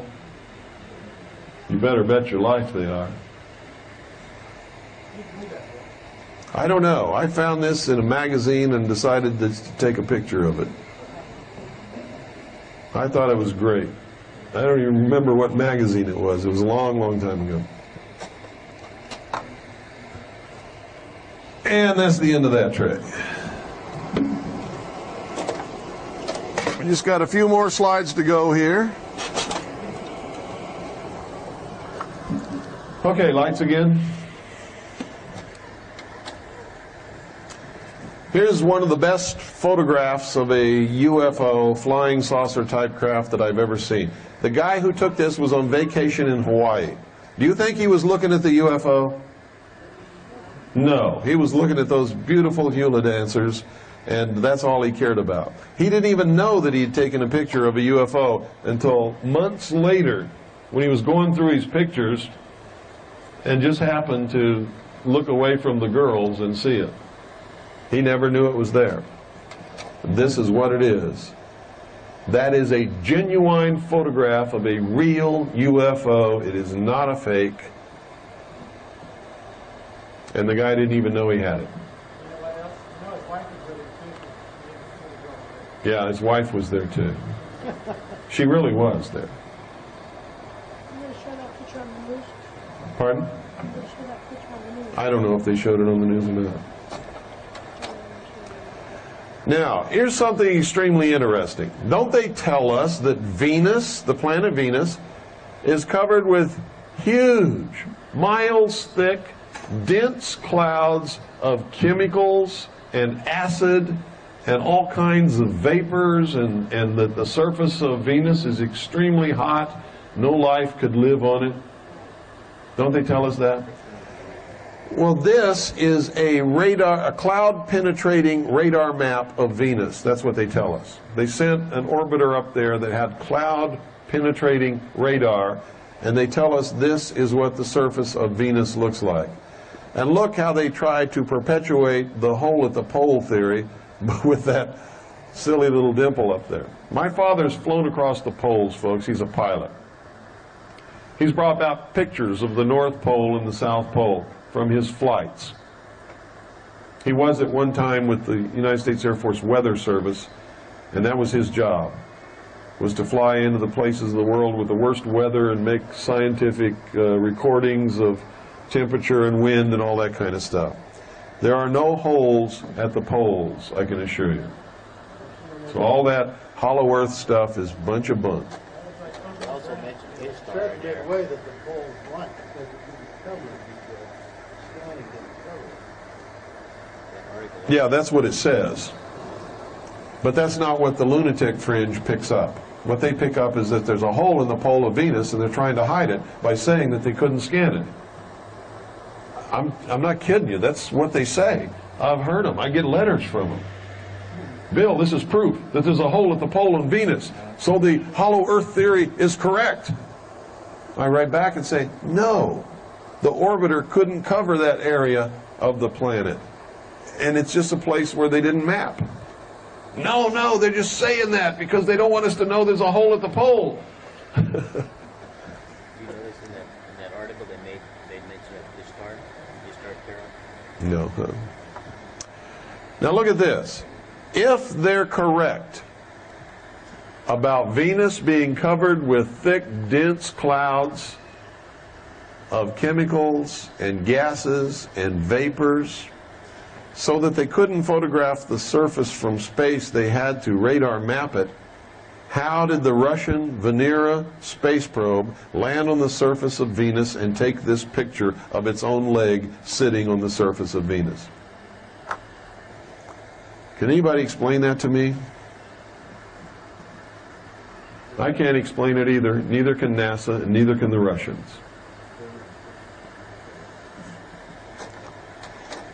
Here's another, two views.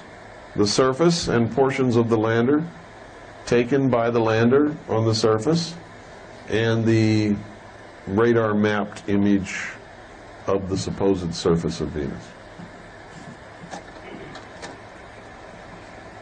This is Neil Armstrong stepping down upon the lunar surface for the first time. Anybody tell me who took that picture? Anybody here? Tell me who took this picture? Official NASA photograph. Nobody was on the moon. Who took this picture? Official NASA photographer. Well, you were right. It's an official NASA photographer who took this picture in a studio somewhere in the Mercury test site of Nevada, where they made all of the damn pictures. Also go back to the theory of the compression of his body weight. The more oxygen or water. Check this out, folks. This is really hilarious. Folks, all of the light on the moon comes from one source, doesn't it? The sun, right? How come the whole surface of the moon isn't equally illuminated? This is a studio photograph made with spots. Look at the shadow where the guy's taking the picture. Now look again, look here. Look directly in the center of his faceplate, you'll see the other astronaut. There was only two of them. The other astronaut supposedly took the picture. If you blow that up, you'll see he has no camera. No camera whatsoever. Why You can also see the shadow in the faceplate going toward the astronaut who supposedly took the picture, who's directly in front of him, and you can see his shadow on the moon going somewhere else, which means the picture in the faceplate is artificially inserted.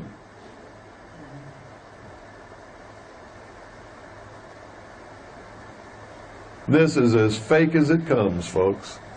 And you don't have to have a photography degree to see it. I'll tell you something else about the moon. In space, the sun and the stars are so bright, ladies and gentlemen. Illumination is even over everything. There are no dark in light, except in shadow. When they did this, they had no latitude in the best film that we could produce. Exposure had to be perfect. So if those cameras exposed to see detail where the light is hitting, you would see absolutely nothing in the shadow because the film had no latitude. If you exposed to get some detail in the shadow, all of the places where the light hit would be totally washed out. You wouldn't see anything. It would be overexposed. This is a studio shot made by a professional photographer who set up the lights so that he could get an even exposure and detail in the light and the shadow. Yes? You got to talk real loud.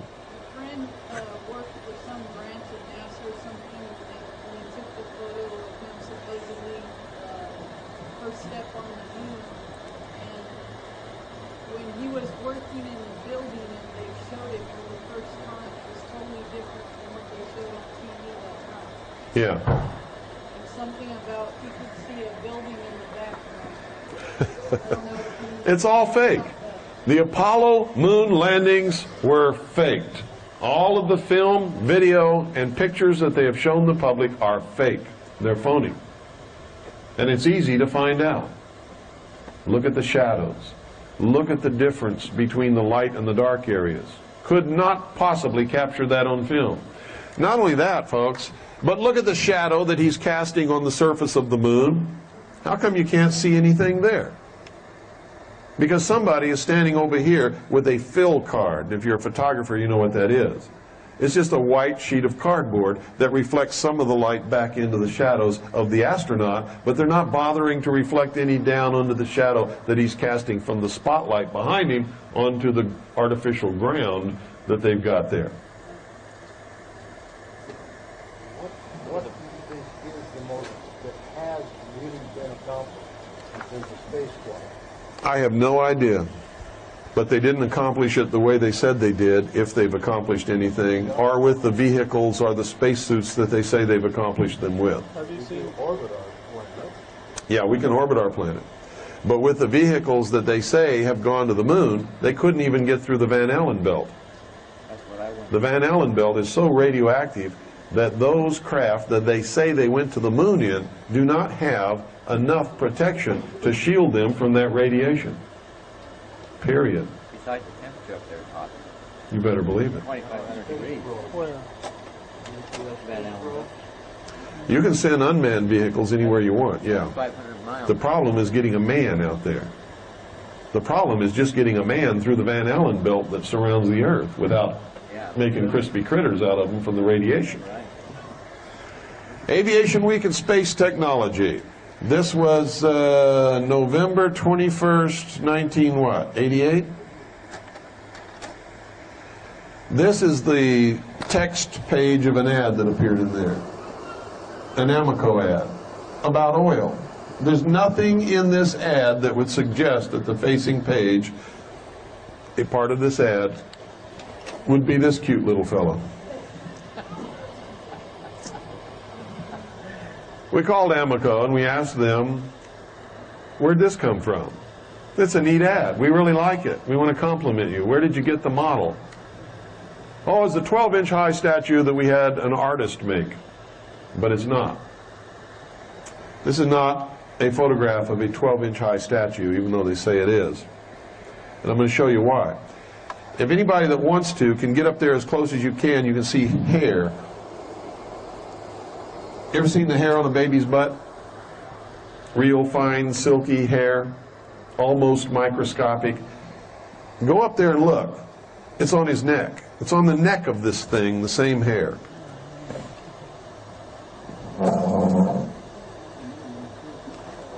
You see it?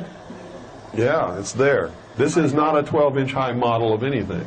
Whatever this is much more complicated than any model. You see it? Barely, but it's there, right? There. Yeah. Yeah, to be smooth. Anybody back here want to come up and look before I switch the slide? If you do, come and look now. Get up close, Seth. Right on the neck, where it's sunny, where it's lit up. See it? Is it there? See, folks, I wouldn't lie to you. I'm telling you the truth. Let me ask you again. Was it there? It was there. You heard it right from the horse's mouth. Look at this. Look at the detail on the head. Look at the moisture in the eye. Look at the folds of the eye. No, I'm not going backwards. I'm only going one way. You want to see it real quick? Jump up there. Get up there. Hurry. Hurry up. Go. Anybody else? Real quick. You see the hair on the neck? You think an artist could produce hair like that on a 12-inch high model? No, they lied to us. Could they produce hair like that on a 12-foot model? Maybe. Maybe. But you're going to see there's not much phony about this. Look at the moisture in the eye. Look at the little folds around the eye. Look at the detail in the skin, the lips.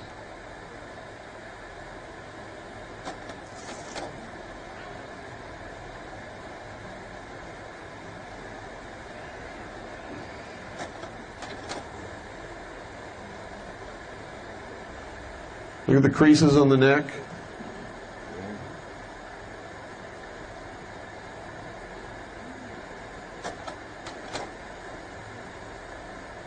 Well, why would they put that in the magazine and tell you that it was a I don't know. photograph of a model? That's the question. Why would they do it? It has nothing to do with Amoco or oil. Why is it even in the ad? It has nothing to do with the text on the page that I showed you. If you read it, it had absolutely nothing to do with it. They just put it in there. Look at the moisture and the mucus inside the nose. Look at the lines and the bags under the eyes. Now, if I had to make a bet, folks, I would bet that this is something they created in the laboratory and it's alive. If I had to make a bet. I don't think in 1988 they could make anything this realistic that wasn't. I just don't believe it. I've never seen a monster in any movie that looked real to me. This looks real to me. They can do some fantastic things in movies, can't they? But I've never seen one, ever, that looked real like this looks. Now, I'm not telling you that this is alive or this is real. I am telling you that they have genetic laboratories across this country where they are experimenting on cloning and on creating life different from life as we know it, and where they have been experimenting on the human genome to identify all the genes. I also know that all over this country there have been mysterious cattle mutilations where portions of cattle have been taken in the middle of the night, mysteriously, and some of the things that have been taken have been cows' eyes. Does that look like a human eye? No. Does it look like a cow's eye? Sure looks like a cow's eye to me. Is it? I don't know. And I'm not saying that it is. I'm just saying this is really weird.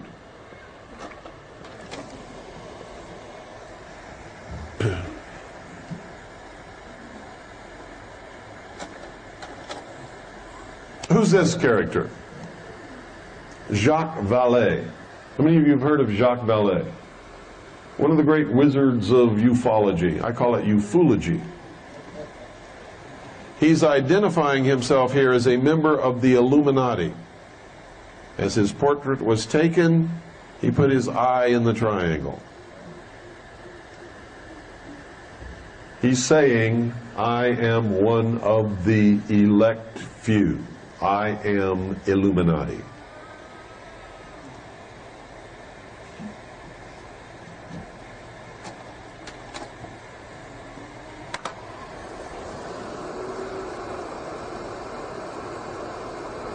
Oh, this is Dr.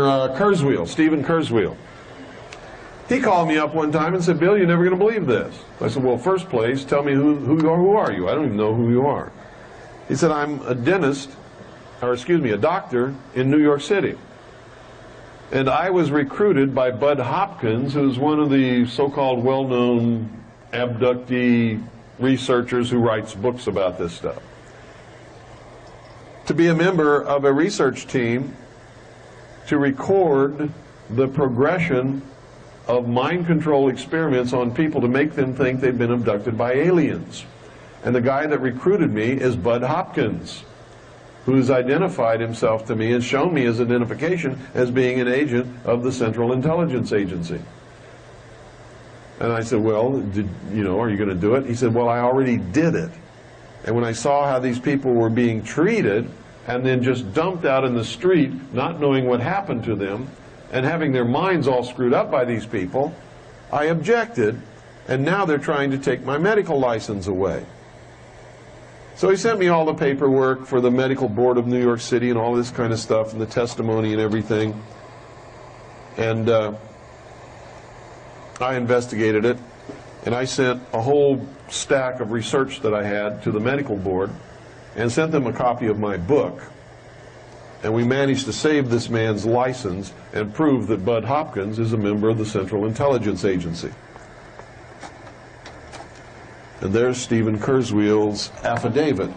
And this is all on record in the state of New York for anybody who wants to investigate it. Read that. It's incredible. And it just verifies what I wrote in my book, that everybody at the top of the pyramid in the ufology movement are all Central Intelligence Agency operatives, including Stanton T. Friedman, Bruce Maccabee, who has already admitted after I named him as a CIA agent, and everybody said, Bill Cooper's full of crap, he's calling everybody CIA. Bruce Maccabee then admitted that on a regular basis he gave briefings to the higher echelon of the Central Intelligence Agency on what's happening in the UFO movement. John Lear has admitted that he has been a member of the Central Intelligence Agency for most of his life, flew drugs for Air America in and out of the Golden Triangle in Southeast Asia, and still works for a CIA proprietary airlines based out of Las Vegas, Nevada. And on and on and on and on and on. I could go on and on and on. It's incredible.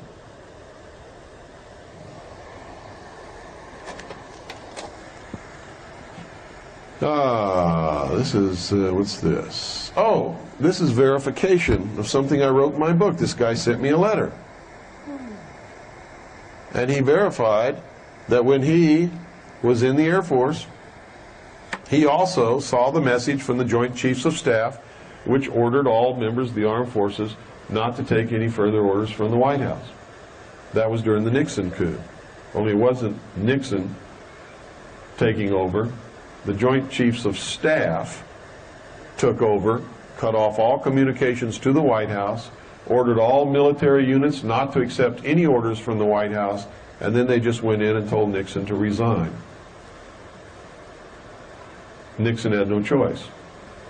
He couldn't even call up anybody to help him, because who controls the communications for the White House? The military. I was the first one who told the world that that had happened. There's another guy who came out and told his story. It's in my book. That was Randall Terpstra. And then I got the letter from Mr. David Jones here, and it's signed by two witnesses down on the bottom, that he saw the same thing. And since then, there's been others who've come forth. But Nixon didn't resign. That was a military coup.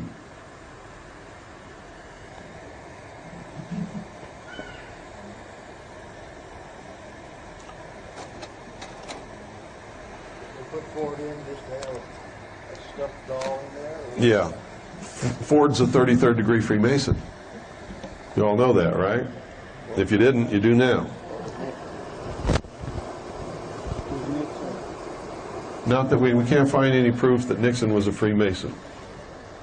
We can find proof that he was CFR and all this other stuff. I threw this in here because I keep hearing this stuff that I'm just one lonely, helpless human being. There's nothing I can do. I don't have any money. I got to support my family. And then I have other people who come up and say, Bill, do you have any heroes? There's my hero. It's my hero. My hero. I love that man. He is an example of what a hero really is.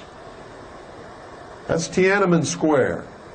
One lonely, solitary, helpless, broke, enslaved individual had the guts to stop 17 of the biggest, most terrifying, most dangerous killing machines that have ever been built in the history of the world by himself. Can you imagine how lonely and how scared he is standing there? He's my hero. He's not even an American. He's a Chinese boy. Pardon? Who knows? But they didn't. Maybe they were as impressed by him as I am. Of course. You think they would let him get away with that? They threw him in prison. Why did they stop and not run over him and squish him? Same plan. They were probably embarrassed and just as impressed by his bravery as I am.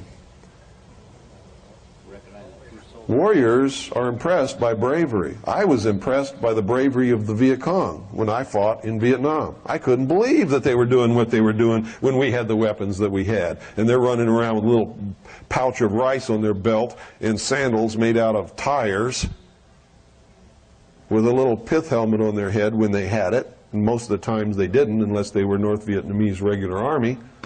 And an AK-47 and a few bullets in a pouch. They impressed the hell out of me. I was impressed. I'm still impressed by what they did. God, I had a $500,000 patrol boat under me. I had 350 caliber machine guns, a 3.5-inch rocket launcher.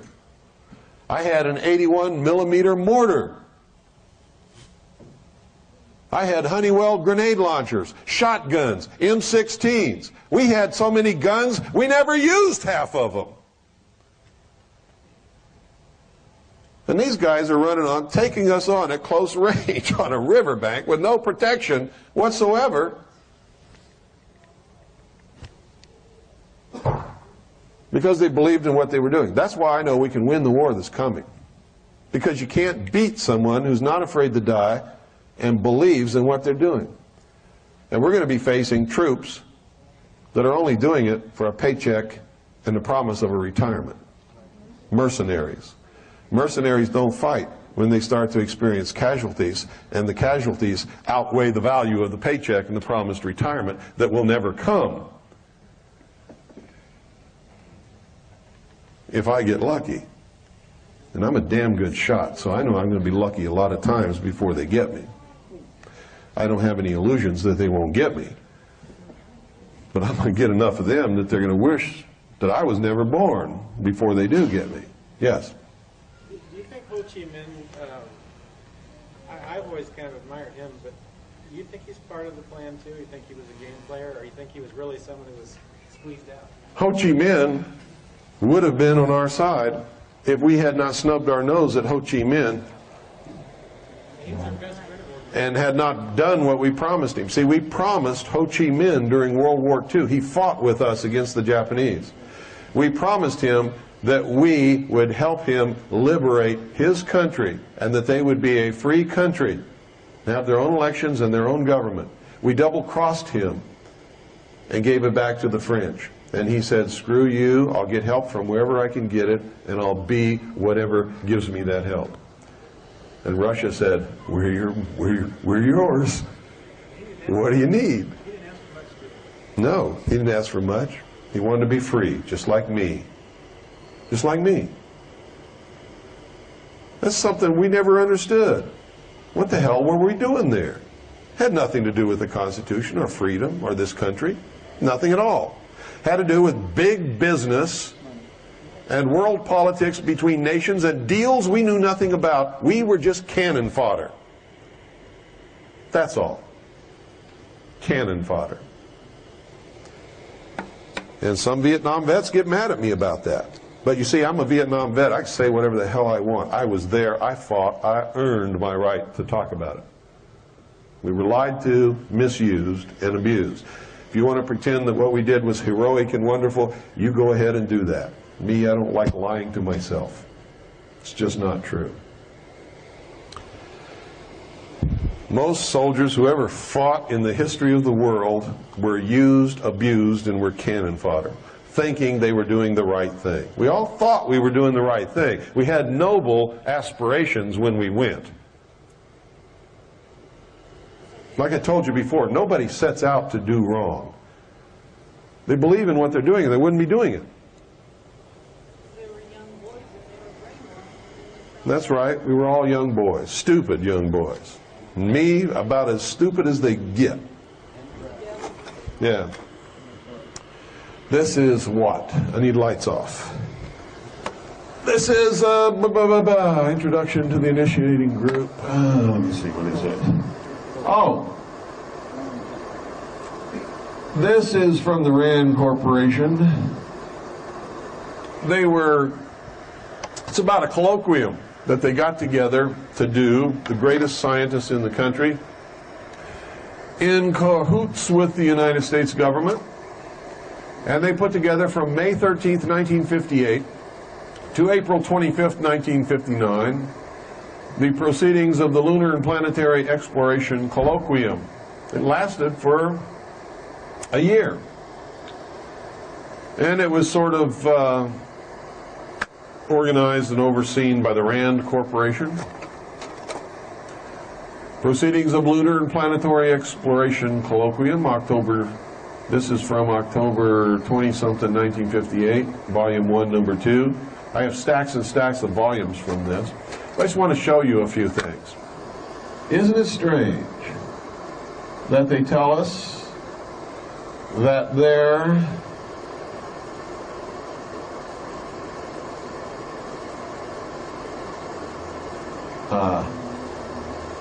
it's hard to focus this.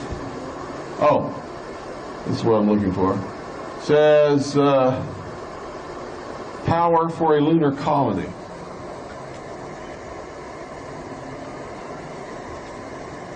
Where to land on the moon. Observation on Mars and Venus. I didn't even know we had any observations up there on Mars and Venus at that time.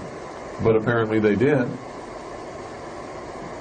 Program of lunar and planetary experiments.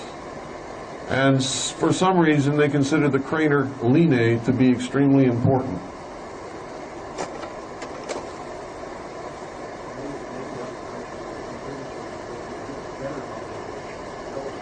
It could be. And this is just another thing from that flying saucer article. And that's it. One of the strange things I thought I had it in this slide tray, but I didn't. On one of the contents of one of these colloquium proceedings, they talk about the atmosphere on the moon, which is something they've always denied. But that group of scientists didn't deny it. It was listed right in the proceedings that they were studying the atmosphere of the moon. So that's that. What time is it?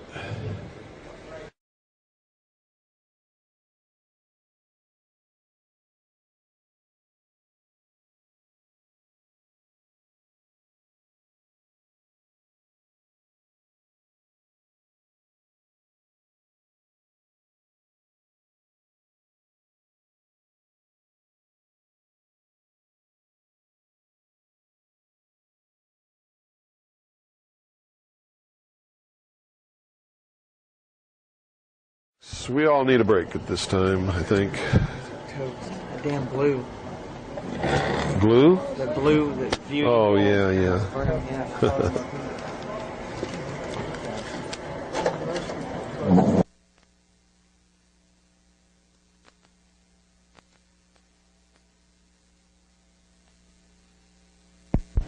Thank you. Okay, now I'm going to give you a choice. There is no limit to how long we can keep this room. I have 2 videotapes, one of which we're going to end with. Both are 2 hours long. Let me tell you what they are. But before we start, I'm going to let you ask questions if you want for a little while. And then if you want to see the videotape, whichever one we decide by popular vote to see, the ones who want to see it can stay and watch it. Anybody who needs to leave can go ahead and leave. Okay? So, we'll take the vote now, and then we'll have a short question and answer session for any of you who may have any questions on anything that we talked about today or yesterday that I might be able to answer for you. And I can't answer everything. I don't know everything, but I'll try. Okay? We have 2 videotapes. One is a 2-hour tape that I made for researchers. It's not an entertainment tape. At some parts it sort of drags out because it's to give information to researchers who want information about Area 51. It's called Project Red Light 2. You saw a part of Project Red Light. Not the whole thing, but Project Red Light 2 is the second one that I made about Groom Lake and has an awful lot of essential footage in it for people who are just interested in researching Groom Dry Lake. Has a lot of videotape of the craft in flight, both at night and at the end, one huge craft that you saw at the beginning of Project Red Light 1, hovering over the desert and actually moving off into a cloud. It's a different filming of the same craft at a different time, under different circumstances, but it's the only footage like it of its kind. You'll see the whole area. You'll even see Groom Dry Lake. Yes, baby. You'll even see Groom Dry Lake filmed from the top of what we call Whitesides Mountain, which the Air Force has now... Yes, baby. Hi. Want to say something?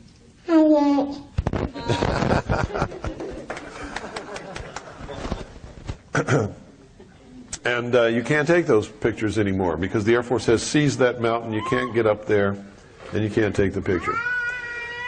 The other one is what we call the last will and testament of the Branch Davidians. And everybody on that videotape is now dead except for one black woman who lives in England now. Most people don't know that the Branch Davidians made a videotape while they were under siege inside Mount Carmel, while they were surrounded by tanks and armored personnel vehicles and the might of the establishment that was rained against them. You can see their wounds and listen to them in their own voice, tell why they're there and what they're doing and why they're not going to come out. The American public was never supposed to see this videotape. It was made by the Branch Davidians for the FBI to prove that nobody was being held in there against their will, like the FBI was telling the world. Remember they said Koresh is holding them all hostage and won't let them come out? Well, that's a lie. And it's about 2 hours long. And all of the Branch Davidians who are alive at that point, including the children, get in front of the camera and tell their story. So you got your choice. We could do either one of those 2, and you can vote on it right now. Okay?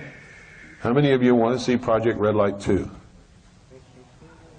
1, 2, 3, 4, 5. How many of you want to see the Branch Davidians? Okay, that's the one we'll see, and that's a good choice. That's the one I was hoping that you would make because it's much more important. Okay? Before we start that videotape, if anybody has any questions, this is the time to get it out, because when this tape ends, after 2 hours after it starts, I'm exhausted from doing this for 2 days. And if you don't think this is exhausting, try standing up and talking for 6 hours to people 2 days in a row. So after this tape is over, I don't want to stick around and have questions from people. What I want to do is take my family to dinner and go to bed, because I have a long drive tomorrow, okay? So I don't mean it as an insult or a slant against anybody, and I'm not brushing you off. What I'm telling you is true. I'm really tired, okay? And I have problems with my legs anyway. So if you have questions, let's get them out now. I'll try to answer them to the best of my ability, and then we'll go to the tape. Yes, in the back. What kind of solution can you offer to this mess? The first solution to our biggest problem. What is our biggest problem?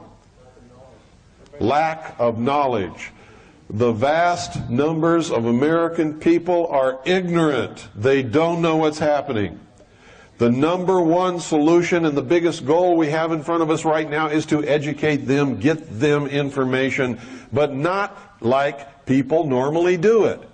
How are people normally getting information to the American people?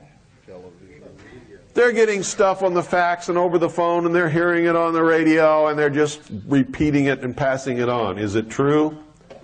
95% of it we have already proven we know is false. That's got to stop. We have to educate them with the truth. Things that we can document and back up. And if we can't, we have to tell them we can't.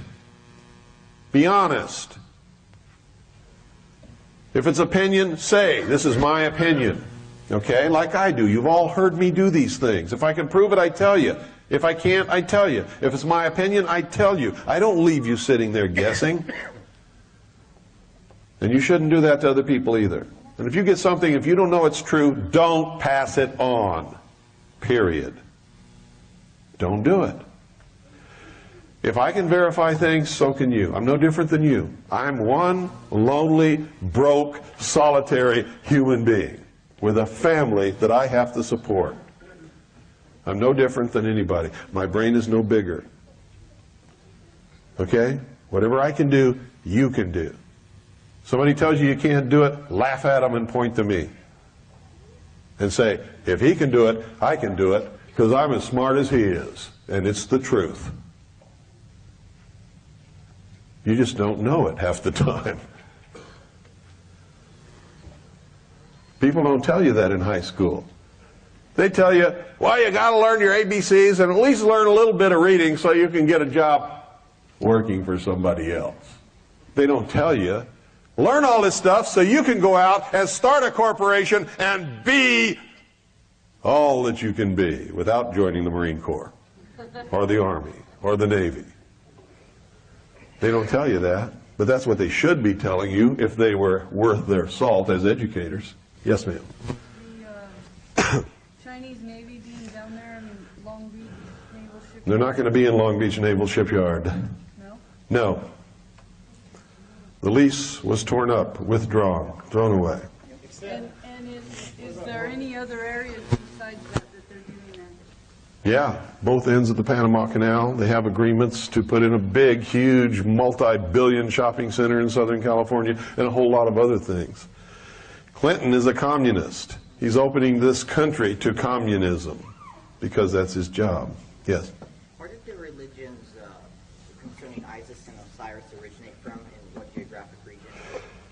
Well, if you're talking about Osiris and Isis, that's Egyptian. But they didn't originate it. It originated somewhere else under a different name. Babylon. And what was it called there? Nimrod. And Semiramis. And who was the child? Tammuz. And it's the exact same story. Exactly the same. They have them all over the world. Same exact story. Different names. Same story. Yes, ma'am. The disappearance of that A-10 bomber? The bomber's been found and the body of the pilot has been found. They can't bring it out yet. So they say. Pardon? So they say. Unless I can prove otherwise, they've said that they found it, and I have no reason to believe otherwise. Yes? Don't you think now the Chinese, though, can take this canceled deal to the World Trade Organization The World Trade Organization's going to say, hey, you can't renege on a lease, get China back to foot. Well, I wish they would, because that would be proof positive that the United States is not a sovereign nation. And I've been waiting for that proof to flash in front of the American people so that they can't laugh at me when I tell them that. I think that's what they'll do. We're not sovereign, folks. But until they do something overtly that can be seen and understood by the American people, I can show them all the treaties and charters and documents and laws and everything else that say that we're not sovereign anymore, but they're not going to believe it until it actually happens. If we're a sovereign nation, the World Trade Organization can't tell us what to do, can they? But they can. And if you studied NAFTA and GATT, you know that they can. Yes? Are you saying that we are not a sovereign nation, or that we now, because of trade or treaty, or that are you saying that we never were? We have not been a sovereign nation for a long, long time. We ceased being a sovereign nation when we signed the United Nations Charter, and it became the supreme law of the land. Well, we didn't ratify that till Reagan, right? Pardon? The United Nations Charter? Certainly we did. We didn't ratify that till Reagan. Yes, we did. Yes, we did. Before Reagan? Yes. The United States created the United Nations, in case you didn't know that. Well, I remember when under his administration, I remember discussions in the newspaper that No, you're talking about United Nations resolutions. The United Nations Charter was ratified in the 50s by the United States Senate. Yes, sir. Do you have any knowledge of the process which levitates the flying saucers and what fuel they're using to power them? No.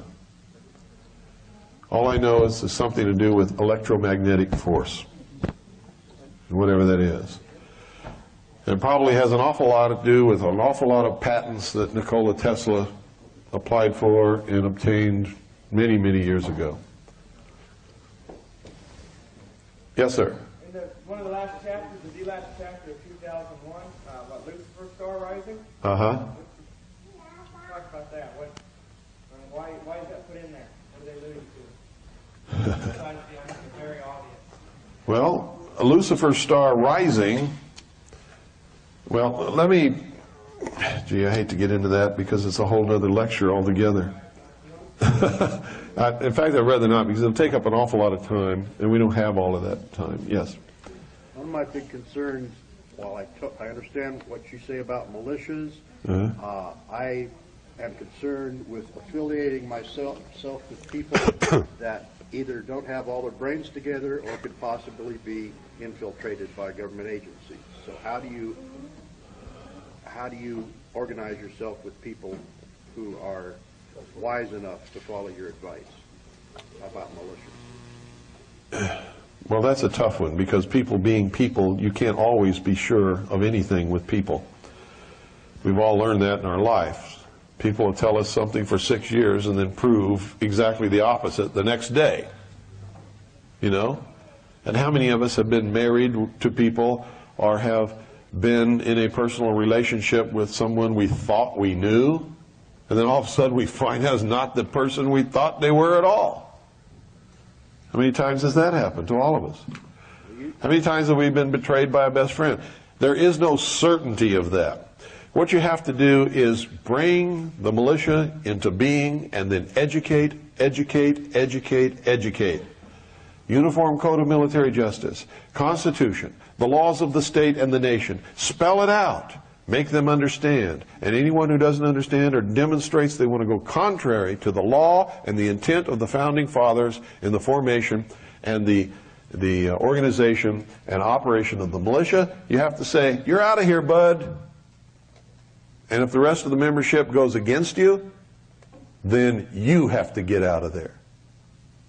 Because you can't be a part of something that's not right, that's not lawful, that's not constitutional, with a bunch of people who might do something stupid like these assholes down in Texas who have now taken a hostage and shot somebody. I forgot to tell you, they shot the guy in the shoulder. Stupid! These guys have sealed their fate. They're going down. And ain't nothing in the world can stop it from happening. because they're wrong, and no one can support them when they're wrong. Yes, ma'am. Do you feel that the flooding in the Midwest that's going on right now, and they're evacuating the people, are they in there to take weapons and put people in camps, or what? No, it's really flooding. It's really flooding in the Midwest. They're really losing their homes. They really need help. No, it's not a scam. It's real. If you don't believe me, call there, and if you can get somebody to answer a phone that's 3 feet underwater, you'll find out. It's real. Tied in with that is I hear things about the HARP system where they can control the weather and knock your cars out and communication. Yeah, but see, here's the thing I'm trying to get across to you. You hear these things. When you hear them, why don't you turn to the guy or the girl who tells it to you and say, can you prove what you just told me? Radio stuff. It doesn't matter. You can call that radio station and talk to that person. Say, can you prove what you just said on the radio? Well, then why are you saying it? I've heard it in a couple of forms. One was from a guy that worked on the system. The HARP system. Did you give it any credibility? Give what credibility? The HARP experiment is there. It's an experiment. Nobody knows what it can do because it's just started. They've only turned it on twice that I know of to conduct atmospheric tests with people who have ham radios to see if they could receive the signals that they were transmitting from the Alaska HARP site. HARP is designed to heat up the ionosphere and create a lens effect. They don't even know what it will do. They have some theories. They have told us what their theories are. If they're telling us the truth, it won't do anything harmful. But they don't know what it will really do, and neither do we. We know that they're fooling around with Mother Nature, and they're changing the nature of a layer in the atmosphere by heating it up to create a lens effect whereby they can transmit radio signals and other things to places where they normally couldn't do it much easier. This is what they tell us. But if you heat up the atmosphere, what are you affecting automatically, whether you want to or not? You're affecting the weather. So we know that whether they intend to or not, whether it's their purpose or not, they're going to have an effect on the weather. That's scientific fact, and you don't have to be a genius to figure it out. If they heat up the atmosphere, it's going to change or affect the weather. Is it going to be a big change, a big effect, or is it going to be minor? We don't know, and neither do they, because the experiment has just started. And all this stuff you're hearing people say is bullshit. They don't know what they're talking about. They're the fearmongers. They're the people who want to sell you some book or something. It's crazy. Somebody asked me, not somebody, counting yesterday and today, about 50 people have asked me about Val Valerian. How many of you have heard of Val Valerian? How many of you have heard of the Matrix? Well, somebody is in here because somebody in here asked me about it. I got the answer I was looking for. Okay. Val Valerian, when he wrote The Matrix, was a captain in the United States Air Force Office of Special Investigation Counterintelligence Division. He is a close buddy of John Lear, who is an operative of the Central Intelligence Agency. Together, they wrote The Matrix. Now, what does that tell you? What does it tell you? Disinformation. What was the subject about? Oh, man. What a question that is. And then they wrote a whole bunch of other ones. Val Valerian was transferred from Nellis Air Force Base to Washington State, where he still publishes The Matrix 2, Matrix 3, Matrix 4, and all that kind of stuff. And it's full of crap. The rule is this. Don't hear something and go ask somebody else if it's true. You do the research and find out. If you're too lazy to do the research, quit listening to the crap. Or else Become a Looney Tunes, listen to it, believe it, and do whatever you want, but don't come to my seminars. Yes, sir. One thing I think was in Tex Meyer's. And folks, when I say this, I don't mean anything personal. I'm not trying to hurt your feelings. I'm trying to get us into reality. That's all. Yes. And one of Tex Meyer's newsletters, I believe it was, he talked about a little look at plutonium on a satellite that's headed for Jupiter. And some scientists think that the plutonium could ignite the atmosphere and create a new sun. I said that years ago. I believe it also. He said that too. So, and that's roughly what, year 2000 when it should hit. When they talk about Lucifer's star rising, they're talking about the possible ignition of Jupiter by an experiment called Project Galileo, which is the Galileo spacecraft, which is already there. Its first mission is to photograph all the moons of Jupiter so that they'll have a record before, and then they'll be able to go back and see what happens afterward. Galileo is carrying 2 opposing banks of plutonium in the spacecraft with a hollow place in between. And it's built structurally sound so that it will not implode until it plunges deep into the atmosphere of Jupiter. When it plunges deep enough into that atmosphere, the tremendous pressures of that atmosphere will collapse that spacecraft with an implosion.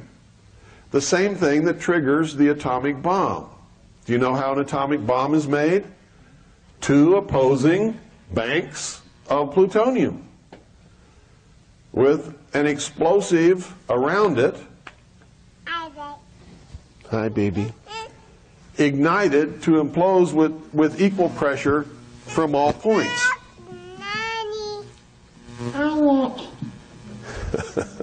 Thank you, my dear.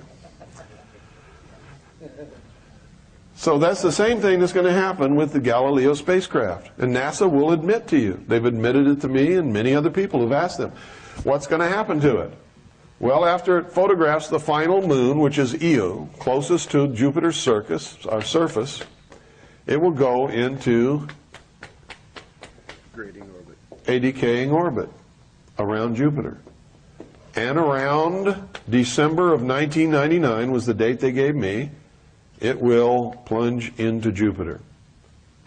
When it reaches the depth where the pressure is great enough, it will implode, driving these 2 banks of plutonium together, and it will create an atomic explosion. So you should have your computer turned off that day, right? Yeah, absolutely. But here's the danger. See, an atomic explosion on Jupiter is not enough to ignite Jupiter into a sun. But if that spacecraft is deep enough within the atmosphere to cause that implosion, and the atomic explosion takes place at a depth in the atmosphere where the pressure is strong enough to hold that explosion, it will turn from a fission reaction into a fusion reaction, and Jupiter will become a sun.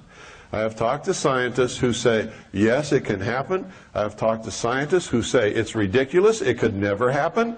I have talked to scientists who scratch their head and say, I don't really know. I have talked to Arthur C. Clarke, who wrote the book about this really happening. And he said that when he wrote the book, NASA was extremely interested. Allison, stop. Come here, right now. Thank you, baby. I love you so much. Go with little Pooh. Go with Pooh. You got her? Boy. Hey, you. Go with Pooh. Okay. Bye-bye. See you later. Arthur C. Clarke said when he wrote the book, he was grilled by NASA. Now, how do we know NASA's in all of this stuff? Look at the dates of the NASA programs, the landings on the moon, manned and unmanned. Compare them to the symbolism of the mysteries, and then take a look at old Kleindienst. You know who Kleindienst is? He was the man who was the head of NASA during the Apollo space program. Who is Kleindienst today? He's the Supreme Inspector General of the 33rd degree of the Scottish Rite of Freemasonry in the house of the temple in Washington, D.C. How's that for a kick in the butt? Does that mean he's top dog in there? Or? Yeah. He's the big cheese. Yes, sir. Yes, concerning the people who are dealing with the obelisks and the reflecting pools, are these people behind this actually enslaved to this religion, or are they just using the symbology as a way to communicate? They're not enslaved to it. They believe in it. They believe that what they're doing is the best thing for all of humanity. It's their religion. And what is that religion? All of these things, the symbols, are just a way of expressing a metaphor. And the metaphor is this, that man was held prisoner in the Garden of Eden by an unjust, vindictive God. He was set free by Lucifer through his agent Satan with the gift of intellect, the use of which mankind will conquer nature and the universe, and man will become God. So it is secular humanism. It is the religion of Marxist socialism and communism, and has always been that religion and nothing else. The enemies of freedom hide behind many different veils and occupations and names and organizations, but when you come right down to the very bottom of it, they are always socialist, communist, secular humanists. That is their religion. Always. The obelisk is the symbol of the generative force, the intellect. Thought, desire, action. Remember what I taught you? Okay. Any other questions? Yes. Okay, when we had the Apollo 13 disaster and the Challenger disaster, how widespread was the knowledge of being that something was going? I don't know, to tell you the truth, but it would have been in the upper echelon. The very number of the mission would have told the initiates what was happening. It was the death of the space program, wasn't it? Never went to the moon again, or anywhere else for that matter. And a new NASA was born out of that event. And they went to the shuttle program. The death, the rebirth, the resurrection as something different. A question on the obelisks. Do they all work in concert? People in South America talk with people in North America, et cetera, et cetera. Absolutely. All the great cities in big cities of the world, there Yes. are obelisks. So do they all mean exactly the same? Exactly the same thing. We had the opportunity to see them in a lot of countries, but never knew what it meant. Let me tell you how widespread this is. How many of you know about the Gorbachev Foundation? What is the flag of the Gorbachev Foundation? A green cross on a white field. What was the flag that Columbus planted on the sand on the first time he set foot in the Americas? A green cross on a white field. How about that?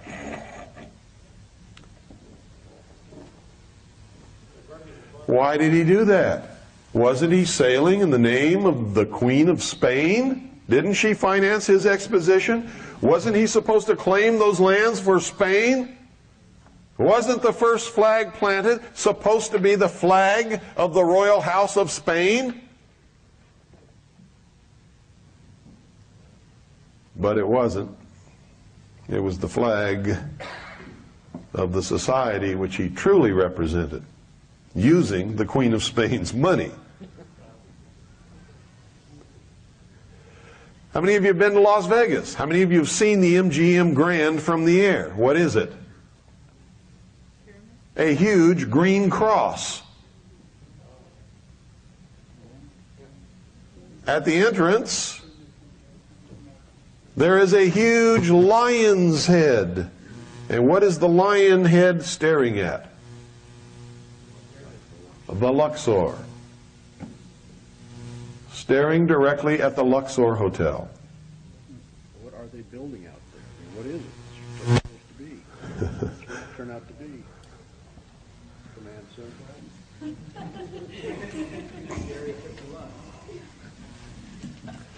Yes, sir.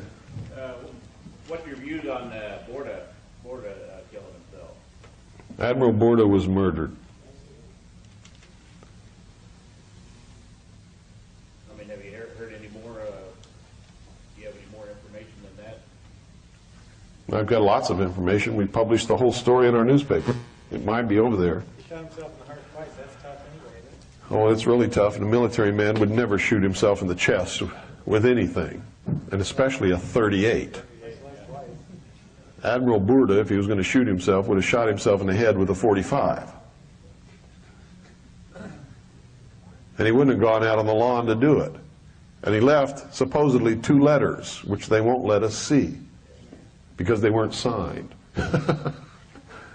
You'll leave a letter for your wife, or you're not going to sign it. Huh? You leave a letter for anybody. Are you not going to sign it? You're going to type it up and leave it laying around? And then go outside, shoot yourself in the chest twice with a .38 caliber pistol?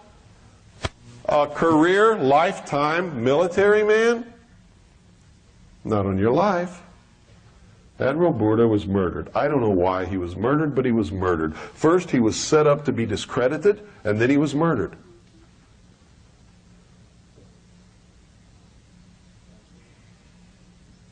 Yes? I'm just so Me too. I'm thoroughly confused. Do the people behind this, did they truly believe that there was a man of Osiris? No, these are metaphors. You're getting the symbology mixed up with the message. These are, you know what a metaphor is? There's your problem.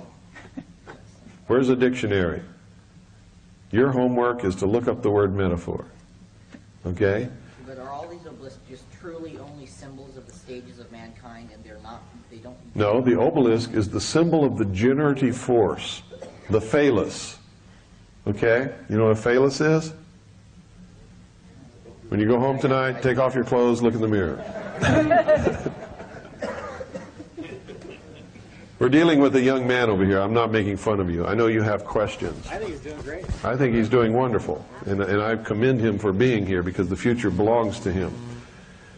But these are some things that you're going to have to look up. Your problem is not with what you're hearing. Your problem is that you don't know the meaning of some of the words that we're talking about. If you knew the meanings of those words, you wouldn't be having a problem. But we're beyond the point where I can spend any more time on that. Otherwise, I certainly would.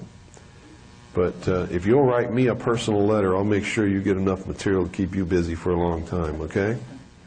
So if you'll do that, I'll take care of you. Yes, sir. Could you give us some kind of an idea of what your future is as far as the radio, satellite, or whatever's going on? Because I've listened to you. I did yesterday, spent over an hour on it. Can you give me a brief, like... All I can tell you is I'm on satellite GE1, transponder 7, 7.56 audio right now, where we have a worldwide freedom radio network. We are putting together a network of low-power FM stations across the country, which are rebroadcasting our programming and other programming, and even programming of their own. And we're on WRMI, Worldwide Shortwave Radio out of Miami, Florida. That's 9955 kilohertz. We're on Monday through Friday, 5 until 7 p.m. Daylight Standard Time. We'll go to only one of those hours. I don't know which one yet on May the 7th. From what time to what time? 5 to 7 Daylight Eastern. Yes. Terry Reid, any idea on what's happening with him? I don't even know who Terry Reid is. So he wrote that book, Compromise? I haven't even read it. Never heard of him. I can't believe it. Well, maybe I'm... There are people I've never heard of, just like there are people you've never heard of. I'm just like you guys. I don't know everybody. I know some people. But I'll tell you this. If I don't know the person, they're not way high up in real patriot community, I can tell you that. Because I know all of the high up people in the real patriot community. Many of whom none of you will ever know.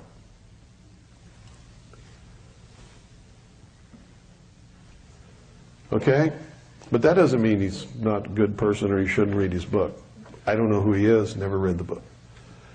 Any other questions? Then we're going to start the video. One more, yes. What kind of support are you willing to accept, or what kind of support, how can you be supported from our community? What kind of support are you talking about? Whatever it takes. I mean, it's not cheap to run a radio station. No, it's not. If anybody wants to make a donation, they can make it out to the Independence Foundation Trust, which is the only trust that we have that can accept any kind of a charitable donation. And then the purpose of the trust is to save the country. Every penny that goes into that trust goes toward doing that, educating the American people. Okay? If you want to contribute to the phone uplink fund, to the satellite uplink for the Worldwide Freedom Radio Network, you can make those donations out to Harvest Trust. Those are different kinds of donations from the listenership of the network. If you want to contribute information, just send it. Don't ever call me and ask me if I want something. The answer is always yes. And I don't even care what it is. If it's information, I want it. If it's a book, I want it. If it's a newspaper article, I want it. If it's something that came off the Patriot Facts Network, I don't ever want it. Never. Okay? Yes, sir. Is this entire program going to be on audio or video? It's on video. You can order it right back there. It's $45 a day. It's 2 tapes, 6 hours each day. And I think there's $5 postage and handling. If you want both days, it's $100, including postage and handling. I didn't set it up. I didn't do it. I'm just telling you what it is because you want it. See Doyle. He's the guy handling all that stuff. I came here by invitation.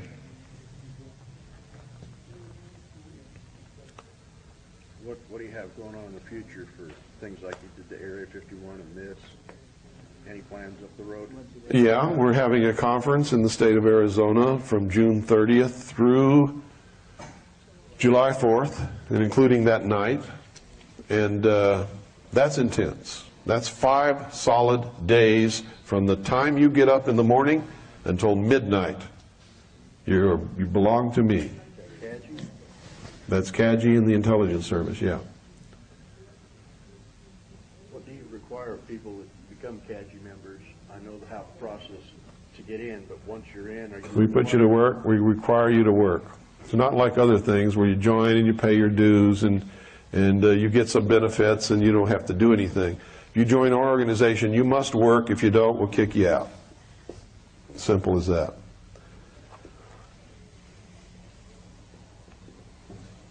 Our focus is something different. We want to save this country.